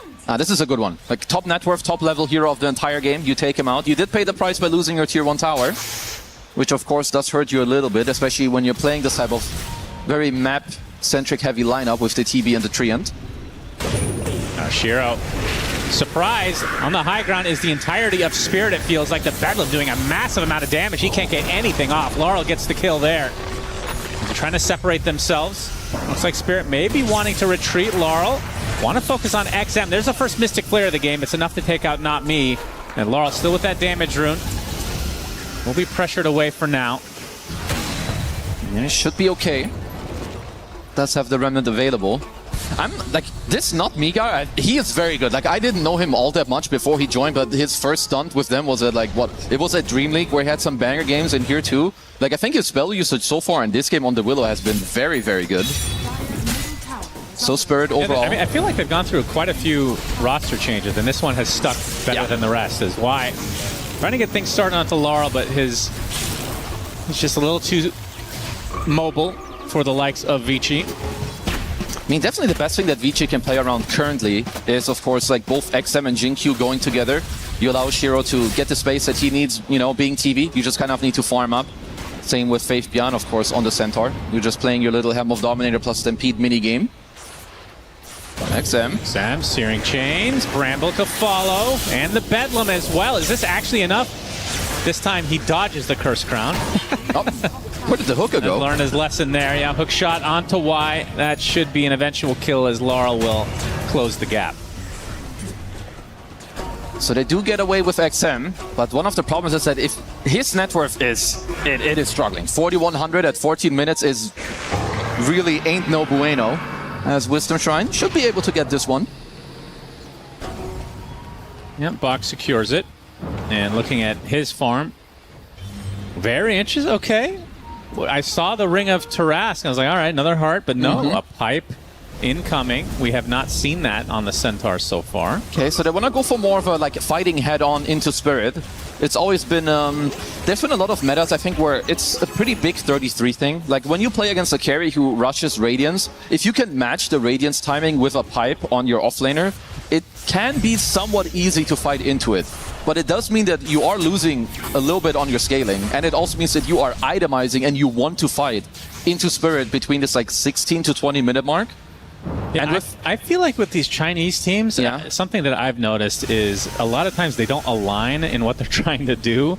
Like this pipe, I feel like we're just going to see Shiro farming and not aligning with another item in order to actually fight. I think you might be right, but that's at least where I hope that they do find those moments where you can go together and make it happen. Because TB can fight, especially like backed up with a pipe. It's not that easy to get him killed from full to zero, then he can still get the Sunder off and you can play into it. But I will say this will hurt Bach's game in the long run, you know, if they do take it there later. There's the Radiance. Online now for Yatoro. They're doing quite a good job at holding on to this game. Because with like the 2 tier 1s being down, like both your mid and safe lane tier 1 being down, not really dropping much more net worth, is quite good. 2K, I mean, if it wasn't for the towers, it'd be even. Yeah. The one that's struggling here is going to be XM. Like, again, I have to point out his net worth is low. And when you lose your tier 1 this early on, you are never going to get any of the active runes. You can just see that Laurel, he's getting his hands on every single rune. Yeah, well, he's going to have to get involved in some fights to get something to go his way. It's very likely that ViCi want to try and strike in their own jungle. They've done a very good job at like fortifying their own area here with a lot of vision. All right, let's look at the timing here. So Pipe is now being delivered for the Centaur. Mystic Flare, not going to do too much here, but they get the meta come out as XM takes out Rue. Going to zip right on top of the Dark Willow before the Terrorize comes out. So there's the double kill for XM, desperately needed. And now Lara will have to Remnant away. So a good fight there from ViCi. This is very nice. I like what they did there. Like, if you look at their vision too, they have a deep one down bottom in the lane. They still have one in the jungle. And even though Rue went quite deep to take that one, as Jinkyu living the Skyref Mage life. Yep, it happens. Oh, it does. And it will happen many more times this game. I love this hero, but he is really difficult to make work. Collapse will be optimizing, or itemizing rather, for that Lotus next. No big surprise. Yutoro going to take out this tier 1 now, so they have the full set. And for him, it will be the Manta, so is going to respect. I mean, Manta Radiance is good in general. It's very good. Also, it does help you not just against the heroes, but also the map play overall, as Shiro is currently being smoked on. Yeah, Rue spots him, bounces him back twice, actually, so he's going to have to pop his wand to get a respectable amount of mana. Is Wyatt nearby to try to assist with the living armor. Laurel, Searing Chains only onto one, though, gets sundered, and now the Mystic Flare comes out. That's a lot of damage onto Laurel. But a big Terrorize to follow. Laurel is still sticking around, has to Remnant away finally. Still no kills quite yet. Curse Crown Connect on the outskirts here. Laurel with the Remnant, so they will find the Treant Protector eventually, along with the Sky, who has just been dying relentlessly. So 2 supports go the way of Spirit. I actually can't believe Laurel lived there, but I think he got like a Mage Slayer proc on all of the heroes before they got their spells off, because it definitely looked like he should have ended up dying there. But yeah, certainly a little backfire there on ViCi, losing 2 of the heroes. In what definitely looked like could have been quite good, as Laurel, of course, gets another active rune. XM, very unfortunate for him. We'll have to zip away. Yeah, it's an annoying game to be Storm at the moment. I think there's more ways where... Oh, good Bramble. No, not another chain! They get him here. Bramble into the Searing Chains. It's enough. XM can't get anything going. I mean, he did get that double kill, but then immediately shut down again. Look how deep Spirit are right now. Yeah, maybe on the outskirts. Too deep. Okay, that's an 8x kill streak brought to an end, and now Collapse will fall as well. So double kill for Shiro, basically gifted on a silver platter by Spirit. We've been seeing some crazy plays in like the last couple games. There's a lot of high skill stuff, but then eventually people end up so deep. Because here, like you said, ViCi kind of being handed those. They'll gladly oblige and take those. You have Pipe completed. Now you actually get to return all of this, and you get to take the tier 1 tower. Yep, and Bach has the Blink Dagger, so can now get a little bit more aggressive. Rue. Knows that the Treant Protector's nearby, but won't be able to defend too much. Now, I will say, one downside to Spirit's lineup, it's a little harder for Collapse to steal Aegises. You're just running in as a fat frog. The frog ain't that good at it. But this is where Rue can pick it up. He's got the Rocket Pack. Yeah.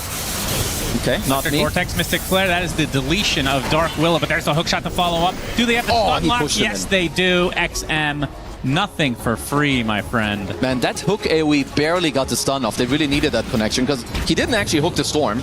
It was onto the Ember. And well, when there's one death, there's another. And when there's one Ember, there's a dead Skyref Mage. He's got the Kaya, at least, which... this is the other problem. Like, Skyref has such weird itemization. Like, there's some metas where you could go in early ATOS and like try to force defensive items out of other people. But other than this, you don't really have any good first items, and it really hurts people. Like, and the heroes that you do play, like, if you don't have nice natural itemization, it also just feels awkward. Now, first Tormentor of the game goes to Spirit. Yep, there's the Rocket Pack. There we go. As Collapse will top off everyone. Dire's top tower is under The Blink Dagger almost online for the tree, actually, so why? Not too shabby of a timing, actually. No, I do like it. It's very good against the Dire draft as well, right? Especially Ember. Like, if Larla is ever out of position, just getting that root on him, because they have a lot of damage, right? We talked about the Mystic Flare and also Shiro. Like, he's having a very, very good game on this TB, even with the 2 deaths to his name. Nope, he does get dusted, though. Buys the Blink Dagger knowing that this death is incoming. At the very least, he won't lose any gold. Oh yeah, Meteor Hammer his ass. Oh yeah, ultimate disrespect. And then lick him. I like that. Just saying that if Y had not had a greedy enchantment, he would have died without being able to purchase the Blink Dagger. But of course, thank you. Being able to have that is very nice. So upon the keep us respawn, updated on only his. I absolutely will. No, of course there's more. I'm sure Collapse has it. He also unlocked one of the better Largo talents, level 15. Of course, the Croak of Genius Max DPS. Also nearly has the Shard available. So some good timings being hit here by Spirit. Yeah, it feels bad for Treant Protector when you can just take 2 overgrowths off immediately with that Shard, as we're going to see a pickup on a Not Me. Is this one free, though? It looks like it. For once, XM not going to die afterwards. It's good that the game slowed down a bit here, especially for XM, because he's making a pretty decent recovery. He's getting quite close to his BKB, also getting up some more galvanized charges after kind of losing most of them in the early game. Yep, 1,000 away from the BKB. And Yatoro gonna farm some enemy ancients. Has his Manta style now. We'll be going for the armlet into Ags. It's quite good, of course. It's like a lot of the carry matchups, you can try to like sway a little bit with itemization, and I do like that they gave Lifestealer like the Aghanim Scepter, like especially like back in the day, like this is kind of unplayable against some heroes like Ursa and whatnot, and now you have like more avenues to actually play that. Buck will be okay.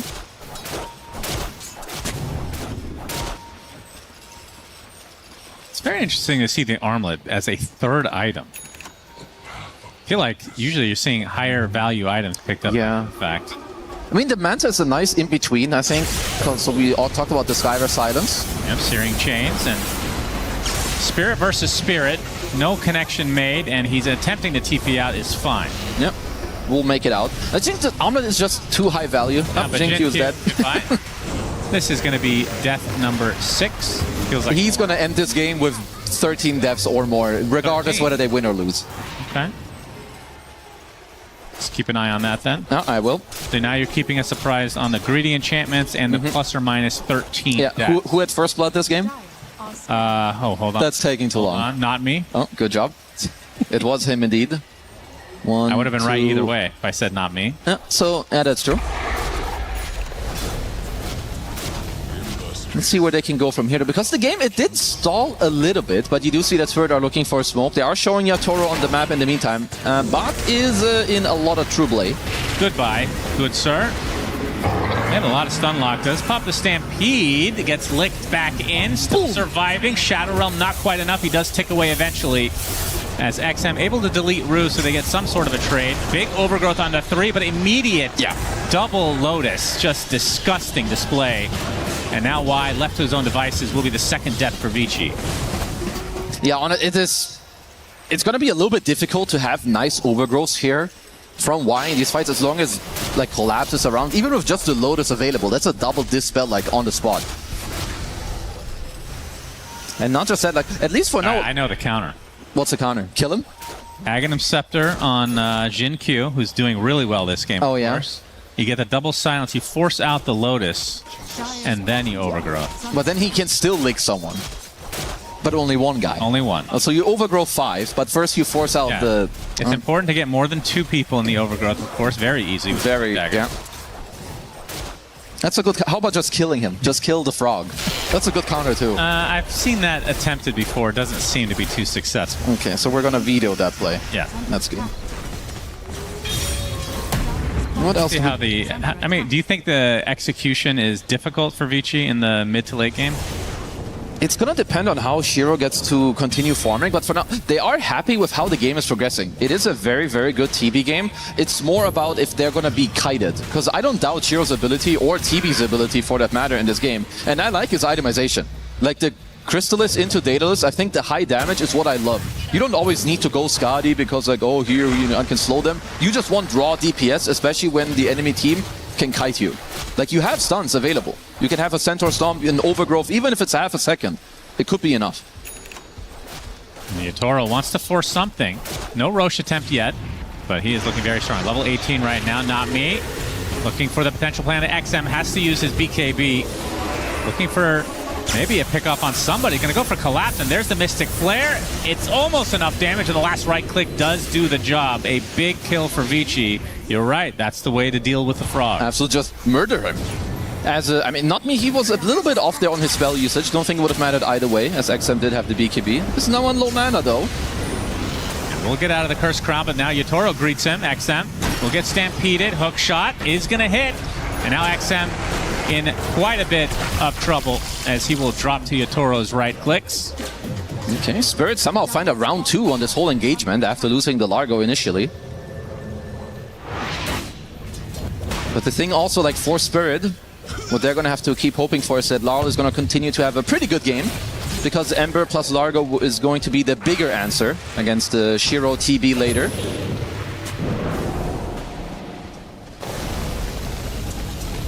And looking at Shiro's farm, has the Crystallis, so Daedalus actually not too far away to go along with the Hurricane Pike Manta. Yeah, I do think it's really good. And Spirit, they're having a bit of a problem when it comes to, I'll say, progressing the map. Their lineup isn't very good at killing a tier 2. Their Roche is okay, but it's not quick. And the problem is, if they don't threaten Roche at some point, I do think the moment that Shiro gets Daedalus, it's very easy for them to just walk over and like take over the area. All right, another greedy enchantment there, just to give you a prize. Yeah, it's good. Searing Signet plus greedy. Very nice combo on the Froggy Frog. He just kept the same thing. Yeah. That's how good it is, both of them. Yeah, that's the point I'm trying to make. Yeah. You really had me on board of this deletion of greedy. See? It's just good. I mean, it feels good as a support, I'm not going to lie, but I do think it does drastically change the game, and a lot of the times it's also a factor why games in general go a little bit longer, I would say, because I think when you're more stuck in specific places, you can just wait. You will hit some of those bigger item timings that can get you back in a game. Dire's top tower is under attack. Oh, nice. Now we have a smoke from Spirit. A nice active rune from XM. It would be great for ViCi if they can wait just 100 gold. Shiro is about to finish his entire Daedalus. He will really hurt. If they disrespect this TV for a couple seconds, the hero will be deleted. It's interesting that they smoke now because Yotoro's only 200 away from Ags himself. Now counter smoke for ViCi as they are good to go. So he's sending his Ags away. Gonna have a smoke on smoke. Bach has a Lotus as well. As already starting out, XM had to use the BKB pretty damn early. Go for Rue. And he's gonna get infested and back to full HP. And now XM has to run away with the Stampede. He actually gets stunned by the Cursed Crown. Has not been timing that particularly well this game. And yeah, the Dark Willow is likely to be isolated here, although they do have the Agnum Scepter now for the Lifestealer, but they're going to zip on in onto Collapse. Look at the damage coming out from Shiro. Nice There's the overgrowth onto several. Yotaro trying to run away. The crit's starting to stack up as they are just falling left, right, and center as Spirit lose 4.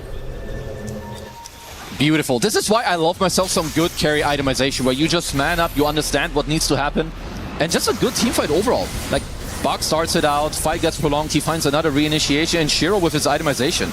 Like, look at his damage numbers. Just 6k through the board, sure. Yotaro comes around with his Axe, he helps out Drew to stay alive, but it's just quite difficult for them to, like, keep it together. I like that both XM and Bach are just very aggressive here in this fight, even though there's a good terrorize that pushed back Shiro initially. It's not that easy for Spirit to keep the fight going. Because they want to prolong the fight, they want to heal through, but there's no staying alive against his TB damage. Yeah, the interesting thing about this fight is that Axe was delivered after he had used Infest. He would have been able to get 2 Infests off in this fight, 100%. Yeah. I mean, that probably doesn't turn anything, but... No, at this point it wouldn't have done that much. Did find Y somewhere, so they did get a kill in the tree end. XM gets the Aegis. Terrorize cancels the TP of Bach.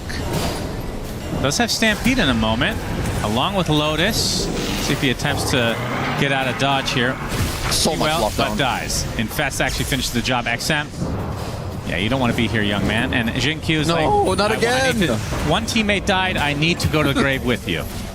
Come on, Jinkyu. Yeah, he's still 5 away. He's got a couple deaths to go. And I think it will be acceptable. It's life of a Skywrath mage in games like this. So was it worth the pick, is the question. I don't think so. But we'll see. You know what? He might just win. It doesn't matter. You know, sometimes all you need is vibes and follow-up damage. He's been doing good things in some of these fights. All you need is vibes. Sometimes you do. There's a lot of vibes players out there.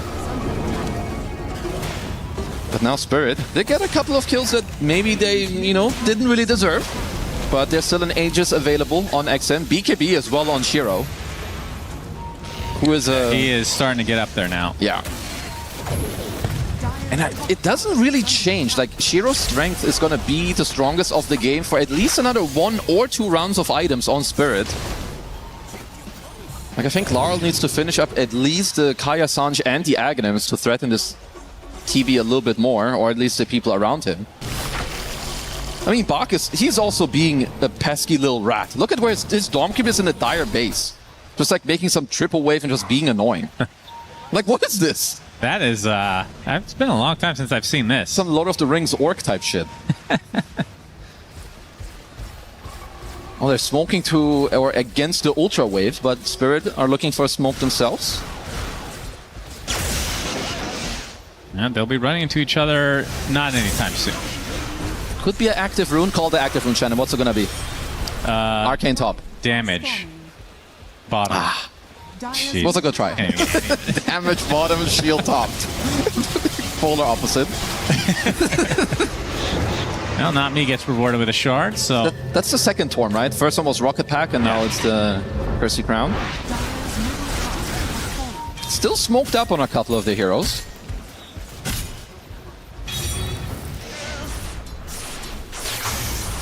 He's got Shield Rune and Aegis on XM. I think this is about one of the first times where he can be incredibly aggressive. Yeah, well, he's been incredibly aggressive and has died most of the time, so... But he can get that licked off, of course, the Shield Rune, that is. Bottom tower is under attack. Only the Aegis got licked off as well. Oh, that would be a big one. Looks like this tier 2 will be given up. I mean, very even game. I mean, whose shoes would you rather be in right now? Like, ignoring the Aegis, I guess. Right now, definitely Radiant. I don't know if it even tips at some point. There's a lot of gameplay that goes into it, but ViCi should be quite happy. There's probably a point in like the ultra late, like I think Ember 5-6 slot, you might hit like a specific timing again with him and Largo where they overtake it. But overall, I will definitely give the advantage to ViCi here. What do you consider ultra late? Because 5 to 6 item, that's just normal late game now. Is it? Yeah. I still feel like that's very late game. Like, for me, in 10 minutes, they're in late game, and then... I feel like most games that I cast, at least, go to late game. Like, actual 5-6 slots. Somebody. Okay. Yutoro runs into Bach. Nice Cogs from Rue. And Shiro blocked off as well. They've already used the pipe on the side of ViCi, but you can see the infest onto Rue means exiting is the strategy for Spirit. It's going to be another active rune from a boy on what's the average game time? Isn't it like 40-something? It's usually around 40-ish. Yeah, that's late game already. Okay, I'm looking at like 55 minutes plus. So like around the tier 5 items, maybe slightly before. Fair enough. Zip in onto Rue. Already at half HP. Yotoro's there to try to counteract this with the Infest. He does so. That means he's not... I mean, it is lower cooldown thanks to the Ag, but I think he's only used it aggressively one time this game. It is true. I mean, it's still, like you said, the lower cooldown is nice, and they did force out the meta. Which means if you can, like, delay this defense and not take the fight, like, head-on right now, but maybe dangle with them a bit, you know, do a dance, 5 seconds, 10 seconds, and you slowly get to kite after, this could be an opening for Spirit. Yeah, Terrorize constantly being threatened here from Not Me. Bach gonna have to Lotus himself. Oh, this could be a big overgrowth. They're all grouped up on the Spirit side. ViCi need to be careful though. Meta's running out. Ready to go. Cogs pushing Bach on the other side. There's the Mystic Flare. Again, the Lick, the Infest. Everything to save Rue, it seems. As Shiro, his meta is about to pop out. He's going to have to pop the BKB and run away. In fact, he'll Nightfall away as Jin Q, successfully, as per norm, will be the one to sacrifice himself. That's it. That's not the worst for ViCi. Not it yet, because Larl has one more remnant, so double BKB. And that Aghanim Scepter is something to behold. Oh, yeah. Definitely one of the best Ags in the game. Probably top 10. I think it's top 5, yeah. Top 5, even. I can see it. I think it's like... It might be the best Ag. It's way too core. It might be top 3. Okay. Top 2. top 1. Oh, it's the best. Here we go. Soul 2, Shannon. No, but nicely done by Spirit, and this is something that you have to respect as ViCi. Like, while TV has the one-to-one matchup against the Lifestealer, you have, a lot of the Spirit heroes are very slippery. So if they can kite you out the first, 10, 20 seconds of the meta, and then it's also not that easy to disengage, right? You talked about the Ags on the Ember. 33? You have the hook shot. 33 is around. He is in the next series, of course. Yeah, he's waiting. making sure the lights are good to go. See Laurel enjoying himself. Yeah, he should be having a good game on the Ember. He's got Largo in his team to keep buffing him up. Are you surprised? I mean, I feel like, and I'm not saying it's the wrong move, I'm just surprised that so many things are being used to keep Rue alive. In these fights? Yeah. Like crucial spells, like Infest. I'm not surprised. Because also, like, with how they want to fight, they want to, like, bait out the meta and then keep it going. So any type of delaying this, I think it's good for them. Right. This is, of course, a replay. Just so we remember. That appreciate you pointing that out. There was a time where I was casting. Did you watch that? I don't know. You know what I'm referencing? I think it was Anime Major. It was a long time ago. But Anime? Anime Major. Oh, yeah. Animator. And I was casting a replay, thinking it was live. I had just casted. You would be the only one. You would be the only guy to do that. It says in really big letters, replay. Yep. Sometimes I don't know how to read. Quite comes and goes. It's not like riding a bike, apparently. Yep. Doesn't stay. XM pretty close to finishing. I believe this is an AG, so yep. That is an extreme. I mean, imagine that with a terror wave later in the game. Yeah, and that's something you cannot dispel. Doesn't matter if you have 1800 licks or Lotus Orbs. Those vortexes, they're gonna stay. So you've got more ways to help Shiro to dish out the damage. Already has it, actually. Yeah, and he's finishing a butterfly on the TB. It's not like he really needs it for the defensive capabilities, but you have it's like one of the best heroes also for like just DPS. You have so many illusions, your main hero in meta, you hit so hard, you hit so much faster as well. So I think Shiro's still holding up to what I would say is perfect itemization for this game. And a smoke from ViCi. See if they can find a meaningful connection. Bach has his Shivas now. And is actually going BKB next. Not sure if the Ags is going to be on the menu for him. I mean, if it goes late enough, of course, but... Yeah, I guess it's fine to do it later. For now, I really like their itemization. Like, not just TB. I think also Bach, this pipe has done a lot of work. Same with, like, Y on the tree end. It's got a Vlad's. XM. Trying to force his BKB here. They will attempt it. They will be successful. Yeah, you can tell he's got some PTSD with that. Oh, he does. I'm zipping the length of that all zip. the way, baby. But these are the small things that you have to look for in these type of mid to late games. Like now suddenly you can take control of the mid area. You get an active rune most likely on Laurel. As JK, Shiro, with some good micro, will take that rune away. But it's about 1 minute of aggression that Spirit can look for on the map.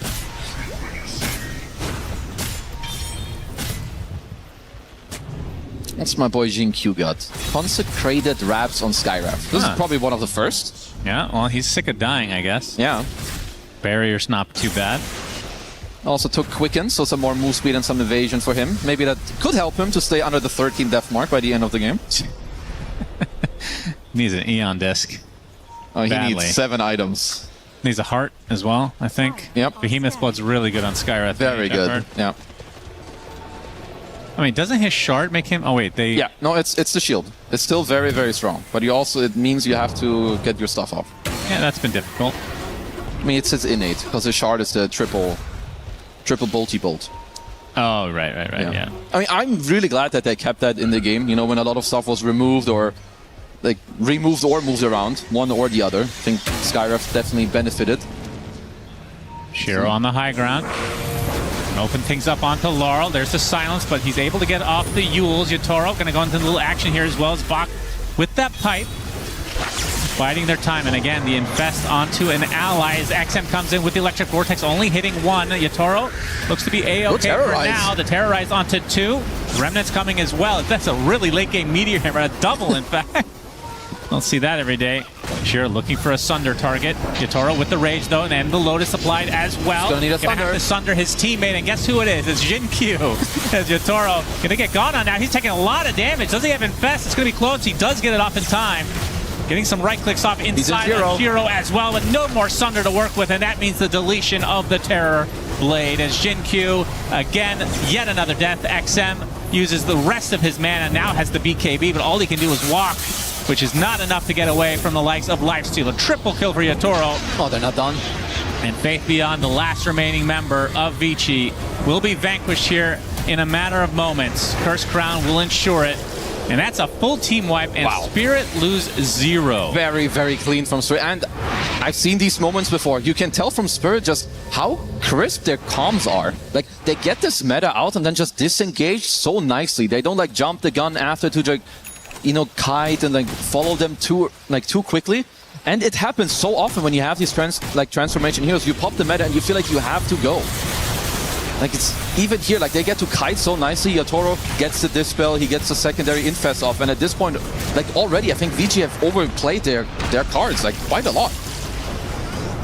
Yeah. And once the fight goes poorly, Stampede is down, you're just dead. Because ViCi need a strong entry to the fight. A prolonged fight or where you get, like, you're not running away from this draft. It is impossible.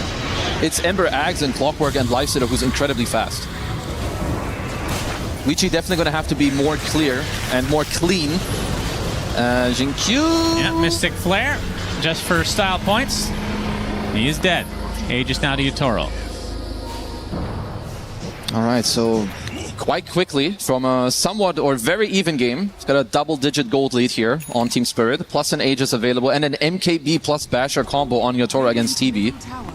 So this is the about... Butterfly hasn't been up that long either. No, not really. This is, I would say, the first time where Yatoro would actually win a man fight against Shiro.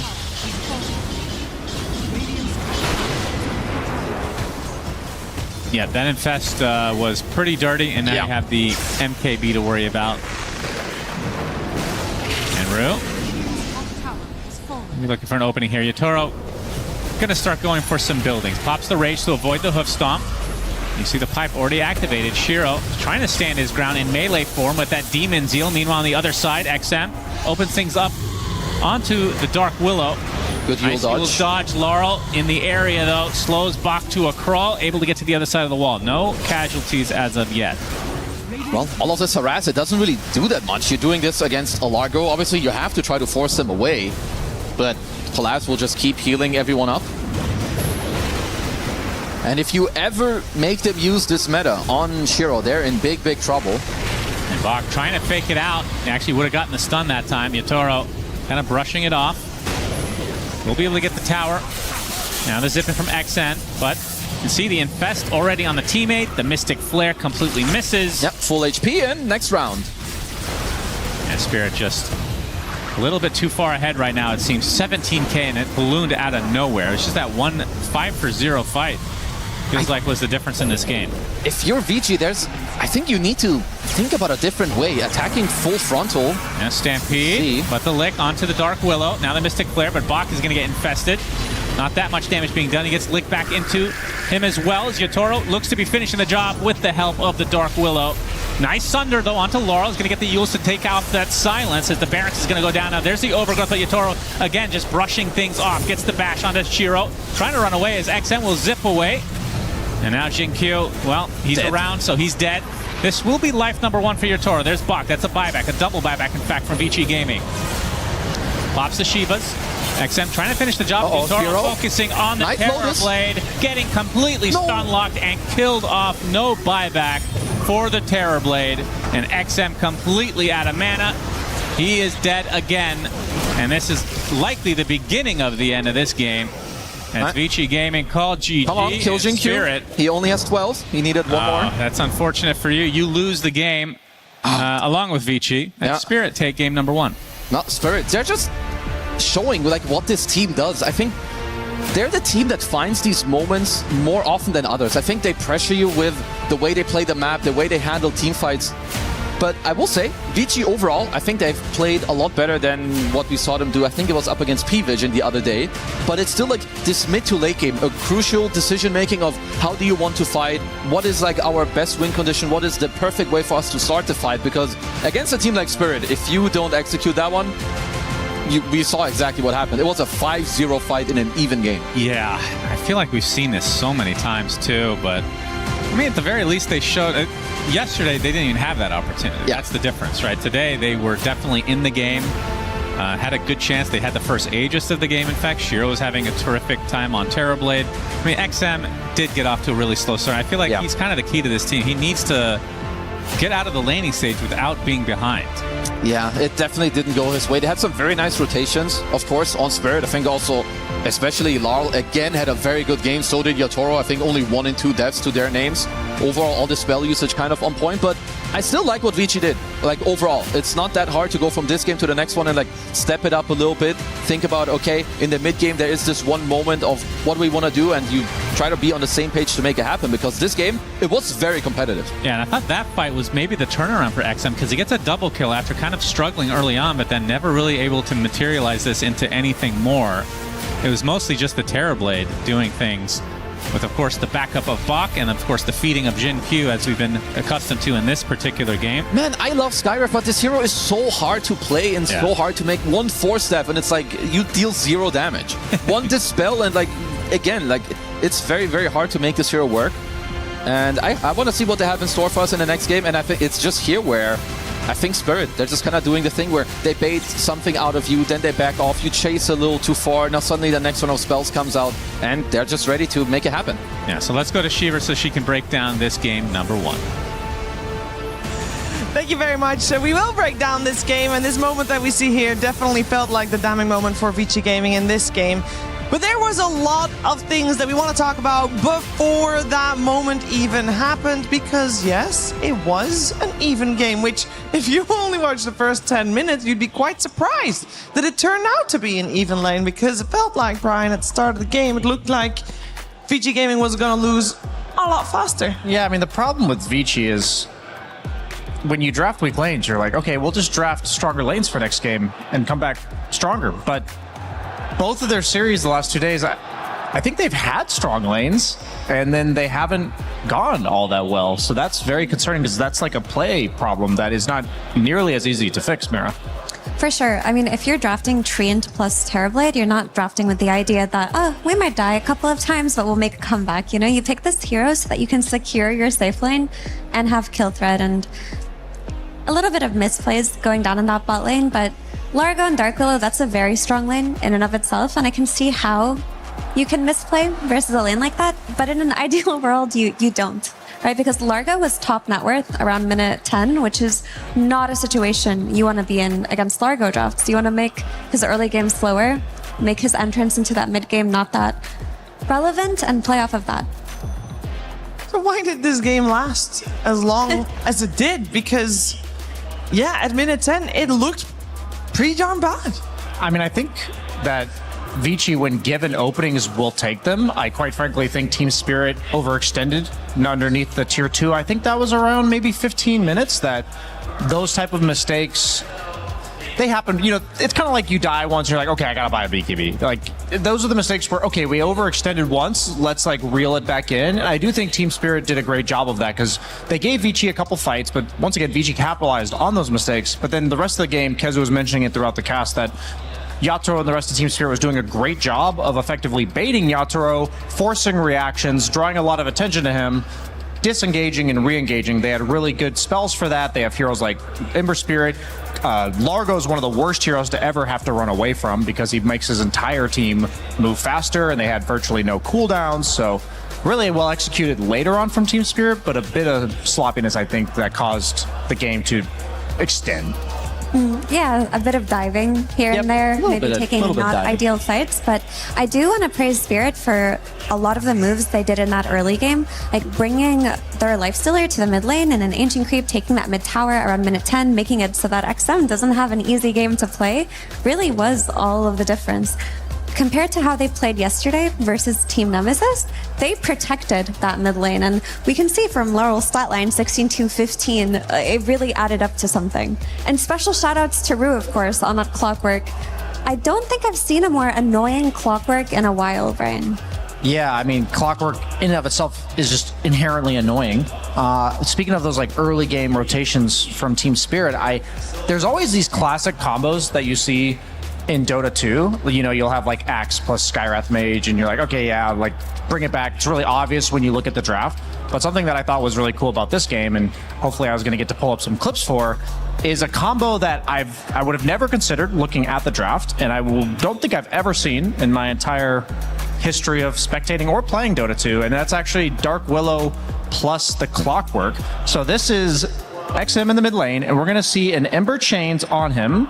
as we play the clip. XM chains with the Bramble, and then the Clockwork Cog knocks XM into the other Bramble, and he's going to barely tick out to the blood grenade damage as he zips away. And I thought to myself, maybe that was just coincidence or like impulse, and that they were, you know, coincidentally getting that. So then we see a second version of this where we're going to see Centaur TP in front of their face, and he's going to lay a Bramble on the ground.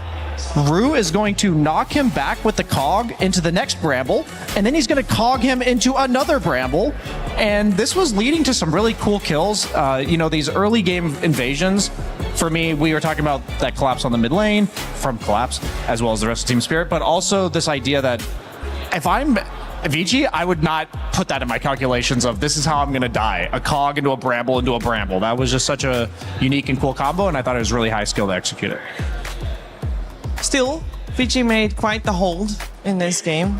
Is that something they can build on? Because, okay, if you know you're apparently not going to win lanes, Sefi, that's not something that they're strong at. They win mid games, or rather, they do well in mid games. Can they build on that? For sure they can. Maybe like you could replace a hero here and there if you're not playing for lanes and you just want to make those big team fights. You know, maybe something with, instead of a Skywrath mage, something with team fight that allows you to take more of those mid game fights. But I really do think the problem for ViCi right now lies within the lanes. They're drafting good heroes and they're losing. And I'm not really sure how you fix that between game 1 and 2. We talked about it earlier and we said, okay, someone takes personal accountability, they try to do better. But it's becoming a pattern that they're drafting strong safe lanes and giving away kills in those safe lanes. And I'm really baffled on how you fix that in 15 minutes. Yeah, maybe I'm projecting a bit here, but in my experience, there's like two types of carefree play, and one of them is, man, I feel like we're just vibing, we're on a roll, let's pick me Skywrath Mage and like, I'm just gonna make it work. And the other one is like, man, it feels like nothing else is working, throw the playbook out the window and just give me Skywrath Mage. And in my experience, when I do the latter, I end up just losing even harder than I did with the regular stuff. And that may not be what ViCi Gaming's doing, but it does feel like it as a spectator. They're like trying to overly adjust to like the mistakes, not the draft. The mistake, in my opinion, is the gameplay, and I feel like they're adjusting to the draft, which, I don't know, I feel like you're kind of throwing, you know, a lighter at a fire, basically. It's a temporary fix. Yes, yeah. Because eventually you'd hope that you'd play better so you can come out of the lanes better. I do want to talk to, I know he doesn't want to talk about the draft, but I want to talk about the draft. I want to talk a little bit about the Centaur that we saw come out, and you guys already vocalized that they can't run away anyway. You know, there is an Ember Spirit, there is a Largo that's gonna sing the songs to run fast. There's a hookshot coming from a most annoying clock. Is he singing the songs or playing the songs? Well, he's playing the songs, but in my head, he's singing too. Okay, fair enough. He's like humming along. Yeah. Okay. Sorry That's for what I interrupting. do. Yeah. So you're going back to the draft. I interrupted you there. Yeah. So, you know, people are running at you, and you're not going to be able to run away. And even if you think you can run away, there will be brambles, and you still can't run away. So, on hindsight, I know you don't want to talk about the draft, but maybe everyone wants to talk about the draft. That's interesting. I mean, ideally, you're not running away at all. Like, you have Terrorblade, you're pressing meta, and the fight that we saw ViCi do well in, where they then got Roche, Shiro stood there with his Metamorphosis and got to click people with that early Daedalus and pop off. So with these heroes, it's not run away. It's we're going in, we're getting a kill with this Sky plus Storm combo. Our Centaur's gonna stun, our Terrorblade's gonna beat people up. So no running away, just commit to the kills. The issue is there is so much sustain and so much long team fighting potential out of Spirit that later on in that game, what we saw was they were going in with that Mystic Flare play with Storm, and then, he was getting infested by his Lifestealer, the clock that they went on. They were getting licked away, they were getting healed by the Largo. So you want those situations to be happening earlier before they can make the sustained counterplays, and they got that Aegis, for example, but then they chain-fed a few kills, so they couldn't even play with the Aegis. They could not. We'll see if they might be able to play with an Aegis in game number 2. Before we get there, though, we're going to find out how Lara was feeling before this series even began.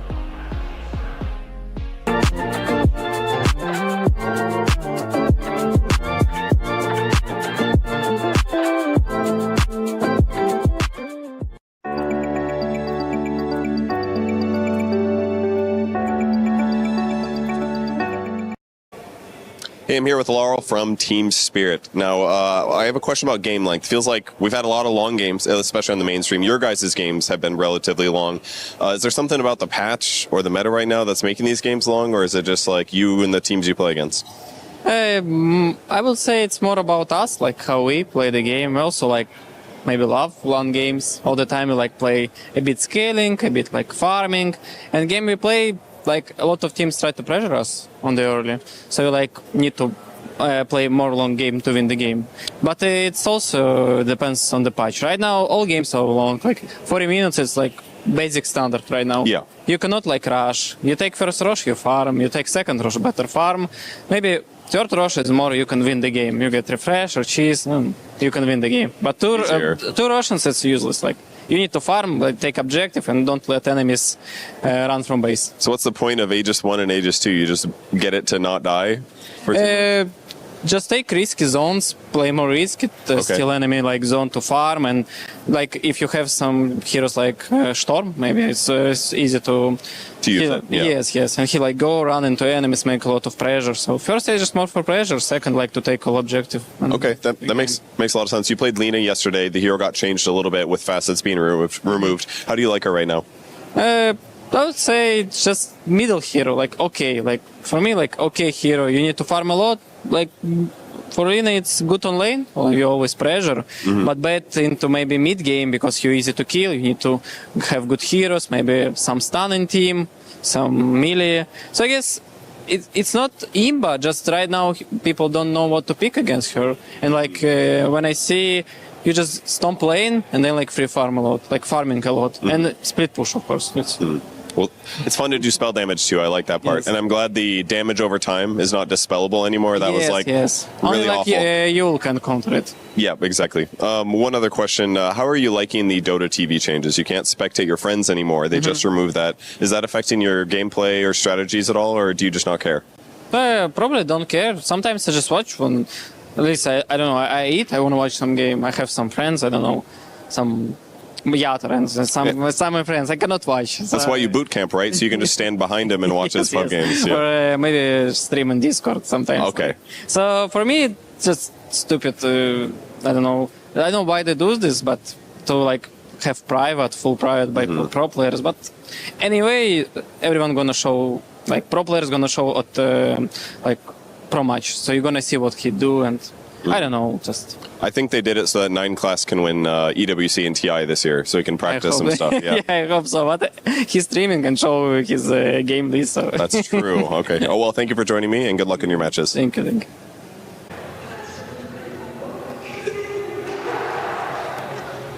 Well, hello there. Welcome. Stop laughing. That's not good for the intro. That's hilarious. Suns fan here with Kezu. We're just relaxing over here in the Vitality booth. Our first series today is going to be a real doozy. Your favorite word. You keep saying that every day. It is going to be a good one, though. Which series is it? It is Spirit versus ViCi Gaming. That's damn right. ViCi didn't look particularly good in the game that week passed. They look bad. Say it as it is. That was the first day, just jitters. You know, Faith Beyond very nervous to be here. Meteor Hammer. He's only won TI one time. Yep. But I think they'll bounce back. I think it'll be a good series. I think it will be good, but I still got the upper hand has to be on Spirit because, like you said, they didn't look very good. They didn't inspire me very much. So I'm a Spirit fanboy. Meposhka is back, as I will tell you every day. It's easy for them.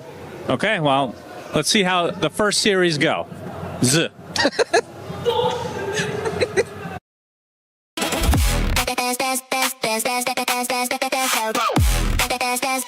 We book Esports World Cup.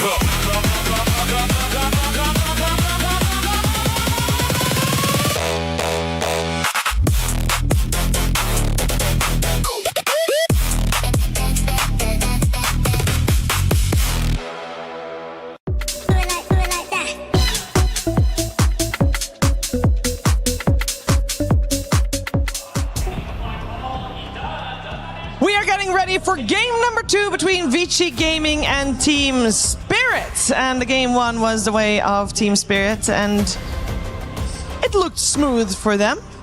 Apart from the mid game a little bit, and I'm hoping that ViCi Gaming can bounce back here in game number 2.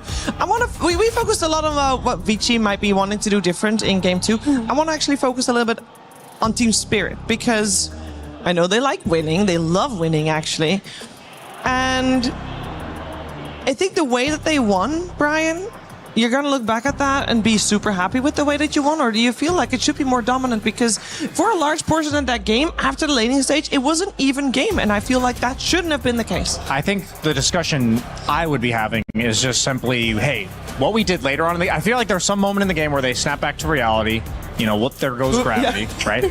But they basically said, okay, clean it up. We know what we have to do here. They're a great team at like mentally resetting, but that's something that if the discussion I'm having between games is let's not make ourselves have to do that. Like, let's remain composed and present within the game, because we saw them being able to force out the metamorphosis and kind of baiting ViCi a bunch, and Team Spirit's really good at these type of team fight executions and being on the same page. And there was just that little window where they got a little overzealous, and that's about all I would change. I don't think that takes much. It's almost, I think that's something that was less likely to happen in the days of old when Mapochka was in the game. I think he was a very unifying voice for them. I assume he basically just said something like that between the games, and I think over time they will, I think he will kind of bleed into the games by virtue of just being around them outside of it. Yeah, I mean, when you have dive heroes, it's really hard not to dive. It's hard. It takes a strong voice to say, okay, go back now. Don't dive this tier 2 and give the Terrorblade 2 comeback kill. That's where they need Mapochka, in the game rather than as a coach. Bring it back to 6-man PPD.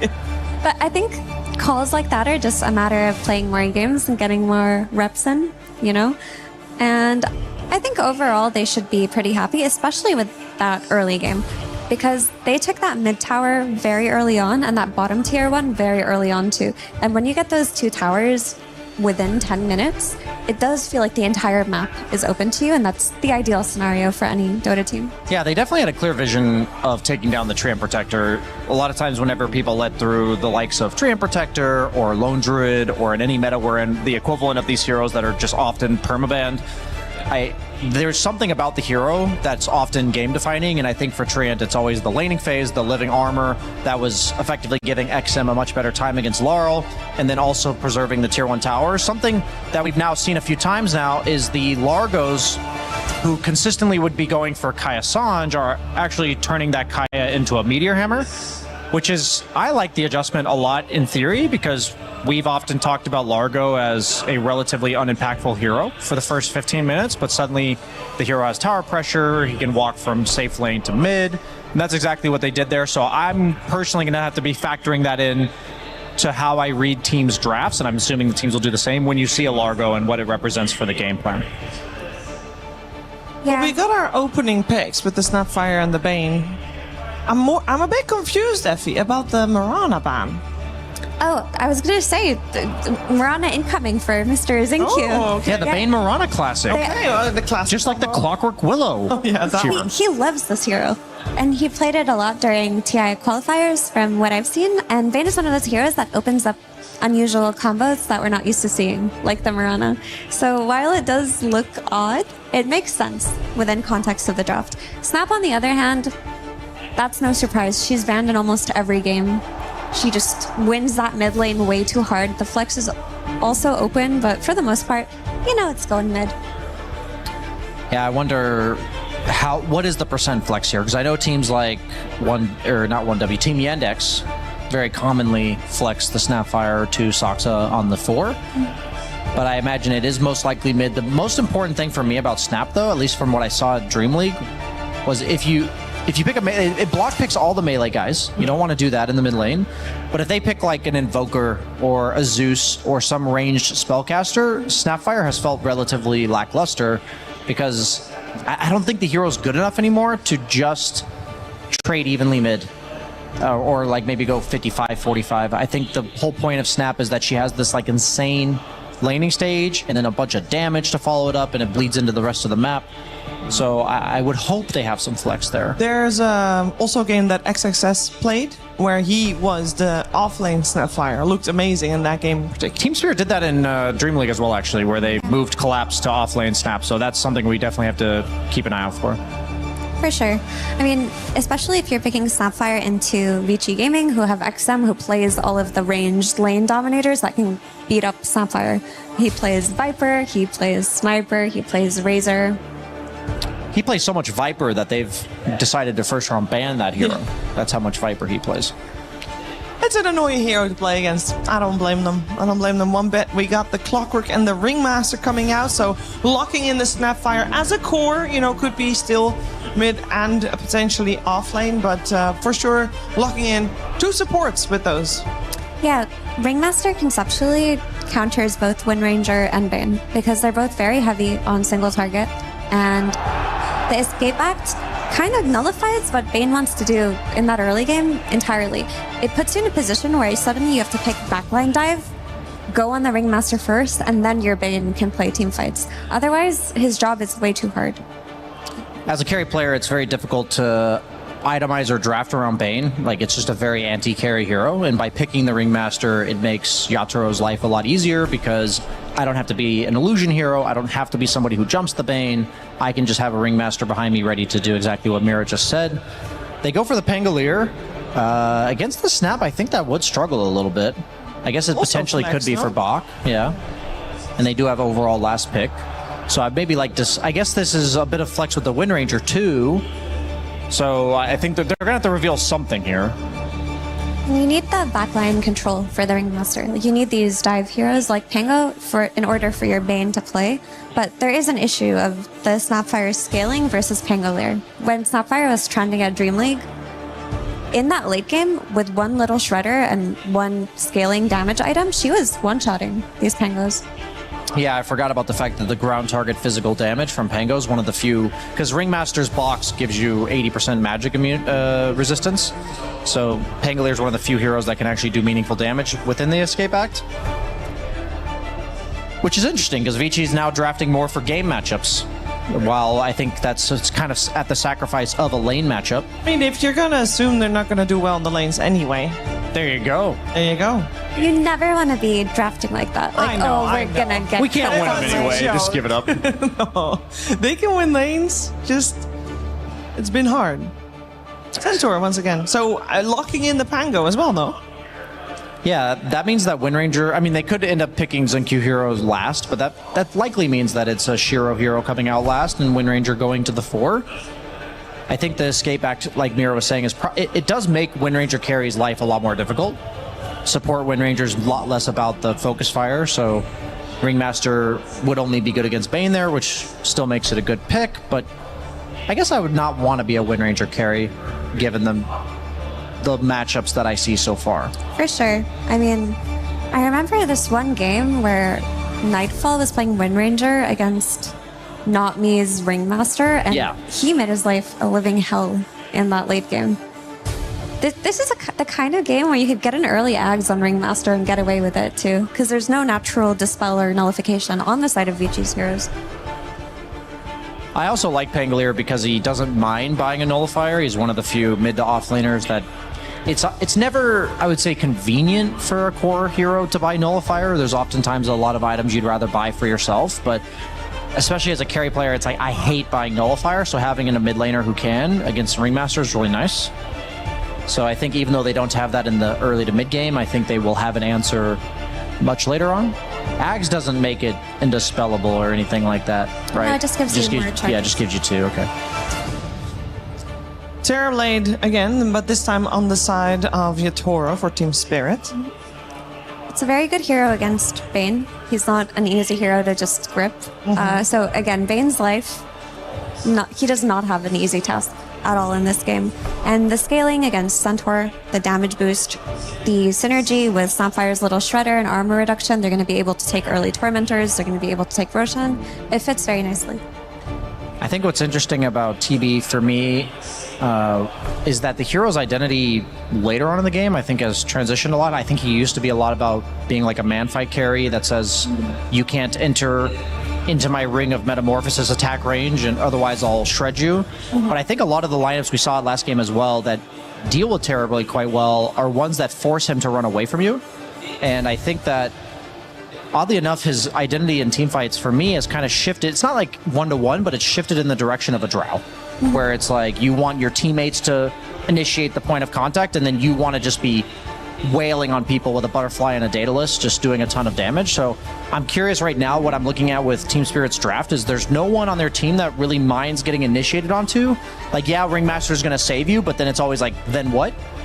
And right now I'm hoping Collapse picks, I guess they're eyeing that it might be a Snapfire off lane, but there really needs to be a go in and draw attention to yourself kind of hero. Oh, hey. How about this hero that you might have heard about? He can turn himself into a rock and roll about, or roll in if he wants to. Pangolier. No, Earth Spirit. Oh, okay. I don't know where you're going with that one. But Earth Spirit is still in the pool, is what my point was. That would do the job. I actually think that would be a really nice pick for them. I wouldn't be surprised if they ban it. I feel like I've never seen an Earth Spirit banned throughout this tournament. He's either been ignored he's been or first phase banned a lot. Oh, I just thought I'm getting first phase picked. Yeah, that too. It's one of those heroes that I don't think he's game defining enough to ban a lot of the time, but then you see Malrine magnetize himself for a minute and a half earlier, and that's pretty game defining by my definition. With the Muerta ban, are you worried about potential Necrophos coming out?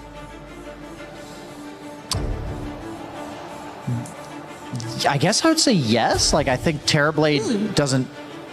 Like, Muerta's good against Terrorblade in theory because she's all magic damage against your high armor, but I don't think it's worthy of a ban just because I have a TB. So yeah, I think Necrophos is a worthwhile consideration here. It would be a hero that draws attention to itself like I was hoping for. My only concern if they were to do that is I'm always weary of picking Necrophos with a defensive support who's also countered by Nullifier. Yeah. I think you just need a carry right now on ViCi that can buy Nullifier and do damage against Terrorblade, and Muerta would have fit the bill very nicely. Other carries that buy early in Nullifiers, like Templar Assassin, for example, don't have naturally good matchups into Terrorblade. So they had a smaller pool. Another early Nullifier buyer that can get on top of TV is the Spectre, and they take out what I think were the two best options there. So I don't know if Necrophos is in consideration as a pick for Team Spirit. I might be wrong, but I would like more of things along the lines of that Earth Spirit that you suggested. Something that just goes in. Stuns for the TB.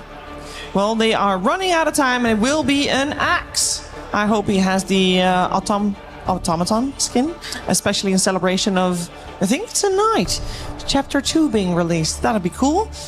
But I digress. I was thinking about it earlier when they picked Ringmaster, because Clockwork's also like a robotic guy. Yeah. I'd given up on it when they didn't go Yatoro Morphling. One of the heroes getting the new sets, but they do. He better have it, Shiver. It's really important here. It is especially important in this game.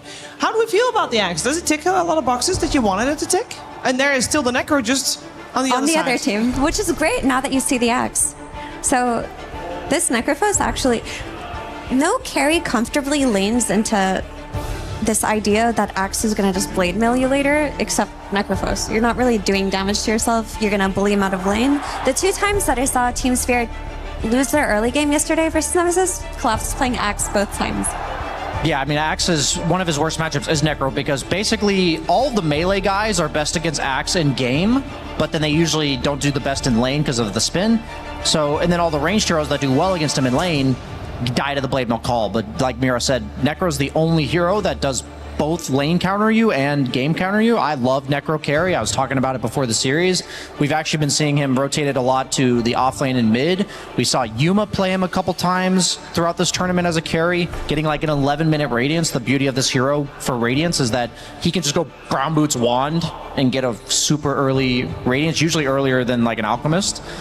I love the Necro pick. He is dealing with a save from the Ringmaster, so Reaper Scythe is not a big part of his kit, but he does offer a lot of early to mid-game tempo. They have like a physical scaling mid laner with the Pangolier, which is what you always have to consider if you have a magic damage carry like Necro. I like the Necro pick a lot. I think I've been not liking Axe picks. And I don't think it offered them... Because the difference between Axe and Earth Spirit is Earth Spirit will be the point of contact. He will go first and just draw attention. Axe is going to wait for something to happen and then go. And I don't necessarily think that rounded Team Spirit's draft off as well. But we said at some point during this draft that the Pangolier up against the Snapfire in the mid lane would not be great for the Pangolier. And that was a pick that was done. The Pango was picked into Snap.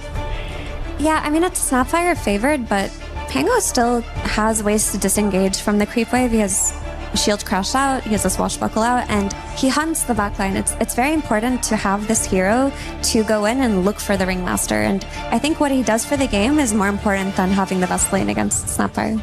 I think the mid lane is only consequential if Laurel turns that into going bottom with his early level 6 and then ruining Shiro's early advantage. If he does that, then I think the Pango was effectively a detriment to them.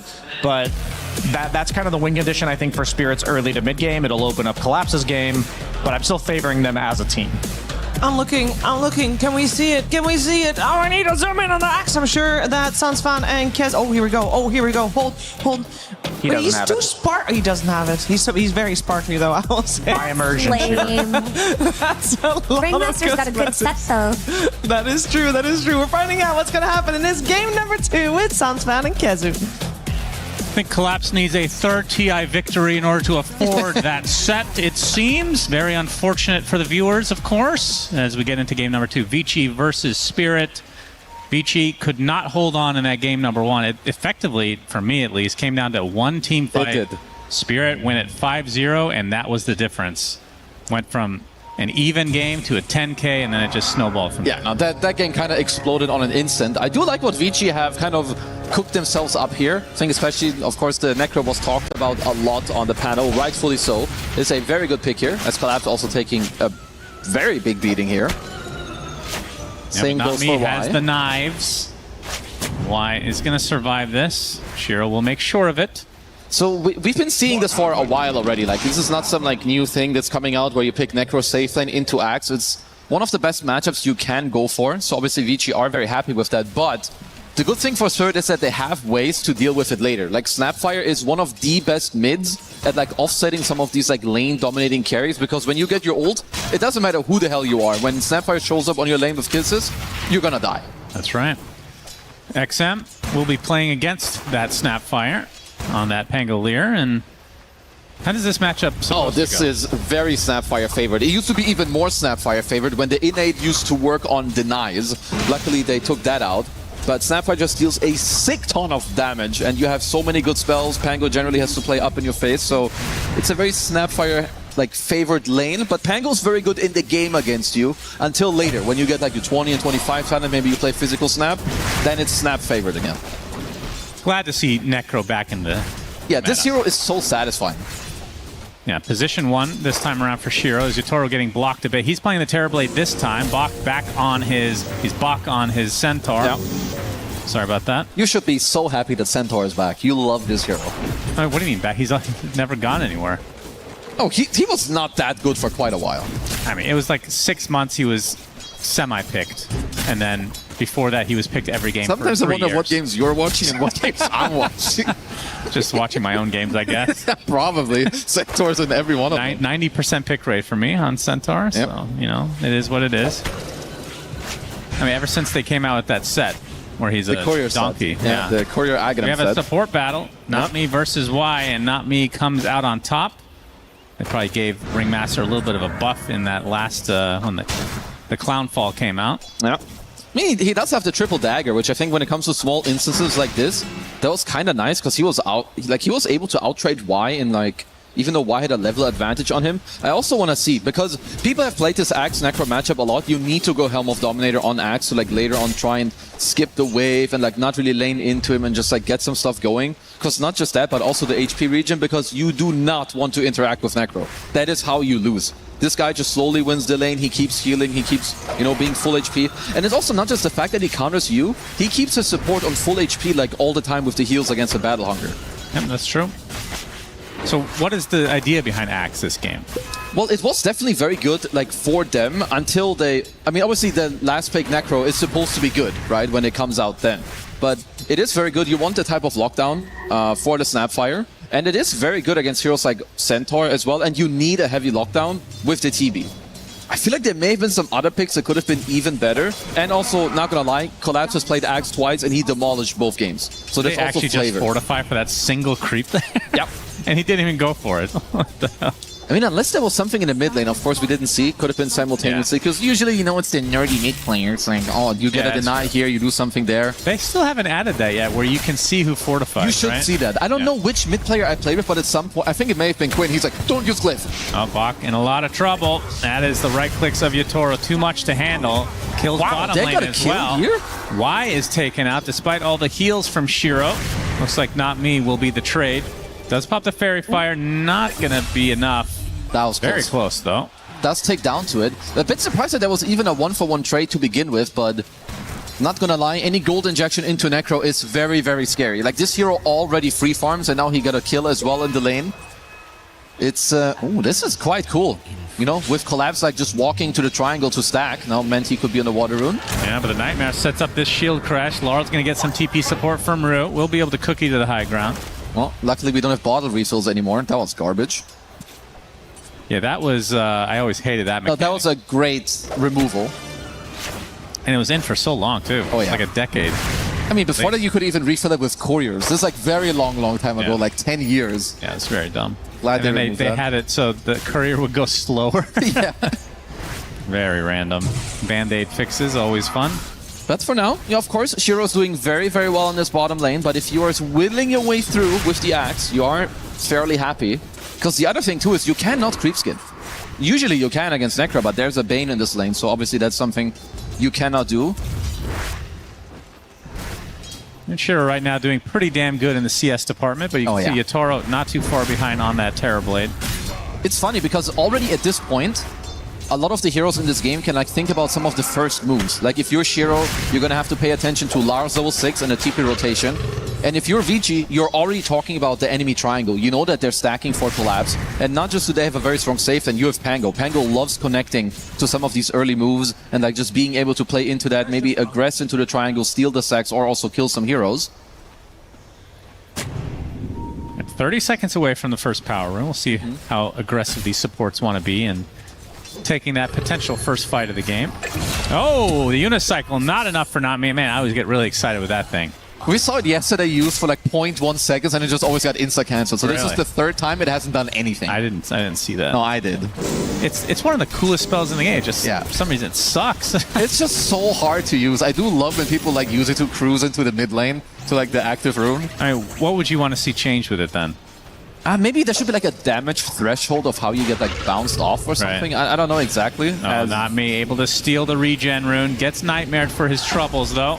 Nice box. Doesn't have the unicycle any longer. He's going to get going on as Collapse comes in as well with the Battle Hunger onto Y. And the first ult from XM, he actually levels it at level 6. Stuck in the corner is Not Me though. Actually pretty damn good position. Y taking the brunt of this, but it'll be a trade of support. So now XM out of mana. Outnumbered as well.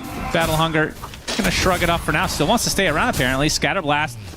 We'll rip him a new one. He's trying to somehow bait because, you know, Shiro's around, but you can see that both teams already warded the river, so they knew that Shiro was walking over, like what he's doing currently. You know, very early level 6.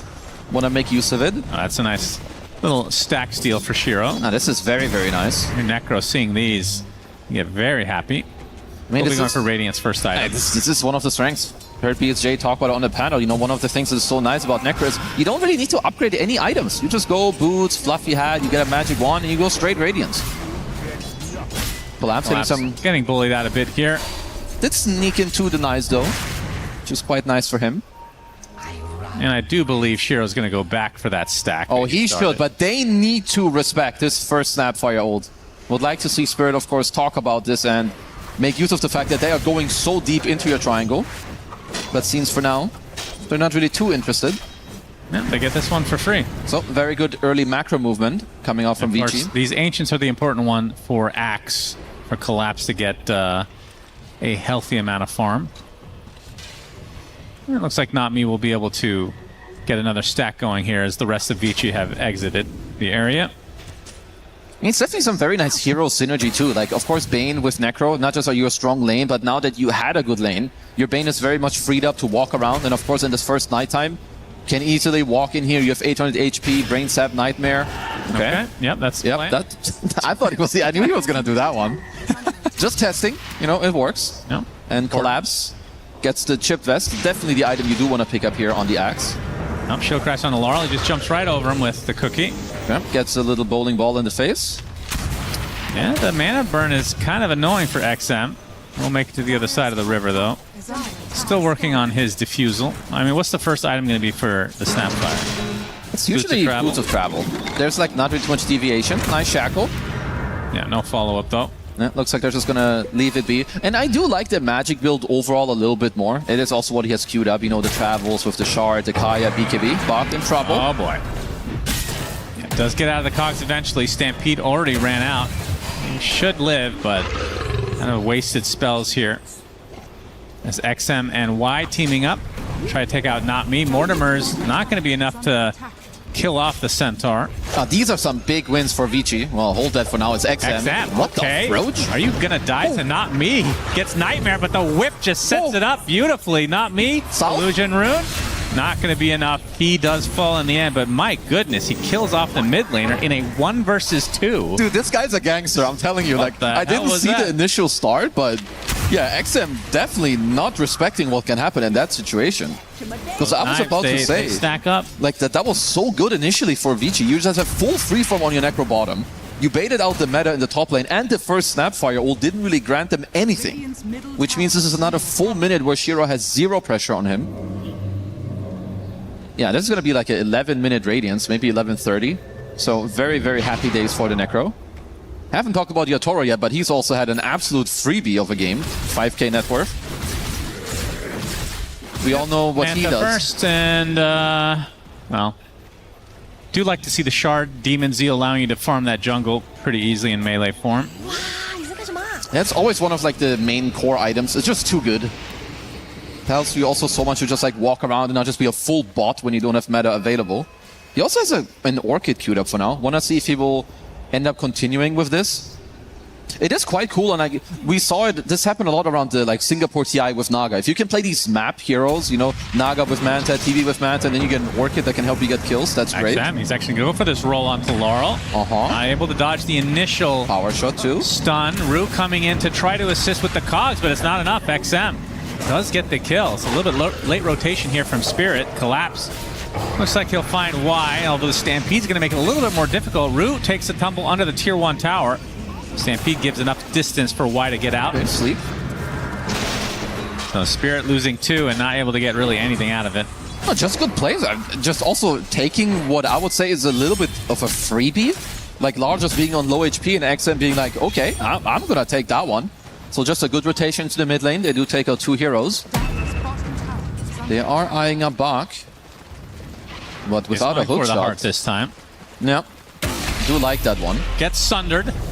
Very early sunder from Yatoro. And there's the Mortimers from downtown. So it's a very interesting approach. They've never really looked at this bottom lane at all. They keep playing towards the top lane, make sure that Yatoro's top net worth and shutting down the Centaur. Collapse also has gone through what I would say is the hardest stage of his game. Is level 8 with a Dominator. So he can start, you know, kind of cheating interactions in the game, but just pulling waves for himself. So after Radiance, what do you want to see on Necro? I mean, as a safe lane, do you go Boots of Travel? Always. So Radiance, then Shard. Travels into Shard, and then you can kind of see, hold that, Y is definitely Giga dead. Yeah. Boom.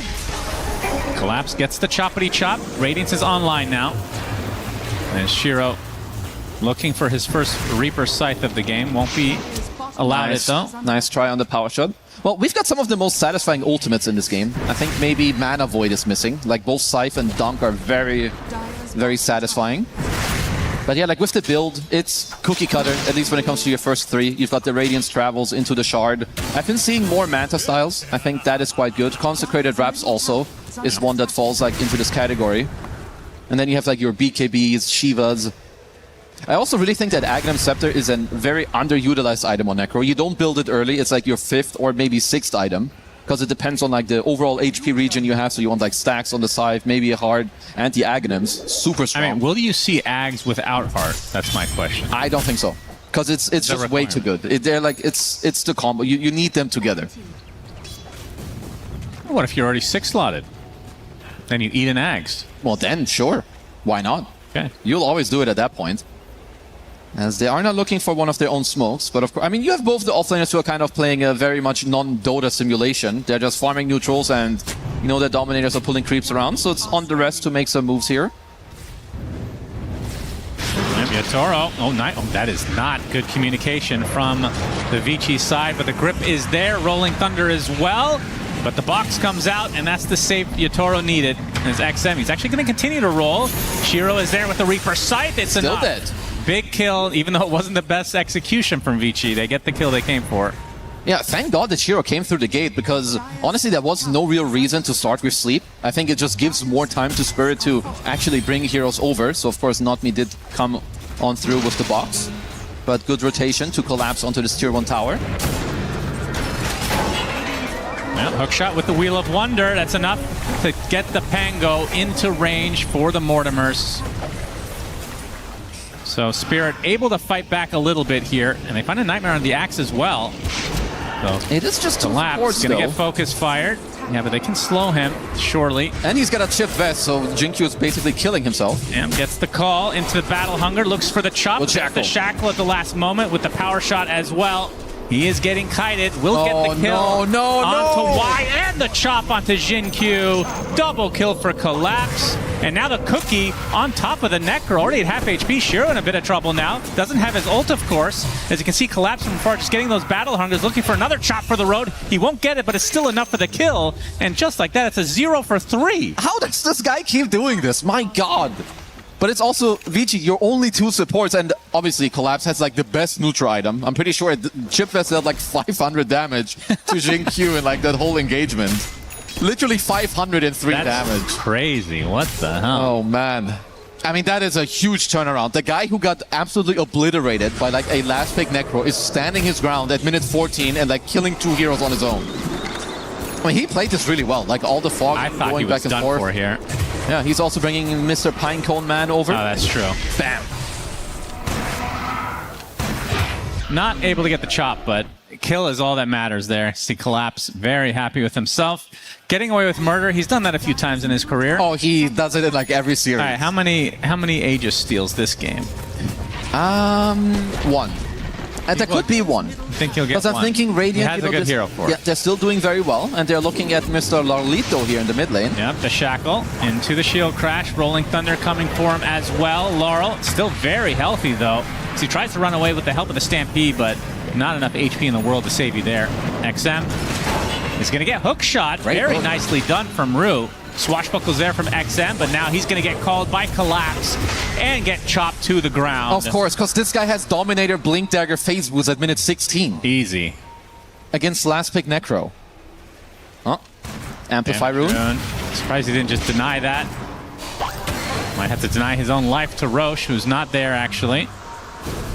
Well, here comes Terrorblade. Joining the party. We'll get a nice little free kill. Yep, don't mind if I take that one. I mean, ViCi is still in a good position. You've got the Radiance. You've got the Boots of Travel as well, of course, on Shiro, who's queuing up the Shard. Essence Ring also quite nice. Looking for an aggressive sleep, but of course with the Dominator, you can just take that off for now. ViCi could definitely look for like a smoke type move eventually, maybe around box lane, because with the Boots of Travel on Shiro, you can always connect. But Spirit are ahead of things. Shiro. Meanwhile, Yatoro finding a freebie on the support. Now the Mortimer's Kiss is right on top of the Necro, setting up yet another chop for Collapse. He has 4 to his name. And he is absolutely owning now. 2nd in net worth in the game. All I heard this entire pregame from you, from the panel, because he got countered by Necro. Dude, it's true, and this is the beauty sometimes of some of these players. They just defy like the whole game. They're not supposed to be up 4K gold. He's not supposed to be higher net worth. Okay, being higher net worth than Necro is fucked up. This is illegal and not okay. I can show you 20 other games where this thing happened and the Necro has like 5K net worth on the Axe. This is like skill. This is just raw skill and good team play coming out. Collapse too good. Rue will find another target. This time it is Bach. Does have his heart now. We'll go for the TP. Should be fine. Ooh. Yep, he's out. No level. Oh. He does have a level in battery, so maybe it he wasn't in could've- range. You know, it looked like maybe he wasn't. We're gonna or maybe you trust- forget that you have that spell because it's not even a spell on the hero anymore. because you don't take it until it's minute like 17 and a half. Which makes me really sad, by the way. I think that's one of his cooler spells. Well, I saw it earlier max by some clockwork, and they lost horrendously, so apologies. It's just too good. Yeah. Oh, Okay, Kobold nice little man. random kobold there. We Very like good. it. Movement speed Good is for the good. story of this game as another chop for Collapse. XM box him. with the help of the Fiend's Grip. The box is there. He is out of mana though. Wheel of Wonder. Bach not looking into his eyes, but there is the Reaper Sight. It's okay. While Finally, he's dead, he that's can a play 7x kill streak. I mean, yeah, and they need that one. At least while he's dead, he can play the Kobold, so it's all good. You know, you're technically not dead. Not a benefit of buying Helm of Dominator. Yeah, very good. Very good creep to get for doing just this. Yeah, Kobold Foreman going strong. Look, Shiro's even TPing over. They don't like little Johnny boy. Don't think his name is Johnny. Oh, his name is Johnny. You don't go out with this guy? His name's Keith the Bull. No, that's the Ogre Bruiser. Okay. What is that guy's name? He has a name. Good story. He has a real name. We'll pick it up later when He's it not comes an back. artifact though. I'll have to think about this. Get back to you. Yeah. Let's Keep us talk apprised. about Who the got first blood artifact. this game? Okay, not me. Boxing himself up. And power shot's gonna miss. Another nice cogs with the whip to follow. These guys a are lot of so annoying annoying. spells. Focus fire, the nightmare. They do not talk about what spells they're using, but they get the hook shot from Rue. And he actually gets out with a TP. I thought he was dead for sure, and now Rue is gonna God, what is happening? Meanwhile, top lane, core kill incoming, attempted TP. That's a cancellation. That's how you do it, says Spirit. They are styling on ViCi. Okay, they're like what they're doing individually with how they're pressing their buttons and like moving around trees to like fog them is actually out of this world right now. And to boot, he's got the unicycle. We're gonna pay attention to Yes, my boy, please not do. me. Please do. He's gonna do a drive-by on the Tormentor with the Wheel of Wonder. Oh man, these guys are good. This is why you gotta love watching this team. Doesn't matter if it's at minute 5, 15, 20, or in the late game. Yeah. Gonna get a nice pine cone here once the fog. There we go. Nice 100 gold, and there is the Tormentor, which gives. Actually, that. I was gonna say that's good against Terrorblade, but Yeah, but that's he's on on his team, so it's all good. So it's kind of meh. Yeah, would have been quite nice for ViCi. But I would say they do not have their hands on a Ringmaster. Maybe in a future update. Where you steal heroes? You can steal a spell. That's good. Without Rubik. Yeah, you can buy it in the shop. Like 10,000 gold, you get spell skill from the other team. Oh, you choose one. I can see that. Sounds like some ability draft garbage. That's right. Blink Okay. Dagger now up for Laurel. So if you're ViCi, you still have a very farmed Shiro on the Necro, who's eyeing up a BKB, so he's doing good. You don't have a Blink Dagger yet, which is a bit of a problem. Like neither Scent nor Pango have it available. So you should be waiting for, I think, at least one of them to kind of change the state of the game, because they have no real initiation yet. They are still very strong, but they're just getting outplayed on the map currently by Spirit. Shiro pops the smoke. This is the double support duo setting up another potential kill on a core with the help of the Mortimers, and they get it. My goodness. This support duo is absolutely destroying this game. Well, Laurel gonna try to block XM, but the Rolling Thunder goes right through. Still pretty healthy. XM he's not got doing Pogs that now. much damage, and he doesn't really have any backup either, so he has to roll away. Feels like a lot of these I mean, he needs Aghanim Scepter super he bad. does. It's coming relatively soon for him. Yeah, they all need quite a lot of things. They need the Pango Axe and the Centaur Blink Dagger, which I believe Mr. Bach has flying out to him, so that should help. But the Network fleet is building up, because you can see that Spirit, they're just honestly playing the map very, very well. Using the heroes nicely up top, Collapse is constantly down bottom, not really dying to some 2v1 pressure. I mean, even if there's a sleep here, there's honestly not a lot of stuff going his way.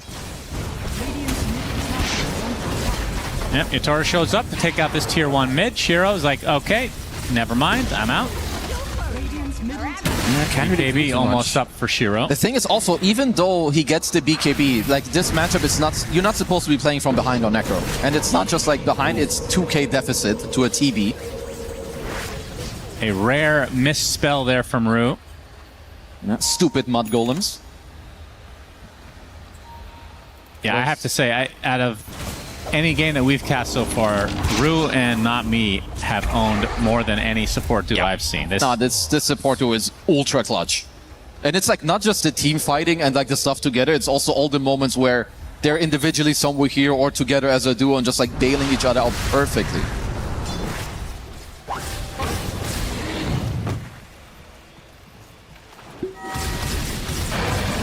Collapse has his BKB. Yatoro has a pike available as well. Multiple crossbows, also very, very nice against the Radiant draft here. And we're seeing several BKBs now, so one for each side just picked up. And the fact that Collapse has it, gonna add insult to injury. I mean, is this not, I guess this is not a blade mail type of game, as I've hold that thought. You have a team fight incoming, Reaper Scythe, not enough to take out Not Me.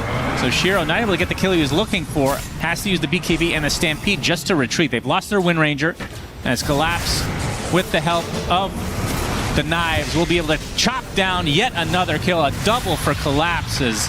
Yeah, Necro thinking about going back in, and now getting slowed. Yeah, Toro's going ham. XM. They have to be careful. They have a lot of physical damage. He's just going to get chopped as well, as Collapse just will not end. And the Fiend's Grip immediately canceled. That's 4 dead now for ViCi, as Shiro left all alone, but not for long. He's going to join the rest of his team in the grave. It's a full team wipe from Spirit, and they are in charge in this game number 2. Yeah, they did the same thing last game. At some point, they're just ready. They play a team fight very nicely, and they 5-4-0 you. Like, it looked like it was going to be a nice jump, but I think Not Me even, he got off the cushion right before the Centaur Stomp hit him, so sure it did, but he created a little bit more distance, and even like Collapse gets a very nice call in the back, and yeah, at this point, it is very difficult for ViCi to like try and make a good comeback here in this one. Like, it's just so simple for Spirit to hold their ground. They've got multiple BKBs, and the Scythe didn't even connect either. Like, Not Me just stayed alive with barely any HP. It's honestly also very late for the roll coming out from XM, but yeah, at this point, it's all credit to Spirit. Yeah, they have played on another level this game. Jinkyu's always happy. I mean, that's... even when he's getting completely destroyed. I'm a happy guy. There's just some players you gotta love. I think that both GH and Jinkyu rank quite high up on that list. Yeah, that's true. Always cheerful, always kind. Usually we have a lot of negative Nancys like myself, and God knows how many players. Like 90% of us. That's right. I wouldn't say you were a negative one, though. I'm a pretty tame guy. Takes a lot. Takes like playing with Swindle Melons or something. Oh, Collapse. Another initiation onto XM with the cookie. Nightmare saved for now, but the chop is still there. Let him chop, let him chop, let him chop. Yeah, they actually hold off as Collapse gets a double kill, and that is Culling Blade number 9. So he has 18 armor harvested so far this game. Yeah, this guy would have been a problem with 0 stacks, and he's got 9 of them. So now Shield Crash does nothing to him. Windrunner never did anything. Oh, Windranger was already killing herself by hitting him. Let's a Bloodthorn on Yotoro as well. Yeah, whoever runs into him, if you're not getting saved by, I don't know, a Nightmare or you BKB it off, you're dead in half a second. Also means that Roche just dies instantly, pretty much. Who do you think the best duo in the history of Dota is? It can be any positions. Because I'm trying to figure out one better than Yatoro Collapse. Well, Yatoro Collapse is one. I think you probably need to put like... No Tail Seb? Yeah, like No Tail Seb or like Jarex Thompson or Ana +1. Something like that I think is also something you can put in there. But yeah, this duo is standing the test of time. This is for a long period of time as well. Like OG was... That period was like 3 years. Oh, I mean, they were this just is much longer. I mean, there's others too, but I guess then you're like going like very far back into like history. Could also go with like some, I don't know.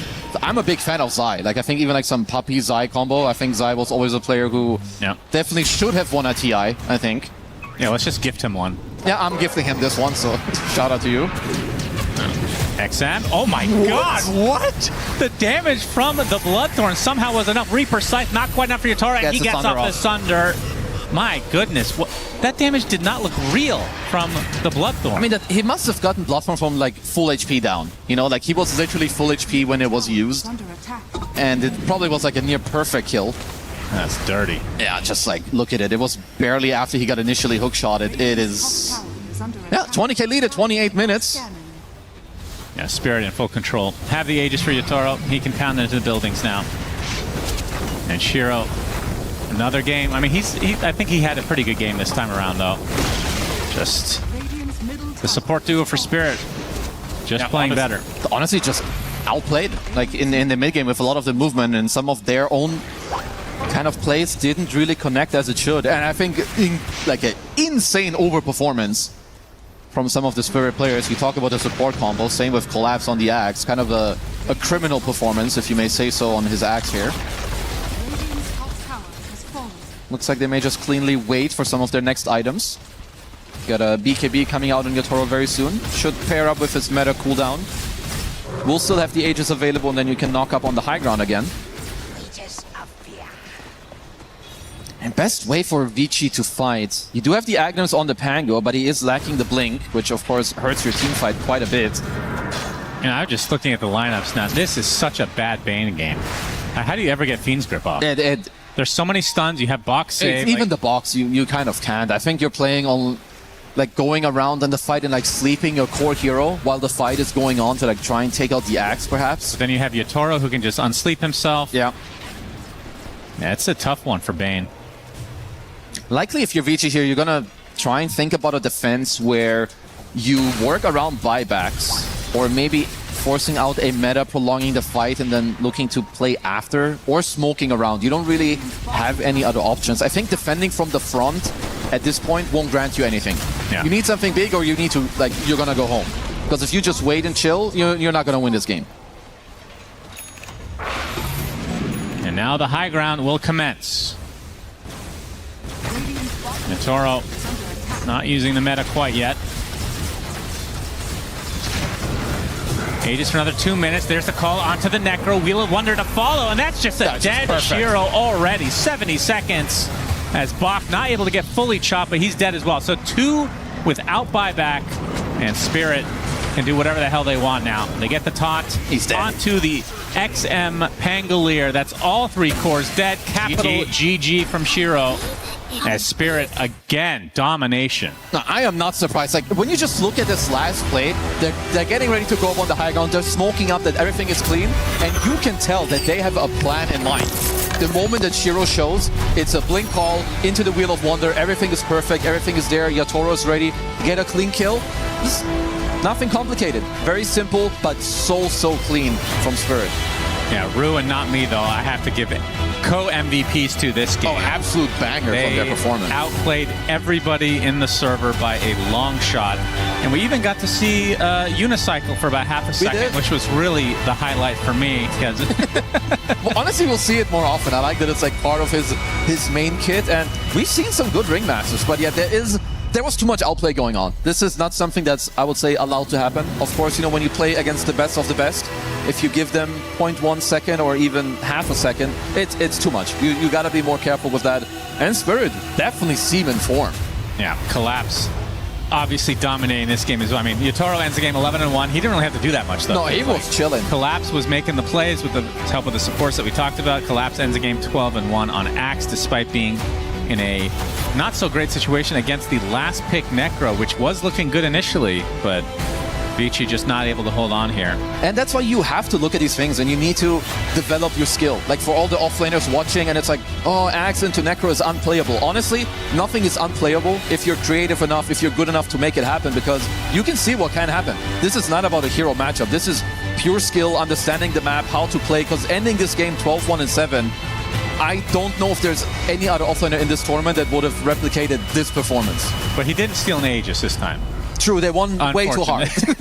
They won so hard that there was... Needs to be closer, I think, for that to happen. Maybe next time. But yeah, that's going to maybe be the most chops we will see in the tournament in a single game. This was an insane Axe performance overall. And it felt like after the initial good start for ViCi, every fight was like this. They get one hero picked off and they try to run away and there's nothing for them to do. XM felt like wasn't able to really, I mean, he was getting Rolling Thunders off, but they weren't really doing any damage at any point this game. Yeah, it was really, I think they had a similar struggle in this game. It was around the mid-game again, but this time around it's happened a little bit earlier, just some misplays here and there, but yeah, Spirit just looking so good. All right, let's go to Milos with an interview on main stage. Yes, my friends on the casting desk, here we are with Laurel from Team Spirit. And we have to talk about this because this game was very clean and smooth from you. And you got to premiere your Snapfire. Pretty cool. How do you feel about it so far? Well, like, they nerf a bit Snapfire on lane, but the game, it's also broken. And, like, good hero to flex. That's it. Who do you feel is more quote-unquote broken, like Snapfire or Necrophos in this state? I mean, depends on the team and players. For some team, Necro. For some team, Snap. I guess Necro more broken on the lane still, because Snap get fixed by the lane, but Necro still like OP. It's hard to deal with him. What's your preferred personally? Snap. Fair enough. Well, you look like a really solid new unit throughout this whole game. I feel like you fully adjusted now to not me joining the team and all ready to go? I mean, yes, we like have 2 months prepared, so we played 2 or 3 tournaments before Riyadh, so I guess we kind of adapt. We're still learning and try to understand each other more. Yeah. Another big name is, of course, Mepochka coming back as coach. How do you feel he's been adding to the team? How key is he to your success? I mean, he just tried to adapt more our drafts, talk with Milan, play like more structure, try to put our heroes, like best our heroes to we play. So I guess he's fine because we play with him like a long time, so he's not adapting. He just need to adapt to heroes, meta, but he really like enjoy it, so it's good. Helps you see things from the macro side when you can't see it maybe sometimes. I mean, macro about him. Yeah, he also like do a lot in macro because he's still like good player, like in maybe previous, but he still understands Dota a lot, and we like still learning from him. Very good. Thank you very much, Lars. Congratulations to you and Team Spirit. That is a huge win for Laurel and Team Spirit that go up in the standings. Let's go back to the panel. Thank you very much, Team Spirit. You know, game 1, of course they won game 1 as well, but game 2, both teams adapted. Just one adapted a little bit better than the other. I think this was a knocking it out of the park situation, Brian. Yeah, I think Kazu said it well. Like I was deeply disturbed looking at the net worth chart, seeing an axe above Necrophos around, I think, 18 to 20 minutes. I think that requires some sort of slipping up on the side of ViCi, but it also requires a lot of just knowing what to do in a given situation from the side of Collapse and the rest of Team Spirit. Yeah, I mean, Team Spirit looked really strong today. What I really liked about watching them play, as opposed to their games yesterday versus Team Nemesis, where I feel like they had this very clear vision around what they wanted to do with that mid lane, and they played it well. In that game 1, their ability to just bring all of their heroes, take the tower. In this game 2, for them to set up for a Snapfire draft and play around it, rotate to the top lane, use their Ringmaster saves, they had it on point. They had it on point. Why could ViCi Gaming not do more this game? Because they also adjusted, surely. Yeah, I feel like what happened there was ViCi was trying to invade the triangle a lot and take Collapse's stacks and effectively shut him down that way. But then the trade-off for that was Team Spirit didn't try to fight back. They didn't try to boot the Necro out of his lane. They didn't even like contest him for the first 10 minutes or so. They actually just chose to pick on Bach and kill him. And in return, Bach was shut down more than Collapse was, and Yatoro somehow had higher net worth than Shiro after the laning phase. So I feel like basically the rock, paper, scissors. ViCi adjusted, Team Spirit adjusted, and it turns out the Team Spirits had the upper edge strategically. Yeah, Team Spirit adjusted to what they thought ViCi Gaming would adjust to. They read the adjustment, basically. They chessed it. Indeed. Yeah, Yatoro on that Terrorblade, though, like, topping the net worth, he had some really good rotations. I think we're going to look at one of them later on in the Telestrator. But if everyone's even net worth in this game, in a vacuum, then your Pangolier can't really play. And we saw that during the last fight in this game. You're using your Rolling Thunder, and you're just getting chunked by this Terrorblade. You don't have the means to control the fight, which is why you pick this hero. And if you're unable to control the fight as the Pangolier, then you're unable to get grips off, because then the Ringmaster is in play. You can't really depend on your Bane. And this is the type of game you want to approach with a net worth advantage if you're ViCi. That's why you pick this Necrophos. You want to snowball. You want to make sure that they can't just kill your Pangolier when you're taking these fights. And unfortunately for ViCi, it is team spirit and they will always find a way. And it is Collapse who said that when he is at an EWC, he smells it. It's in the air. He calls it the EWC buff. I thought that was the ramen that we were eating earlier. No. He actually literally said that. And he said, I didn't hear him say the word smells. He said he smells it? No, he feels it in the air. Oh, okay. I was like, I don't know, smelling it. I feel like maybe he feels it in the air in his nostrils. Oh, because when you said he smells it, I thought that might be like the fighting game community or something like that. Oh, that'd be mean. Sorry. No, but it is a joy to see him play this Axe. I got no complaints. I know that sounds a little mean potentially, but even though we watched a very one-sided game, I feel like we still got treated to a good show. I mean, I think it says something to slaughter teams like ViCi. It's not like ViCi is tier 1 by my definition, but by no means are these guys pushovers or some, qualifier stack of caliber of a team. Like we've seen it from P-Vision yesterday and Team Spirit today. I think P-Vision was a bit more convincing than Team Spirit, but they also have very different ways of closing out and winning games. So I'm optimistic for Team Spirit, and it's always impressive to see what difference in caliber can look like when played out like that. Yeah. I also wonder for ViCi Gaming, the two teams we saw them go up against today and yesterday were two very strong teams in P-Vision and Spirit. So potentially, the difference is just too big. I don't think I'm counting them out just yet because they also were able to win a series earlier on and they won at the group stages. So I feel like maybe they just were mismatched. But Effie, as you mentioned already about some Axe plays, I believe you want to show us something more about that. Yeah, how does an Axe come out on top playing against Necrophos? I would actually love to show you guys, and I feel like this play here really was definitive in getting Collapse back into the game. His Pangolier is dead at this point. There was a skirmish earlier where he dies, and Y and Zenq tried to go on him. He's just stacking that battle hunger. Two supports are attacking him. With his range creep, with his dominated creep, he just gets the double kill, whereas he was really suffering before. Then Laurel connects to him here. Shiro comes to try to help, and they also get the kill on Shiro here. And I truly believe that this play had not happened, then Collapse would have not been back into this game in the same way. And this is something we've seen ViCi do where they just kind of stagger kill by kill, and maybe that's the difference between them and other teams in this tournament and what we consider tier 1 and 2.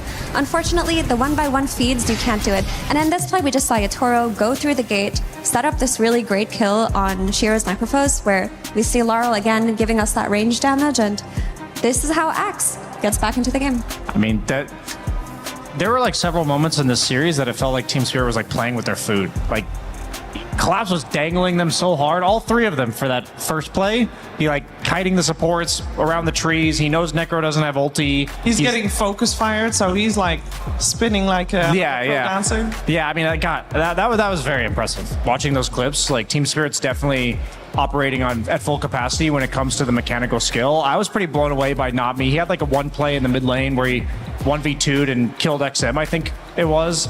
And also he was winning trades against Bane. You were talking about giving the 3 charges of Dagger to Ringmaster level 1. I still didn't think he'd win trades against Bane. And at the end of the day, I think he did play a crucial role in Collapse getting off to the start that he did. And yeah, I was just impressed by everyone on the side of Team Spirit. Impressed by Team Spirit and wanting more from ViCi Gaming in their next series, and I'm sure they feel the same way. And for some of those feelings, we're going to check in with Purge, who's talking to Zenq. Hey, I'm Purge here with Zenq of ViCi Gaming. How are you feeling after that loss? 我们现在呢和 VQ 呢 ViCi Gaming 在这边。那么刚才那个比赛输了，你感觉怎样呢？就是输的比较搞笑吧，就感觉。We lost, but actually it was a bit funny. 就是我觉得是输的比较搞笑，不是说就是感觉比较搞笑，就是我们输的方式比较搞笑。I mean the way how we lost it. I mean, I think it's a bit funny. And what was the way in your mind that happened? 您觉得为什么会比较搞笑呢？能具体说一下？就是我们明明就是有优势，但是我们就是因为我们的点子比较多吧，然后我们就是以一个比较滑稽的姿势就输掉。Well, in fact, I thought we performed well. We had a lot of thoughts, but because of that, maybe that was a mistake, and then we just accidentally lost it. Okay, there was a lot of Terrorblade in both games. Why do you think that hero was played in both matches? 在这个2次的比赛当中呢，都有很多这个角色，英雄角色是这个恐怖利刃。然后你觉得呢？这个在这次当中，为什么有这个角色这么多呢？因为第一把的话，是因为他们的阵容比较怕 Terrorblade 吧，然后第二把是因为我们有个那个 ban， 就是有个 ban， 然后那个对面觉得比较好发挥，就选出来了。Well, I think during the first game, we think they kind of scared of Terrorblade, so we chose that. And then during the second game, we had a banning, and I think so somehow Terrorblade came up again, so we just used it. Okay, great. Well, I'm sorry for your loss, but good luck on your upcoming matches. 是的，没问题。我们对您这个失利还是很遗憾的，希望您下一次会有更好的成绩。好的，谢谢。Okay, great, thank you. Definitely a lot to learn from a series like that. So looking forward, not down, definitely the ViCi Gaming way. And I'm sure we're going to see them tomorrow with potentially some fresh plans or redefined ways to deal with, for example, the laning stage. Now this game in particular, and maybe even this series, it calls for an MVP. I don't think you guys would have chosen a different MVP than the one I have in mind. Does it start with a C? Does it start with Laurel? It starts with the C. Okay, well, I was guessing 2. No. You weren't supposed to confirm her answer yet. You would have guessed wrong. Well, Wow, we were not watching the same game, were we, Brian? I'm just kidding. He did great as Laurel, had a fantastic series. How can you have a bad game when everybody's popping off? I mean, it seemed like really we give Collapse the MVP, but as Effie already highlighted, the only way that Collapse can be the MVP is because he had a lot of help as well coming down from the other lanes. So. I mean, this is just a pure outclass. Like, okay, there's no help there. Apart from that little moment, he did have to have help to kill the Necrophos earlier in the laning stage as well. So, you know, no, but of team effort. Of course, it's a team effort, but he had a really fantastic game. When you're countered this hard, but you have this kind of impact where you're just getting these jumps, you're getting these dunks, you're also getting out of team fights with a sliver of life, as we can see here when this team fight progresses. You've got to give it to him at that point. I mean, I was nervous about this Axe pick. I've seen several Axe picks blind into, you know, they don't know if they're going to get hard lane countered like this. And a lot of times teams do elect to lane counter Axe because he is very snowbally and he farms very quickly with lane cutting and all that. And I think Collapse is the first one where I'm like, wow, I don't know how he got out of that lane, but if he's getting out of this lane, I'd be scared to give Collapse Axe ever, really. Are we going to see more teams focusing on Axe? I mean, he picked Axe twice yesterday, I think, as well. Like, they're not afraid to whip it out, and the Collapse has always been the blink initiating offlaner. So the hero stock definitely went up for him. We might see it in our next series as well. We can take a look at the schedule and what's coming your way, because this series was actually relatively fast considering some of the other series we've had today. This was our Group C match on this stream. We have one more series coming your way in Group D, the Group of Death. And it's going to be LGD Gaming versus 1W in a 2-game series. So very important for them, especially. I cannot understate the importance of winning every single game in this group. It's so scary, Effie. It really is. I mean, it's also a group where it's kind of sad to think that we won't have all the teams playing in it in the tournament because they could all deliver high-class, high-quality Dota. And I can't even tell you what's going to happen next. Well, we are going to talk all about that later on. First, you might have heard some cheers in the distance. That's because there is another game that started their playoffs today. It is Valorant, and to check in with that, we're going to head over to Chris, who is talking to Janiro.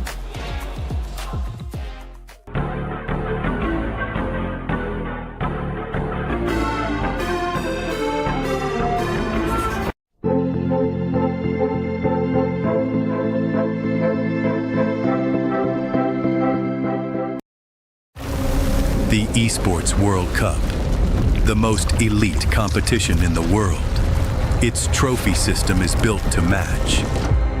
The Club Championship Trophy, awarded to the one club that rose above the rest and reigned supreme across all EWC games. Every participant earns a key engraved with their name. That's their right to compete. Reigning champions hold a key unlike any other. The Game Trophy is the ultimate prize for every game's champion, incomplete until a champion's key is inserted. The champion's key frame is locked into the totem, a stone marker of legacy, etched with every EWC champion. The losing keys are crushed. The champion claims 3, a personal reminder of who they defeated. The rest are preserved beneath the totem in resin. Every fallen contender captured forever. Will you be remembered or forgotten beneath the totem? At EWC, nothing is granted. Everything is earned. Guys, I'm here at the STC Arena with Ginny, and we are going to be chatting over what's happening over here this week. We've got Valorant going on, but we've led up into this, and there's been some upsets. First and foremost, though, opening ceremony last night. How was that? I didn't quite get the invite, but, you know, these things happen. It was wonderful. I was on the red carpet doing the interviews. No, but it was great to just see the turnarounds, especially the amount of people that were there. Just in general, seeing the opening ceremony and it really being that marker of, yes, now we've started. It's real. It's happening. And all in all, everybody was very positive. I had a chance to talk to some of the CEOs as well of the organizations. Falcons, they won a club championship back to back. They're saying that they're not feeling like they're under too much pressure, especially because when they lose and they leave the stadium, there's no one there to be sad. True. Maybe they're just like luring everyone to a false sense of security. That's what I think. But when it has come down to Valorant, though, we've had a couple of the big dogs already exit. Yep. Yeah, we had the group stage last week, actually, which was week 0 of EWC. And during it, G2 as well as Team Liquid got eliminated, which I would say are pretty hard hitters when it comes to the club championship 100%. Point. Because we're seeing G2. They're going to be here next week for League of Legends as well on stage 1. They're going to be here. Well, actually, no, they fluked out of R6 as well, so that doesn't really matter anymore. But in general, it is a big org. Liquid, 2nd place last year. Now their chances are Valorant gone. Instead, the heavy hitter here on this stage, I would say, is going to be Vitality. Okay, cool. Yeah, I mean, so Vitality looking pretty solid. We don't have a representation over in Dota, but that'll be a really good start for them if they can get going. Yeah, absolutely. They've locked into the quarterfinals. They were top 4 in the last event that we saw in International for Valorant, which was in London. So they have what it takes to make it pretty far. Their first game against Gentlemates, though, ooh. That's a big French derby. We know the Gentlemates fans can make a lot of noise as well. That should be really cool. That's at the STC Arena, though. You can hang out for that. We're going to go back. But yeah, big update here from the STC Arena. We're going to have lots of fun. Valorant is very much underway. $75 million, 25 tournaments, over 200 clubs, only one club champion.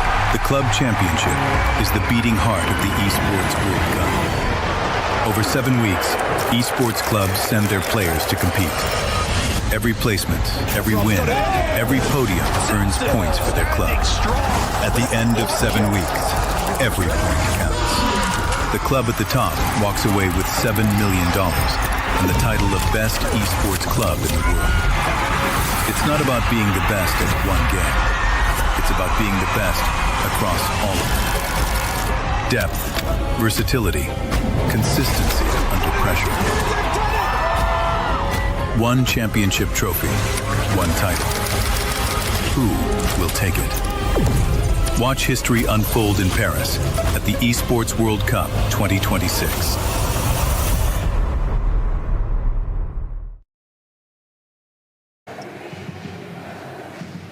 Hello, hello, and welcome to our final series of the day, 1W versus LGD, the hypest series of the day. Isn't that right, Kazoo? That is damn right. That's going to be a good one, because 1W, they're very good, but LGD, my boy Whisper, I coached this guy. He's very good, very competent player. It's going to be a good series. Why? Why? Because LGD are crazy. They're psychos. They're from South America, 1W, you know, they think they can get away with farming and chilling. Against these guys, ain't no way. It's going to be a bloodbath. If we don't get a 60-minute game, I'm going to take my shirt off on stream, and then they're going to have to cut the stream. So it's going to be a short day. So 60 or 69 minutes? That's right. 69 minutes incoming. Here we go. Play is in our DNA. Whenever we let it out, it becomes our superpower. Now imagine an entire city being built to supercharge it. Kadir City, powered by Play. Our commentary team thinks this will be a long one, and I don't think I know a lot of people that would disagree with that or would object to that even, because if these two teams go late, if these games go long, I'm sure we're in for an absolute treat, because that bloodbath Kezu mentioned, I hope that will happen, and I think that will happen based on the two teams we have playing on a stage. We got LGD, we got 1W, and the style of play of these two teams, I feel like there's a big difference between them, but I think that also brings out the best in both of them. I would say so, for sure. When you look at LGD, they're a team that has unusual hero picks compared to what you would see other teams play. Yesterday, they busted out Pudge offlane on Whisper. He absolutely cooked. Before that, he was Enigma. You have Tai Lung, who plays things... He ranges from Beastmaster mid to Huskar to Puck to mid Tiny. He can really do anything. Whereas you look at 1W, they're more structured. They have their set of heroes that they draw from. They play for GPM. They play for the overall macro situation. But will LGD give them that perfect macro situation? Yeah, for me, you know, LGD, they made it to TI, beating Playtime 3-0 in the TI qualifiers, and Playtime's another solid team that's in this tournament. And for me, the difference between Yuma and Wits, specifically in the carry role, is that like Wits has his signature SFs and Necros, but Yuma just plays whatever the heck. Like, he plays the Necrophos carry, he's like adjusting to the meta. He's one of the few carry players that ever picks Meepo in the last like last year. And I just love watching Yuma as a player because he's very versatile, but yet he also specializes in whatever he's doing. And he's also the rare, like, really easygoing carry player. Like, he's always very grounded. He's always very on mission with the game. And I love the leadership that he offers there. Yeah, we need a little bit of stability. Exactly. Coming out The stability. That's a great word. Yeah. We're going to focus our attention on LGD first. And LGD is a roster with a lot of players you guys will be very familiar with. And under a name of LGD, also super cool. I think a lot of history with that as well. They're very proud to wear that jersey. And amongst these players, there is one that's maybe not really like the other. I think he might not have even been born when the organization was founded. We're gonna hear more from him. It's Tai Lung with Purge. Hey, I'm here with LGD's Tai Lung. Now, you've been playing pro Dota not very long compared to most players, less than 2 years. What's it like to go from a regular life to traveling the world and playing on a top team? Eres un jugador bastante nuevo, has estado jugando Dota profesional por menos de 2 años. ¿Qué se siente tener una vida normal y luego de pronto estar en un equipo profesional? O sea, vida normal tampoco era porque jugaba mucho Dota antes de estar en la escuela, pero antes de entrar al competitivo. Y estudiaba a la vez, ¿no? Pero jugaba mucho Dota y cuando empecé a viajar y eso no cambió tanto, me gustó y creo que estoy bien. It wasn't really a normal life because I really played a lot of Dota. I was studying a little bit, but I was playing a lot of Dota either way. And now I just started traveling, but I think I'm managing. It is pretty normal for me. That's great. Good to hear. Do you ever struggle with the pressure of playing on LAN compared to before when you played online? ¿Se te hace más difícil jugar acá en LAN en presencial a comparación de cuando jugabas solamente online? Sí, creo que hay más presión. Por ejemplo, en mi primera Blast jugué un poco, como fue mi primer LAN, jugué un poco nervioso. Pero creo que ahora con la experiencia que tuve, con todos los torneos que jugué, creo que estoy más chill y ya no me afecta tanto. Definitely, I'm way more nervous when I'm in LAN. I remember my first Blast, I was really, really nervous. But right now I have a little bit more experience, so I'm not really nervous right now. That's good to hear. I have one more question. I recently saw that you played Keeper of the Light in your qualifiers for ENC. Do you think that hero is viable as a mid right now? Vi que acabas de jugar Keeper of the Light para tu clasificación a ENC. ¿Crees que ese es un héroe para medio? Sí, creo que es un buen héroe, solo que es situacional, pero me gusta mucho, la verdad, jugarlo. Podría jugarlo en este torneo, pero solo encontrar la ocasión, ¿no? I think it's a very situational hero. I really enjoy playing him, but I do believe he is very situational. Maybe I will pick it in this tournament, but it is always depends on the situation. Okay, great. Well, thanks for joining me, and good luck in your matches. Muchas gracias, buena suerte. He is the youngest player to play for Dota 2 here at the Esports World Cup, and he is indeed the exact same age as the organization he plays for in LGD, and has reached already such great heights in such short time, Effie. He's got that special sauce. You know, sometimes some players come around and you're like, oh, that's a generational talent. We had that recently with Satanic, and before that in ATF, and most recently now in Thailand. Like, his debut was ridiculous, actually, at Blast Slam, because he's going up against 1W now, but back when they were at Tundra, do you know who knocked them out of their undefeated streak at Blast Slam? It was Thailand. With this team, just absolutely dominating them. He had such a good debut, Brian. Like, I can't even emphasize how shocked he took it. Like, he just surprised everybody there. Yeah, I think it's always like that first few weeks that you know for sure if this guy's ever gonna, like, does he have the X factor, that special sauce that you said? And then I think it's on top of that, his continued success is because he is getting this. I give it the Sumail treatment, because same as Satanic, when he was new on the scene, joining Team Spirit, it's like you're surrounded by a bunch of veteran players who are leading you, so you've got that like flow, that confidence, that swag. And he's talking about being a bit nervous on LAN as opposed to playing online. I feel like that doesn't hit until a little bit after, like, the expectations start to come, and I haven't really seen that, like, that floundering at all from Tai Lung, and I think that has to do with who he surrounded himself with and his ability to perform consistently because of that. Yeah, it is impressive that he is in the squad that is the first South American team to reach a grand finals at a tier 1 LAN. That is an incredible feat, and if you take into consideration that he didn't even join a professional international team until just last year, 2025, it is incredible, and he surely has his work cut out for them, though, because on the other side, we are going to talk about their opponents as well, and he is up against, in the mid lane, against another guy that a couple of years ago we would have said almost the same things in BZM. You know, BZM is now the old age of 21, but he also joined the scene at 17, so this is going to be a very good one. We're also going to hear a little bit more already from 1W's Ari. Hey, I'm here with Ari from 1W. You guys have looked really clean so far in this tournament. How are you feeling as a whole? I'd say we're feeling pretty confident. It's been like a bit of a downswing couple of months for us, but we've been practicing a lot in the last few weeks, and it's been going well, so we feel like we're finding our form again, I think. How do you balance the time off with the need to practice? Are you like one of those teams that feels like taking breaks just is more important to be healthy, or because it's going to help you play better later?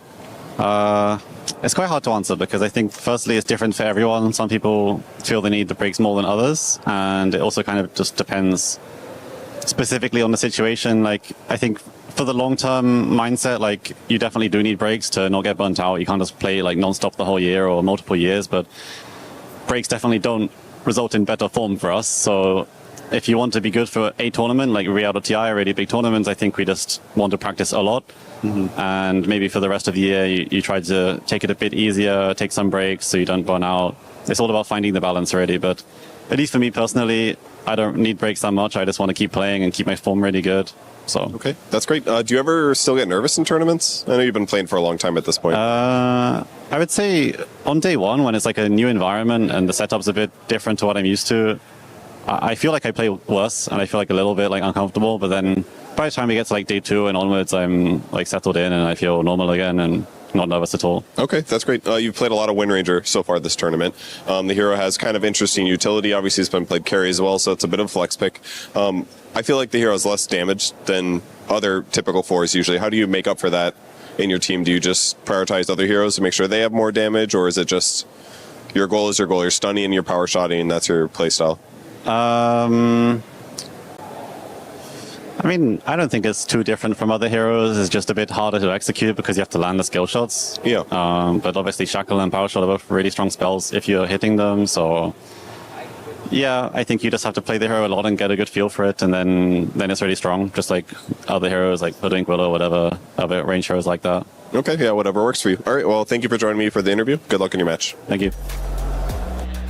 Well, those day one nerves that Ari is hinting at, I don't think we saw any of that for 1W here at this EWC, because right now they are 4-0 in this group stage, and that means the group of death is topped by 1W. LGD is trying to fight their way to that top as well. They're 3-1, still also very, very good. May I remind you that they're in the same group as tournament favorites Yandex, so there's definitely some fighting to be done, but some fighting is going to happen here on the stage as well. I think 1W, there were some questions, Brian, if they were going to come in swinging, because they have had, okay, they haven't won the most recent tournament, and to be honest, they've got 4 titles already this year, so everybody's like, oh, they're not in the top 5? Oh no, something must be terribly wrong. It doesn't seem like anything is wrong. No, I mean, with a team like this, I'm willing to chop it up to you can't be at your top form every day of the year, and there are always a lot of tournaments going on, and they've proven, like you said, 4 times that they can be the best team in the world. I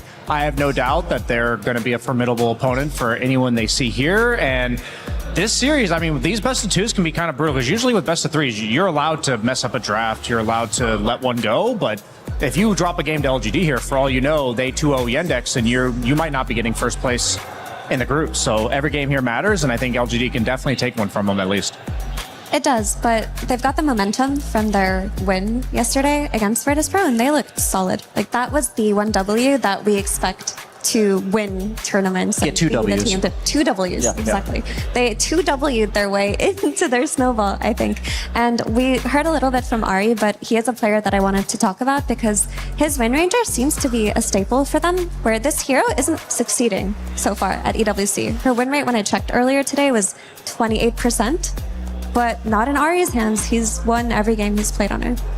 That's quite a painful stat there. So maybe as a carry, it's maybe failing a little bit more so than as a support. I also want to touch for 1W on their offlaner, because we mentioned the new kids on the block here in this series.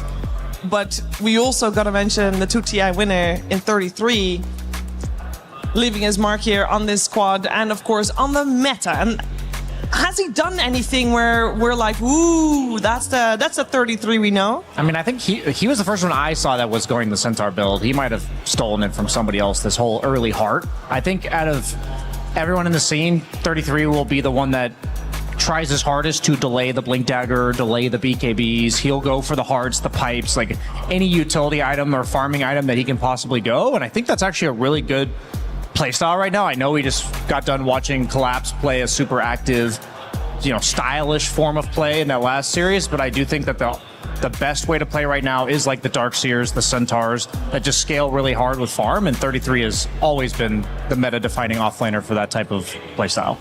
Yeah, he really has been, and interestingly enough, this is one of the metas where I don't look too much at the offlane, just because of how strong safe lane picks tend to be and how hard it is to get out of it with a good start. But like Brian mentioned, this is what he's known for.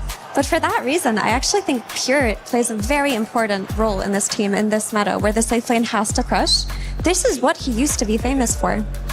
Yeah, and he didn't used to be famous for the ranged carries, but they find ways to make that work anyway, and he is crushing it on some ranged carries as well. Will he do so in this series? That is a question we're going to have answered in a little bit, because the drafts surely soon will start. But first, we're heading over to the stage to get the players on there. Absolutely correct, Shiver. Yes, we are about to kick things off. We've had 3 series so far in this day. One that took forever, another one way more exciting story-wise as well, and that was quick as soon as it started. But our next one has a lot on the line for our 2 squads, so let us bring them out. First up, it's LGD! LGD Gaming, this is their first true test here at the Esports World Cup. Second place at their last major tournament, and contenders for first here in Paris. Elite South American squad is ready to show that they can absolutely hang with, if not crush, the best or one of the best from EU. South American pride showing up here also in the arena itself, but on the other side, it is one win!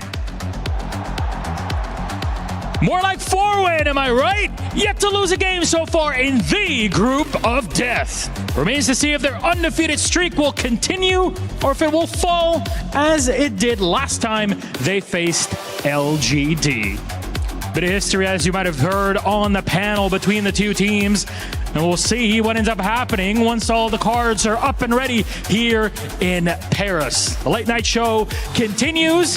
Of course, we'll keep you warm throughout the whole night of Dota. Gentlemen, please 1W, please LGD, you may go. Place your key, get yourselves ready, gentlemen, because this one is a bout here for the groups. Remember, the group of death continues. We'll hand it to the panel to get it on. Thank you very much, Milos. I am so looking forward to this. So when we were choosing our Sony story of the day this morning, we had to choose between two matches, and the other one, other than this one, was Nigma Galaxy versus Team Liquid. And we had Seb on the panel, and he's a big Nigma Galaxy fan, so we had to go for that one. But this series came a close second, and for some people was definitely the winner, because we're expecting an absolute brawl here, Effie. Absolutely, and I have to mention this again. This team, these players in LGD, they broke 1W, formerly Tundra's undefeated streak at Blast. So 1W have a bone to pick with them today. They're going to say, this is our turf, this isn't our first EWC, we're going to show you what's what. I'd like to give a shout out to King Jungles for the coolest walkout I've seen of a player so far. He was rock. Did you see that swag that he was carrying with him? He might as well be playing Shadow Fiend 5 right now. Wait, who brought the swag? That was King Jungles on the walkout there. If you can hear me, King Jungles, that was awesome, dude. Oh, I didn't. He was doing some nice boogie dancing with the sign and everything. I'll just say, a lot of the players, they come out, they're stone cold, they're pure business. But this guy, every time you hear him in an interview, every time you're watching him walk out on stage, every time you're seeing his player cam during the game, he's just having a good time. I think that's undervalued. I think everybody's a big KJ fan. Yeah. You have to be at this point. I'm sure that everybody has seen his exit interview at TI. Yeah. That's a classic. Or it's going to be a classic. Now, even his interview earlier today, I really liked what he said. He said, our team has been grinding non-stop. We haven't taken breaks. Our longest break was 3 to 4 days, while other teams were taking 2-week-long breaks. And he said, guess what? You guys made a mistake, because we're coming for you. And it has paid off so far. From being in the finals of Blast, I think it is so important, by the way, if you're going to be a team that has never been in grand finals, the pressure that comes with that, with the best of 5, so new setting, it's on. It's more pressure than any other match you played that tournament, which already is a lot of pressure. I think having been in that situation in Blast for them might be enough to the next time they get into a grand finals, there's no shock regarding that pressure factor because they've experienced it. But you can also have to think about a team like Team Liquid who lost 5 grand finals in a row. We're not thinking, Brian. I'm just saying there's one approach, which is to get past the nerves on the first final. The other thing is to just lose 4 more, Sheever. To be fair, though, if LGD is from this point onwards going to lose 4 grand finals, I think that's a good problem to have. I'm still rooting for them. I think they're still doing very well. Yeah, I think SA playstyle has always been one of my favorites to watch. It's always fun, interesting, and unique no matter what patch we're playing on. Like even yesterday, we saw them whip out a Whisper offlane Pudge early on in the draft. It wasn't even like a 10th overall pick cheese. It was just in response to this ranged hero carry meta. And yeah, that's just the type of sauce that, we were talking about Tai Lung having it as a young up-and-comer, but he fits in so well with these guys because they're always innovative, coming up with their own strategies. I know 33 is always going to cook up some macro, how do I get the most GPM out of this game kind of thing, but, they're always going to be the disruptive team, and that's what I love watching them for that. Yeah, and outside of that offlane Pudge, that was very cool and very much an SA flair, I have to say, they let Lone Druid go, and they beat Lone Druid very definitively. And on top of that, they had a mid-Huskar versus a counterpick Sniper. And Tai Lung went boots first and solo killed Sniper. And then went to Lone Druid's lane and killed his bear. That's just the stuff, like, we saw it last series with ViCi. It's like, on paper, it doesn't matter if the guy is just better. If he's played this counter matchup several times and he's learned that the adjustment is that sniper being at long range is the difference maker, then going for boots, like, yeah, it sounds kind of weird, but in theory, it's pretty freaking awesome at the same time. That's the kind of thing is I say they're disruptive, but it's because they throw things at you that you just don't expect, whether it's the pick or whether it's the items they buy or the playstyle they have. By the way, you guys might have noticed that the draft hasn't started yet, even though normally it does, but... Can you please start it, Cheer? No. It's exciting news, actually. Oh. It's Chapter 2, I believe, from the Dark Carnival. Oh, Dota update, huh? And I don't have this very often. Sometimes I'm seeing people playing Dota. I'm like, well, I really want to play Dota right now. And then, a minute later, it's faded, and I still really much enjoying my job. And it's not fading because I need to earn the tickets and I need to go for the path. And I can't. Have you guys done your... We can take over the panel, Sheep. You can fit in a turbo game real quick. I know there's a computer in the green room. Don't tempt me with a good time. But no, that's why we're having to redo everything, is obviously people having to update their Steam and whatnot. So that's why we're slightly delayed. But that's okay, because we got a lot to talk about with these two teams. And, we mentioned their playstyle a couple of times and how it's cool that they're clashing. I don't think we've explained their playstyle. And for people that might not watch every single Dota game, which I know we're all, Dota freaks, but people watching from home might not be. What is their playstyle? How would we describe the playstyle of the teams? Which team would you like to start with, Which Shiver? team would you like to start with, Brian? I mean, I think 1W is going to be the team that is the team to beat, despite what Mira talked about happening at Blast. And their playstyle, for me, is all about how do we enable Pure and BZM to play that kind of chill farm game for a bit. Pure is a very aggressive farming carry. He likes his Kezes. He played TA yesterday, rushing Hydra's Breath, so he'll whip out a few surprises of his own. He was like the OG carry SF player. So he loves playing hyper aggressive while playing for that farm, and BZM always plays the scaling invoker type mids, and obviously 33 and even Ari, like, just really they're a coddle team. I want to point that out, a coddle team in the sense that this is a hero that changes the way you play the draft, and it's all about that efficiency on the map. And they're a team that when they're ahead, they'll just suffocate you. They're not going to run at you nonstop, but they'll just gather a 1K per minute lead on you. Yeah, so many times with 1W, we've seen them in situations throughout the years where the game stabilizes, nothing is happening, and their money printer just goes burr. Like, you're looking at their net worth graph and it's just going up, up, up, even though both teams are doing the same thing, sitting back and farming. They've just optimized all the little things from almost every position. They've talked about it probably ad nauseum as a big part of their playstyle, and going for a slow game against them will never work, which is good for LGD because they're not known for slow games. On the side of LGD, I mean, everybody knows the South American Dota style is go, go, go, fight, fight, fight. And for a long time, that kind of chaos, anyway, don't get me wrong, a lot of fun to watch, but it didn't really reap results the way that this LGD is reaping results. What changed? Because that chaos, that fire from South America is very much there. Go ahead, Mira. It's just become more of an organized chaos. When we talk about go, go, go and skirmishy Dota, it's not like the SA days of old where that was all it was that they were doing, and they were only good at that. Like, throughout the years, they've refined their laning, they've refined their drafting, and while it does look like they're constantly running at heroes, they're doing it with a game plan. Like, they draft lanes where they think will enable them to, say, take the tower, run to the mid lane, make a move there. So while it looks really action-packed and exciting, it is something that they've practiced and talked about. Yeah, when we were watching VP yesterday with Saberlight's interview, I think what he was trying to say they were struggling with is this: how do I hone in, like, what exactly I'm doing and why is it working? And I feel like that's a problem that LGD has solved from the SA region's player perspective of, yes, we have chaos, yes, we run at you, but they don't understand, they don't just understand, okay, here's like the vibes, here's like the intuition that we're going to use, but we understand also why it works, which allows you to recognize the exceptions so that you don't do that crazy tower dive that ends up throwing the game 20 minutes in. So I think they're able to reel it in because of the deep understanding of their own strategy over time. And to simplify that and give an example, we talk about something kooky in an offlane Pudge. But was that an offlane Pudge in a vacuum? No. He also had a Bane and a Coddle on his team, which Pudge struggles with the ability to actually hit those hooks and the mana cost of throwing them out early on. Those two heroes correct for that and allow them to play with a Pudge, who then looks like a crazy hero. But there was an idea with it. Yeah, I think that chaos and the dedication to holding that chaos. I just want to take a quick second. By the way, we are getting the draft very soon.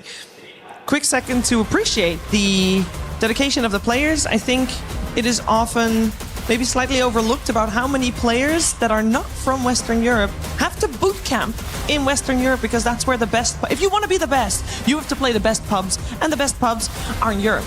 So you have to boot camp there, and that's a long flight away, and that's a lot of time away from friends and family, and that is quite the dedication and the sacrifice that a lot of these players are making, and definitely in LGD's case, it is 100% paying off, as we do have the draft of Game 1 on our screen. It's a 2-game series, so far 1W undefeated, but LGD is close behind with only dropping 1 game to Virtus Pro on day 1.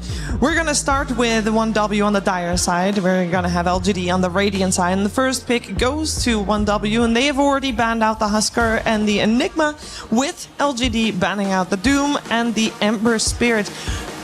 Are there any other, team-specific bans we are expecting to come out? I realize Husker is not specifically team-specific, but sometimes you don't need to ban it against a team when you know that they're not playing it. I mean, they haven't banned it yet, on the side of 1W through this tournament, so it's definitely targeted to some degree, and I guess rather than focusing on what other team-specific bans are there, every time we see this type of stuff, we have to remember that now there's all these broken meta heroes that we often just kind of assume are out, that are now in the pool. We're talking about the Drows, we're talking about the Lone Druids, we're talking about the Treant Protectors. We're 4 bans in, and not a single one of these heroes has been removed. So I think we're going to get a interesting opener. What creme de la creme hero are both of them willing to give and willing to take first? Because you're going to have your pick of the litter appears. Okay, so Treant still gets removed. Yeah, this is, by the way, the draft was delayed, and that generally leaves you more time to think about things. They used 40 seconds of their bonus time to think about this Treant Protector ban. I feel that is very unusual, right? It is, but like Brian mentioned, there is a lot that's left. So you just have to decide what it is that you are most scared of. And to me, the fear in the Treant Protector ban is just him being able to enable the safe lane. But the statement they're making is we don't actually care what carry you have in particular. We care about our support's ability to play into your support, Treant's ability to protect your towers early on, and that's what we're going to address. Enigma tells me that maybe Lone Druid could be on the table for 1W if it isn't banned here. It is not banned, and it is picked up. Because, Lone Druid is a highly contested hero, but one of the solutions that they had on LGD for Lone Druid yesterday was this Enigma, and with the Eidolons just clicking the bear, taking the tower early, kicking him out, it looked fantastic.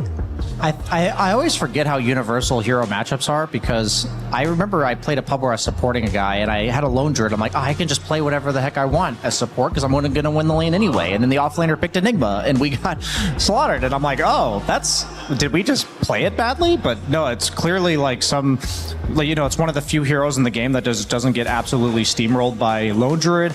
And this puck pick was a bit telegraphed because of the fact that they first round banned the Night Stalker, the most common counter pick to puck thus far this tournament. They did play it earlier on in the tournament on 1W, the Night Stalker. So I think it kind of had this double whammy of you don't want to pick puck first on the side of 1W, so we know that we're going to get this puck and we'll have an extra ban to protect it. I don't know how I feel about this trade. These two heroes represent two very different things. Lone Druid represents the problem of how is this offlaner on the enemy team going to get out of the laning stage. I think Whisper will have the creativity to figure something out, but then at the same time, Puck is a hero that if you don't address it with disables or lane dominance, then it will get out of control later on in the game. Yeah, when we saw GamerLegion let Lone Druid through twice, their recipe to dealing with it was Winter Wyvern and Underlord for the percentage-based damage. That's a cool idea. I mean, I think Winter Wyvern, if you have a player who's exceptionally good at it, will always be a solution, because with that book, you can add one more level into the Arctic Burn, and all you need is +1 disable, and you can kill that bear whenever you see it. I don't know if I would attribute Winter Wyvern to LGD. Like, I just don't think it fits their playstyle that well. But what they could do is draft a lot of range damage plus melee catch. So something like a Techies or a Willow with a Clockwork. I think they're definitely picking Techies, because if I'm an offlaner and I'm thinking I need a 4 position that gets me out of this atrocious lane, Techies with the reactive taser on his allies early, I'd be surprised if they take anything other than that, because that seems like the best option. And I do think King Jungles plays Wyvern. I think I'm almost certain I've seen him play that in the past. They haven't picked it yet this tournament. So I think we could see both of those heroes, perhaps. Ringmaster, okay. Like we said, Ringmaster coming out here. So I don't really think of Ringmaster as a hero that addresses Lone Druid Bear or solves it. Is the dagger percent HP? It is percent HP, yeah. Okay. And that would be good against the bear. It's just that it doesn't really have... It's not a burst damage ranged hero, and it's not a really good or reliable catch hero, because your Wheel of Wonder is high cooldown. So it's strange, but the Escape Act can be good to counterplay any Shadow Blade bear plays around the map. Yeah, I mean, Lone Druid to some degree is a pseudo-Lycan in the sense that his bear turns into this summon that can just hunt supports. And oftentimes you want to be able to protect yourself in some meaningful way. A lot of supports will just feed to that, and Ringmaster is probably one of the few that can. I think Lone Druid's a lot scarier, though, because the bear can come out of Invis and then fear you instantly. Now, another hero that can nightmare you is Bane. We've been seeing a lot of Bane. I feel like Bane is a hero that teams are picking because it's strong in lane, and then a lot of teams are a bit lackluster, like we saw ViCi, with the hero's impact later on in the game. I know that Whitemon is a fantastic Bane player, so we know the top lane is about as good as it gets. You have a Lone Druid Bane, but I want to see what Whitemon's impact is 10 minutes plus, basically. I wonder if this Ringmaster was just a pre-pick with LGD knowing that this Bane is gonna come out top, because a way to play against Lone Druid on lane is to cut waves and just not lane in the first place. If you don't get an ideal matchup, and Bane solves that. And we did see Not Me owning the trades against Bane last series, so maybe that's one of the few heroes that can. No, this is a hero we don't see very often. It is an Earthshaker. That is the disable they need against the puck. I think that solves a lot of problems. I think Earthshaker mid, it's like a crappy Earth Spirit, I think, in the sense of its reliability to actually get out of the laning phase. Like, if you blind pick Earth Spirit, you're also able to move it to support. I think Earthshaker's just far too greedy of a 4 position right now. So I think this is BZM layers into the meta, saying that, yeah, this is a hard stunner that can burst puck, and it will also have a perfectly fine lane. I think puck will win the lane, but because of the constant harass, Earthshaker does suffer against that a little bit. But I think Earthshaker will have the recovery mechanism of the Ancients, all eyes on potentially a Keeper of the Light coming out, or some other 4 position for Ahri that is going to heavily stack the Ancients for him. Yeah, what's reasons for not picking Keeper of the Light? They've picked it first in a couple of games even. I mean, we were talking about all these premier meta heroes got taken. They're like, wait, we get Lone Druid? Like, I think that's why. I think Keeper of the Light's kind of like maybe 3rd rung on the totem pole of priority for them. And I don't think they're concerned about LGD taking it, so they can postpone it, basically. It also just depends on what heroes you can build around, because if LGD hadn't banned that... Oh my gosh. If LGD hadn't banned that Tiny, then I do think that they would have just gone for the Tiny mid with the Keeper of the Light, which is one of their very old school combinations and a solution to puck. But without the Tiny, they probably thought that they were better off going for something different in the Shaker. I feel like they genuinely thought LGD was not going to take Coddle. I know they do play it, but I think stolen. Yeah, they did steal it. I think they thought they were going to get it on 8th overall pick here. I like this, though. Both teams have a lot of Ancient stacking. Keep an eye out for the macro game in that sense. I'm going to be looking for Bane to be waddling his way in there just to check on it. He's going to be using the cheese dancing taunt while he's doing it. It's very important. I think that neither team invades particularly well, though. Like, I feel like Earthshaker is not going to help the Bane do that. Centaur I think it's really important you pick an offlaner that's meant to cut creeps, because the farm that's behind you is taken. That's going to the Earthshaker. So I think that Centaur and Axe made a lot of sense here. And that I like that idea. This is the kind of stuff that you have to think about. What areas of the map does each hero farm? And, you know, 1W, they're the masters of that.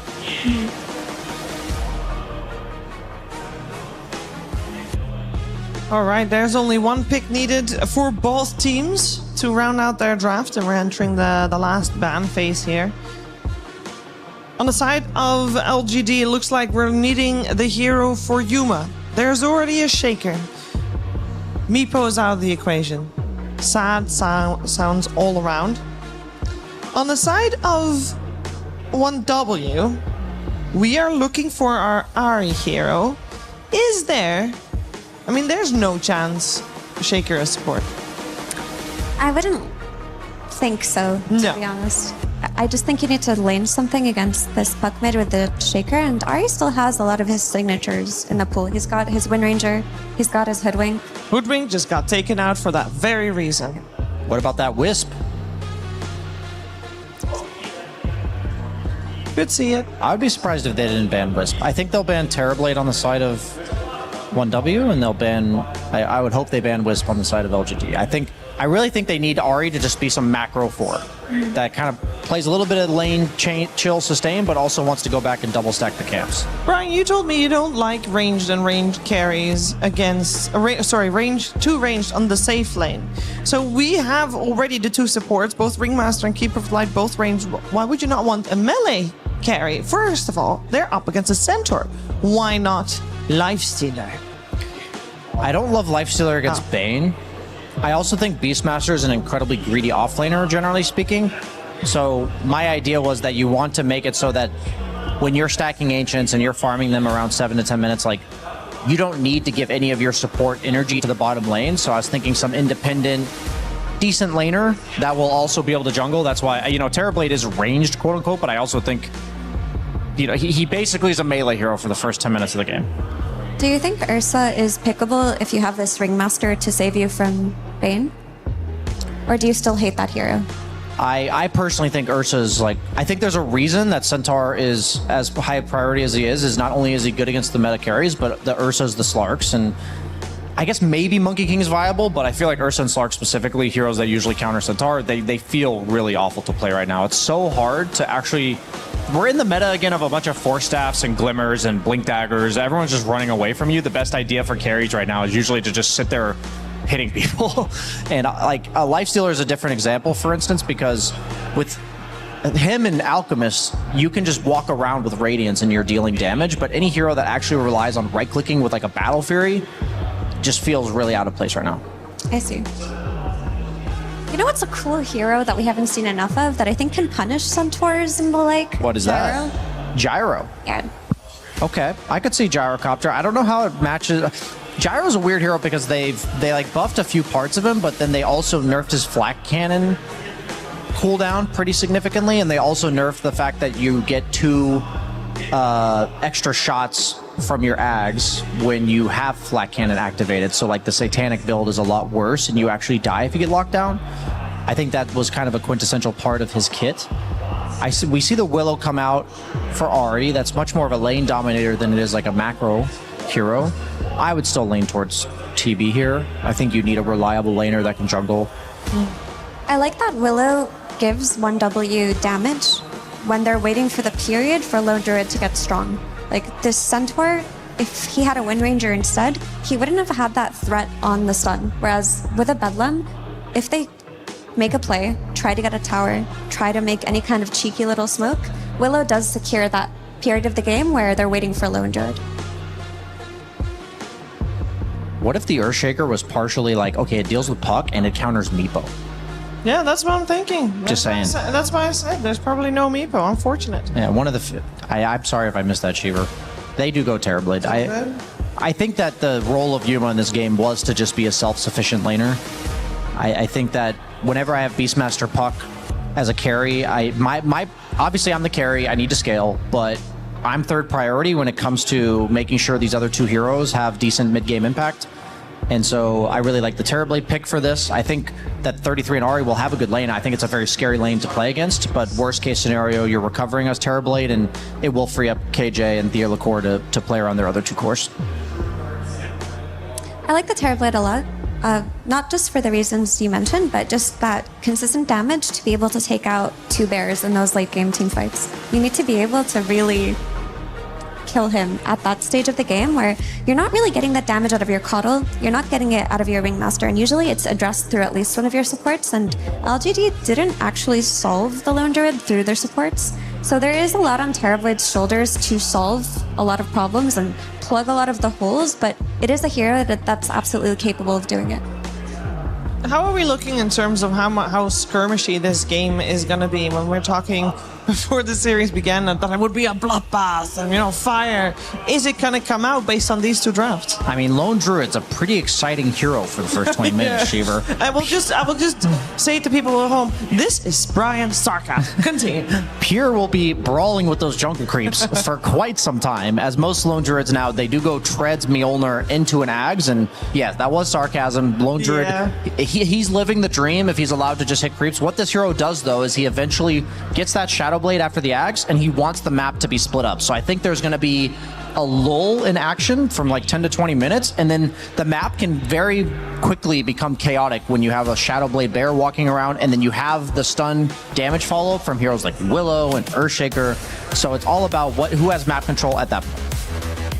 And how about FER Caster's prediction that this would be over an hour-long game coming our way? An hour-long game. Honestly, I could see it. We've seen 60-minute games, 70-minute games, 80-minute games nearly this EWC. Ooh. Anything can happen. All right, I'm sending it over to Senton. That's a first blood already. 33 killing off TheoLaCour right off the bat. Just in time, Shiver. Great throw as always. 1 W on the board already as they exit with relatively healthy lives right now. Yeah, making it look easy. And Shiva mentioned the 1 hour mark. They aired that piece where you said you were going to take off your shirt. That's right. We will be doing so. I mean, 33 already pausing the game. You could see he waved to KJ to pause. It's like, yo, people are getting suspicious if my teammates do it. You gotta do it. Honestly, all the players are in it together because they all love when it's dark, so I'm down for the shenanigans. The real truth is he started a meta. He did, and it benefits everyone. His name is Neta, after all. Meta's meta. He is very good at figuring out the meta, that's very true.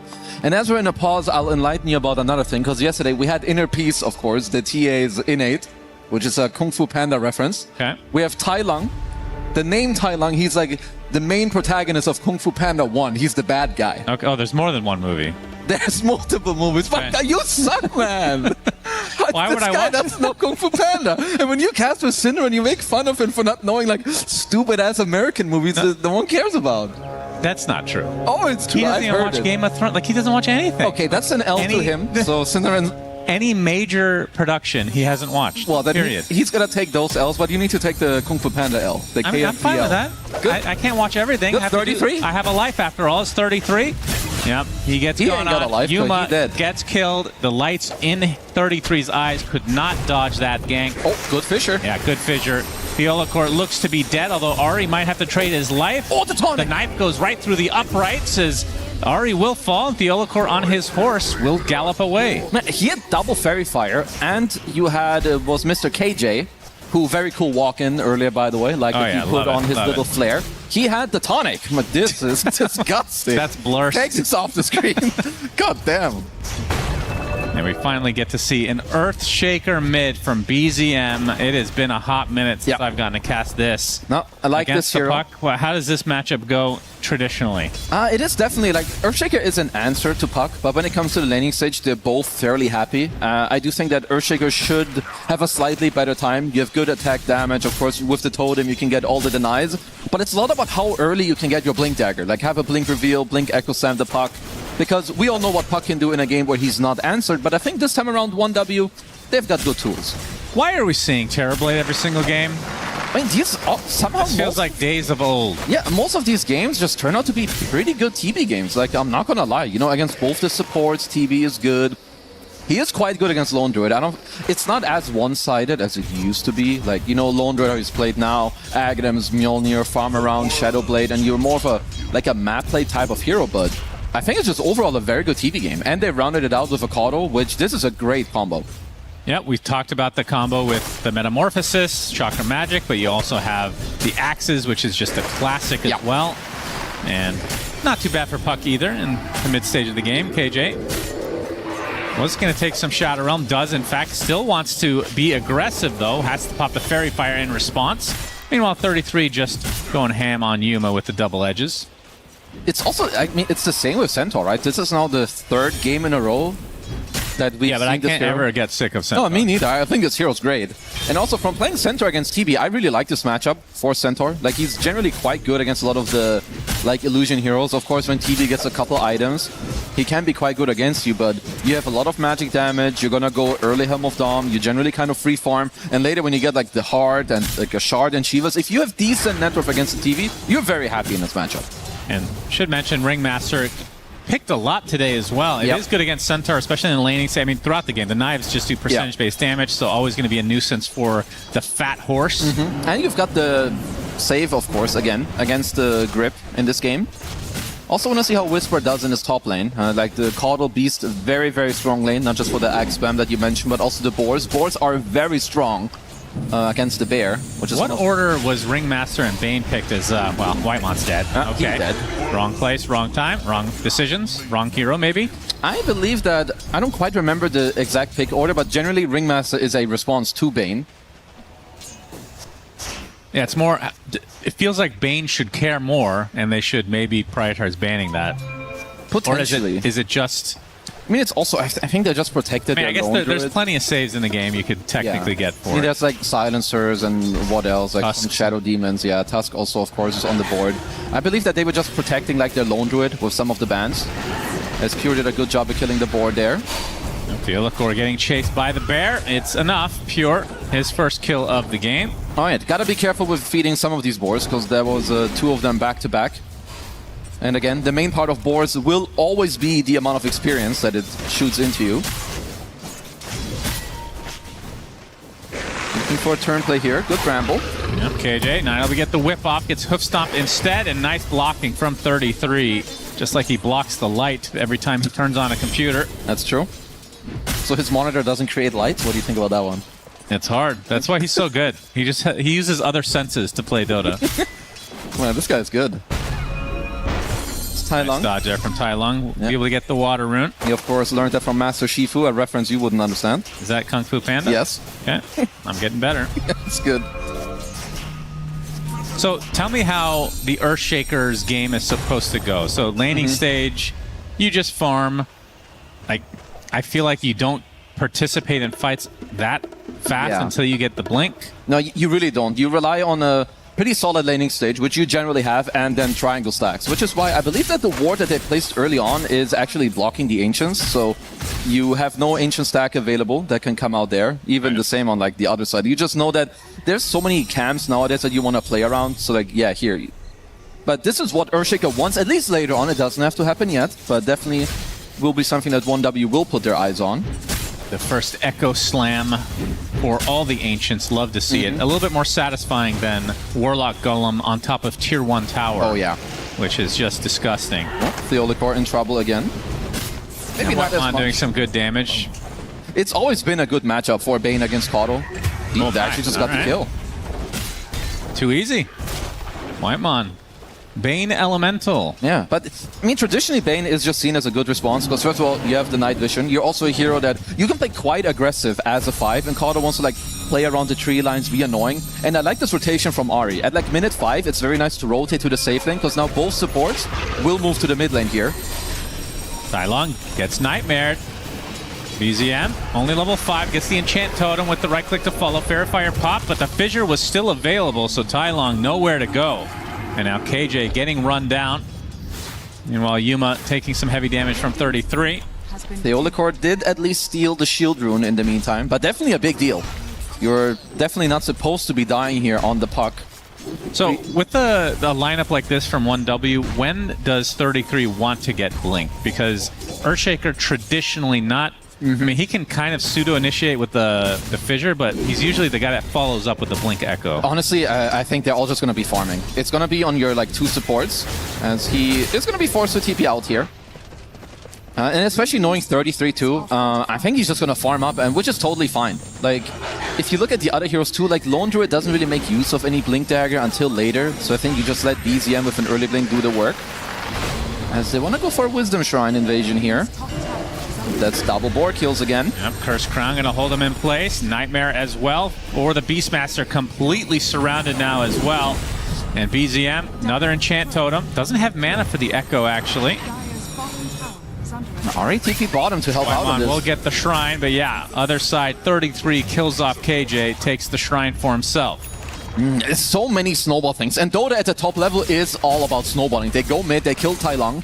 Now they know when he respawns, he TPs mid, so he couldn't TP to the top tier 1 to help them on the Wisdom Shrine. And then Ari notices very quickly, if he TPs down bottom, suddenly they can also defend this one. So yeah, very big moves here in the early game. So basically what you're saying is both teams just want to farm. Honestly, kind of. I mean, you have a few more early game plays, I would say, from LGD. Like, Tai Lung, whatever lanes he goes to, there's a lot of pressure. And it's always nice to go to, like, towards a Beastmaster lane. I mean, if you're 1W, because you know that LGD likes to go late game. Well, I don't know if they like to. They just end up being late game. Oh, yeah. They always end up in the late game. Like, does 1W, are they just...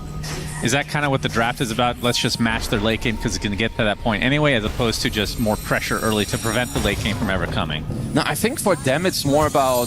I don't think they nearly care that much about their opponents. I think it's more about when their timings come together, which is...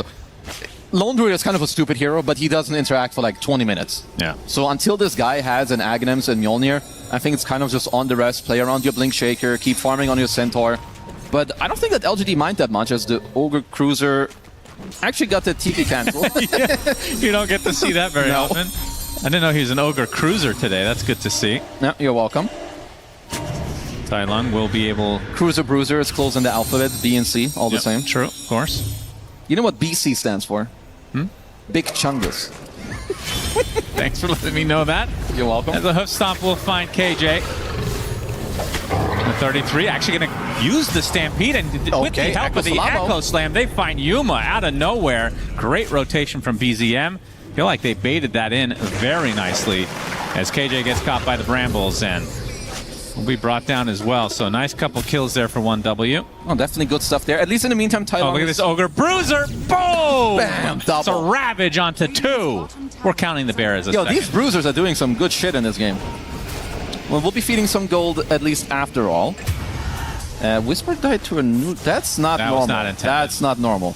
He's laughing, which is good, but trust me, he's crying on the inside, he's dead.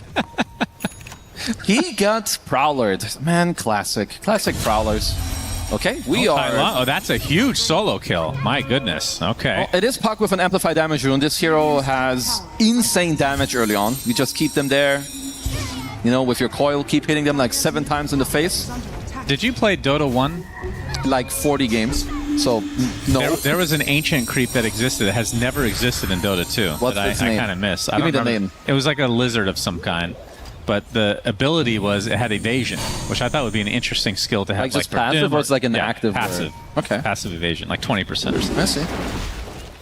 Not sure why they never brought it back. It was actually in the files of Dota 2, not that you care. But I guess another type of files that didn't release. Anyway, back to you. Just gonna hold that thought here. Let's appreciate the moment. Pure on Jabert. How far until he got his Maelstrom? So 700 away. Yep. It's just very hard to pressure this hero early on. Like, we all know that the bear is strong, you have a lot of lifesteal. As the tier 1 does fall, so Ari and 33 playing quite aggressive here. And it is overall quite annoying. Let's see if they can pressure Yuma much more. Traverses pretty nicely, but gets the Curse Crown proc with the Pine Cone helping out as well. Hoof Stomp to follow. Stampede to run away, and it just leaves asunder as Ari just lets him get it off. As on the other side, BZM gets some revenge onto Tai Lung. So action all over the place. There's just so many small things happening. Like, they're just bruising around down here. In the meantime, I don't even know how the mid kill happened. I assume it's either like a sleep or a grip, of course, with the follow-up. Yeah, so nice setup from Mr. Whitemon. And I like this move from Pure too. We've seen this a lot more already in the last couple days. Like around this minute 10 to 11 mark, the carry goes to the mid lane, pressure to tier 1. Will force a lot of heroes over. How often is it a lone druid doing that? Honestly, not that often. Like, it can happen quite naturally if you've killed this safe lane tier 1, which they did not. So he's just moving over. It looks like for now they're... He's got a smoke somewhere as well, so they are coming over. Coil, first of the game as far as I know. Axes come out from Whisper. Try to help out. And gets the ult off onto Pure. They're going to use the Roar, so they want to commit for this. Do they have the damage? They do with the Axes, and now no more reinforcements on the way. He did buy the Maelstrom in time, it seems. But a good kill. One of many that's needed, I feel, for this lone druid. No, don't want to leave him to be AFK. No, especially in like this type of game, like where the early game doesn't go perfect, and suddenly the Centaur is taking over your safe lane. And lone druid, he's generally a hard hero to kick out of the safe lane, so this play definitely very, very big, because this should open up the tier 1, or at least it should allow you to get it very, very low. Let's see if OneDub are able to hold it. Yeah, Helm of the Overlord not too far away for Whisper. Even after dying to the Ancients. That's right. Part of, I mean, it was intended. It was for morale. Okay. I guess it should make the Ancient Creep stronger that you take later. Yeah, true, of course. Who had first blood this game? Oh boy, that was right off the bat too. Was it Ari? I actually don't remember. I'm gonna say it was Ari. Yeah, sure that was correct. Actually, I'm pretty sure it was. Yeah, I don't trust you. Looks like this tier 1 tower will be given up, so 1W. I feel like they have a good balance right now of Yuma's got something, pressure actually, on. that's Tai Long. They've got something to say about this one. Yeah, apparently. Coil out onto 2. Trying to roar him away, but Whitemon, he's going to be sacrificed at the very least. Gets off his spells, though, and a nice terrorize fall over Ari, but Tai Long eventually finishes the job. And now Ari on the run. Being chased by a glimmering horse. And the Solar Bind will slow him to a crawl. That's a nice play. I also like when Terrorblades play a little bit different. Yuma was on low HP. He was waiting to TP in to get an aggressive Sunder off. So it may not look like a lot because it's only 2 supports, but KJ gets to take the mid lane in the meantime. Everyone's kind of chilling. And BZM, very, very close to his blink, which means they're currently pinging the ground because it is time to smoke it up. Probably with him and Ari. Maybe even Whitemon as well, as the grip is available. Yep, so smoke likely to come here pretty shortly. Oh, Tai Long, he's going to show. Whitemon's going to connect, and obviously the puck is who they have their sights set on. The creep wave is there, setting up the Echo Slam with the Bramble. Oh, he does get the phase shift off with the Waning Rift as well, but the grip in time from Whitemon. They get the support on the sideline as well, and they should get this tier 1 in addition. Nice sequence of events for 1W. That was nicely played by Whitemon too, like just to, not grip at the start, but just wait for everything to be over, and also BZM just echoes the entire wave plus Tai Long. So they do get themselves the mid tier 1, and everyone is still free farming on the 1W side. Of course, Pure in the safe lane, 33. This is probably going to be the fastest hard of the tournament. It's going to have it at like minute 15, 16-ish. That is like turbo timing right there. Goodness gracious. It's going to be quite difficult to kill this man. So you have knives. You're falling into the trap of KJ. Yeah, but the Heart's going to outreach in that one, so they're going to need a little bit more of that. Maybe coil him up and have Yuma clap into him for a while. Now, smoke coming out from LGD, looking like they want to make something happen. They do have the roar, have the coil. Yeah, good Overlord timing with the BBD, of course. Ari, he's going to pop one part of the smoke here on Theolacore, and they will find him. Roar is there. But if you're 1W, you'll take this. Having a support tank the gank, no problem. No, it's very similar plays. You can see that both teams are utilizing their timings very, very well. Whitemon on top of a ward that KJ got to place. BZM has to blink away. Good dodge. Yeah, didn't quite get to cancel his blink dagger there. Tai Long, very deep here with the coil. Coil with the knife to follow. Right next to the tier 3 tower, and BZM just gets demolished. 33 with a late TP. Does get the double edge hood stomp, and that will be at least a support for 1W. And Pure actually joining the party. That's, again, a bit unusual to want to be able to fight right now on that bear. to scare off the rest of LGD, but they get exactly what they wanted, which was that mid laner. Yeah, they forced everybody here as Whitemon isn't quite done yet. But I like this. This is the, you know, the LGD flair. These guys don't care. If they can find you anywhere, they will go for it. Also got 2 very aggressive wards out in the meantime. 33 is ultra fat in this game. 2,000 higher net worth than the next guy on the board. Also very high on the level department. 1,000 from Blink, and then the Shard will follow suit. And there's a Mjolnir. So what's the order? Mjolnir into Ags? Yep. And then Shadowblade. Yeah. Shadowblade, Silver Edge, and then honestly, kind of just whatever you need. Sometimes it can be a BKB, it can be a Basher. Maybe you need an MKB also eventually against TV. Yeah. Very high chance you may end up opting for a Butterfly. Now Whisper might be getting ganked here. Grip right off the bat. BZM with Ori helping out. That Bedlam, is that even in range? No. One or two Whisper of them does have get been the hit. roar up. He's going to TP out. He's fine. Oh my He's actually out. That is insane. Thought he was dead for sure. That Bedlam was really unfortunate. It's just out of range. Well, definitely would have been enough for the kill. Yeah, that's definitely a kill that they thought they had, you know, like you had some Terrorize available, even the Echo Slam if you did want to secure it fully. Well, good job by Whisper to get out of there. Tai Long, I believe, has his Blink coming out. Dire's bottom tower is under attack. 33 has Blink. KJ at least in a good position here with the box if they were to ever need it.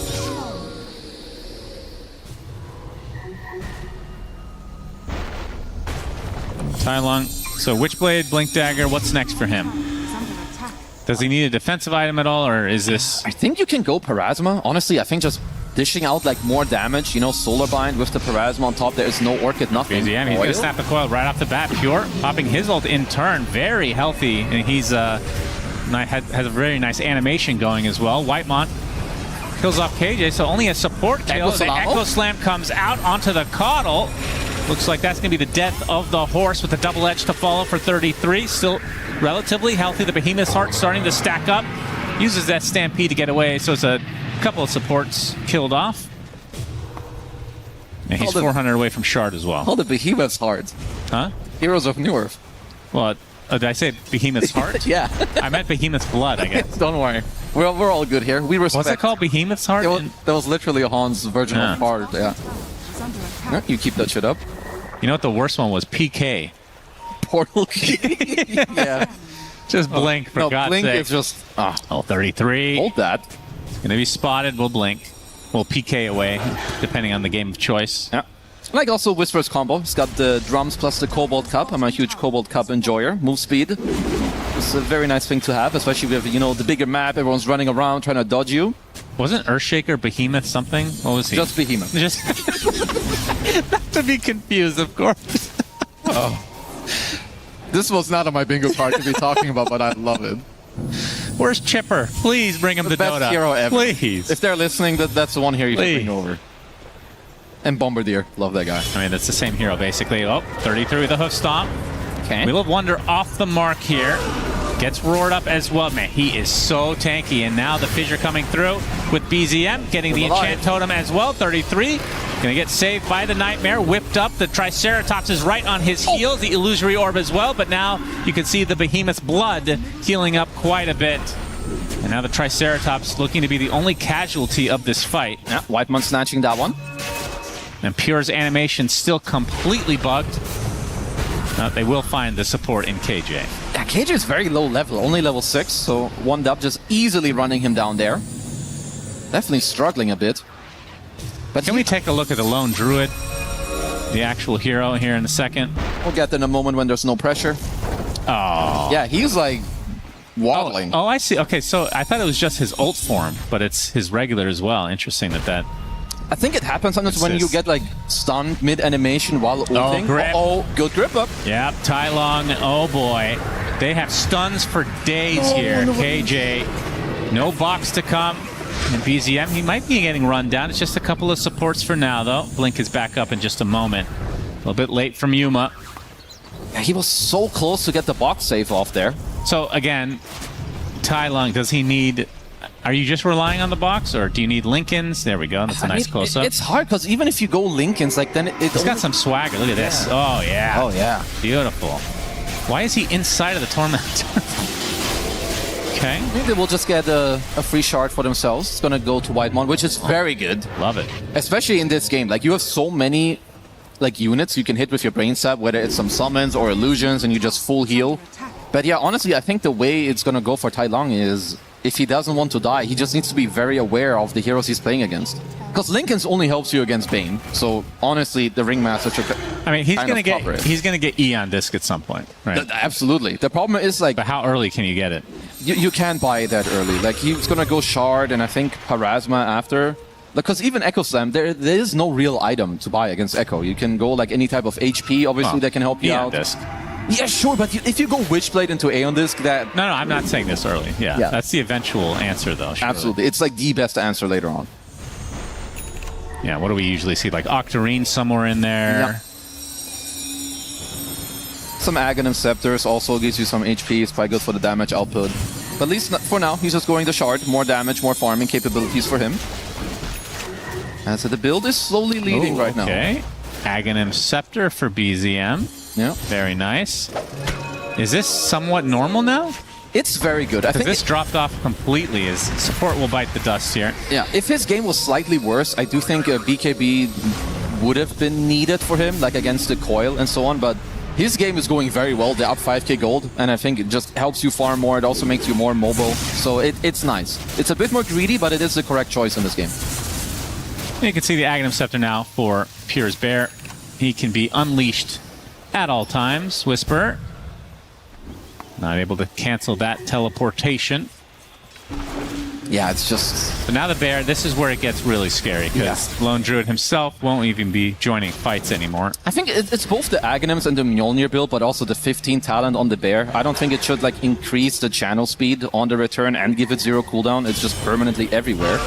Oh, the roar, 33. Can they do? Oh my god, the Echo Slam from BZM. Great counter initiation with the Terrorize to follow. The box does save Whisper for now, but it's not nearly enough. Whitemon gets the double, using that shard to full fruition. And they're going to find a third on top of that, and now 1W with a sizable lead. They can go for Roche, they can just get towers.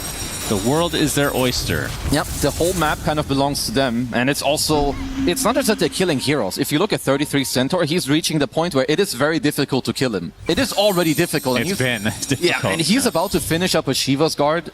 Like, if he just starts the fight and gets 1-2 double edges, he's on 5k. I mean, how often do we see Centaur top net worth by this margin at this stage of the game? Incredibly rare.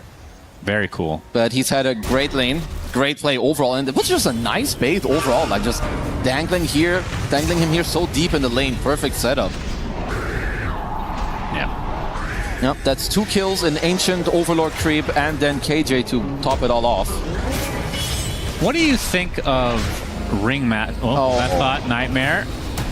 They have 33 with the hoof stomp as well. BZM, Fissure, they don't need that much anymore. Their lead has grown to basically double-digit. 10k about to pop here. Tai Long down for 40. What do you think of Ringmaster hiding here? Or what was your question? He's dead. He's not hiding there any longer. Grip into death, and that is death number 10 for KJ. He might overtake Jin Q in the Skyrap game earlier. That's right. 2 more to go to tie that. Yep. I think Wheel of Wonder is a bit underwhelming as an ultimate. Would you agree with that? I like the concept. It's very the numbers high I skill. think are too low. Okay, so is it for you that it doesn't land as often? Like, it's hard to execute? I mean, it could be either that, or it's just not enough damage either. The taunt is obviously incredible if you can get it off. I feel like it's just that when the spell hits, it's ultra strong, but it... Is it really, though? It is strong. I'm not saying it's, like, horrible, but for an ultimate, it's slightly underwhelming. I don't think it needs a buff. Okay. Maybe you just need to learn to hit them. I don't play the hero. I could give That's a good start as to why you don't understand. Because the hero is fine. He's looked pretty good overall, honestly. I mean, the hero itself, yeah, the other spells. It's just high skill. I think it's a high skill hero. Greedy Enchantment, of course, on 33. Both tier 2 and tier 3. Yeah, this needs to be deleted. There's enough farm to go around anyway. This is exactly what Cinder would want. Deletions of things. I mean, why not? I think sometimes it's necessary. It's not like Just like the facets, apparently. Yeah, it's not like they shy away from that. Tai Long. Fissured up, but yeah, we'll be fine this time. Whitemon, okay. Single coil, but 33 jumps in onto the backline, gets the horse in his sights and deletes him. Meanwhile, he gets roared. Do they have the damage this time? The Echo Slam, I think, was still actually available. You get the fissure onto Yuma, and they're going to back away, so still cannot kill the Centaur. As BZM showing off that Aghanim Scepter, 33 with the Hoof Stomp now. BZM not connecting quite yet. He gets rooted instead. Actually gets brought back into the ground thanks to Whisper's Ancient. That's the Aegis down and out. But he still has Echo Slam. Whisper getting gone out. There is the Fiend's Grip finally coming out. And that is going to be the death of the beast. 3 dead for LGD. And they find a connection onto the puck. Man, oh man, they just have so much crowd control on 1W. You get stunned by one thing, you're stunned by 4. No, their spell usage is very, very incredible. Not over yet, apparently. 33. Looking to get aggressive. Taking a big beating, though. Gets 4 stabs out. BZM thinking about it. He still has Echo Slam. Like, even when you... Like, if people want to learn about spell casting and patience, they should watch this replay and rewatch this mid-fight that happened like 30 seconds ago. They're so patient on the grip overall. Even BZM, he was fake pumping his Fissure like 5-6 times while Tailong was in the Orb plus Phase Shift combo. It's honestly just super nice to watch. And even here, like 33, he knows that he can just go super aggressive. They're saving each other here in the backline. Whitemon with a good defensive sleep as well. And you can just see, like, when people really play like towards like their perfect timing, what they can do. As we come back to live, 15k lead for 1W. Everyone but Ari on a kill streak right now, as you can see on the top right. Flames. Roar. On the bear. They will get it. Yeah, get it out of there. It's necessary. If you can ever create a team fight where there's only one bear, that's very good. Roaring the bear over Centaur, definitely the case, as the big Echo Slam comes out on top of the Ancients as well. The box, though, to temporarily save Whisper, but he's, again, just getting completely stun-locked over and over and over, and eventually 33 with the Stampede finishes the job. A BKB being shown now from BZM. Yuma with the right clicks. He's already at half HP. Is the coil coming in? Tailong trying to finish the job himself, but there's the Terrorize. Can't follow up with any damage, and instead it is Tailong that takes a tumble. The Olakor gets batted across the map, and just like that, it's 4 dead for LGD, and might be more. They get the double edge. No Sunder. Actually, there is a Sunder Hoof Stomp, but do they have the stuns for days again? Curse Crown. There's the Sunder. Yuma gets to the other side of the wall, and I think he'll survive, although BZM has the Fissure, has the Enchant Totem, finds the distance, finds the kill. Pushes him over. All they get is the support here. And KJ, I believe this is going to be death number 13, so that's the record for the day. Yep. And Totem. 33. 33 with the Shivas, and goodbye, KJ. They're doing some good stuff. Also playing around with the Psychic Headband. That's how BZM pushed 33 over the gate. And yeah, I mean, 10,000, you cannot deal with this 33 Centaur.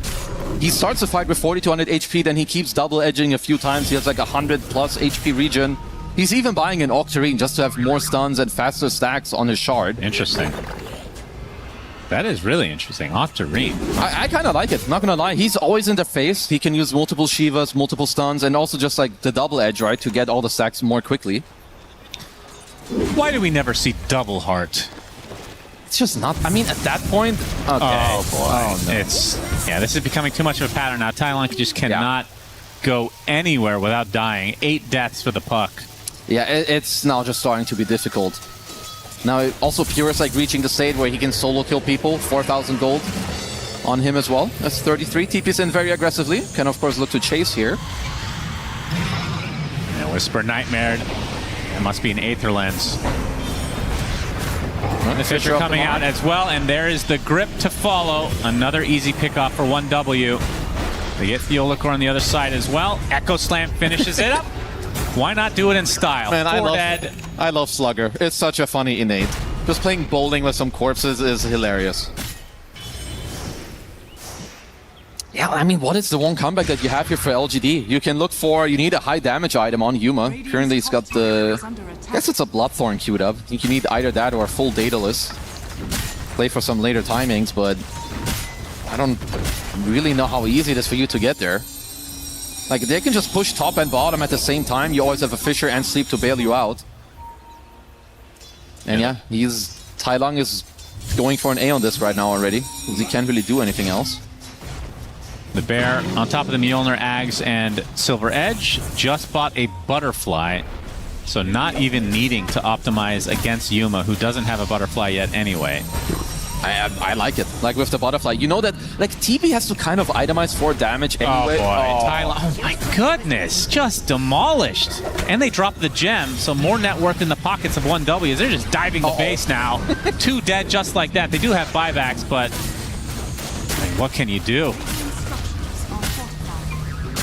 At this point, it's starting to be a massacre. Takes over the board here on 33, but yeah, the Bear with the Butterfly, they already had problems, and now it's even more problems. On the hoof stomp initiation. Psychic Headband to push him out. Psychic Headband again, and that's the death of the horse. 46 seconds on the deck with no buyback from Theola Court. Now this, to me, is one of the cooler neutral items. Psychic Headband is cool. You can also use it on your allies. I think that's one of the nicer changes. Very interactive. We like. KJ, dying outside you the left your fountain. That's not acceptable for 33. As he looks into the bright lights. Oh, he's coming for round 2 with the buyback here on KJ. That's 2 sets of racks as Whisper on the other side gets the roar and the right clicks to follow from Yuma on top of BZM. He gets the Echo Slam, so they trade lives in the end. Double buyback from LGD on the supports as Whisper caught in no man's land right now. And yeah, 33, once he catches up to you, you're a goner. Double Edge, he's got a shit ton of HP, 7,000 in fact, as the game ends. GG is called, 1W on top big time. Yeah, I mean, there's a reason that these guys are incredibly feared by all the other teams. I think they played super well. Love the Earthshaker pick against the puck, worked out very well. And I think also 33 putting on a very clean performance on the Centaur. Probably the best one we've seen. Some of the fastest timings, constantly in their face, very nice movement overall. And yeah, for LGD, look, it crumbled very quickly. Also 17 deaths, not too bad. Wow. Yeah, you're right. I did not realize. 32 minutes also, mind you. Yeah, that's pretty good. Yeah, 33 ends the game 11, 1, and 22. And like you said, just went completely beast mode. Ended the game with the Octarine Core and a Glimmer Cape, interestingly enough. Didn't see that one. Pure, I mean, he was left to his own devices. And this is what happens when Lone Druid is given that much space. But of course, a lot of it has to do with the support roles. 33 taking over. And of course, BZM playing a hero that is kind of all over the place. No, for sure. And it starts in a lot of these games with like the double Wisdom Shrine. Teams need to be more aware. You cannot just let it go so easily. And also like the early rotations, how you're going through the gate. Because honestly, 1W kind of had this entire game from start to finish. So LGD, we all know they're a great team. No, you take 1L, talk about what you need to change, come in for game 2. Do it more clean. You can see BZM's picture back there pointing at his eyes. Make sure you don't turn on the lights because 33 will have an issue with that every single time as we look at some of the highlights. I mean, the one thing I'll note for 1W, we didn't know who would show up to this tournament because they've been somewhat inconsistent this year. They've been incredible at times, winning a bunch of tournaments, but they've fallen flat as well. But they look really strong right now. Now, we really know like how good this team can be when they're on the money, and I definitely think it comes from a lot of like individual things and like knowing what you want to do with your hero, but then also just combining it at the right time with your team. And I feel like they definitely showed the like small things of 33 going aggressive, you're baiting him, and the small plays here too, like baiting each other, you get a good sleep off, you keep the fight going, and just patience. I think that's also the key. You cannot feel pressure, and they look very cool and calm. Have to give them credit though. They also shut down Tylon quite a bit with all these stuns. Like this is a guy that I feel like whenever we see him play like one of these skill-based heroes, he just dominates. But not this time because 1W take game number 1. Shiva. Yeah, they do take game number 1 in quite convincing style as well. And I want to properly apologize for saying that this game will be very close and hype and bloodbath, and I think Jesus should apologize for that as well because he said the same thing. It wasn't. They tried. LGD tried, but at the end of the day, FE1W was just like, oh, this is the game we're playing, and yeah, good luck with that. Yeah, they put on a clinic for sure, and they did what they do best, which is if they're given any kind of space, any kind of breathing room by their opponents, they're going to double their net worth very quickly. This is what they excel at, and this game was no different. I do want to say, though, that I was wondering what LGD had in mind when they let through the Lone Druid. It's a hero that's banned in almost every game for a reason, and what approach they would take to it, and I just didn't see the clear vision this game bring. Oddly enough, I agree. I don't think they did anything in particular to counter the Lone Druid, but I actually feel like the Centaur was the biggest problem. That's like another hero that's been very popular as of so far in the tournament, and both these heroes pose problems because LD Lone Druid has like very high innate HP with his ultimate plus his bear, and Centaur tends to go heart second item. And so what I was seeing this game was a severe lack of damage on the side of LGD. Yeah, I thought that Terrorblade was supposed to be able to do most of it and should be comfortable with that. Yeah, we saw a similar story with Team Liquid earlier when they played Drow. Like, you have a carry whose sole job in the game is to do damage, but for the first 15 to 20 minutes, that's not happening.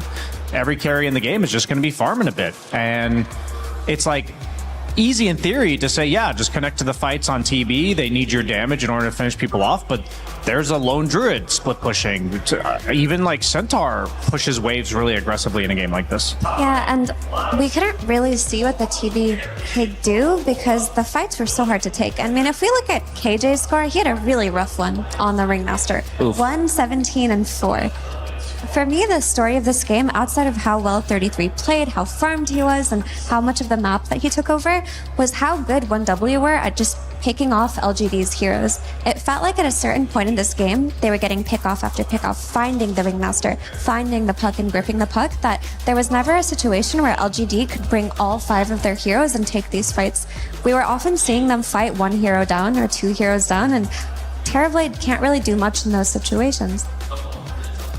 No, he cannot. It was a bit sad. I feel like this was also a little bit of the response. I mean, we talked a lot about him before the game, and they went for the opening pick of the puck.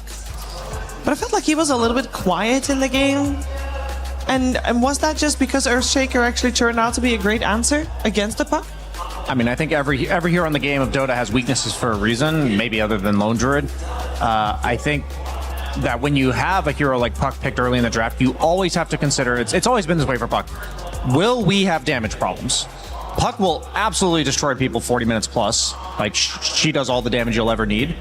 But for the first 20 minutes, do we have damage problems? And so when you pick Lone Druid, and then you pick Centaur, heroes that are not burstable, and now all of a sudden you have Earthshaker, who counter-initiates any combo that you have, and you have to kill them before the Echo Slam comes out. It's just a really high bill to pay, and I just don't...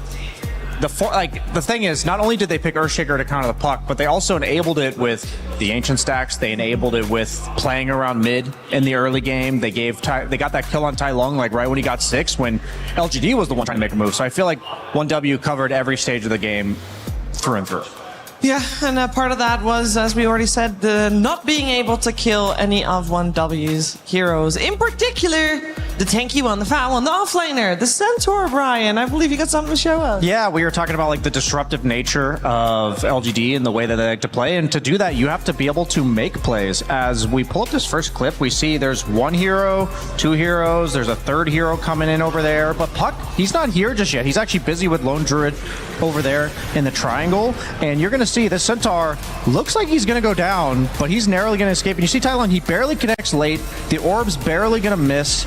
And that heart regen is going to kick in real quick. So let's try it again. I'm sure you're a little bit frustrated after that one. This time around, if you look, 1W's actually smoked behind 33 here, and they are going to take the bait. Masterfully done by 33 as BZM insta-blink Echo Slams for the counter initiation. This is like the punch. Like, yeah, you brought 33 down to half HP, but that's just something where you're never bursting these targets fast, and when you don't kill them, the punishment is immense. You never want to be in a situation where you're going on a Centaur first anyway. Like, in an ideal scenario, you're ignoring these Centaurs, these Abaddons, these Tides. These aren't the target, but 1W did a really great job of not really showing many heroes but the Centaur. And they showed us that yesterday too. They're just really good at playing the map, picking heroes off, and hiding heroes off the map too. Shaker was not showing on lane there and wasn't showing on lane for a lot of the game. Yeah, when you think about like what it takes to play the way that 1W does, like the 33 mastermind of macro, the map and stuff, a lot of it is like point of contact, who they show, what information they give you. If you were to watch this game back as like somebody trying to learn Dota, what I would tell you to look for is, why is it that 1W is always able to find the supports, while LGD feels like they're only able to find Centaur, and a lot of this is the vision and information manipulation game that they're playing. I'm taken back to yesterday when we saw 1W up against Virtus.pro, and they 2-0 that series. 1W is still undefeated, but Virtus.pro did do something very well. We felt that they, and correct me if I'm wrong, but their laning stage, both games, was pretty solid, and then 1W won the game. Is that something that we want LGD to focus on more? Is that where 1W might be potentially weak, Effie? I think that's a really great point, and that's why I brought up the Lone Druid at the start of our talk, because while he wasn't the main story of the game, he messed up that draft real hard. Like, when a first pick Lone Druid shows, you're changing the way that you're thinking about the game and what kind of heroes you want to pick. And oftentimes when LGD do well, it's off of Whisper being able to actually play for kills on his lane. And he wasn't really able to do that on his Beastmaster, because games could be really different if your offlane is winning and that that top tower is taken away from the enemies and you're suddenly able to invade their jungle and make moves. Different kind of Dota. I mean, that's one of the reasons that they're always going on Centaur, is because Lone Druid is not a hero that ever shows himself either. So if you're like, the fact is, in that draft, one team opens with Lone Druid and the other team opens with Puck. It's very clear after watching it that Puck was addressed and Lone Druid was not. And I think when we look at the draft going into game 2, it was a fascinating approach that both teams kind of elected to just leave all the broken heroes in the game except for like Treant. And if that's going to be the case, I think both teams, LGD in this case, have to be equally prepared with an idea of, okay, if we're going to give you this one, that's how we're going to deal with it. It seems like Enigma is the only answer to Lone Druid in the lane, and 1W banned that out first. So I think, you know, we've seen Night Stalker get banned in order to enable Puck. The meta's constantly evolving, and I just feel like these top tier teams, meaning like the tier 1 probably have a chance of winning it teams like 1W, just seem like a step ahead. Yeah. It's a rough one when you're because they literally traded Lone Druid for the Puck, because they banned out the Night Stalker to protect the Puck, whereas they could have banned the Lone Druid and not have that trade happen to begin with. So hopefully also for LGD, they can just chalk this up as, okay, you know what, we tried our versus Lone Druid plan, learned a lot from it, hopefully, but Effie, I don't think they're gonna do that again.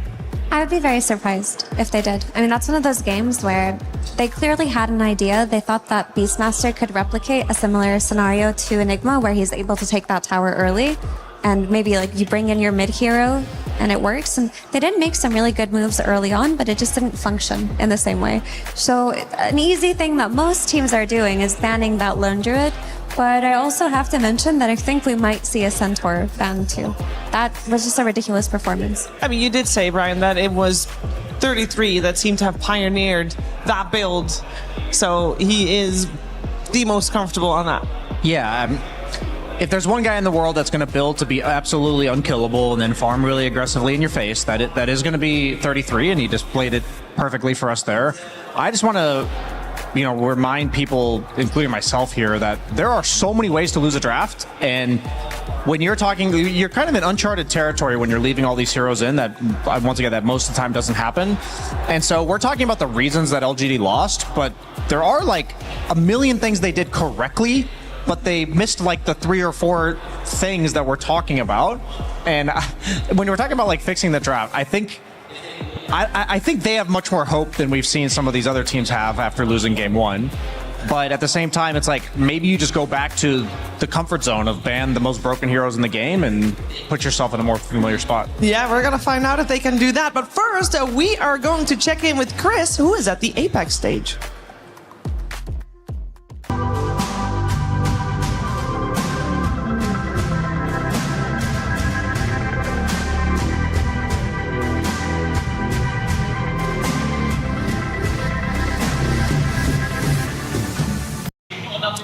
Well, I've made my way down to the lively Gadia City Grid. I'm here with Lauren once again, just checking in what's happening on Apex.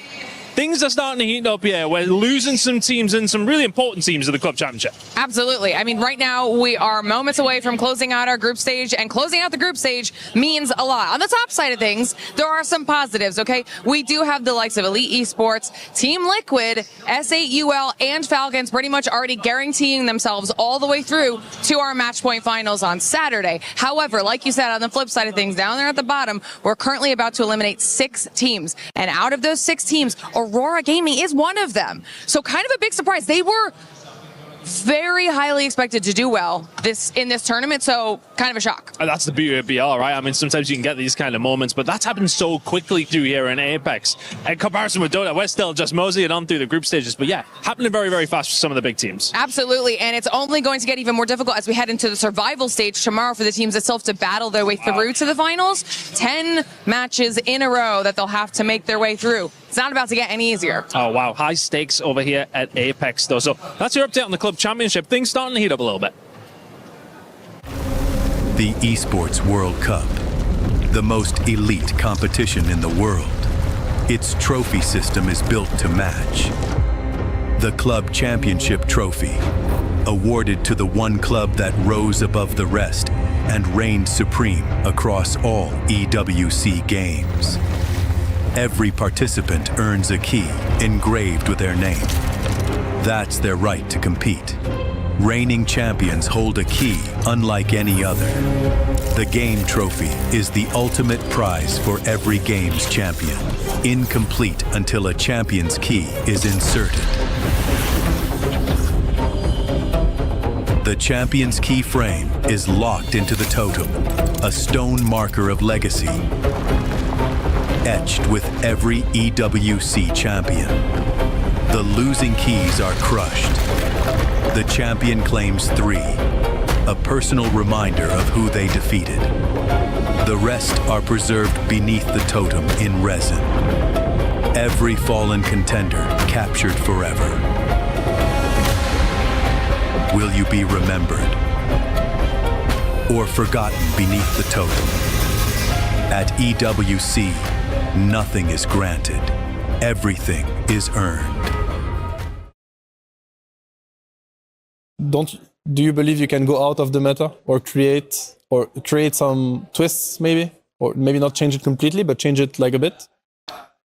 Maybe I can, because if I find new heroes on the offlane, so I'm trying my best to find the new heroes, but usually they Play is in our DNA. Whenever we let it out, it becomes our superpower. Now imagine an entire city being built to supercharge it. Kadir City, powered by Play. We're all hoping that new heroes are found every day, because that spices things up every now and then. At the moment, though, we already have a very broad hero pool picked here at this EWC for Dota 2, and I'm expecting that to still even be a bigger pool later down the line. We're focusing our attention on game number 2 coming your way. It is LGD and 1W. It is 1W in this group of death that is undefeated as of yet. LGD, they were 3-1 before this. Now they're 3-2 because they lost that first game. But I'm sure they're looking to tie this series. They need to change things up. It can be as simple as this time around, why not just ban the Lone Druid?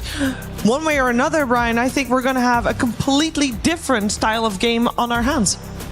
Yeah, I mean, I think LGD is going to probably ban out the Lone Druid, and then we're kind of back to square one of the meta. Like, what is the rock, paper, scissors? That might even mean that the Night Stalker stays in the pool, which means Puck doesn't get picked. There is quite the domino effect that happens when just one ban like that changes. So I hope we see something very different, because I like that LGD was trying it, but at the same time, if you're leaving a hero in that will get picked every single time and you don't have a very, very clear-cut plan on how to beat it, then that leaves me a bit skeptical. It's always a good sign when teams try to beat the meta heroes instead of just defaulting to banning them out, and they've had ideas that have worked before, but it does seem like Nigma was a big part of it too. So I wouldn't mind them moving away from it. We do see the Centaur ban here too, which was pretty expected. I think they had decent answers to it, but it still was not enough. A hero I'm curious about though is the Bane. I think that the Bane did a lot for 1W in that last game, and if it's the kind of support hero that maybe LGD could look to steal for themselves. I'm always a bit weary of picking Bane against 33 just because it does struggle a lot against Lycan and the other summons guys. So if you're going to pick Bane, just be careful. That's all. I think it's very strong and it's worth considering taking. See, this is what I was expecting when we are coming into the tournament altogether. Just a couple of bans, Lone Druid, of course, banned, you know. But the Drow Ranger as the opening pick. We've seen it here or there, but it felt like this was the meta before we saw the current meta, and it kind of fell off. We haven't seen her picked overall first, that frequently, effing. Yeah, because she's usually banned. Yeah, or ignored for another one. That's very true. And I'm really curious what 1W have prepared against Drow, because I feel like Drow is a hero you could just pick things like Spectre against. And if you have a melee hero that you're thinking about drafting, suddenly you see the dynamic of maybe the Invoker coming out. Because typically you don't really pick Invoker with ranged carries like you mentioned, Brian. So to me, this says they might go for something like a Kez, a Spectre, and Spectre gets banned out. Yeah, eyes on Alchemist as well. I would be surprised if Kez gets banned here. I mean, I'll just talk about Invoker as a response to Drow real quick. You know, obviously they're two completely different roles, but I do feel like every role in the game every hero in the game, has a general role that counters them, and a lot of the counters for Invoker are actually carries. Like, if you think of Invoker versus, like, Lifestealer or, like, Faceless Void, it just can really make your game a lot less impactful. Invoker loves the ranged heroes that just stand still. You're like, I'm going to Tornado you, I'm going to Meteor you. The only way that ranged heroes can generally deal with this is using a Hurricane Pike, and oftentimes you don't want to go for that early. Like, a lot of these range carries like Drow, they want to go with the Mantas, and they want to go potentially Ags or Shadowblade, and Invoker feasts on this type of thing. I wouldn't be surprised if they go for like a Shadow Shaman or a Lion or some really reliable stun setup in the laning stage that makes Sun striking these side lanes very reliable. That's something that I think 1W does better than any other team. And adding to what you said, BKB as well, right? Like, the one feature of Invoker is if you're playing against them, you have to buy BKBs. It's just what the hero does. And Drow is a hero that does not really want to buy that item. She oftentimes does, but in an ideal world, you don't do it. And Bane does come back for 1W. There was no addressing of it, which I'm a little bit surprised about, because they had this Ringmaster ideas. Okay, they're going to Bane. We know they're going to Bane. We're going to pre-pick Ringmaster, and that's our counter. But their counter didn't work. It didn't work big time. Big time. So what is your other solution for Bane? Because something 1W does better than any other team here is play the map, create situations for pickoffs, and then take fights with one hero down. Yeah, I mean, I'm thinking...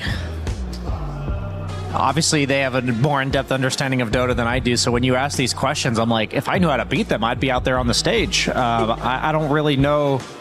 Like, when I think about what 1W poses the problem with this draft right now is you're already seeing a potentially very strong safe lane.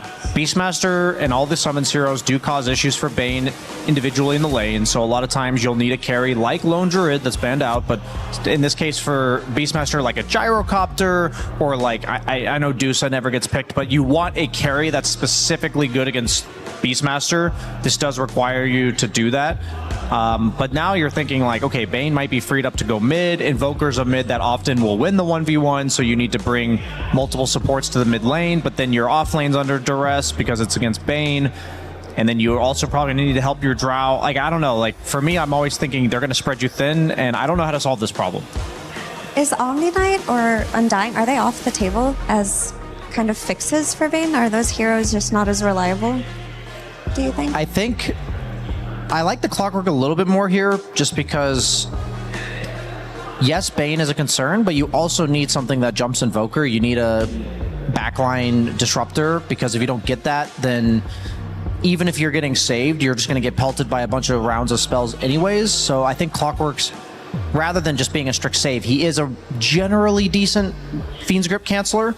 and he's also, going to be somewhat catch at the same time. And here comes the Lycan from 33, relatively predictable against the Drow. One of the best ways to deal with these ranged carries that often don't have any sort of AoE clear. Drow can go Ags, which in theory is nice and all, but it doesn't.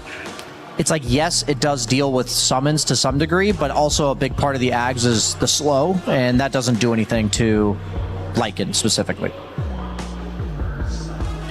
And the Hoodwink coming out for Ahri for them as well, so that will be their offlane. That will lane against the Drow Ranger and the Clockwork, most likely. There's still mini chance that Theolacor will take that Clockwork and we'll get a different 5, but I'm assuming right now we're first gonna be seeing which hero Tai Lung will play. He already knows he's going up against an Invoker, and this is their 18th pick.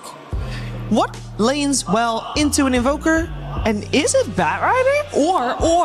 Well, hear me out. Tai Lung is a master of a Beastmaster. Yeah, it's probably Beastmaster mid at this point with the Batrider pick. What do you think, and the Mira? Whisper Bat, signature hero. Yeah, I think it's going to be a Whisper Batrider. And what I like about this potential for an offlane Batrider is you think about heroes that want to combo with Invoker from the carry role. They're going to be the melee types, the faceless voids, the stunners. And Batrider's a hero that can really punish these melee carries early on. Yeah, it's true. Also, a lot of Batrider's bad matchups get solved by like Drow and Beastmaster as well. Like a lot of the mobile guys that can kind of kite Batrider around, get silenced and bursted by Beastmaster. So it does make Pure's pick a little bit more difficult, but at the same time, the only thing I'm thinking difficult here is, okay, I don't know what exactly I'm leaning against. Like theoretically, this could be Beast 3 and Bat 4, but you'll know that information by the time that you pick your hero. I want to mention with the Bane, you're also getting reliable Sunstrike setup, so whatever happens top lane, you have that global factor of, okay, we have effectively 200 less health whenever we take trades on the side of LGD. So I do think that makes Pure's life a little bit easier. But I like the Batrider specifically for LGD, fits their playstyle really well. If it ends up being the offlane Bat for Whisper, I'd be curious if he goes like the Boots of Endurance, Boots of Bearing plus like a Crimson or something like this. Like, they don't really have the best way to deal with Lycan summons right now. Yeah, Batrider's itemization has gotten really wonky since all of his nerfs, where it used to feel like offlane Batrider always had a path into the game with the Boots of Bearing, but nowadays it just doesn't feel like enough. There are a lot of ways you can itemize this hero, but ideally, you're picking it to crush the lane. Like, I hope that if there's a scenario where a Batrider counter is picked, that they're still willing to play it as a support.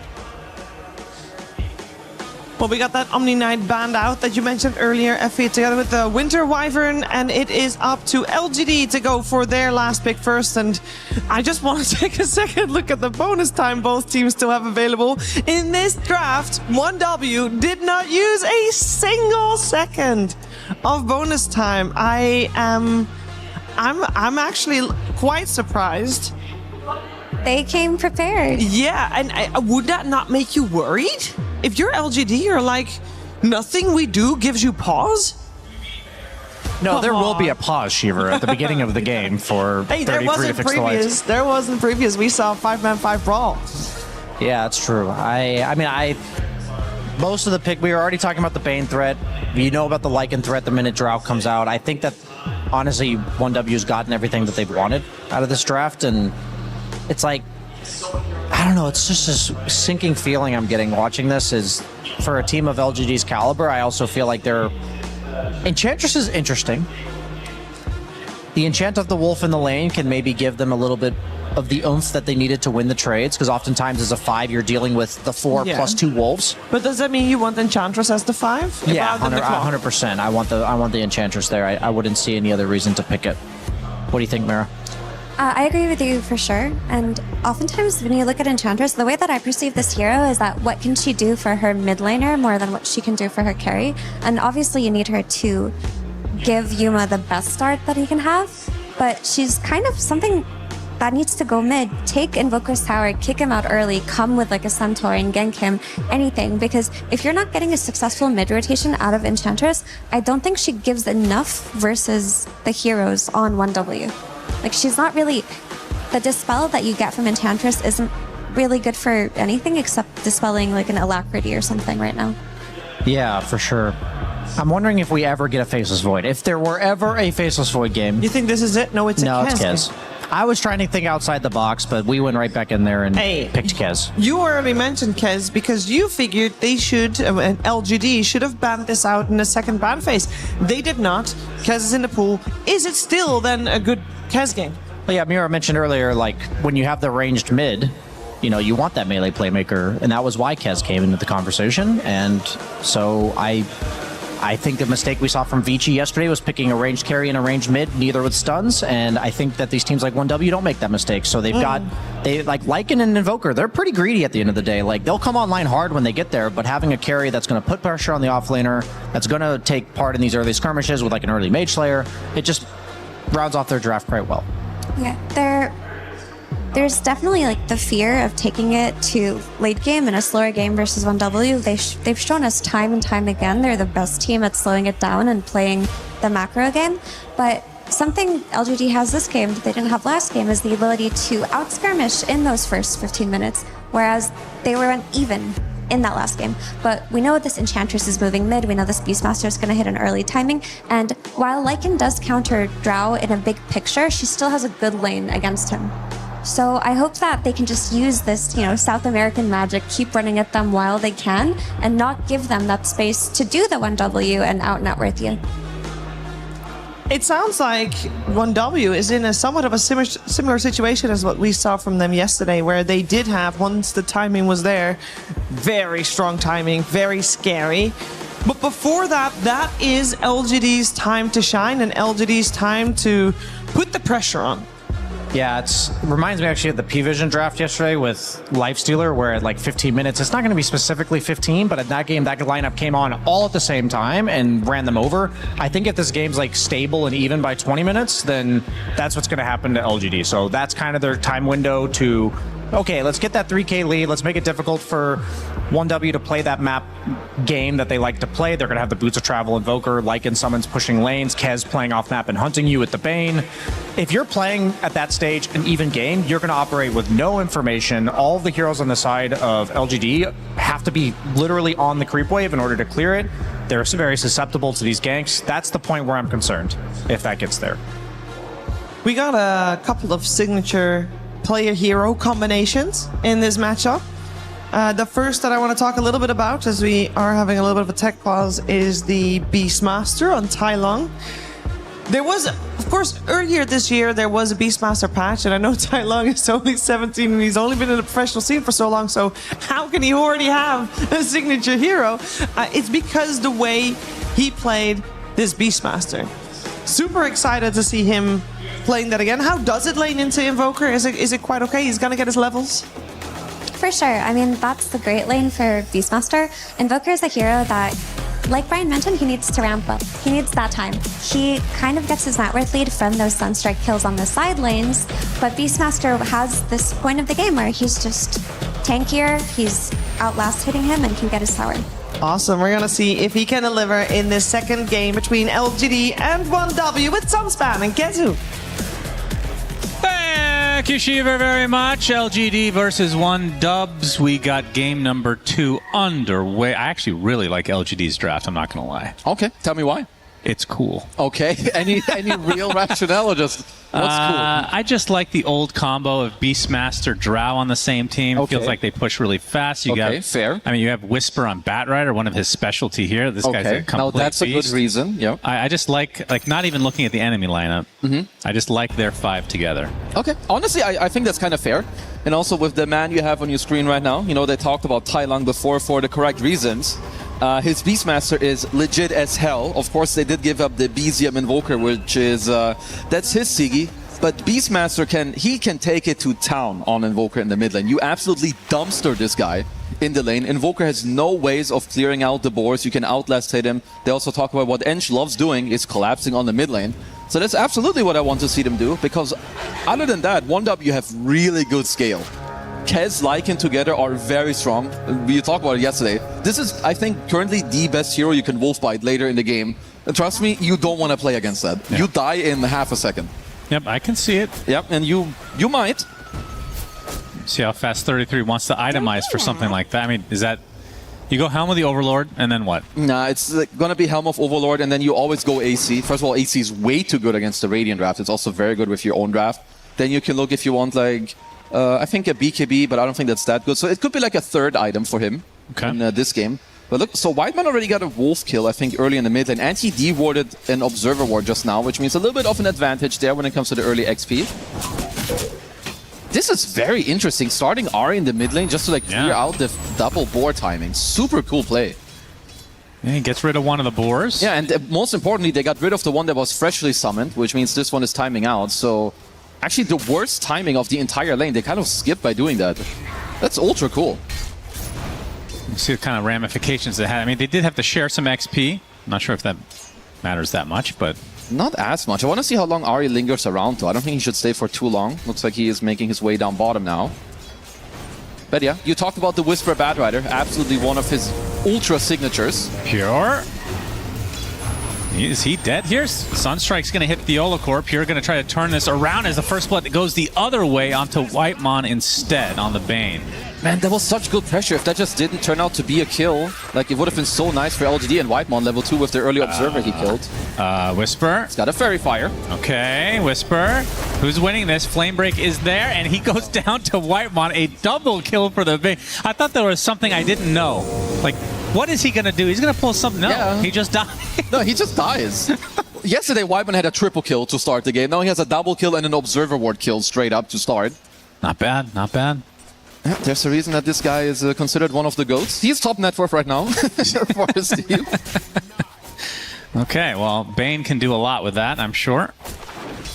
Yeah, definitely a good start. He's level 2.5 at the moment. Which is pretty nice. Of course, 33 doing 33 shenanigans, pulling creeps in front of his tier 3 tower. But to go back to the draft, I did like the Ench pick quite a lot. It's a cool answer to the Lycan in the lane. Of course, you can always take over one Wolf. You're also one of the few supports that you don't really just get destroyed by a Lycan, as most supports just suffer from that. Also, nice little courier kill. 33 did not communicate. It was no. There's an Enchantress there. He's about to get a CS, okay? That's what the brain power is focused on. That's true, and the lights. Of course. Let's see what Whitemon can do with this little level advantage here. Whisper. I mean, the thing about Whisper on Batrider, I don't know if I've seen him get shut down before.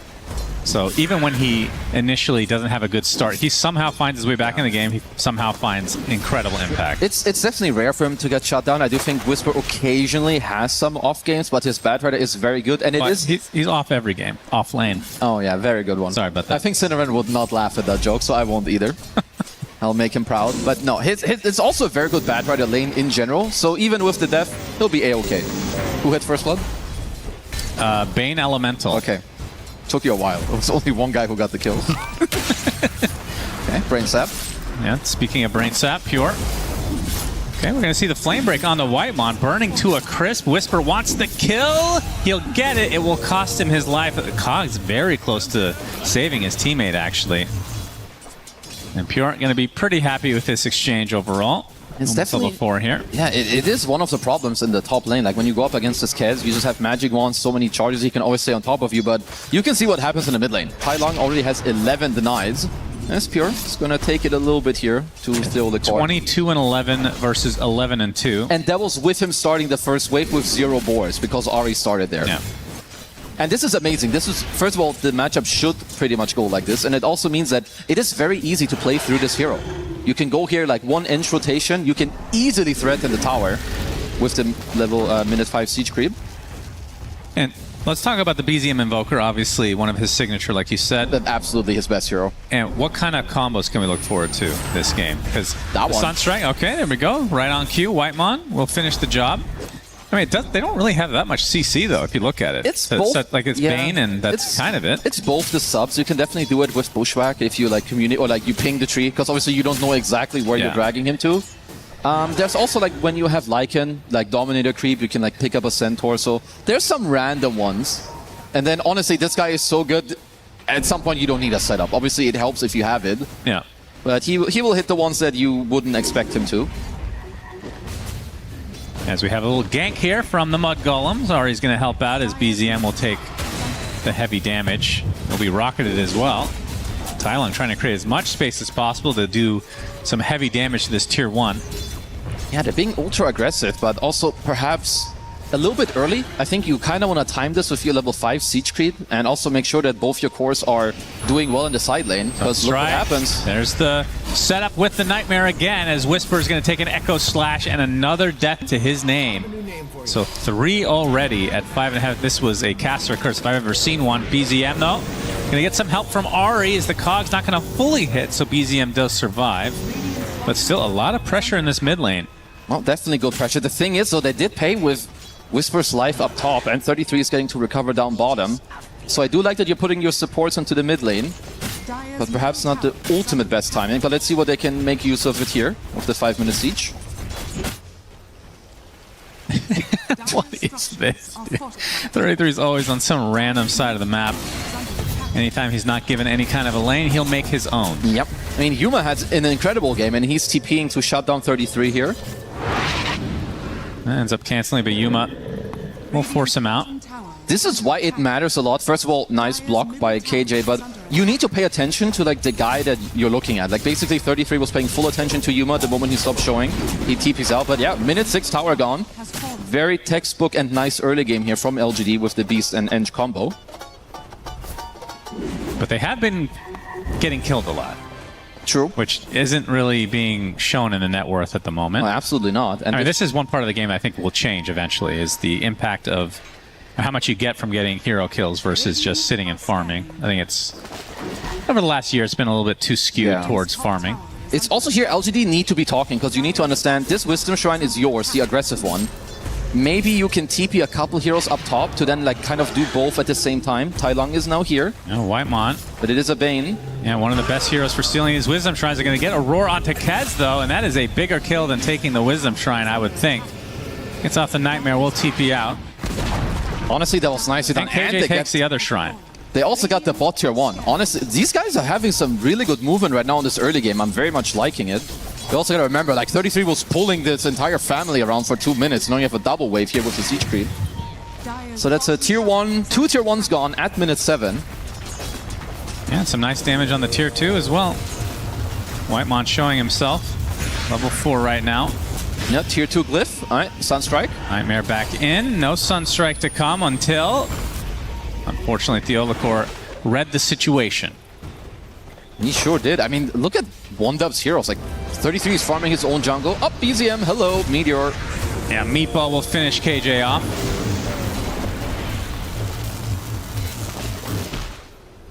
So good forcing rotations here. So 1W as we get to the 8-minute portion of the game. Haster top, so Tylung will be able to bottle that. Has a Helm of Dom coming out soon. That's very nice to get a haste rune on Beast. You don't really like buying boots quite early on, as you can see, of course. It's about to have his Dominator complete. I also saw Yuma, you know, scribble on the mini-map around the top area, so very likely that he wants to go through the gate soon, maybe clear up the last tier 1 of the game here. Is Beastmaster not buying Ags in the mid lane anymore? You kind of want to still, I think, when you play it from, you do from both. mid. Yeah, like, oh, interesting. I've seen both worlds where you go like Overlord and then later you go for the Aghanims, but you kind of need to turn, I would say, into one of the cores still, unless you want to all in on like an early timing. Then you can also go like some drums, Blink, AC, and play around that.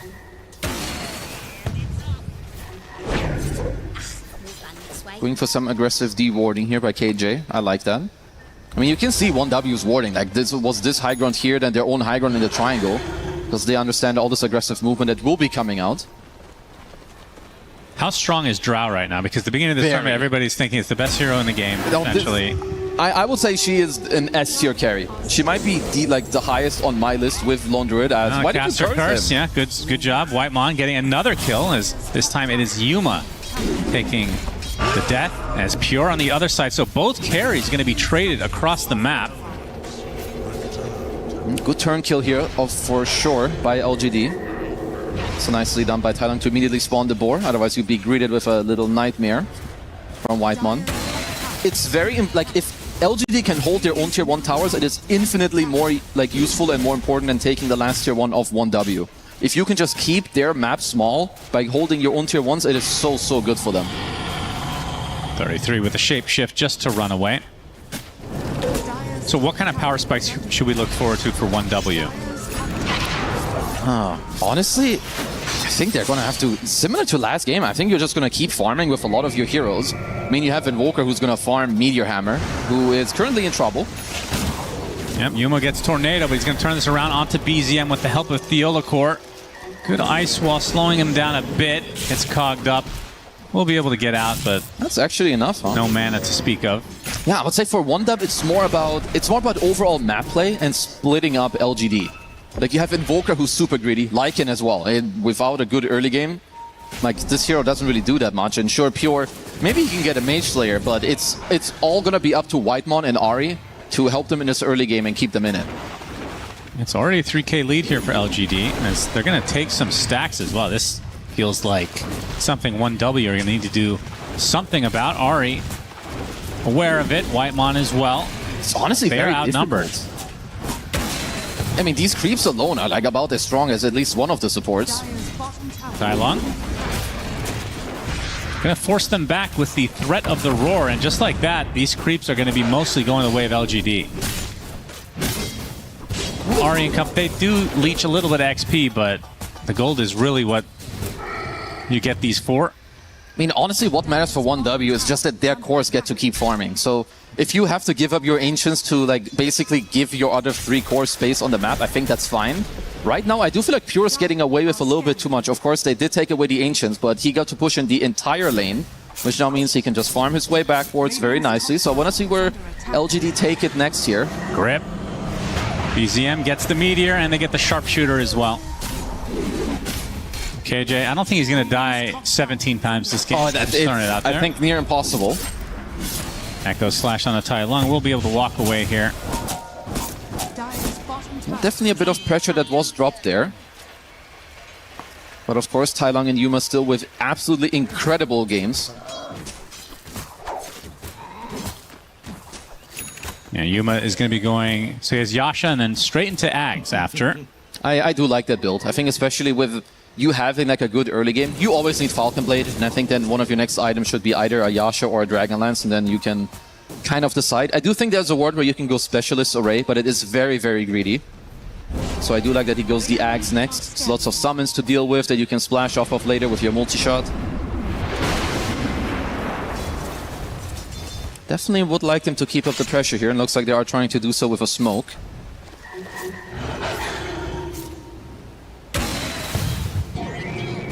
Under this tower, Theolacore tries to go for a hook shot, missing the mark, and Whitemon, he's spotted, will get roared. Should be the death of him. Yeah, I guess if they only lose him, then they won't mind too much. Of course, LGD are also okay with it.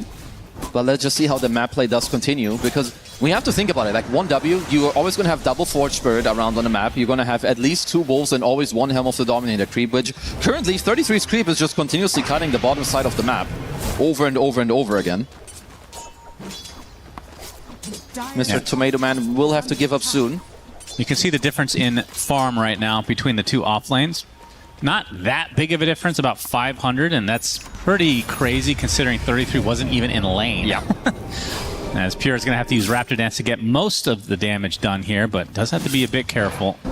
Going for their own smoke, they're accepting to potentially give up the Wisdom Shrine, but this would be a huge kill. Grip opens things up with the Meteor to follow and the Meteor Hammer as well.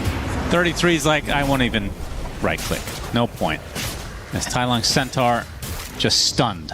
These are big kills right now. And of course, LGD are happy with the game, right? You have a 3k gold lead, but I do think there is a world at the moment where you can continuously pressure, maybe even take a tier 2. I don't really know what 1W would do if you're aggressively forcing.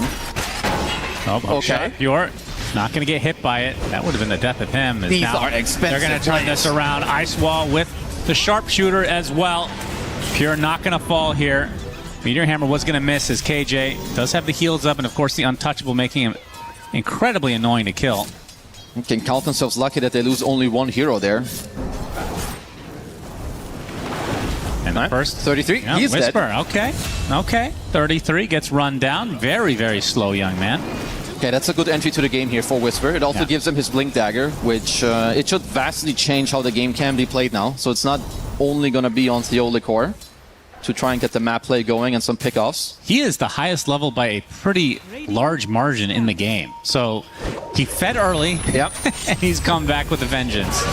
As KJ is going to get Raptor Dance into death, but the Primal Roar is really what Tailung was counting on towards Pure. And they get the more valuable kill of the two. That was definitely very, very worth it. As Tailung gets to show off his Helm of the Overlord. 4K lead now. Good Ice Wall into the Meteor Hammer. And Black Dragon will fall. It is a lot of gold. Cannot underestimate it. Still sitting at a 3K lead though, so LGD are very, very happy. All right, Whisper, let's see it.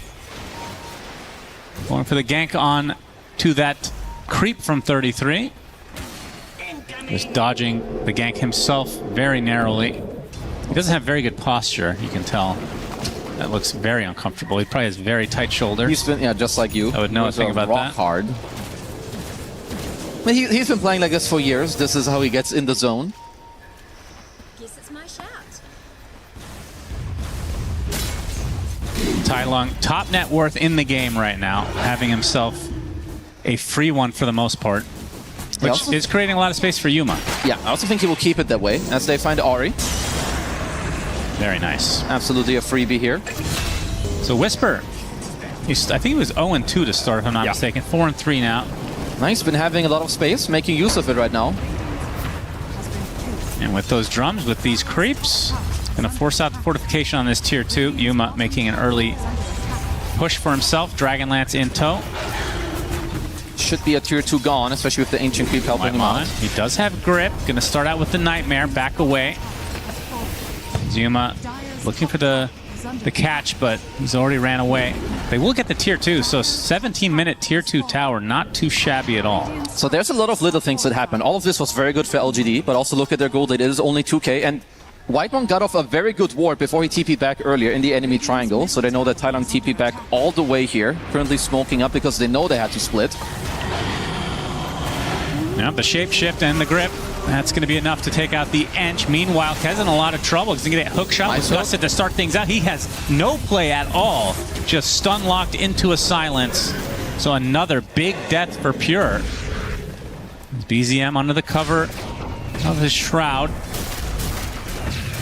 We'll be backing away. The 2K lead still remains for LGD. Yeah, Pure was talking about doing some tricks yesterday when he was like overplaying. I think in this game he's found himself in a similar scenario a few times. Rocking up 4 deaths at the moment. Still playing on this aggressive ward from earlier. Now they're gonna run right into Tailung. He's gonna get bushwhacked with the Sunstrike to follow. Lasso comes out though, and they're gonna turn this around to BZM. Gets a deafening blast. It's not enough to kill off Whisper, so the LGD coming out on top of another fight here. They get the support on top of it. Double kill for Whisper, and I mean, we called it. It feels like every game when you give this young man the Bat Rider, he just goes ham. It was also clutch. If he wasn't in time there with the Blink Lasso, with that Meteor Hammer connecting, Tailung would absolutely have gone down. Yeah. So, LGD. All right, I like this. Gonna go for a Roche. I want to see where Yuma takes this here. I guess he already has 1 item, so he did go for the Manta. I'm okay with that. Do think there's an aggressive route with an earlier Aghanim, but he's playing it semi-safe with the Manta into the Pike. Absolutely nothing wrong with that. Theolocor creating some good space here.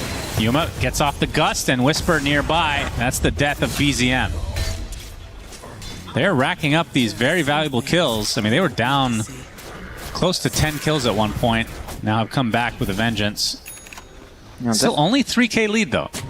Yeah, I mean, 1W have always been very, very good at this. I think they're still able to take a Roche. Should be like fast enough. I don't really see 1W doing too much about this, so they're just gonna keep vacuuming up the whole map, get everything that they do need and want themselves. Now Whisper finds himself a little solo. Whitemon burned to a crisp again. Radiant's top tower is under attack. So yeah, will be the first Roche of the game. Sunstrike, a little bit off the mark. Good attempt, though. And Yuma rewarded with the first Aegis here. Okay, so let's see. The thing that LGD definitely want to keep up is continuing to pick off the important heroes, which absolutely are the 3 cores. Like if Whitemon and Ahri are going to take some deaths to their name, it won't really matter all that much. But it seems like for now they're just going textbook style. Tier 2, and to take the outpost, you get the Roche, you're going to get the Tormentor. But 1W, of course, they're going to know this, so they will make some of their own moves. Hard catch still on the Bad Rider. 550 movement speed. While this is happening, Tormentor for LGD. Sunstrike very close again. Man, BZM. He's on the close calls. This guy knows his Invoker. KJ will get his shard, so we're going to get to see some Sproink action. Always like that one. Sadly, it's been nerfed so many times. Used to be the Ags, though, right? That was very long ago, but yeah, it used to. Hook shot. Whitemon. Another easy pick-off for LGD. Starting to gain some momentum. It's definitely all them. Like, they have all the control on this map. You still just see 1W. What they want to play for is continuously get net worth, try to split them up, and then look for their own pickoffs. But LGD, for now, not giving them any chance. And honestly, I do like if they just look for a Force. Like, even if you end up hitting the tier 3 for a bit, forcing some heroes back. Definitely wouldn't hate it. We've seen a lot of gems picked up this early on. Like a 21-minute gem right now that's coming out from Theolicor. I like it a lot. Oh, poor Farvon the Dreamer. Actually will survive just barely. Don't feed that shit. Bring him back. Very now nice. BKB for Tai Lung, so items starting to come in pretty fast and furious. I think he's a happy boy. Wouldn't mind if he either goes for like maybe a Blink next on the Beast as well. Like at this point, when you think about it, 1W are never really interested in 5-on-5ing you. So you have 2 routes of itemizing. You either itemize A, items that allow you to go high ground and just end and force, or B, you need items that help you play the map because you know they're gonna just jerk you around. So Gem is a good start. Secondary now, movement speed. Any items that help you catch them is amazing. Dire's middle tower is under BZM looking for an opening, shadowing Pure at the moment. This is while another tower will fall. And Zuma not scared. tower has fallen. And that's all the tier 2s actually. Yeah, but I do want to see where LGD take this because killing these last tier 2s, honestly, it doesn't really change the game. If 1W keep getting the space on the map, they're quite happy. Well, they'd love to burn this Aegis, still 2.5 minutes to go. What would matter more right now for LGD is getting kills on the course or threatening the high ground at some point if they find a good way to reach it nicely. Because you can tell that 1W are just trying to be pesky rats by cutting some waves here, pulling some waves on the other side. Farvon going to lead the charge here on the tier 3, but Bushwhack, Sunstrike not there, not mattering though. It's considerable damage to this tier 3. Yeah. They have to respond at some point. Can't we heal up Yuma, like bring some edge, you know, give him some nature's attendance, heal my boy up? Seems like they don't really care. Just hitting up this tier 3 tower with 600 HP. And for 1W, are they waiting for something specific before they're ready to fight, or? Honestly, they are happy with every time that they're given. But 33, he's closing in on an AC, not too far away, as Whisper. He's eyeing a bigger got prize. The blink lasso onto Kez. Pure gets hookshot and gusted, dead to rights yet again. Buys the BKB after death, and now Whitemon will be the secondary. Will be burned down by Whisper. He's on a wicked 6 streak now. Very good plays by them. Looks like KJ found himself somewhere else in the meantime. Nice force off the shapeshift here by Tai Lung onto 33. And 33. His birds are going half. Considerably. Axes come out, not enough. Oh, and the rocket. Usold. He'll be fast enough. He has Assault Cuirass now. Yeah. It's and kind of will crazy. Be Ags next, so we're going to get to see that. It is crazy that it's only a 2K lead, because it is all LGD throughout honestly, the last 15 to 16 minutes. If you ask them how much they think they're up by, what do you think they'd say? I don't think they'd say 3K. I think they would say 5 or 6, but not more. Yeah. Because I think they can tell that the 1W, while they're owning them, they have been getting away with some things on the map as well. Like, I'm not going to lie, I think the AC is a huge power spike. And I don't really see 1W wanting to fight until... Like, if they're allowed to farm without needing to go back to the high ground to fight, they will be okay with it. Well, no power spike coming for BZM quite yet, but 33, you talked about the AC, and Pure, he has BKB Nice ward on the high ground here. Ready to go for him as Tai Lung will have to pop his instead, but the Fiend's Grip will pierce. Sunstrike to follow with the damage coming out from the Chicken. Is it enough? Tai Lung gets the roar on the Chicken Man as Tai Lung gets deleted by Ari Sharpshooter. My goodness, that was a burst of damage. KJ gets a D-Ward before his untimely death as well. Found themselves a good smoke timing. The Aegis was expiring and LGD were not together in that moment. Also made Tai Lung use his very, very fresh BKB there. I feel like this second Roche is going to be very, very important. Yeah, look at this Sharpshooter. Looked like he was going to be fine. It was the boomerang into Sharpshooter. Oh, yeah. Yeah. Didn't realize he had Shard. One of the more effective shards for supports in the game. Yeah, no, it's a very good one. I think also like spell damage overall is very nice to have. Spell amplification, you've got the Invoker with you as well. But Pure also very much racking up in the network as the game is nearly even when you're looking. It's felt like he's died a lot, but he's still not that far behind first place in the net worth. It's definitely the type of play where you can tell that 1W, they're just splitting 3 cores on the net worth, and LGD they're grouping up. Lasso right on top of him. Whitemon in the area for the Nightmare. Is actually going to dodge the Gust, but it's not going to matter. The damage is too much. And Whitemon, again, we've seen this time and time again. Trying to save Pure, but just a little bit out of position. Yeah, Whisper beyond godlike. He's like, well, if you guys ain't doing it, I'll do it myself. Right. BZM gets the cold snap onto Tai Lung. Sunstrike not going to hit, has to force the BKB. Honestly, it's crazy damage. The fact that he like threatens a kill on him like that is kind of nasty. That far away, there was not that much commitment, really. Yeah, he's very close to getting his Lincoln Sphere. So, obviously the Roar and Lasso, the two main things that you'd love to block. Yeah, it's absolutely the best ones. And they don't have the best Lincoln's breakers, like some long-range stuff as KJ. Oh, he got bursted out of this one. Sharpshooter Sunstrike will definitely give you a lot of damage to your face.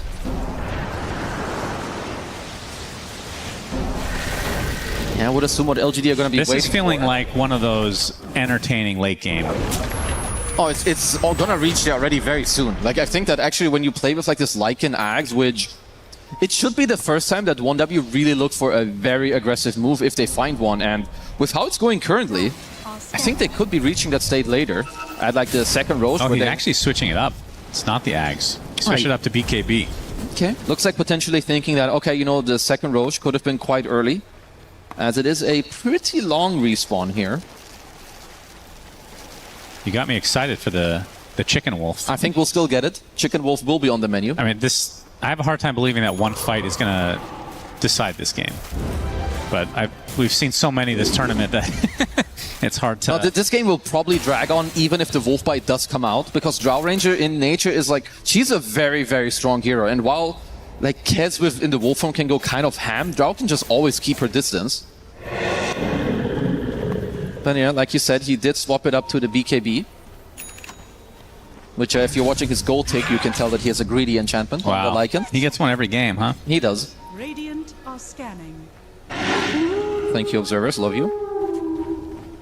Should keep track of the percentage of greedy enchantments taken every game for both It's teams so many. combined. But definitely the next one he will not take. I think the moment you have the BKB... Like, the moment the next fight breaks out, you just take Gunpowder and just, you know, you call it a day. You do not accept minus 60 attack damage on a Lycan, not in late game, not at the time where you can actually go for a team fight. Yeah, I guess that kind of just shows he's not interested in fighting yet at all. Yeah.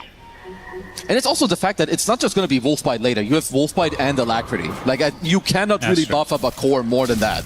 Unless you have, like, what, Ogre plus 5 and some Magnus. That's right, BZM. Lasso, or rather the Lincoln Sphere does pop. Yeah, that's the Lincoln's reveal. So that was Roar, I believe. Yep. Roar is gone. Now they know. BKB now. They have to play around that. I mean, what kind of Lincoln's breakers do they have?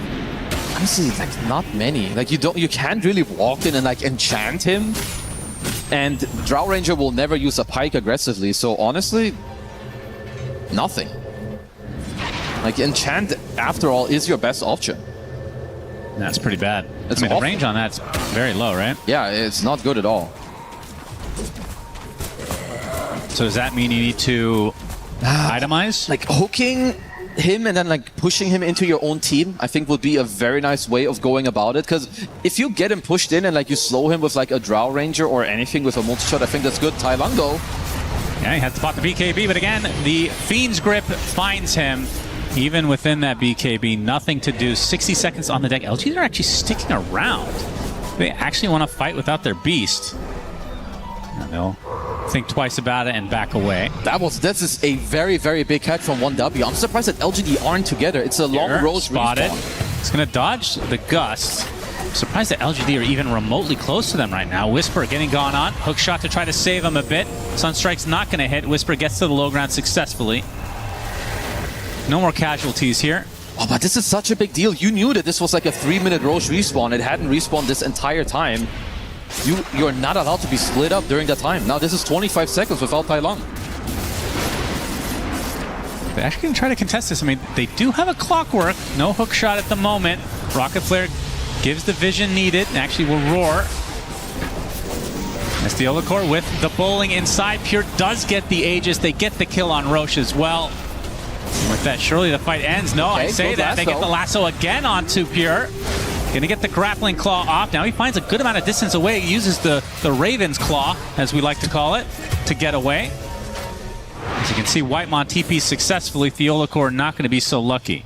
Dude, I can't believe that Whitemon actually got out there. He enfeebled Yuma in the start to live, then sleepwalked himself over the Roche pit, and then hoppity-hopped on the high ground to TP out. But yeah, 1W, very good sequence of events there for them. I thought with that lasso from Whisper as well that they would maybe get at least one life out of Pure. But not quite. And some costly deaths for LGD, not able to really take a fight full on without one of their cores available. This is at least one of the problems when you play Batrider and Beast together. They have insane tempo and they can be good together, but eventually they very much do the same thing. They're single target and they both get owned by very similar things. Force Staffs, Lotuses, and Lincolns. Like, you name them and they're all good against both of them. Yeah. And it's funny because I feel like they could, I mean, Fiend's Grip has been owning them. I don't know what you do against that because he can just use Nightmare and Feeble to take off the Lincolns before Nightmare. I mean, it gives you enough time maybe to get away, but it's felt like there's been 3 Fiend's Grip full duration on Tai Lung. I mean, absolutely how LGD want to fight, they want to start. You have Batrider and Clockwork, these heroes don't want to counter-initiate, they want to go first. It's definitely one of the things that has not been going their way. As 1W absolutely have recovered this game fully. I would even I mean, the stats say it's 1,000 lead. I do think when I look at like overall relative strength, they're up a little bit more than that. How much do you think they can get out of this first Aegis? I think that they're gonna get space for the Lycan Axe, most likely. And I think then maybe 1 tier 2, 1 or 2 tier 2s, maybe even a team fight. Still think that Yuma is also ramping up and having a good time. He's got a Butterfly, he's got a BKB as well. The Wolves scouting things out. BZM going to be spotted by KJ. Lincoln's popped. They did use the enchant to get that off. Ah, he's so quick. It's going to be back up before they're back into the fight. Pure get the connection onto the Enchantress, break him, and now the Sunstrike finishes the job, and now they're going to go right on top of the Drow Ranger. Yuma getting pursued by 33 as well, which means he has to hightail away. Whisper, no lasso to work with. They're going to try to turn this around as Tai Lung gets a roar onto the Lycan, but no damage follow. Finally, Yuma closes the gap, but now he's gone on by the Wolf, and he's just going to get chopped down into oblivion. As BZM trying to finish the job here, he actually dies to neutral creeps. Don't see that very often at this stage of the game, as Tai Lung now getting chased by the chicken chaser himself. And that's 3 dead for LGD. Whisper being pursued now by BZM, has everything at his disposal. Sunstrike, Deafening Blast, even the Meteor Hammer. Not going to hit, but in the tree line. Would think he still has enough to chase him out. He will get the blink off. Okay. Doesn't have the TP available though, so Whitemon is coming to cut him off on the other side. Yeah, he Don't is. go this way. Little horsey grip, and there's the Nightmare. Man, he's beyond godlike, so this and is even a big streak. Boom. Oh man, that kill pushed it from 4 kills. That pushed it from 4K to 7. And the LGD with what they had an incredible early game. I mean, Pure his scoreline is 5, 6, and 5, and he's owning right now. Now he's got a Lincoln's of his own. The fights are already difficult. Now they have double Lincolns and Wolfbite is now available. Oh boy. Well, you do get to see the chicken wolf instead. Boy. I do want to see it. He doesn't mind burning this Aegis here relatively shortly. Has Lincolns now to replace. BZM finds himself a little snack in the form of Theolacor. A triple meteor surprise, easy pickoff. Has the Shivas now. Pure finds KJ. Kyling in the vicinity as well. They're going to be able to burn this first life. They can hook he him is on the surrounded. respawn. Yeah, buyback comes out from Theolacor. Good cogs. They get the roar. And Whitemon, well, we've seen this a million times. Kez just getting picked off by himself all game long. Nice now hook. big hook shot onto the Invoker. BZM gets forced up to the other side. Kyling with a BKB on the retreat. 33 going to focus on the Drow range. He gets blocked by the creeps, though, as Whitemon taking heavy damage inside of the cogs. He cannot connect to Drow. So 33 gets rooted, has to pop his BKB now. Trying to finish off this Drow, but he doesn't really have that much damage to work with. Has to use that move speed to just get away. BZM, Lincoln's popped again. Trying to turn this around now onto KJ. The rest of his team not nearby at all. Deafening blast with the Meteor. Taking heavy damage, and they do get the kill from afar. Very weird fight. Weird, yeah. I was like, Pure has died 3 times in like the weirdest spots, and it always costs. I mean, 3 of Whitemon's deaths are Pure's fault. Yeah, I'm telling you, 100%. Pure keeps talking about these tricks where he's like, I don't know, man. I just end up somewhere I'm not supposed to be, and it just keeps happening. But I like that LGD made full use of it, and you can still see they've got some strength in their heroes. Absolutely. Like, Yuma still, I think, so now he has got a Crystallis. If he gets himself the Shard, like Glacier with a full Daedalus, I think they still have a lot of firepower available. And I do like the buyback here from Theolacor. I think it just makes sure, solidify this play, that Pure goes down, because he's way too deep. He better pay the price for a play like this. Yeah, for sure. Was a good hook too, but Whitemon with a very clutch sleep afterwards. Look at the creeps blocking 30. That is really unfortunate. And this fight for 33 was not pretty. You are starting to see some of the problems though. Like, while Yuma is still very strong, like, he doesn't deal that much damage, at least not to 33. Like, he was chonking him over and over again. So I think until this Daedalus comes out, do have a little bit of damage problems on their side.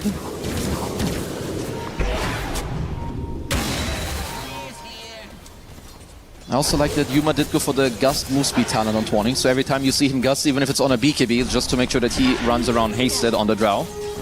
Maybe to disengage from both the Kez and the Lycan. See Whisper, man, he is getting so fat now. Octarine Core. We hear the shape shift. Theolacor inside his own cogs. Look at that damage, insane. Here's Lasso, counter initiation. KJ taken out. As yeah, Pure, the chicken wolf with the real wolf trying to go on top of Tai Lung, but he pops the BKB, he gets to the high ground, and now they pop the Lincolns on Pure, they will retreat. So 2 supports dead versus 1. They did kill both the supports there. I want to see after, like, how they want to go about these Lincoln Spheres, because I think Whisper can still do a ton in this game. I mean, he would love to just go, I would say, like, Ags into Refresher. Yeah. But he might have to go like a Lincoln Sprig on his own, unless you tell Theolacor, yo bro, you need to hook in, build a Force Staff, and like break the Lincolns for me. Because Yuma needs to be able to hit, so if heroes aren't going to be roared or lassoed, you cannot expect him to kill them. There's just no way. Well, you can. How does the Lincolns work versus the secondary lasso on Ags? Does it also block that? I think you're dragging the guy. I'm trying to think, because if the guy is Lotus, you do not Lotus yourself. Like, if you lasso the first guy who's not Lotus, and the other guy is, nothing happens to you. I think it's similar with Lincolns. Good amount of damage onto the Ench as Pure gone a little bit too far. Another roar for him. He gets Force Staffed. A couple more right clicks will suffice, though. Lasso comes at the last moment just to ensure the kill, and now 33 has to get the hell out.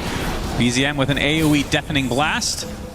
It'll reset things for 1W, but again, Pure getting picked off. He's died 8 times. Don't you think it's bizarre? Like, in this game, Whisper was beyond godlike.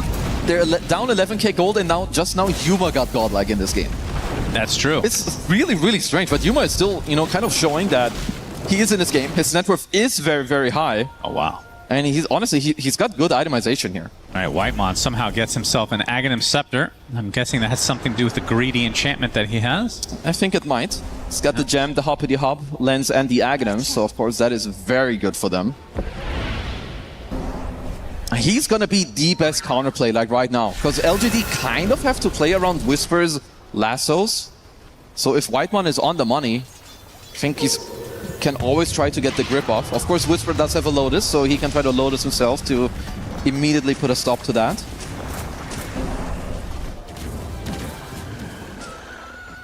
It's gonna be the Daedalus complete on Yuma. So eyes on the third Roche. Yeah, very tense game. I feel like Pure is keeping LGD in this game. Honestly, he kind of is. I don't even think you're being toxic. I think it's just how it is at the moment. Feels like if he just played ultra safe, maybe he has a little bit less farm, but they'd be in a commanding position right now. Now they have to worry about Yuma with the Daedalus. I'm thinking what he should buy on the Kez, because even though when he's in wolf form, if Yuma gets to stand his ground a few seconds, he just destroys you. 33 gets hook shot. How dare you be in your own triangle? The lasso reserved for Whitemon as 33 pops his BKB. Turns the chicken into a wolf, but the roar is reserved for Pure as always. Meteor Hammer to come as well. Pure trying to get off the Raptor dance, but he dies again as Yuma now chased by 33 finally. I would think 33 can get the kill, and that's a godlike streak ended. Now the combo's coming out from BZM on top of Whisper, completely out of mana as 33 still in shapeshift form. He'll be able to get that kill thanks to the cold snap. That's 4 dead for LGD. It cost a buyback coming from Ari. BZM is starting to cook. Now he's beyond godlike. Like, we're just trading godlikes left and right on everyone. Also 33 got himself an MKB in this fight as well, so it's going to help them to deal with the Drow Ranger. I mean, they're doing so good at dealing with, like, Pure's Kez, but there's still... Is he even the problem? He, honestly, with what you can see, he's not. You have Catalyst on the Invoker. BZM's running around with 9,000 gold during all of this. What the hell? Like, they're doing a good job when it comes to this, but you can tell that at this point, Yuma still has a little bit of problems, because look at just both supports just evaporated to random AoE Invoker spells. And yeah, it's just difficult for him to run away. Maybe a Silver Edge eventually for him could be good, but it's difficult. He needs to do so much. He has to stay alive and kill everyone. Man can only do so much. Only his third death of the game. Yeah, this is turning into the Invoker show, though. Oh, it is. I mean, honestly, it's about time. It's 40 minutes in the game. I think Still BZM has 7,500. Yeah, so he did finish the entire Hurricane Pike. He's going to swap out the Meteor Hammer. Looks like he's got a Hex for now. And then I think later you can go for a Refresher. Roche number 3 looks to be 1Ws unless LGD can snipe it. So Aegis for Pure, I mean, that's surprising to me if I'm being honest. I feel like it makes the most, he needs it the most. I feel like BZM just doesn't die. I mean, that's true. BZM has died twice, but now the focus should be on BZM and not Kez, surely, from LGD's perspective. Yeah, but then maybe that's actually the problem. Like, if they get to put it like in Alacrity on him and he's in wolf form, he should be able to shred these people. I think the problem for him is Yuma still destroys him. He has 0 armor against Drow, unless he's next to Lycan, who feeds him the AC aura, but that's about it. 15k lead here for 1W. Oh wow, even a full Parasma on Invoker. Kind of like that. Okay. So more armor into yourself, way more right clicks also. So opted to not go for the sheep. Yeah. I mean, he's got a Refresher also for himself. Refresher shard in the backpack.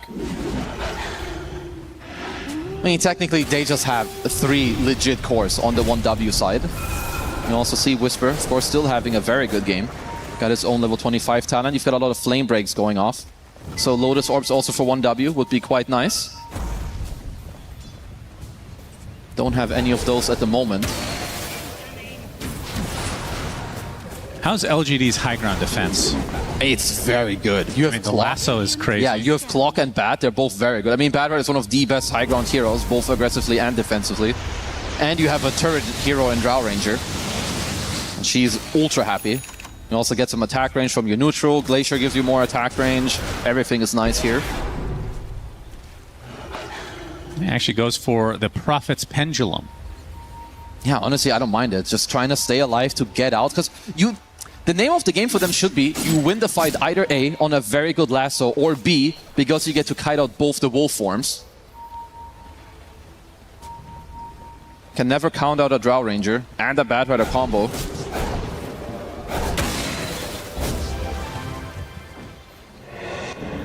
.33 in the meantime. After the Ags, we talked about the MKB. He's fully loaded. He's going to have to consume this Ags pretty soon. Yeah, I think Blink into Abyssal Blade. See, this is what I'm talking about. This is a 6-slotted hero. It's 45 minutes. This is not ultra late. Like, these heroes are getting so farmed these days. Yeah, I guess you're right. Somebody clip that. That never happened that Cinnamon called you right.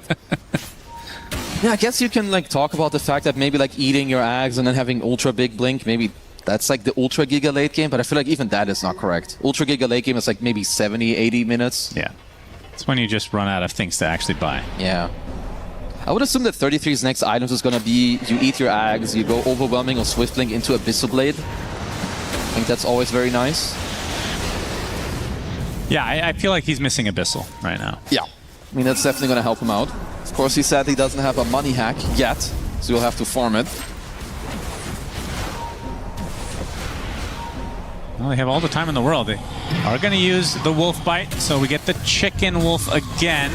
Whisper's actually going to jump in with the lasso, focusing on the Bane. Whitemon dead already, has the buyback. We'll see if he uses it. As Pure taking a lot of damage to just random garbage here. As 33 is all alone, he's going to get roared solo. Pure's going to join him. As Whisper going to be the participant of a little right click from Pure. He's just going to run away with the grappling claw, though. They get the range barracks in the meantime. As Whisper, a little bit away from his team, he gets connected on the good Yules to dispel everything. Whisper now on the run with the Lotus, gets to the high ground just barely. Aegis down and out now. There's the hook shot, finding BZM. That's the biggest kill you can get if you're LGD. Pure grappling claws to the other side of the tree line. Looks like he'll get away. He's killing everyone. As BZM the double kill with just the Forge Spirits. He's dead. It's like, whoa, he bought back, surely. Yeah, BZM is honestly just putting it in. Okay, got some cold snaps, some bushwhack, some random garbage flying out from BZM, of course, with the catalyst and 80 billion spells. But very nice hold from LGD, and you can see the continuous damage. It just keeps coming out. Like Yuma, 9k damage, same with Whisper. He's even able to pop out 6k damage. Like over time, these flame breaks with all his talents, they definitely do hurt. Got a Hex on Ari and a Blink on Mr. Whitemon. Yeah, anytime the Aegis is taken out relatively early, we're going to see this get extended quite a bit. We see a replay of the initial initiation. That was a very good jump by Whisper. Now let's look at this double kill from... That's the Parasma hit that ended up getting the Whisper kill initially. Oh, I see. And then he barely got this stupid Forges off right before he died. I mean, these are like the small things that you can get going when you're really freaking good at your hero. The reason he's known for his Invoker is see the Blink Hex, but now, oh my god, the damage is overwhelming. By Yuma, he gets Yules, able to take off that Fiend's Grip, pops the BKB. He's kind of stuck in place as 33 is just pounding upon him right now. The Raptor Death is coming as well. Yuma does fall. It's going to be at the trade of Kez as per norm. Tai Lung on the run. 33 will be exiting as well. And they'll go each their own way, so essentially it's a carry for carry. Hex finds its way to the Clockwork. 33 easy pickoff. Roche won't be up for quite a while, so what can 1W do with this? That is death number 10 on Pure. You could try to force a buyback, maybe? I think Pure will overtake Jingqiu from earlier. He's going to have 12 or more. Unbelievable, and they might win. Okay, I mean, what can they do? Like you said, Roche is not available. I guess you can just try to like close in the map a little bit, try to have the map in a good state until Pure respawns, and then play for the next Roche yourselves. I think Yuma going Satanic is probably the right choice. Like you see him in some of these fights as, okay, Jay, this is not a good choice. Yeah, he's in some trouble here. Not a good Wind Waker. Indeed, but Whitemon is there with the grip, Aghanim Scepter, mind you. And that's going to set up the easy pickoff for 33. I'm going to turn this around with the Bushwhack, able to get the break as a result. That makes the right clicking a little bit easier. And with that, that's an opening for the base. Uh-oh. Well, at least Tai Lung still has buyback, but this is 80 seconds out for KJ. And they push very fast. Yeah, you have the creeps, you have Alacrity, Forge Spirits. You've got AC Aura, you've got Summon Wolf's BAT talent as well. You've got some Alacrities, you've got Random Invoker full slotted. Lasso. There's the buyback onto the Beastmaster. They get the hook shot as well into the Roar, but the Nightmare's going to save him temporarily. Can 33 actually get out? He's attempting to TP in their base, right in their face, but the Wind Waker holds him in place. They get the Gust, they get the kill. So at the very least, it took a lot as the Rocket Flare, Tornado, that's enough to take out Clockwork. They get another stun onto the Drought Ranger. How is that up again? Was that the Refresher Shard maybe? And now that is a ginormous kill. 95 seconds, no Drow is Pure. Focusing on the Whisper. Pops that BKB a little bit prematurely. There's the hook shot. You see two inside of the cogs right now. Alacrity on the Pure. He's going to use that to do literally no right-click damage. Will Grappling Claw to the low ground instead. Taking out the Roche banner in the meantime. Get the Hex onto Whisper with the Echo Slash to follow. Pure finally doing some damage. Buyback instantly. And now Thailand looking for a Roar. Gets lifted into the air though. Wind Waker away. Now the right clicks will suffice as Pure continuing to chase. Better not go into the fountain there. There's the hook shot to save Clockwork. Whitemon in the meantime. Flame broken. Looks like he's going to burn to a crisp. Tries to go for the Brain Sap. It's not to be. 35k lead for 1W after all of this. They get the top lane. Oh man, this is honestly a crazy game. You have Yuma who comes with his full Satanic, and he just gets gripped from full to 0 by Whitemon. At least you had to... That was Refresher Shard, I assume, right? Surely. I don't think so, because I think... Is it just the cooldown? BZM still has it, yeah. Oh, really? Oh, man. Oh, speaking of BZM, forcing out another Wind Waker out of... That's been a very valuable Wind Waker, by the way. Yeah, both for himself and for his allies. And BZM, this is his element. This is his type of game. This is what you play Invoker for. The 50+ minute games, you have full slot, Octarine core, everything. If the other core is dead. Yes, he is. And it might not seem like a big deal, but that's 100 seconds, no buyback. So once they get their 5 back on 1W, they'll have the numbers advantage. And this melee Rax bottom, it is healing slowly, but it's just the lone Rax in that lane. No, this is a big deal. He also doesn't even have buyback. You know this is going to be a 4v5, secured. It's also a 40k lead. Don't know if 1W have anything else to wait for other than Whitemon respawning, who's queuing up a Refresher, and he's not that far away from it. Really? No. Chicken Wolf again. Yeah. 33 gets the secondary. They're going to jump right on top of Whisper. Oh, he gets bursted down. Ari takes the kill. That's 2 minutes of no beast, no buyback.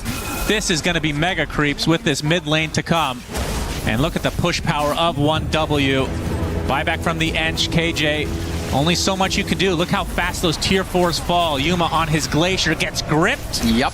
Do they have the damage to follow it up with? They get the Sunstrike, they get the kill, and that should be GG. As it is called, 1W will 2-0 LGD. No, very nicely played. And I do think that while LGD did lose this game, there's a lot to learn from this game. They played quite well in the early game, very good one. But I think from this 15 to 25 to 30 minute mark, there has to be more punishment on 1W. They're so good at playing the map. There's a lot you can learn of how to properly shut down the map because you need to be on your A game. You can tell that when you give these guys the type of space. It doesn't matter that Pure has 10 deaths. BZM can carry the game, Whitemon can carry the game, 33 as well. Beautiful Lycan performance again. This team, they're just damn good. You need to be on your A game. Not to call people out, but yeah. Theolacor and KJ together, 0 and 27. You don't see that very often from them. Yeah, they did have quite a lot of deaths to the name. I will say. I have to give a shout out though to Whisper. Yeah, he owned this game. Absolutely owned. No, he owned. Sure, he had 1 or 2 deaths early on, but I think he held it together very, very nicely, even in the late game. Good jumps and everything, but you can see, there's some overlap of heroes, there's very single target damage, but I think for LGD, just learn a little bit more about the mid-game movement, because I think that's what 1W showed you. The fact that they were able to hold on to this game and never really bleed a net worth lead that much, shout out to them, and that's what LGD can also take away from this game, to just learn from it. Yeah, we've talked about 1W being maybe a little bit inconsistent throughout this year, despite having very high highs. They've had some kind of mediocre performances as well. This, so far, it's small sample size. They've looked as good as they have all year, and this is a great time to peak. Yeah. No, and absolutely. And I do like also that LGD, they found a way, you know, there are cracks in their armor. You know, when you play this Eng Beast into this Invoker, because it is a bold thing to give BZM this hero, but he was bleeding early on. They are very greedy, and you had a very good early game. So take the good things from this, and yeah, if you're 1W, obviously, if they can learn some things from these games, you know, Pure with some of his tricks, maybe a few too many deaths here or there, but overall, looking very sharp as a team. As long as the lights are turned down, 1W. Looking good. They are looking real good. BZM and company. I don't know. Is there another team that you've seen so far at this tournament that have played as well as 1W have so far? Probably from what we've seen, P-Vision are another team that I would rate very high. I think also Spirit have looked very good. So those would be kind of one of my top contenders currently. As we do see some of the highlights, because as you can see, like 1 of 10 deaths there for Pure. Like he definitely did not have a good just game. a highlight of getting killed over and over and over. And Whitemon paying the price with him. How many deaths of Whitemon were because of Pure? That's really the question. And yeah, LGD relishing in each chicken kill. They love fried chicken, that's for sure. Oh, they should. Who It's doesn't? tasty. Indeed. But they do find these ways and like these moments to then strike back later on in the game. And it is the good and the strong feature of a team. Someone can have a quote-unquote off game and the rest will always pick it up. That's right. Let's go to Shiva to wrap up this day. Thank you very much. Let's break it down because this game, they came so close on LGD. They did so well, came out of the lane successfully so, and the Drow Ranger looked like she was picking up pace, and then there was a chicken. Brian. It was fried for the first like 20 minutes of the game, but then later on it was Kung Pao chicken, I think would be the appropriate reference. But for me, this game, what impresses me the most about teams like 1W and I would say P-Vision as well is that they stagnate the lead really well. Like you see them down, and like the laning stage was clearly in favor of LGD, and the lead is like 2,000 at 5 minutes. And a lot of times you're like, oh god, a team's down by 2,000 at 5 minutes. Like, is this game gonna be a classic 20-minute stomp? But instead, it's also 2,000 lead at 17 minutes, and suddenly the game turns into this like wonky map play where yeah, they're dying, but the net worth lead never really extends, and it feels like LGD's never really closing it out. Mira. Yeah, their map play is just absurd, but I also think they have such a strong understanding of the windows that they do have to turn things around and take fights. And there were a couple of moments where it looked like, you know, LGD were doing great, they were getting towers, they were threatening high ground at some point, but then we see 1W smoke around, place a high ground ward on their cliff in their triangle, they get the grip on the Beastmaster and they create the favorable situation. And that's just something they do better than everybody else. They're a very scary team, and I can't even think of another team here with that kind of map play. Yeah, and if we look at the scoreboard, it looks quite grim on the supports, especially on the side of LGD. It's just so sad. They came so close. They had definitely made some adjustments from game 1 to game 2 that were very strong. Of course, banning out the Lone Druid part 1 was set, and we could probably see this work against a lot of teams, but not against 1W. Yeah, I mean, when the Lycan's jungling at level 3 and cutting creep waves behind tier 2 towers at level 4, and Invoker's getting pushed back to base at level 4 and losing his tower, yeah, most teams would crumble under these circumstances. And I think LGD did a great job of making these early rotations and putting the pressure on. And that was when I look at the drafts, for me, I was like, yeah, I think if they execute well, they could put themselves at the advantage. But I think the thing that 1W does to you is effectively say, yeah, like Mira said, we're going to just stagnate the game, and then we're going to look for that one window, that one time you step out of position, and we're going to punish the hell out of it.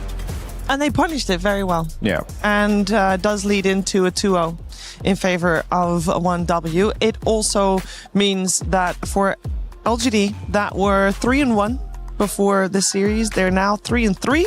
So that's a scary position to be in for Group D, the group of death. But for 1W, it of course means that they are still undefeated. Let's take a look at what happened today. We had 4 fantastic series here on the stage, and every single one of them was a 2-0. We saw a lot of dominant games. I think this time around, I think it's fairly safe to say that the majority of time, this scoreline, maybe apart from GamerLegion versus Falcons, all those series were very one-sided, I think. It really looks that way. I mean, a bit of a difference from the first 2 days where I felt like we were tying across the board. Now it seems like 2 days in, with everyone in momentum and teams having warmed up, the contenders are showing themselves to be the contenders here. Yeah, shout out to Nigma Galaxy, like obviously beating Team Liquid. I think that was we said that was the first time they beat them in like 4 years. Yeah, since 2022. Yeah, that's crazy. We're back.